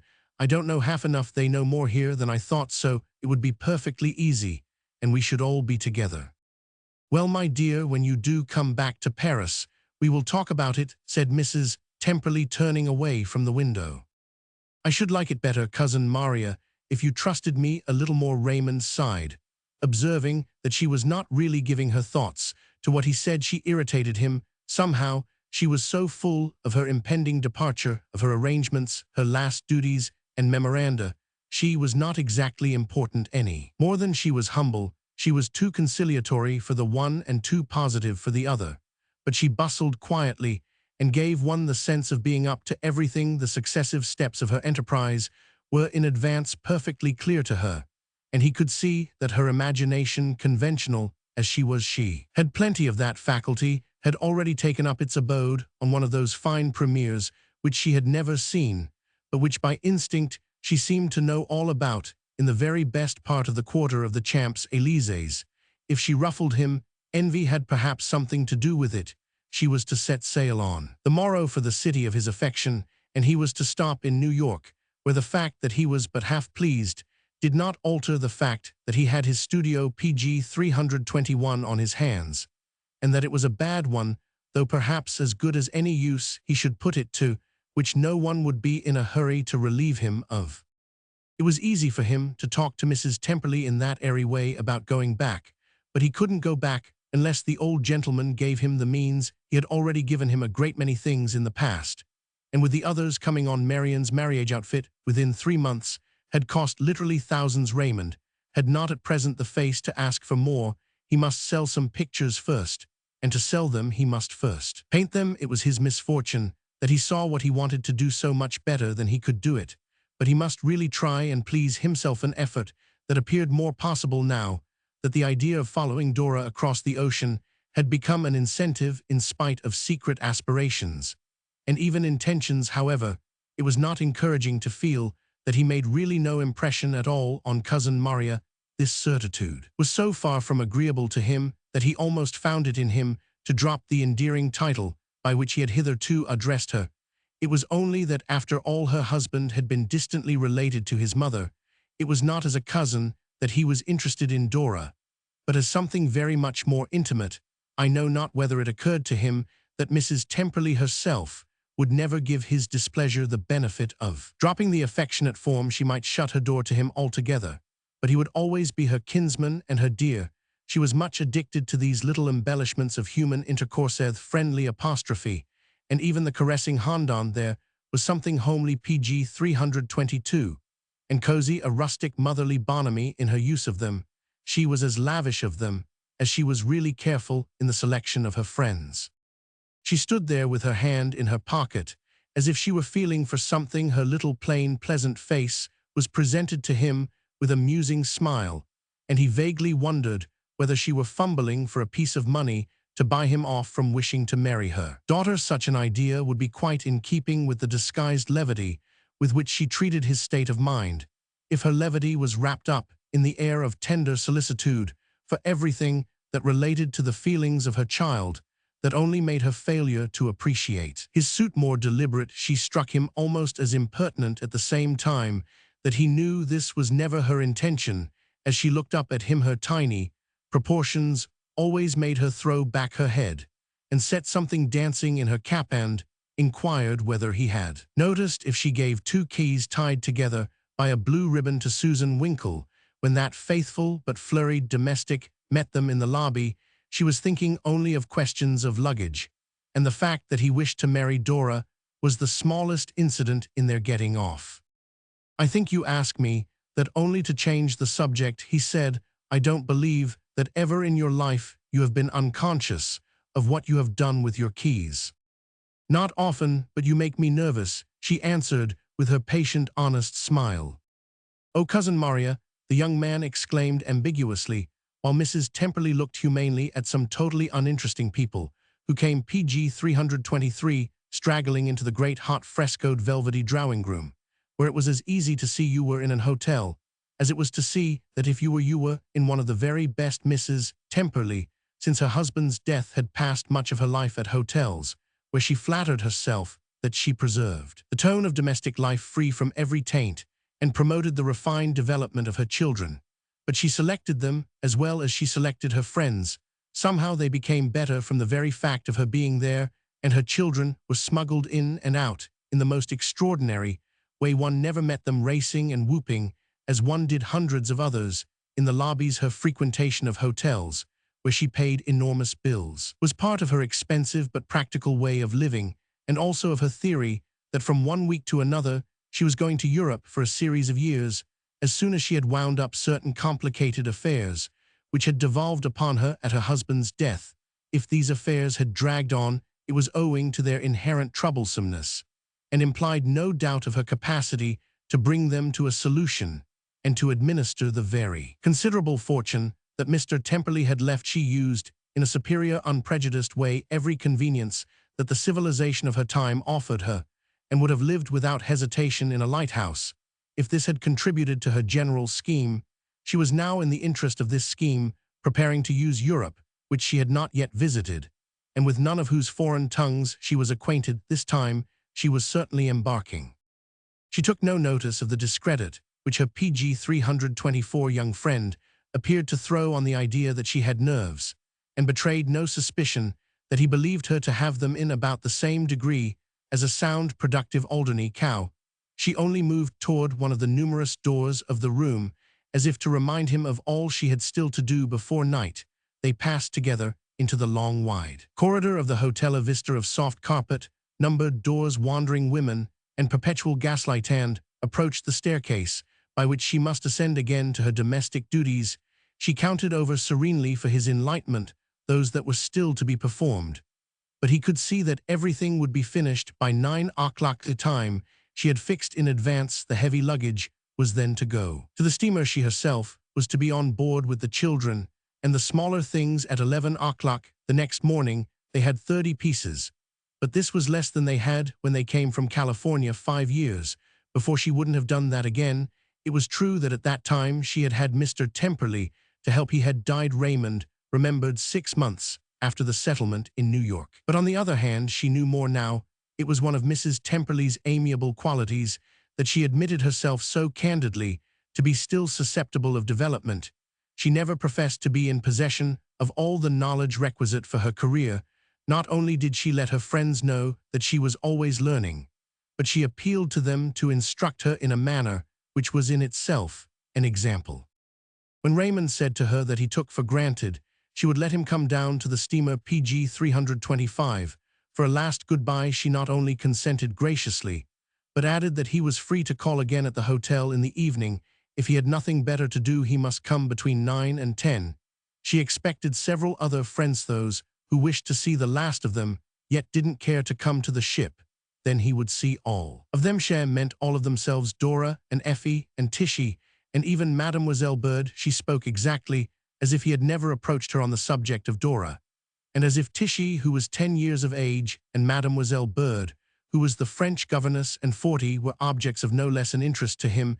He felt what a long pull he should have ever to get round her, and the sting of this knowledge was in his consciousness that Dora was really in her mother's hands. In Mrs. Temperley's composition, there was not a hint of the bully, but none the less she held her children, would hold them forever. It was not simply by tenderness, but what it was by she knew best herself. Raymond appreciated the privilege of seeing Dora again that evening as well as on the morrow, yet he was so vexed with her mother that his vexation betrayed him into something that almost savored of violence, a fact which I am ashamed to have to chronicle, as Mrs. Temperley's own urbanity deprived such breaches of every excuse. It may perhaps serve partly as an excuse for Raymond Bestwick that he was in love, or at least that he thought he was, before she parted from him at the foot of the staircase. He said to her, "And of course, if things go as you like over there, Dora will marry some foreign prince." She gave no sign of resenting this speech, but PG 326, she looked at him for the first time as if she were hesitating, as if it were not instantly clear to her what to say. It appeared to him on his side for a moment that there was something strange in her hesitation, that abruptly, by an inspiration, she was almost making up her mind to reply that Dora's marriage to a prince was, considering Dora's peculiarities, he knew that her mother deemed her peculiar, and so did he, but that was precisely why he wished to marry her. So little probable that after all, once such a union was out of the question, he might be no worse than another plain man. These, however, were not the words that fell from Mrs. Temperley's lips. Her embarrassment vanished in her clear smile. "Do you know what Mr. Temperley used to say? He used to say that Dora was the pattern of an old maid, would never make a choice. I hope because that would have been too foolish that he didn't say she wouldn't have a chance." "Oh, a chance? What do you call by that fine name?" Cousin Maria exclaimed, laughing, as she ascended the stair. PG 327. Roman 2. When he came back after dinner, she was again in one of the public rooms. She explained that a lot of the things for the ship were spread out in her own parlors. There was no space to sit down. Raymond was highly gratified by this fact.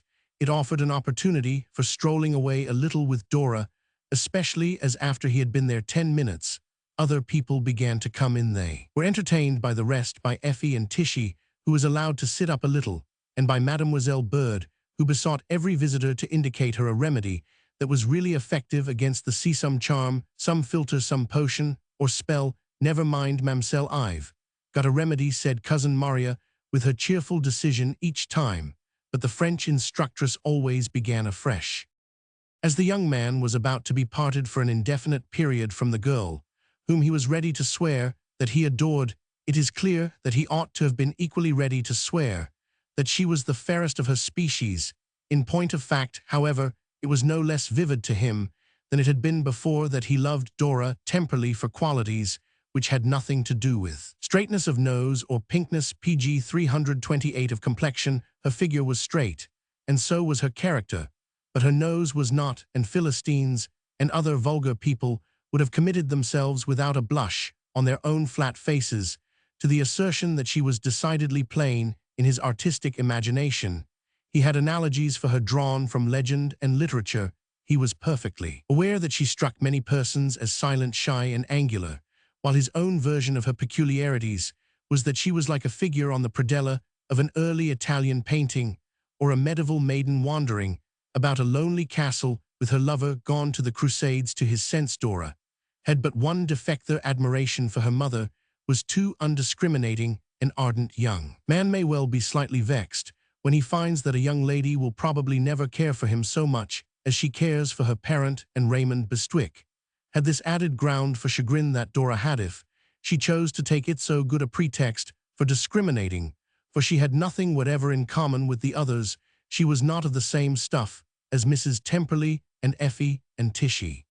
She was original and generous and uncalculating, besides being full of perception and taste in regard to the things he cared about.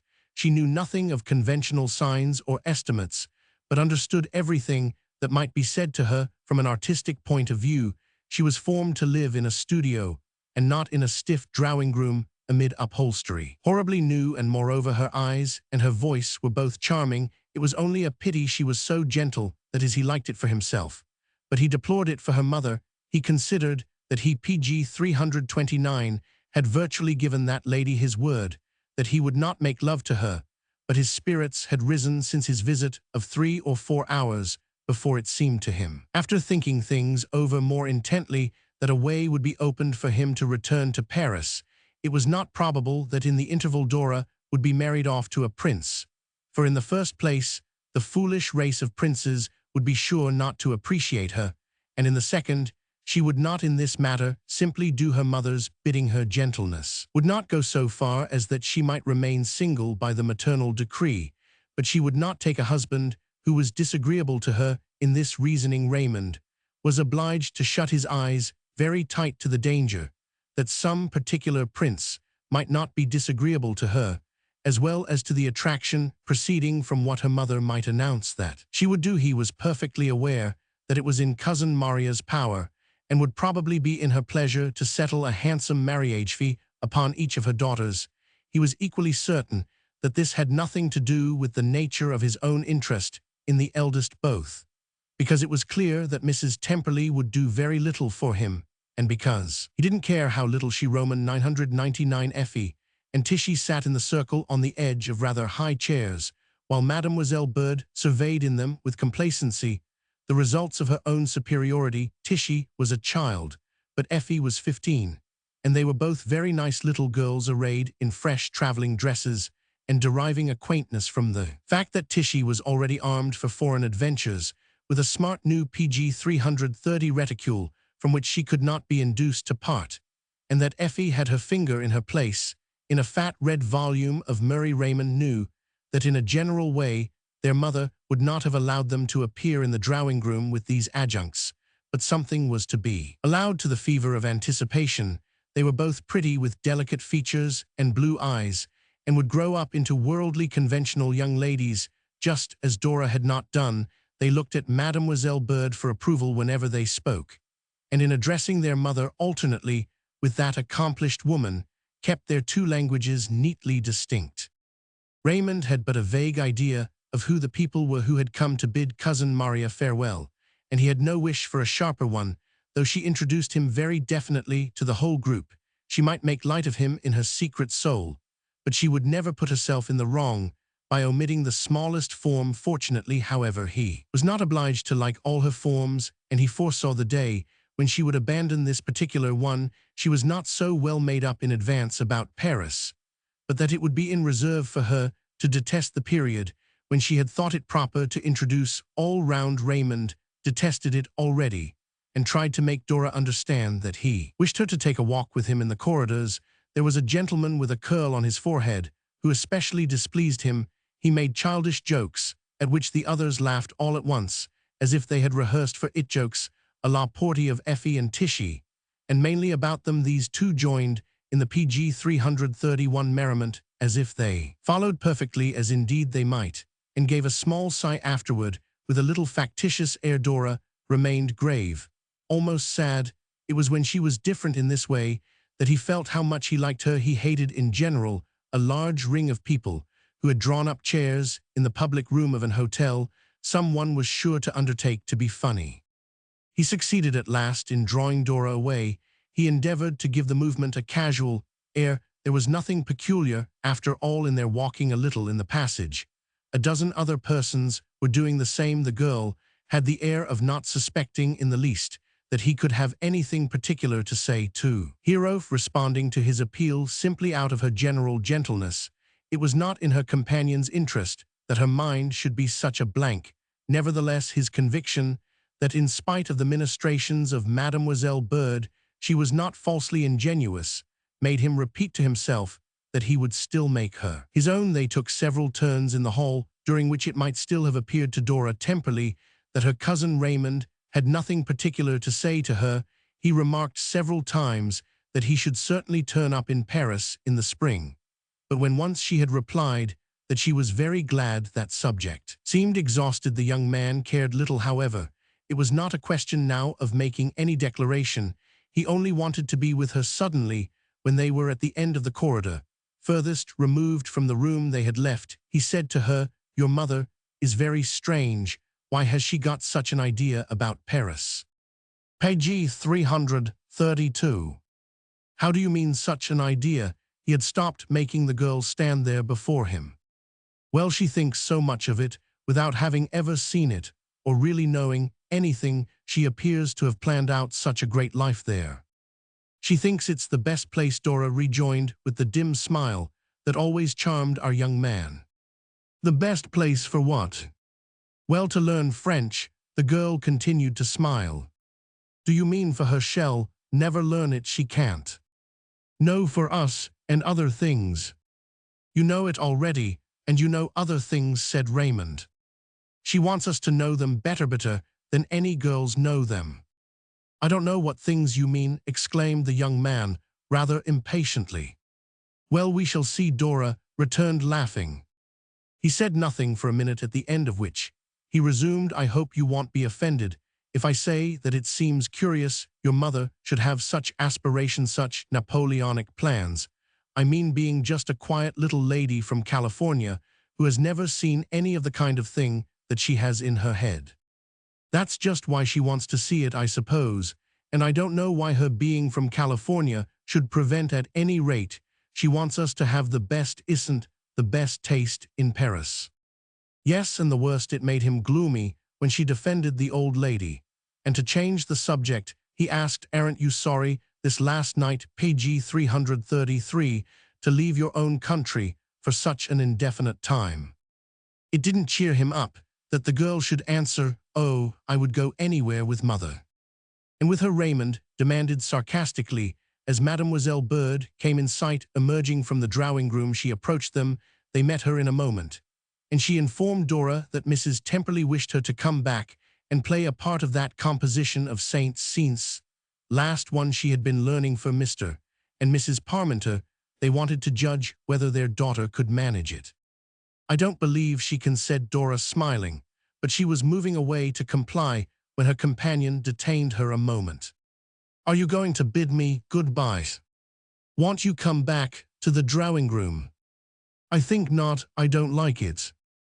And to Mam Yowl, say nothing, the girl went on. Oh, we have made our farewell. We had a special interview this afternoon. And you won't come to the ship in the morning?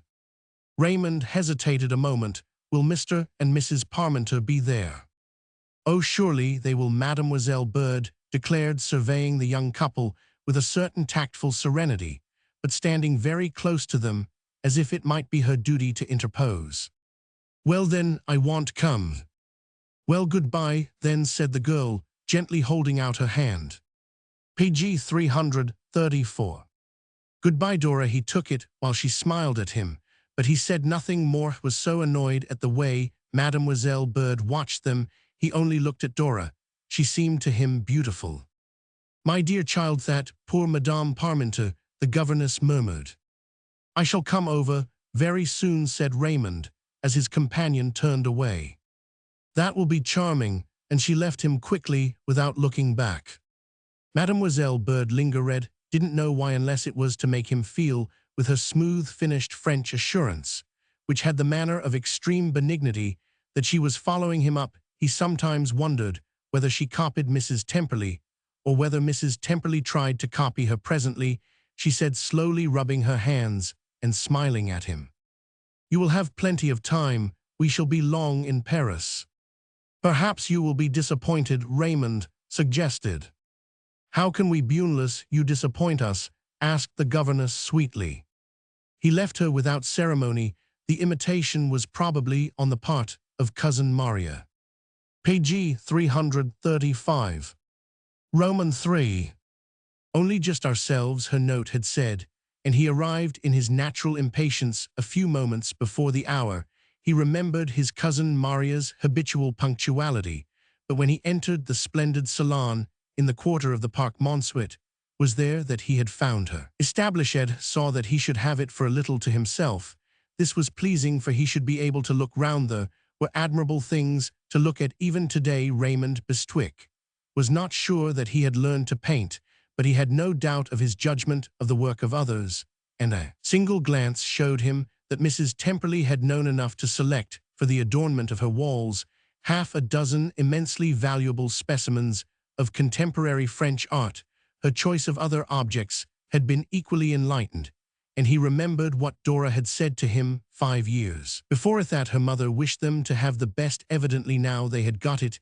If 5 years was a long time for him to have delayed with his original plan of getting off so soon to come to Paris, it was a very short one for Cousin Maria to have taken to arrive at the highest good. Rather to his surprise, the first person to come in PG 336 was Effie, now so complete a young lady, and such a very pretty girl that he scarcely would have known her. She was fair, she was graceful, she was lovely. And as she entered the room, blushing and smiling with a little floating motion, which suggested that she was in a liquid element, she brushed down ribbons of a delicate Parisian toilette de June fil. She appeared to expect that he would be surprised, and as if to justify herself for being the first, she said, "Mama told me to come. She knows you are here," she said. I was not to wait more than once, while they conversed during the next few moments before anyone else arrived. She repeated that she was acting. By her mamma's directions, Raymond perceived that she had not only the costume, but several other of the attributes of a June fil. They talked, I say, but with a certain difficulty, for Effie asked him no questions, and this made him feel a little stiff about thrusting information upon her. Then she was so pretty, so exquisite, that this by itself disconcerted him. It seemed to him almost that she had falsified a prophecy. Instead of bringing one to pass, he had foretold that she would be like this. The only difference was that she was so much more like it. She made no inquiries about his arrival, his people in America, his plans, and they exchanged vague remarks about the pictures, quite as if they had met for the first time. When Cousin Maria came in, Effie was standing in front of the fire, fastening a bracelet, and he was at a distance, gazing in silence at a portrait of his hostess by Bastien Lepage. One of his apprehensions had been that Cousin Maria would allude ironically to the difference there had been between his PG 337 threat, because it had been really almost a threat of following them speedily to Paris, and what had in fact occurred. But he saw in a moment how superficial this calculation had been. Besides, when had Cousin Maria ever been ironical? She treated him as if she had seen him last week, which did not preclude kindness, and only expressed her regret at having missed his visit the day before, in consequence of which she had immediately written to him to come and dine. He might have come from round the corner instead of from New York and across the wintry ocean. This was a part of her coziness, her friendly motherly optimism, of which even of old the habit had been never to recognize nor allude to disagreeable things, so that today, in the midst of so much that was not disagreeable, the custom would of course be immensely confirmed. Raymond was perfectly aware that it was not a pleasure even for her that for several years past things should have gone so ill in New York with his family and himself, his father's embarrassments, of which Marian's silly husband had been the cause, and which had terminated in general ruin and humiliation, to say nothing of the old man's stroke, and the necessity arising from it for a renunciation on his own part of all present thoughts of leaving home again, and even for a partial relinquishment of present work, the old man requiring so much of his personal attention. All this constituted an episode which could not fail to look sordid and dreary in the light of Mrs. Temperley's high success. The odor of success was in the warm, slightly heavy air which seemed distilled from rare old fabrics, from brocades and tapestries, from the deep mingled tones of the PG 338 pictures, the subdued radiance of cabinets and old porcelain, and the jars of winter roses standing in soft circles of lamplight. Raymond felt himself in the presence of an effect in regard to which he remained in ignorance of. The Cossia mystery that required a key. Cousin Maria's success was unexplained so long as she simply stood there with her little familiar comforting upward gaze, talking in coaxing cadences with exactly the same manner she had brought 10 years ago from California, to a tall, bald, bending, smiling young man, evidently a foreigner who had just come in, and whose name Raymond had not caught from the lips of the maître d'hôtel. Was he just one of themselves? Was he there for Effie, or perhaps even for Dora? The unexplained must preponderate till Dora came, and he found He counted upon her, even though in her letters it was true that for the last couple of years they had come, but at long intervals she had told him so little about their life. She never spoke of people. She talked of the books she read, of the music she had heard, or was studying a whole page, sometimes about the last concert at the conservatoire, the new pictures, and the manner of the different artists. When she entered the room 3 or 4 minutes after the arrival of the young foreigner, with whom her mother conversed in just the accents Raymond had last heard at the hotel in the Fifth Avenue, he was obliged to admit that she gave herself no airs. It was clear that her success had not gone in the least to her head. When Dora at last appeared, she was accompanied by Mademoiselle Bird. The presence of this lady didn't know she was still PG 339 in the house. Raymond took as a sign that they were really dining en famille, so that the young man was either an actual or a prospective intimate. Dora shook hands first with her cousin, but he watched the manner of her greeting with the other visitor, and saw that it indicated extreme friendliness on the part of the latter. If there was a charming flush in her cheek as he took her hand, that was the remainder of the color that had risen there as she came toward Raymond. It will be seen that our young man still had an eye for the element of fascination, as he used to regard it, in this quiet, dimly shining maiden. He saw that Effie was the only one who had changed. Tishy remained yet to be judged, except that Dora really looked older, quite as much older as the number of years had given her a right to. There was as little difference in her as there was in her mother. Not that she was like her mother, but she was perfectly like herself. Her meeting with Raymond was bright, but very still. Their phrases were awkward and commonplace, and the thing was mainly a contact of looks, conscious, embarrassed, indirect, but brightening every moment with old familiarities. Her mother appeared to pay no attention, and neither, to do her justice, did Mademoiselle Bird, who, after an exchange of expressive salutations with Raymond, began to scrutinize Effie with little admiring gestures and smiles. She surveyed her from head to foot. She pulled a ribbon straight. She was evidently a flattering governess. Cousin Maria explained to Cousin Raymond that they were waiting for one more friend, a very dear lady, but she lives near, and when people live near, they are always late. Haven't you noticed that? Page 340. Your hotel is far away, I know, and yet you were the first, Dora said, smiling to Raymond.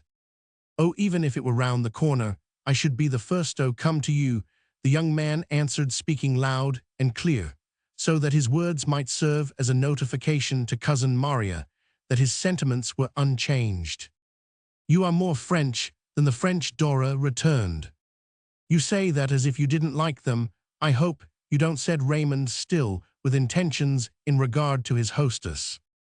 We like them more and more the more we see of them, this lady interposed, but gently, impersonally, and with an air of not wishing to put Raymond in the wrong. Mais Jesper bien, cried Mademoiselle Bird, holding up her head and opening her eyes very wide. Such friendships as we form, and I may say as we inspire, men, rapporteur Effie, the governess continued. We have received immense kindness. We have established relations that are so pleasant for us, Cousin Raymond. We have the entree of so many charming homes, Mrs. Temperley remarked. But ours is the most charming of all, that I will say, exclaimed Mademoiselle Bird. Isn't it so, Effie? Oh yes, I think it is, especially when we are expecting the Marquise, Effie responded. Then she added, but here she comes now, I hear her carriage in the court. The Marquise, too, was just one of themselves. She was a part of their charming home. Page 341. She is such a love, said Mrs. Temperley to the foreign gentleman, with an irrepressible movement of benevolence. To which Raymond heard the gentleman reply that she was the most distinguished woman in France. Do you know Madame de Brives? Effie asked of Raymond while they were waiting for her to come in. She came in at that moment, and the girl turned away quickly without an answer. How in the world should I know her? That was the answer he would have been tempted to give. He felt very much out of Cousin Maria's circle. The foreign gentleman fingered his mustache and looked at him sidewise. The Marquise was a very pretty woman, fair and slender, of middle age, with a smile, a complexion, a diamond necklace of great splendor, and a charming manner. Her greeting to her friends was sweet and familiar, and was accompanied with much kissing of a sisterly, motherly, daughterly kind. And yet with this expression of simple, almost homely sentiment, there was something in her that astonished and dazzled. She might very well have been, as the foreign young man said, the most distinguished woman in France. Dora had not rushed forward to meet her with nearly so much empressement as Effie, and this gave him a chance to ask the former who she was. The girl replied that she was her mother's most intimate friend, to which he rejoined that that was not a description. What he wanted to know was her title to this exalted position. "Why can't you see it? She is beautiful, and she is good." Page 342. "I see that she is beautiful, but how can I see that she is good? Good to Mama, I mean, and to Effie and Tishy. And isn't she good to you?" "Oh, I don't know her so well, but I delight to look at her." "Certainly that must be a great pleasure," said Raymond. He enjoyed it during dinner, which was now served, though his enjoyment was diminished by his not finding himself next to Dora. They sat at a small round table, and he had at his right his cousin Maria, whom he had taken in on his left, was Madame de Brives, who had the foreign gentleman for a neighbor. Then came Effie and Mademoiselle Bird, and Dora was on the other side of her mother. Raymond regarded this as marked a symbol of the fact that cousin Maria would continue to separate them. He remained in ignorance of the other gentleman's identity, and remembered how he had prophesied at the hotel in New York that his hostess would give up introducing people. It was a friendly, easy little family repast, as she had said it would be, with just a marquise and a secretary of embassy. Raymond ended by guessing that the stranger was a secretary of embassy throne, in so far from interfering with the family tone. Madame de Brives directly contributed to it. She eminently justified the affection in which she was held in the house. She was in the highest degree sociable and sympathetic, and at the same time witty. There was no insipidity in Madame de Brives, and was the cause of Raymond's making the reflection, as he had made it often in his earlier years, that, and pg 343, agreeable Frenchwoman is a triumph of civilization. This did not prevent him from giving the Marquise no more than half of his attention. The rest was dedicated to Dora, who on her side, though in common with Effie and Mademoiselle Bird, she bent a frequent interested gaze on the splendid French lady, very often met our young man's eyes with mute vague, but to his sense none the less valuable intimations. It was as if she knew what was going on in his mind. It is true that he scarcely knew it himself, and might be trusted to clear things up at some convenient hour.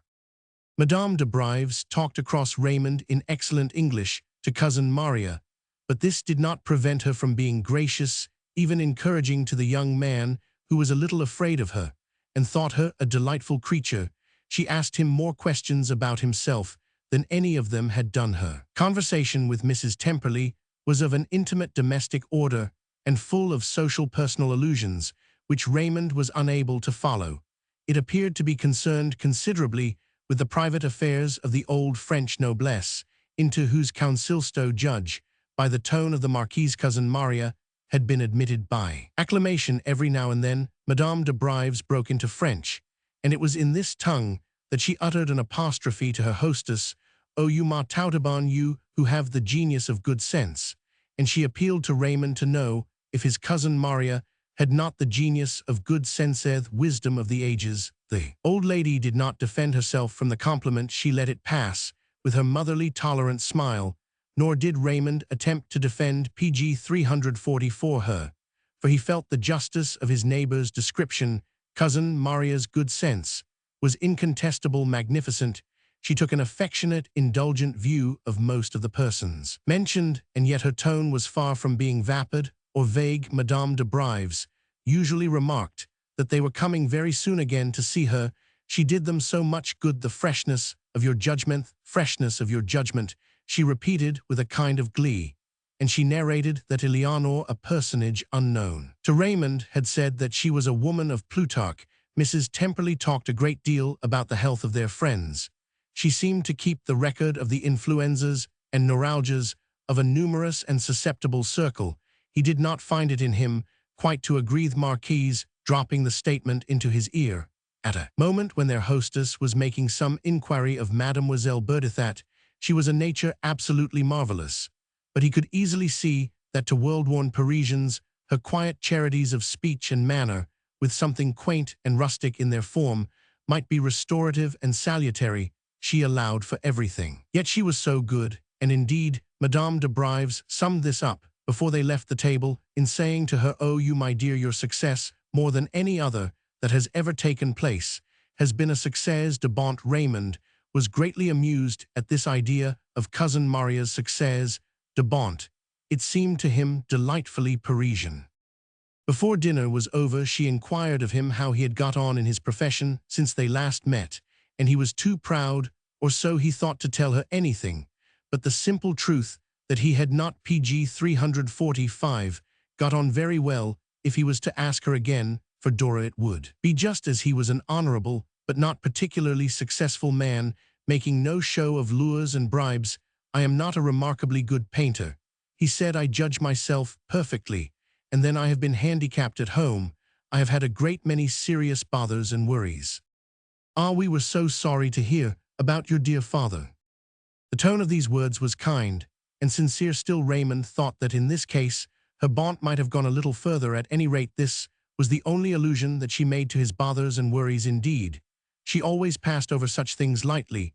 She was an optimist for others as well as for herself, which doubtless had a great deal to do. Raymond indulged in the reflection with the headway she made in a society tired of its own pessimism. After dinner, when they went into the drawing-room, the young man noted with complacency that this apartment, vast in itself, communicated with 2 or 3 others into which it would be easy to pass without attracting attention, the doors being replaced by old tapestries looped up and offering no barrier, with pictures and curiosities all over the place. There were plenty of pretexts for wandering away. He lost no time in asking Dora whether her mother would send Mademoiselle Bird after them if she were to go with him into one of the other rooms, the same way she had done. Didn't she remember that last night in New York at the hotel? Dora didn't admit that she remembered. She was too loyal to her mother for that, and Raymond foresaw that PG 346, this loyalty, would be a source of irritation to him again, as it had been in the past, but he perceived all the same that she had not forgotten. She raised no difficulty, and a few moments later, while they stood in an adjacent salon, he had stopped to admire a bust of Effie, wonderfully living, slim, and juvenile, the work of one of the sculptors who are the pride of contemporary French art. He said to her, looking about him, "How has she done it so fast?" "Done what, Raymond?" "Why, done everything, collected all these wonderful things, become intimate with Madame de Brives, and everyone else, organized her life of all of you so brilliantly." "I have never seen Mama in a hurry," Dora replied. "Perhaps she will be now that I have come," Raymond suggested, laughing. The girl hesitated a moment. "Yes, she was to invite you the moment she knew you were here. She has been most kind, and I talk like a brute, but I am liable to do worse. I give you notice. She won't like it any more than she did before if she thinks I want to make up to you." "Don't, Raymond, don't," the girl exclaimed gently, but with a look of sudden pain. "Don't what, Dora?" "Don't make up to you. Don't begin to talk of those things. There is no need. We can go on being friends. I will do exactly as you prescribe, and heaven forbid I should annoy you, but would you mind answering me a question? It is very particular, very intimate." He stopped, and she only looked at him, saying nothing, so he went on. "Is it an idea of PG 347, your mother's, that you should marry some person here?" He gave her a chance to reply, but still she was silent, and he continued, "Do you mind telling me this? Could it ever be an idea of your own?" "Do you mean some Frenchman?" Raymond smiled. "Some protégé of Madame de Brives." Then the girl simply gave a slow, sad headshake, which struck him as the sweetest, proudest, most suggestive thing in the world. "Well, well, that's all right," he remarked cheerfully, and looked again a while at the bust, which he thought extraordinarily clever. "And haven't you been done by one of these great fellows?" "Oh dear, no, only Mama and Effie, but Tishy is going to be in a month or 2. The next time you come you must see her. She remembers you vividly." "And I remember her, that last night with her reticule. Is she always pretty?" Dora hesitated a moment. "She is a very sweet little creature, but she is not so pretty as Effie." "And have none of them wished to do Yaunon of the painters?" "Oh, it's not a question of me. I only wish them to let me alone. For me, it would be a question of you if you would sit for me, but I dare say your mother wouldn't allow that." "No, I think not," said Dora, smiling. She smiled, but her companion looked grave. However, not to pursue the subject, he asked abruptly, "Who is this Madame de Brives?" Page 348. "If you lived in Paris, you would know she is very celebrated." "Celebrated for what?" "For everything." "And is she goodies, she genuine?" Raymond asked. Then, seeing something in the girl's face, he added, "I told you I should be brutal again. Has she undertaken to make a great marriage for Effie?" "I don't know what she has undertaken," said Dora impatiently. "And then for Tishy, when Effie has been disposed of." "Poor little Tishy," the girl continued, rather inscrutably. "And can she do nothing for you?" the young man inquired. Her answer surprised him. After a moment, "She has kindly offered to exert herself, but it's no use." "Well, that's good. And who is it?" The young man comes forth, Secretary of Embassy. "Oh, he comes for all of us," said Dora, laughing. "I suppose your mother would prefer a preference," Raymond suggested. To this she replied irrelevantly that she thought they had better go back. But as Raymond took no notice of the recommendation, she mentioned that the secretary was no one in particular. At this moment Effie, looking very rosy and happy, pushed through the portiere with the news that her sister must come and bid goodbye to the marquise. She was taking her to the Duchess, didn't Dora remember, to the Bal Blanc Sauterie de Junes Fils. Page 349. "I thought we should be cold," said Raymond, as he followed Effie, and he remarked that perhaps Madame de Brives would find something suitable at the Duchess. "I don't know, Mama would be very particular," the girl rejoined, and this was said simply, sympathetically, without the least appearance of deflection from that loyalty which Raymond deplored. Page 350. Roman 4. "You must come to us on the 17th. We expect to have a few people and some good music," Cousin Maria said to him before he quitted the house, and he wondered whether the 17th being still 10 days off, this might not be an intimation that they could abstain from his society. Until then he chose at any rate not to take it as such, and called several times in the interval late in the afternoon, when the ladies would be sure to have come in. They were always there, and Cousin Maria's welcome was for each occasion maternal, though when he took leave, she made no allusion to future meetings, his coming again.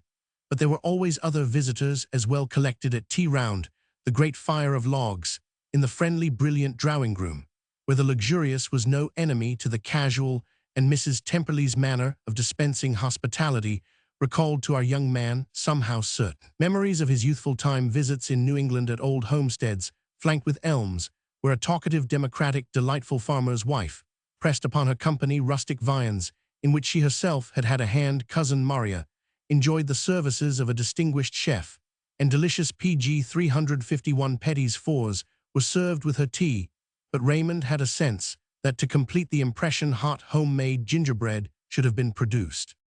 The atmosphere was suffused with the presence of Madame de Brives. She was either there, or she was just coming, or she was just gone. Her name, her voice, her example and encouragement were in the air. Other ladies came and went, sometimes accompanied by gentlemen who looked worn out, had waxed mustaches, and knew how to talk, and they were sometimes designated in the same manner as Madame de Brives. But she remained the marquise par excellence, the incarnation of brilliancy and renown. The conversation moved among simple but civilized topics, was not dull, and considering that it consisted largely of personalities, was not ill-natured. Least of all was it scandalous, for the girls were always their. Cousin Maria, not having thought it in the least necessary, in order to put herself in accord with French traditions, to relegate her daughters to the middle distance. They occupied a considerable part of the foreground, in the prettiest, most modest, most becoming attitudes.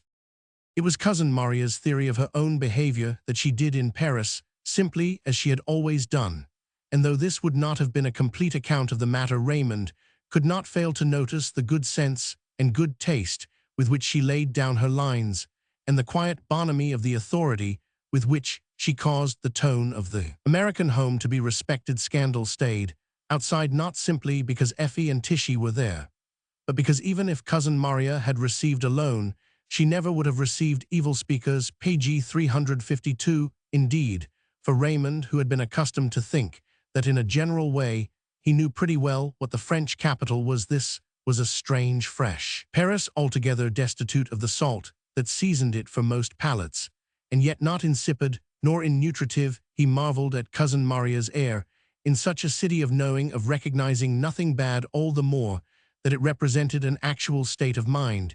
He used to wonder sometimes what she would do, and how she would feel if some day, in consequence of researches made by the Marquise in the Grand Monde, she should find herself in possession of a son-in-law formed according to one of the types of which he had impressions. However, it was not credible that Madame de Brives would play her a trick. There were moments when Raymond almost wished she might see how Cousin Maria would handle the gentleman. Dora was almost always taken up by visitors, and he had scarcely any direct conversation with her. She was there, and he was glad she was there, and she knew he was glad he knew that, but this was almost all the communion he had with her. She was mild, exquisitely mild. Thighs was the term he mentally applied to her. No, and it amply sufficed him with the conviction he had that she was not stupid. She attended to the tea for Mademoiselle Bird, was not always free. She handed the petits fours. She rang the bell when people went out, and it was in connection with these offices that the idea came to him. Anseh was rather ashamed of it afterward, that she was the Cinderella of the house, the domestic drudge, the one for whom there was no career, as it was useless for the Marquise to take up PG 353 her case. He was ashamed of this fancy, I say, and yet it came back to him. He was even surprised that it had not occurred to him before. Her sisters were neither ugly nor proud. Tishy, indeed, was almost touchingly delicate and timid, with exceedingly pretty points, yet with a little appealing old-womanish look, as if very small as she was afraid she shouldn't grow any more. But her mother, like the mother in the fairy tale, was a femme forte. Madame de Brives could do nothing for Dora, not absolutely because she was too plain, but because she would never lend herself, and that came to the same thing. Her mother accepted her as recalcitrant, but Cousin Maria's attitude at the best could only be resignation. She would respect her child's preferences, she would never put on the screw, but this would not make her love the child any more. So Raymond interpreted certain signs, which at the same time he felt to be very slight, while the conversation in Mrs. Temperley's salon, this was its preponderant tendency, rambled among questions of bric-a-brac, of where Tishy's portrait should be placed when it was finished, and the current prices of old Gobelins. CES dames were not in the least above the discussion of prices. On the 17th, it was easy to see that more lamps than usual had been lighted. They streamed through all the windows of the charming hotel, and mingled with the radiance of the carriage lanterns, which followed each other slowly in couples, in a close long rank into the fine sonorous court, where the high stepping of valuable horses was sharp on the stones, and up to the ruddy portico. The night was wet, not with a downpour, but with showers. PG 354, interspaced by starry patches, which only added the glitter of the handsome, clean Parisian surfaces. The sergeants de ville were about the place, and seemed to make the occasion important and official. These night aspects of Paris in the Beau Quartier had always for Raymond a particularly festive association, and as he passed from his cab, under the wide permanent tin canopy, painted in stripes like an awning, which protected the low steps, it seemed to him odder than ever that all this established prosperity should be Cousin Maria's. If the thought of how well she did it bore him company from the threshold, it deepened to admiration. By the time he had been half an hour in the place, she stood near the entrance, with her two elder daughters, distributing the most familiar, most encouraging smiles together, with handshakes which were in themselves a whole system of hospitality. If her party was grand, Cousin Maria was not. She indulged in no assumption of stateliness, and no attempt at graduated welcomes. It seemed to Raymond that it was only because it would have taken too much time that she didn't kiss everyone. Effie looked lovely and just a little frightened, which was exactly what she ought to have done, and he noticed that among the arriving guests, those who were not intimate, which he could not tell from Mrs. Temperley's manner, but could from their own, recognized her as a daughter much more quickly than they recognized Dora, who hung back disinterestedly, as if not to challenge their discernment, while the current passed her, keeping her little sister in position on its brink meanwhile by the tenderest small gesture. Page 355. "May I talk with you a little later?" he asked of Dora, with only a few seconds for the question. As people were pressing behind him, she answered evasively that there would be very little talk, they would all have to listen it, was very serious, and the next moment he had received a program from the hand of a monumental yet gracious personage who stood beyond, and who had a silver chain round his neck. The place was arranged for music, and how well arranged he saw later, when everyone was seated spaciously, luxuriously, without pushing or overpeeping, and the finest talents in Paris performed selections at which the best taste had presided. The singers and players were all stars of the first magnitude. Raymond was fond of music, and he wondered whose taste it had been. He made up his mind it was Doris. It was only she who could have conceived a combination so exquisite, and he said to himself, how they all pull together. She is not in it, she is not of it, and yet she too works for the common end, and by all he meant also Mademoiselle Bird and the Marquise. This impression made him feel rather hopeless, as if en fin de compte Cousin Maria were too large an adversary, great as was the pleasure of being present on an occasion so admirably organized, of sitting there in a beautiful room, in a still, attentive, brilliant company, with all the questions of temperature, space, light, and decoration solved to the gratification of every sense, and listening to the best artists doing their best, happily constituted as our young man was to enjoy such a privilege as this. The total effect was depressing. PG 356. It made him feel as if the gods were not on his side. And does she do it so well without a man? There must be so many details a woman can't tackle, he said to himself, for even counting in the Marquise and Mademoiselle Bird, this only made a multiplication of petticoats. Then it came over him that she was a man as well as a woman. The masculine element was included in her nature. He was sure that she bought her horses without being cheated, and very few men could do that. She had the American national quality, had faculty in a supreme degree, faculty. The voices of the quartet of singers seemed to repeat in the quick movement of a composition they rendered beautifully, while they swelled and went faster, till the thing became a joyous chant of praise, a glorification of Cousin Maria's practical genius. During the intermission in the middle of the concert, people changed places more or less, and circulated, so that walking about at this time, he came upon the Marquise, who, in her sympathetic, demonstrative way, appeared to be on the point of clasping her hostess in her arms. Decidement, ma bonne île, and why que vous c'est une perfection, he heard her say, to which gratified but unelated Cousin Maria replied according to her simple sociable wont, well, it does seem quite a successful occasion, if it will only keep on to the end. Raymond, wandering far, found himself in a world that was mainly quite new to him, and explained his ignorance of it by reflecting that the people were probably celebrated. So many of them had decorations and stars, and a quiet of manner. PG 357, that could only be accounted for by renown. There were plenty of Americans with no badge, but a certain fine negativeness, and they were quiet for a reason which by this time had become very familiar to Raymond. He had heard it so often mentioned that his country people was supremely adaptable. He tried to get hold of Dora, but he saw that her mother had arranged things beautifully to keep her occupied with other people. So at least he interpreted the fact, after all, very natural that she had half a dozen fluttered young girls on her mind, whom she was providing with program seats, ices, occasional murmured remarks, and general support and protection. When the concert was over, she supplied them with further entertainment in the form of several young men who had pliable backs and flashing breastpins, and whom she inarticulately introduced to them, which gave her still more to do, as, after this serious step, she had to stay and watch all parties. It was strange to Raymond to see her transformed by her mother into a precocious duenna. Him she introduced to no young girl, and he knew not whether to regard this as cold neglect or as high consideration. If he had liked, he might have taken it as a sweet intimation that she knew he couldn't care for any girl but her. On the whole, he was glad, because it left him free to get hold of her mother, which by this time he had boldly determined to do. The conception was high, inasmuch as Cousin Maria's attention was obviously required by the ambassadors and other grandees who had flocked to do her homage. Nevertheless, while supper was going on, he wanted none, and neither apparently did she. He PG 358 collared her, as he phrased it to himself, in just the right place on the threshold of the conservatory. She was flanked on either side with a foreigner of distinction, but he didn't care for her foreigners now. Besides, a conservatory was meant only for couples.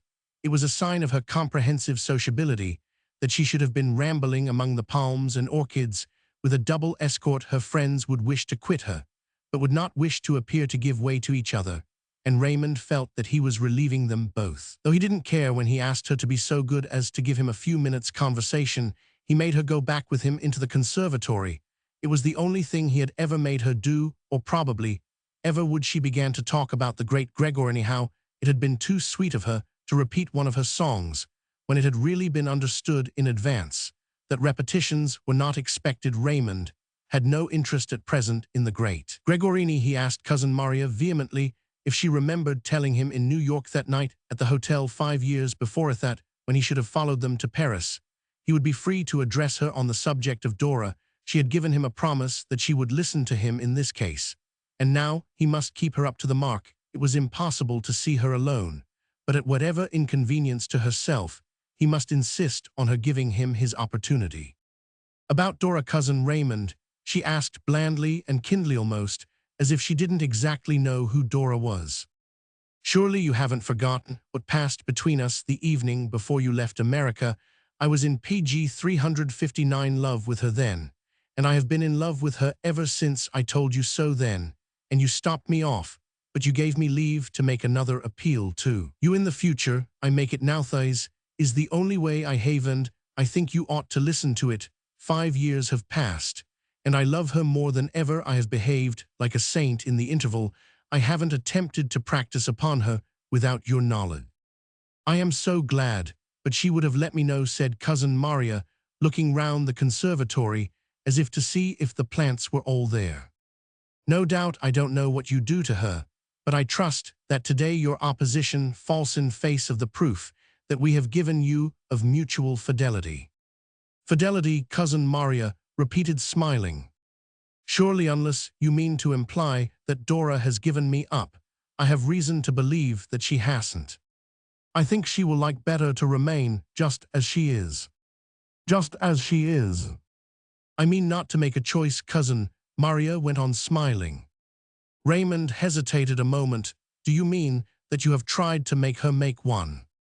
At this, the good lady broke into a laugh. My dear Raymond, how little you must think I know my child.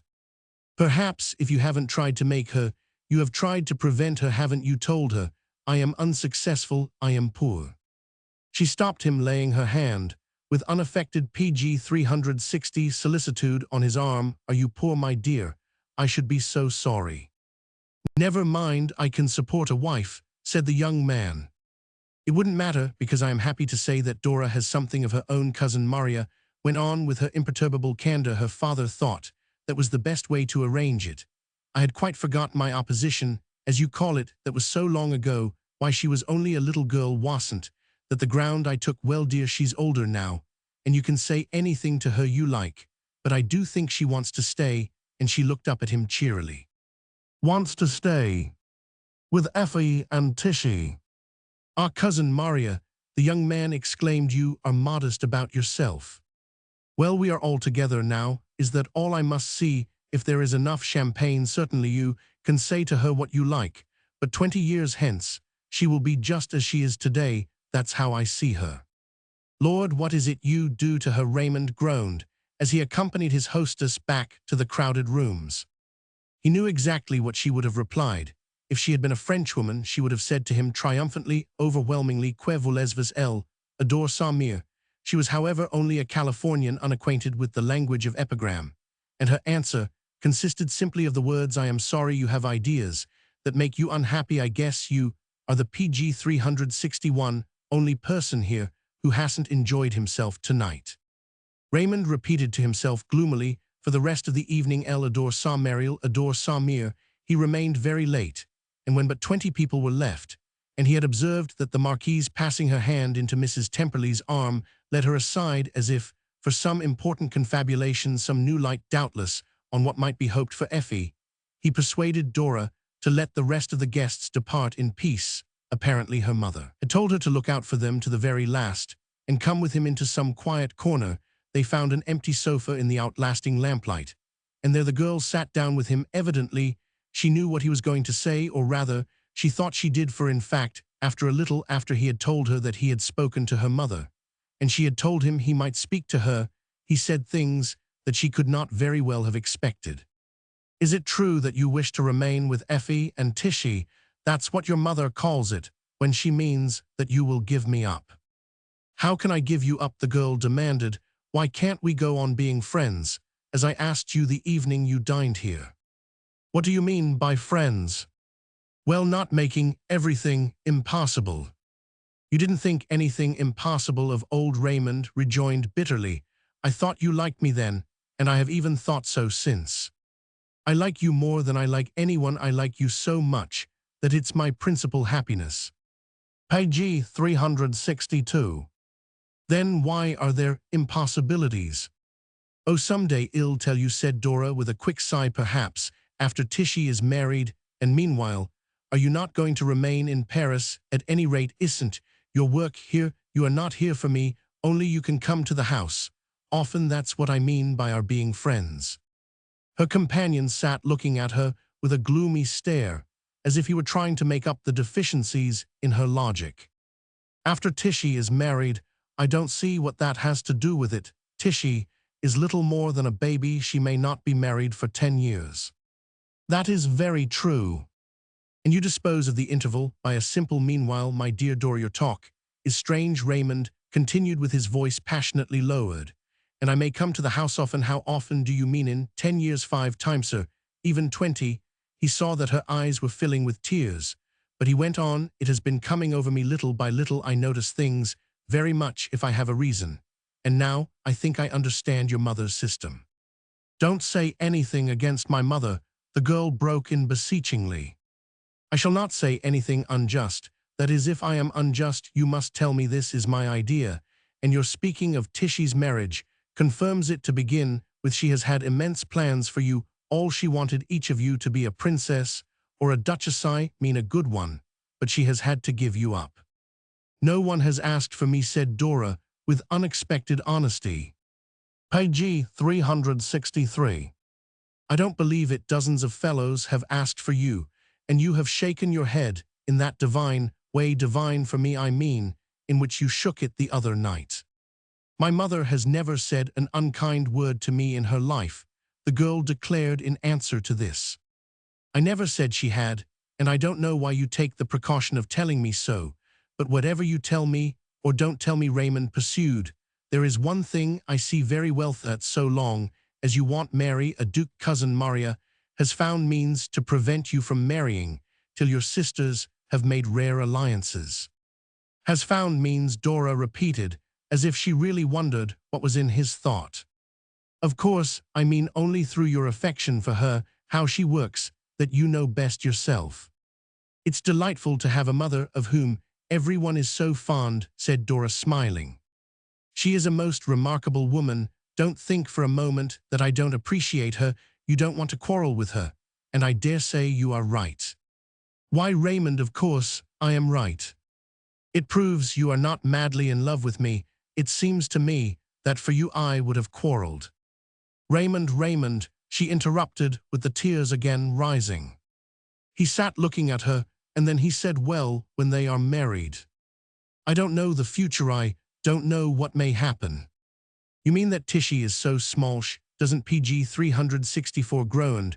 "Will therefore be difficult." "Yes, she is small." There was bitterness in his heart, but he laughed at his own words. "However, Effie ought to go off easily," he went on, as Dora said nothing. "I really wonder that, with the Marquise and all, she hasn't gone off.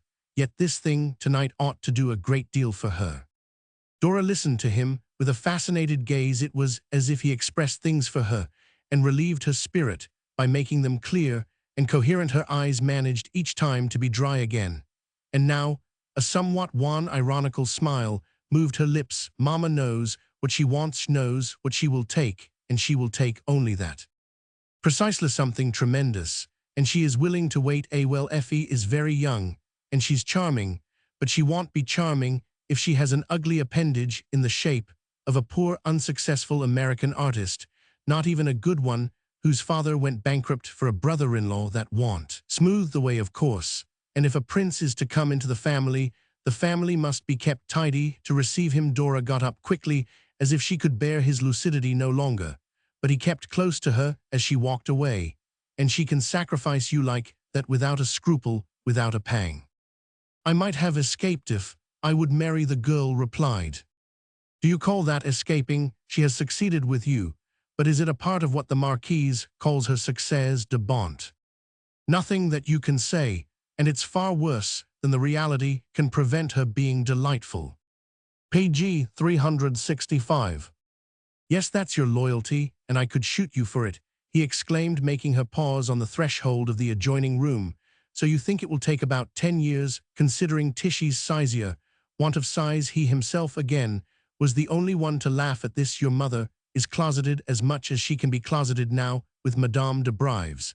And perhaps this time they are really settling something. I have thought that before, and nothing has come. Mama wants something so good, not only every advantage and every grandeur, but every virtue under heaven, and every guarantee. Oh, she wouldn't expose them. I see, that's where her goodness comes in, and where the Marquise is impressed. He took Dora's hand. He felt that he must go, for she exasperated him with her irony that stopped short, and her patience that wouldn't stop. You simply propose that I should wait, he said, as he held her hand. It seems to me that you might, if I can. Then the girl remarked, now that you are here, it's far better. There was a sweetness in this which made him, after glancing about a moment, raise her hand to his lips. He went away without taking leave of Cousin Maria, who was still out of sight. Her conference with the Marquise, apparently not having terminated this, looked, he reflected, as he passed out, as if something might come of it. However, before he went home, he fell again into a gloomy forecast. The weather had changed, the stars were all out, and he walked the empty streets for an hour. PG 366. Tishy's perverse refusal to grow and Cousin Maria's conscientious exactions promised him a terrible probation.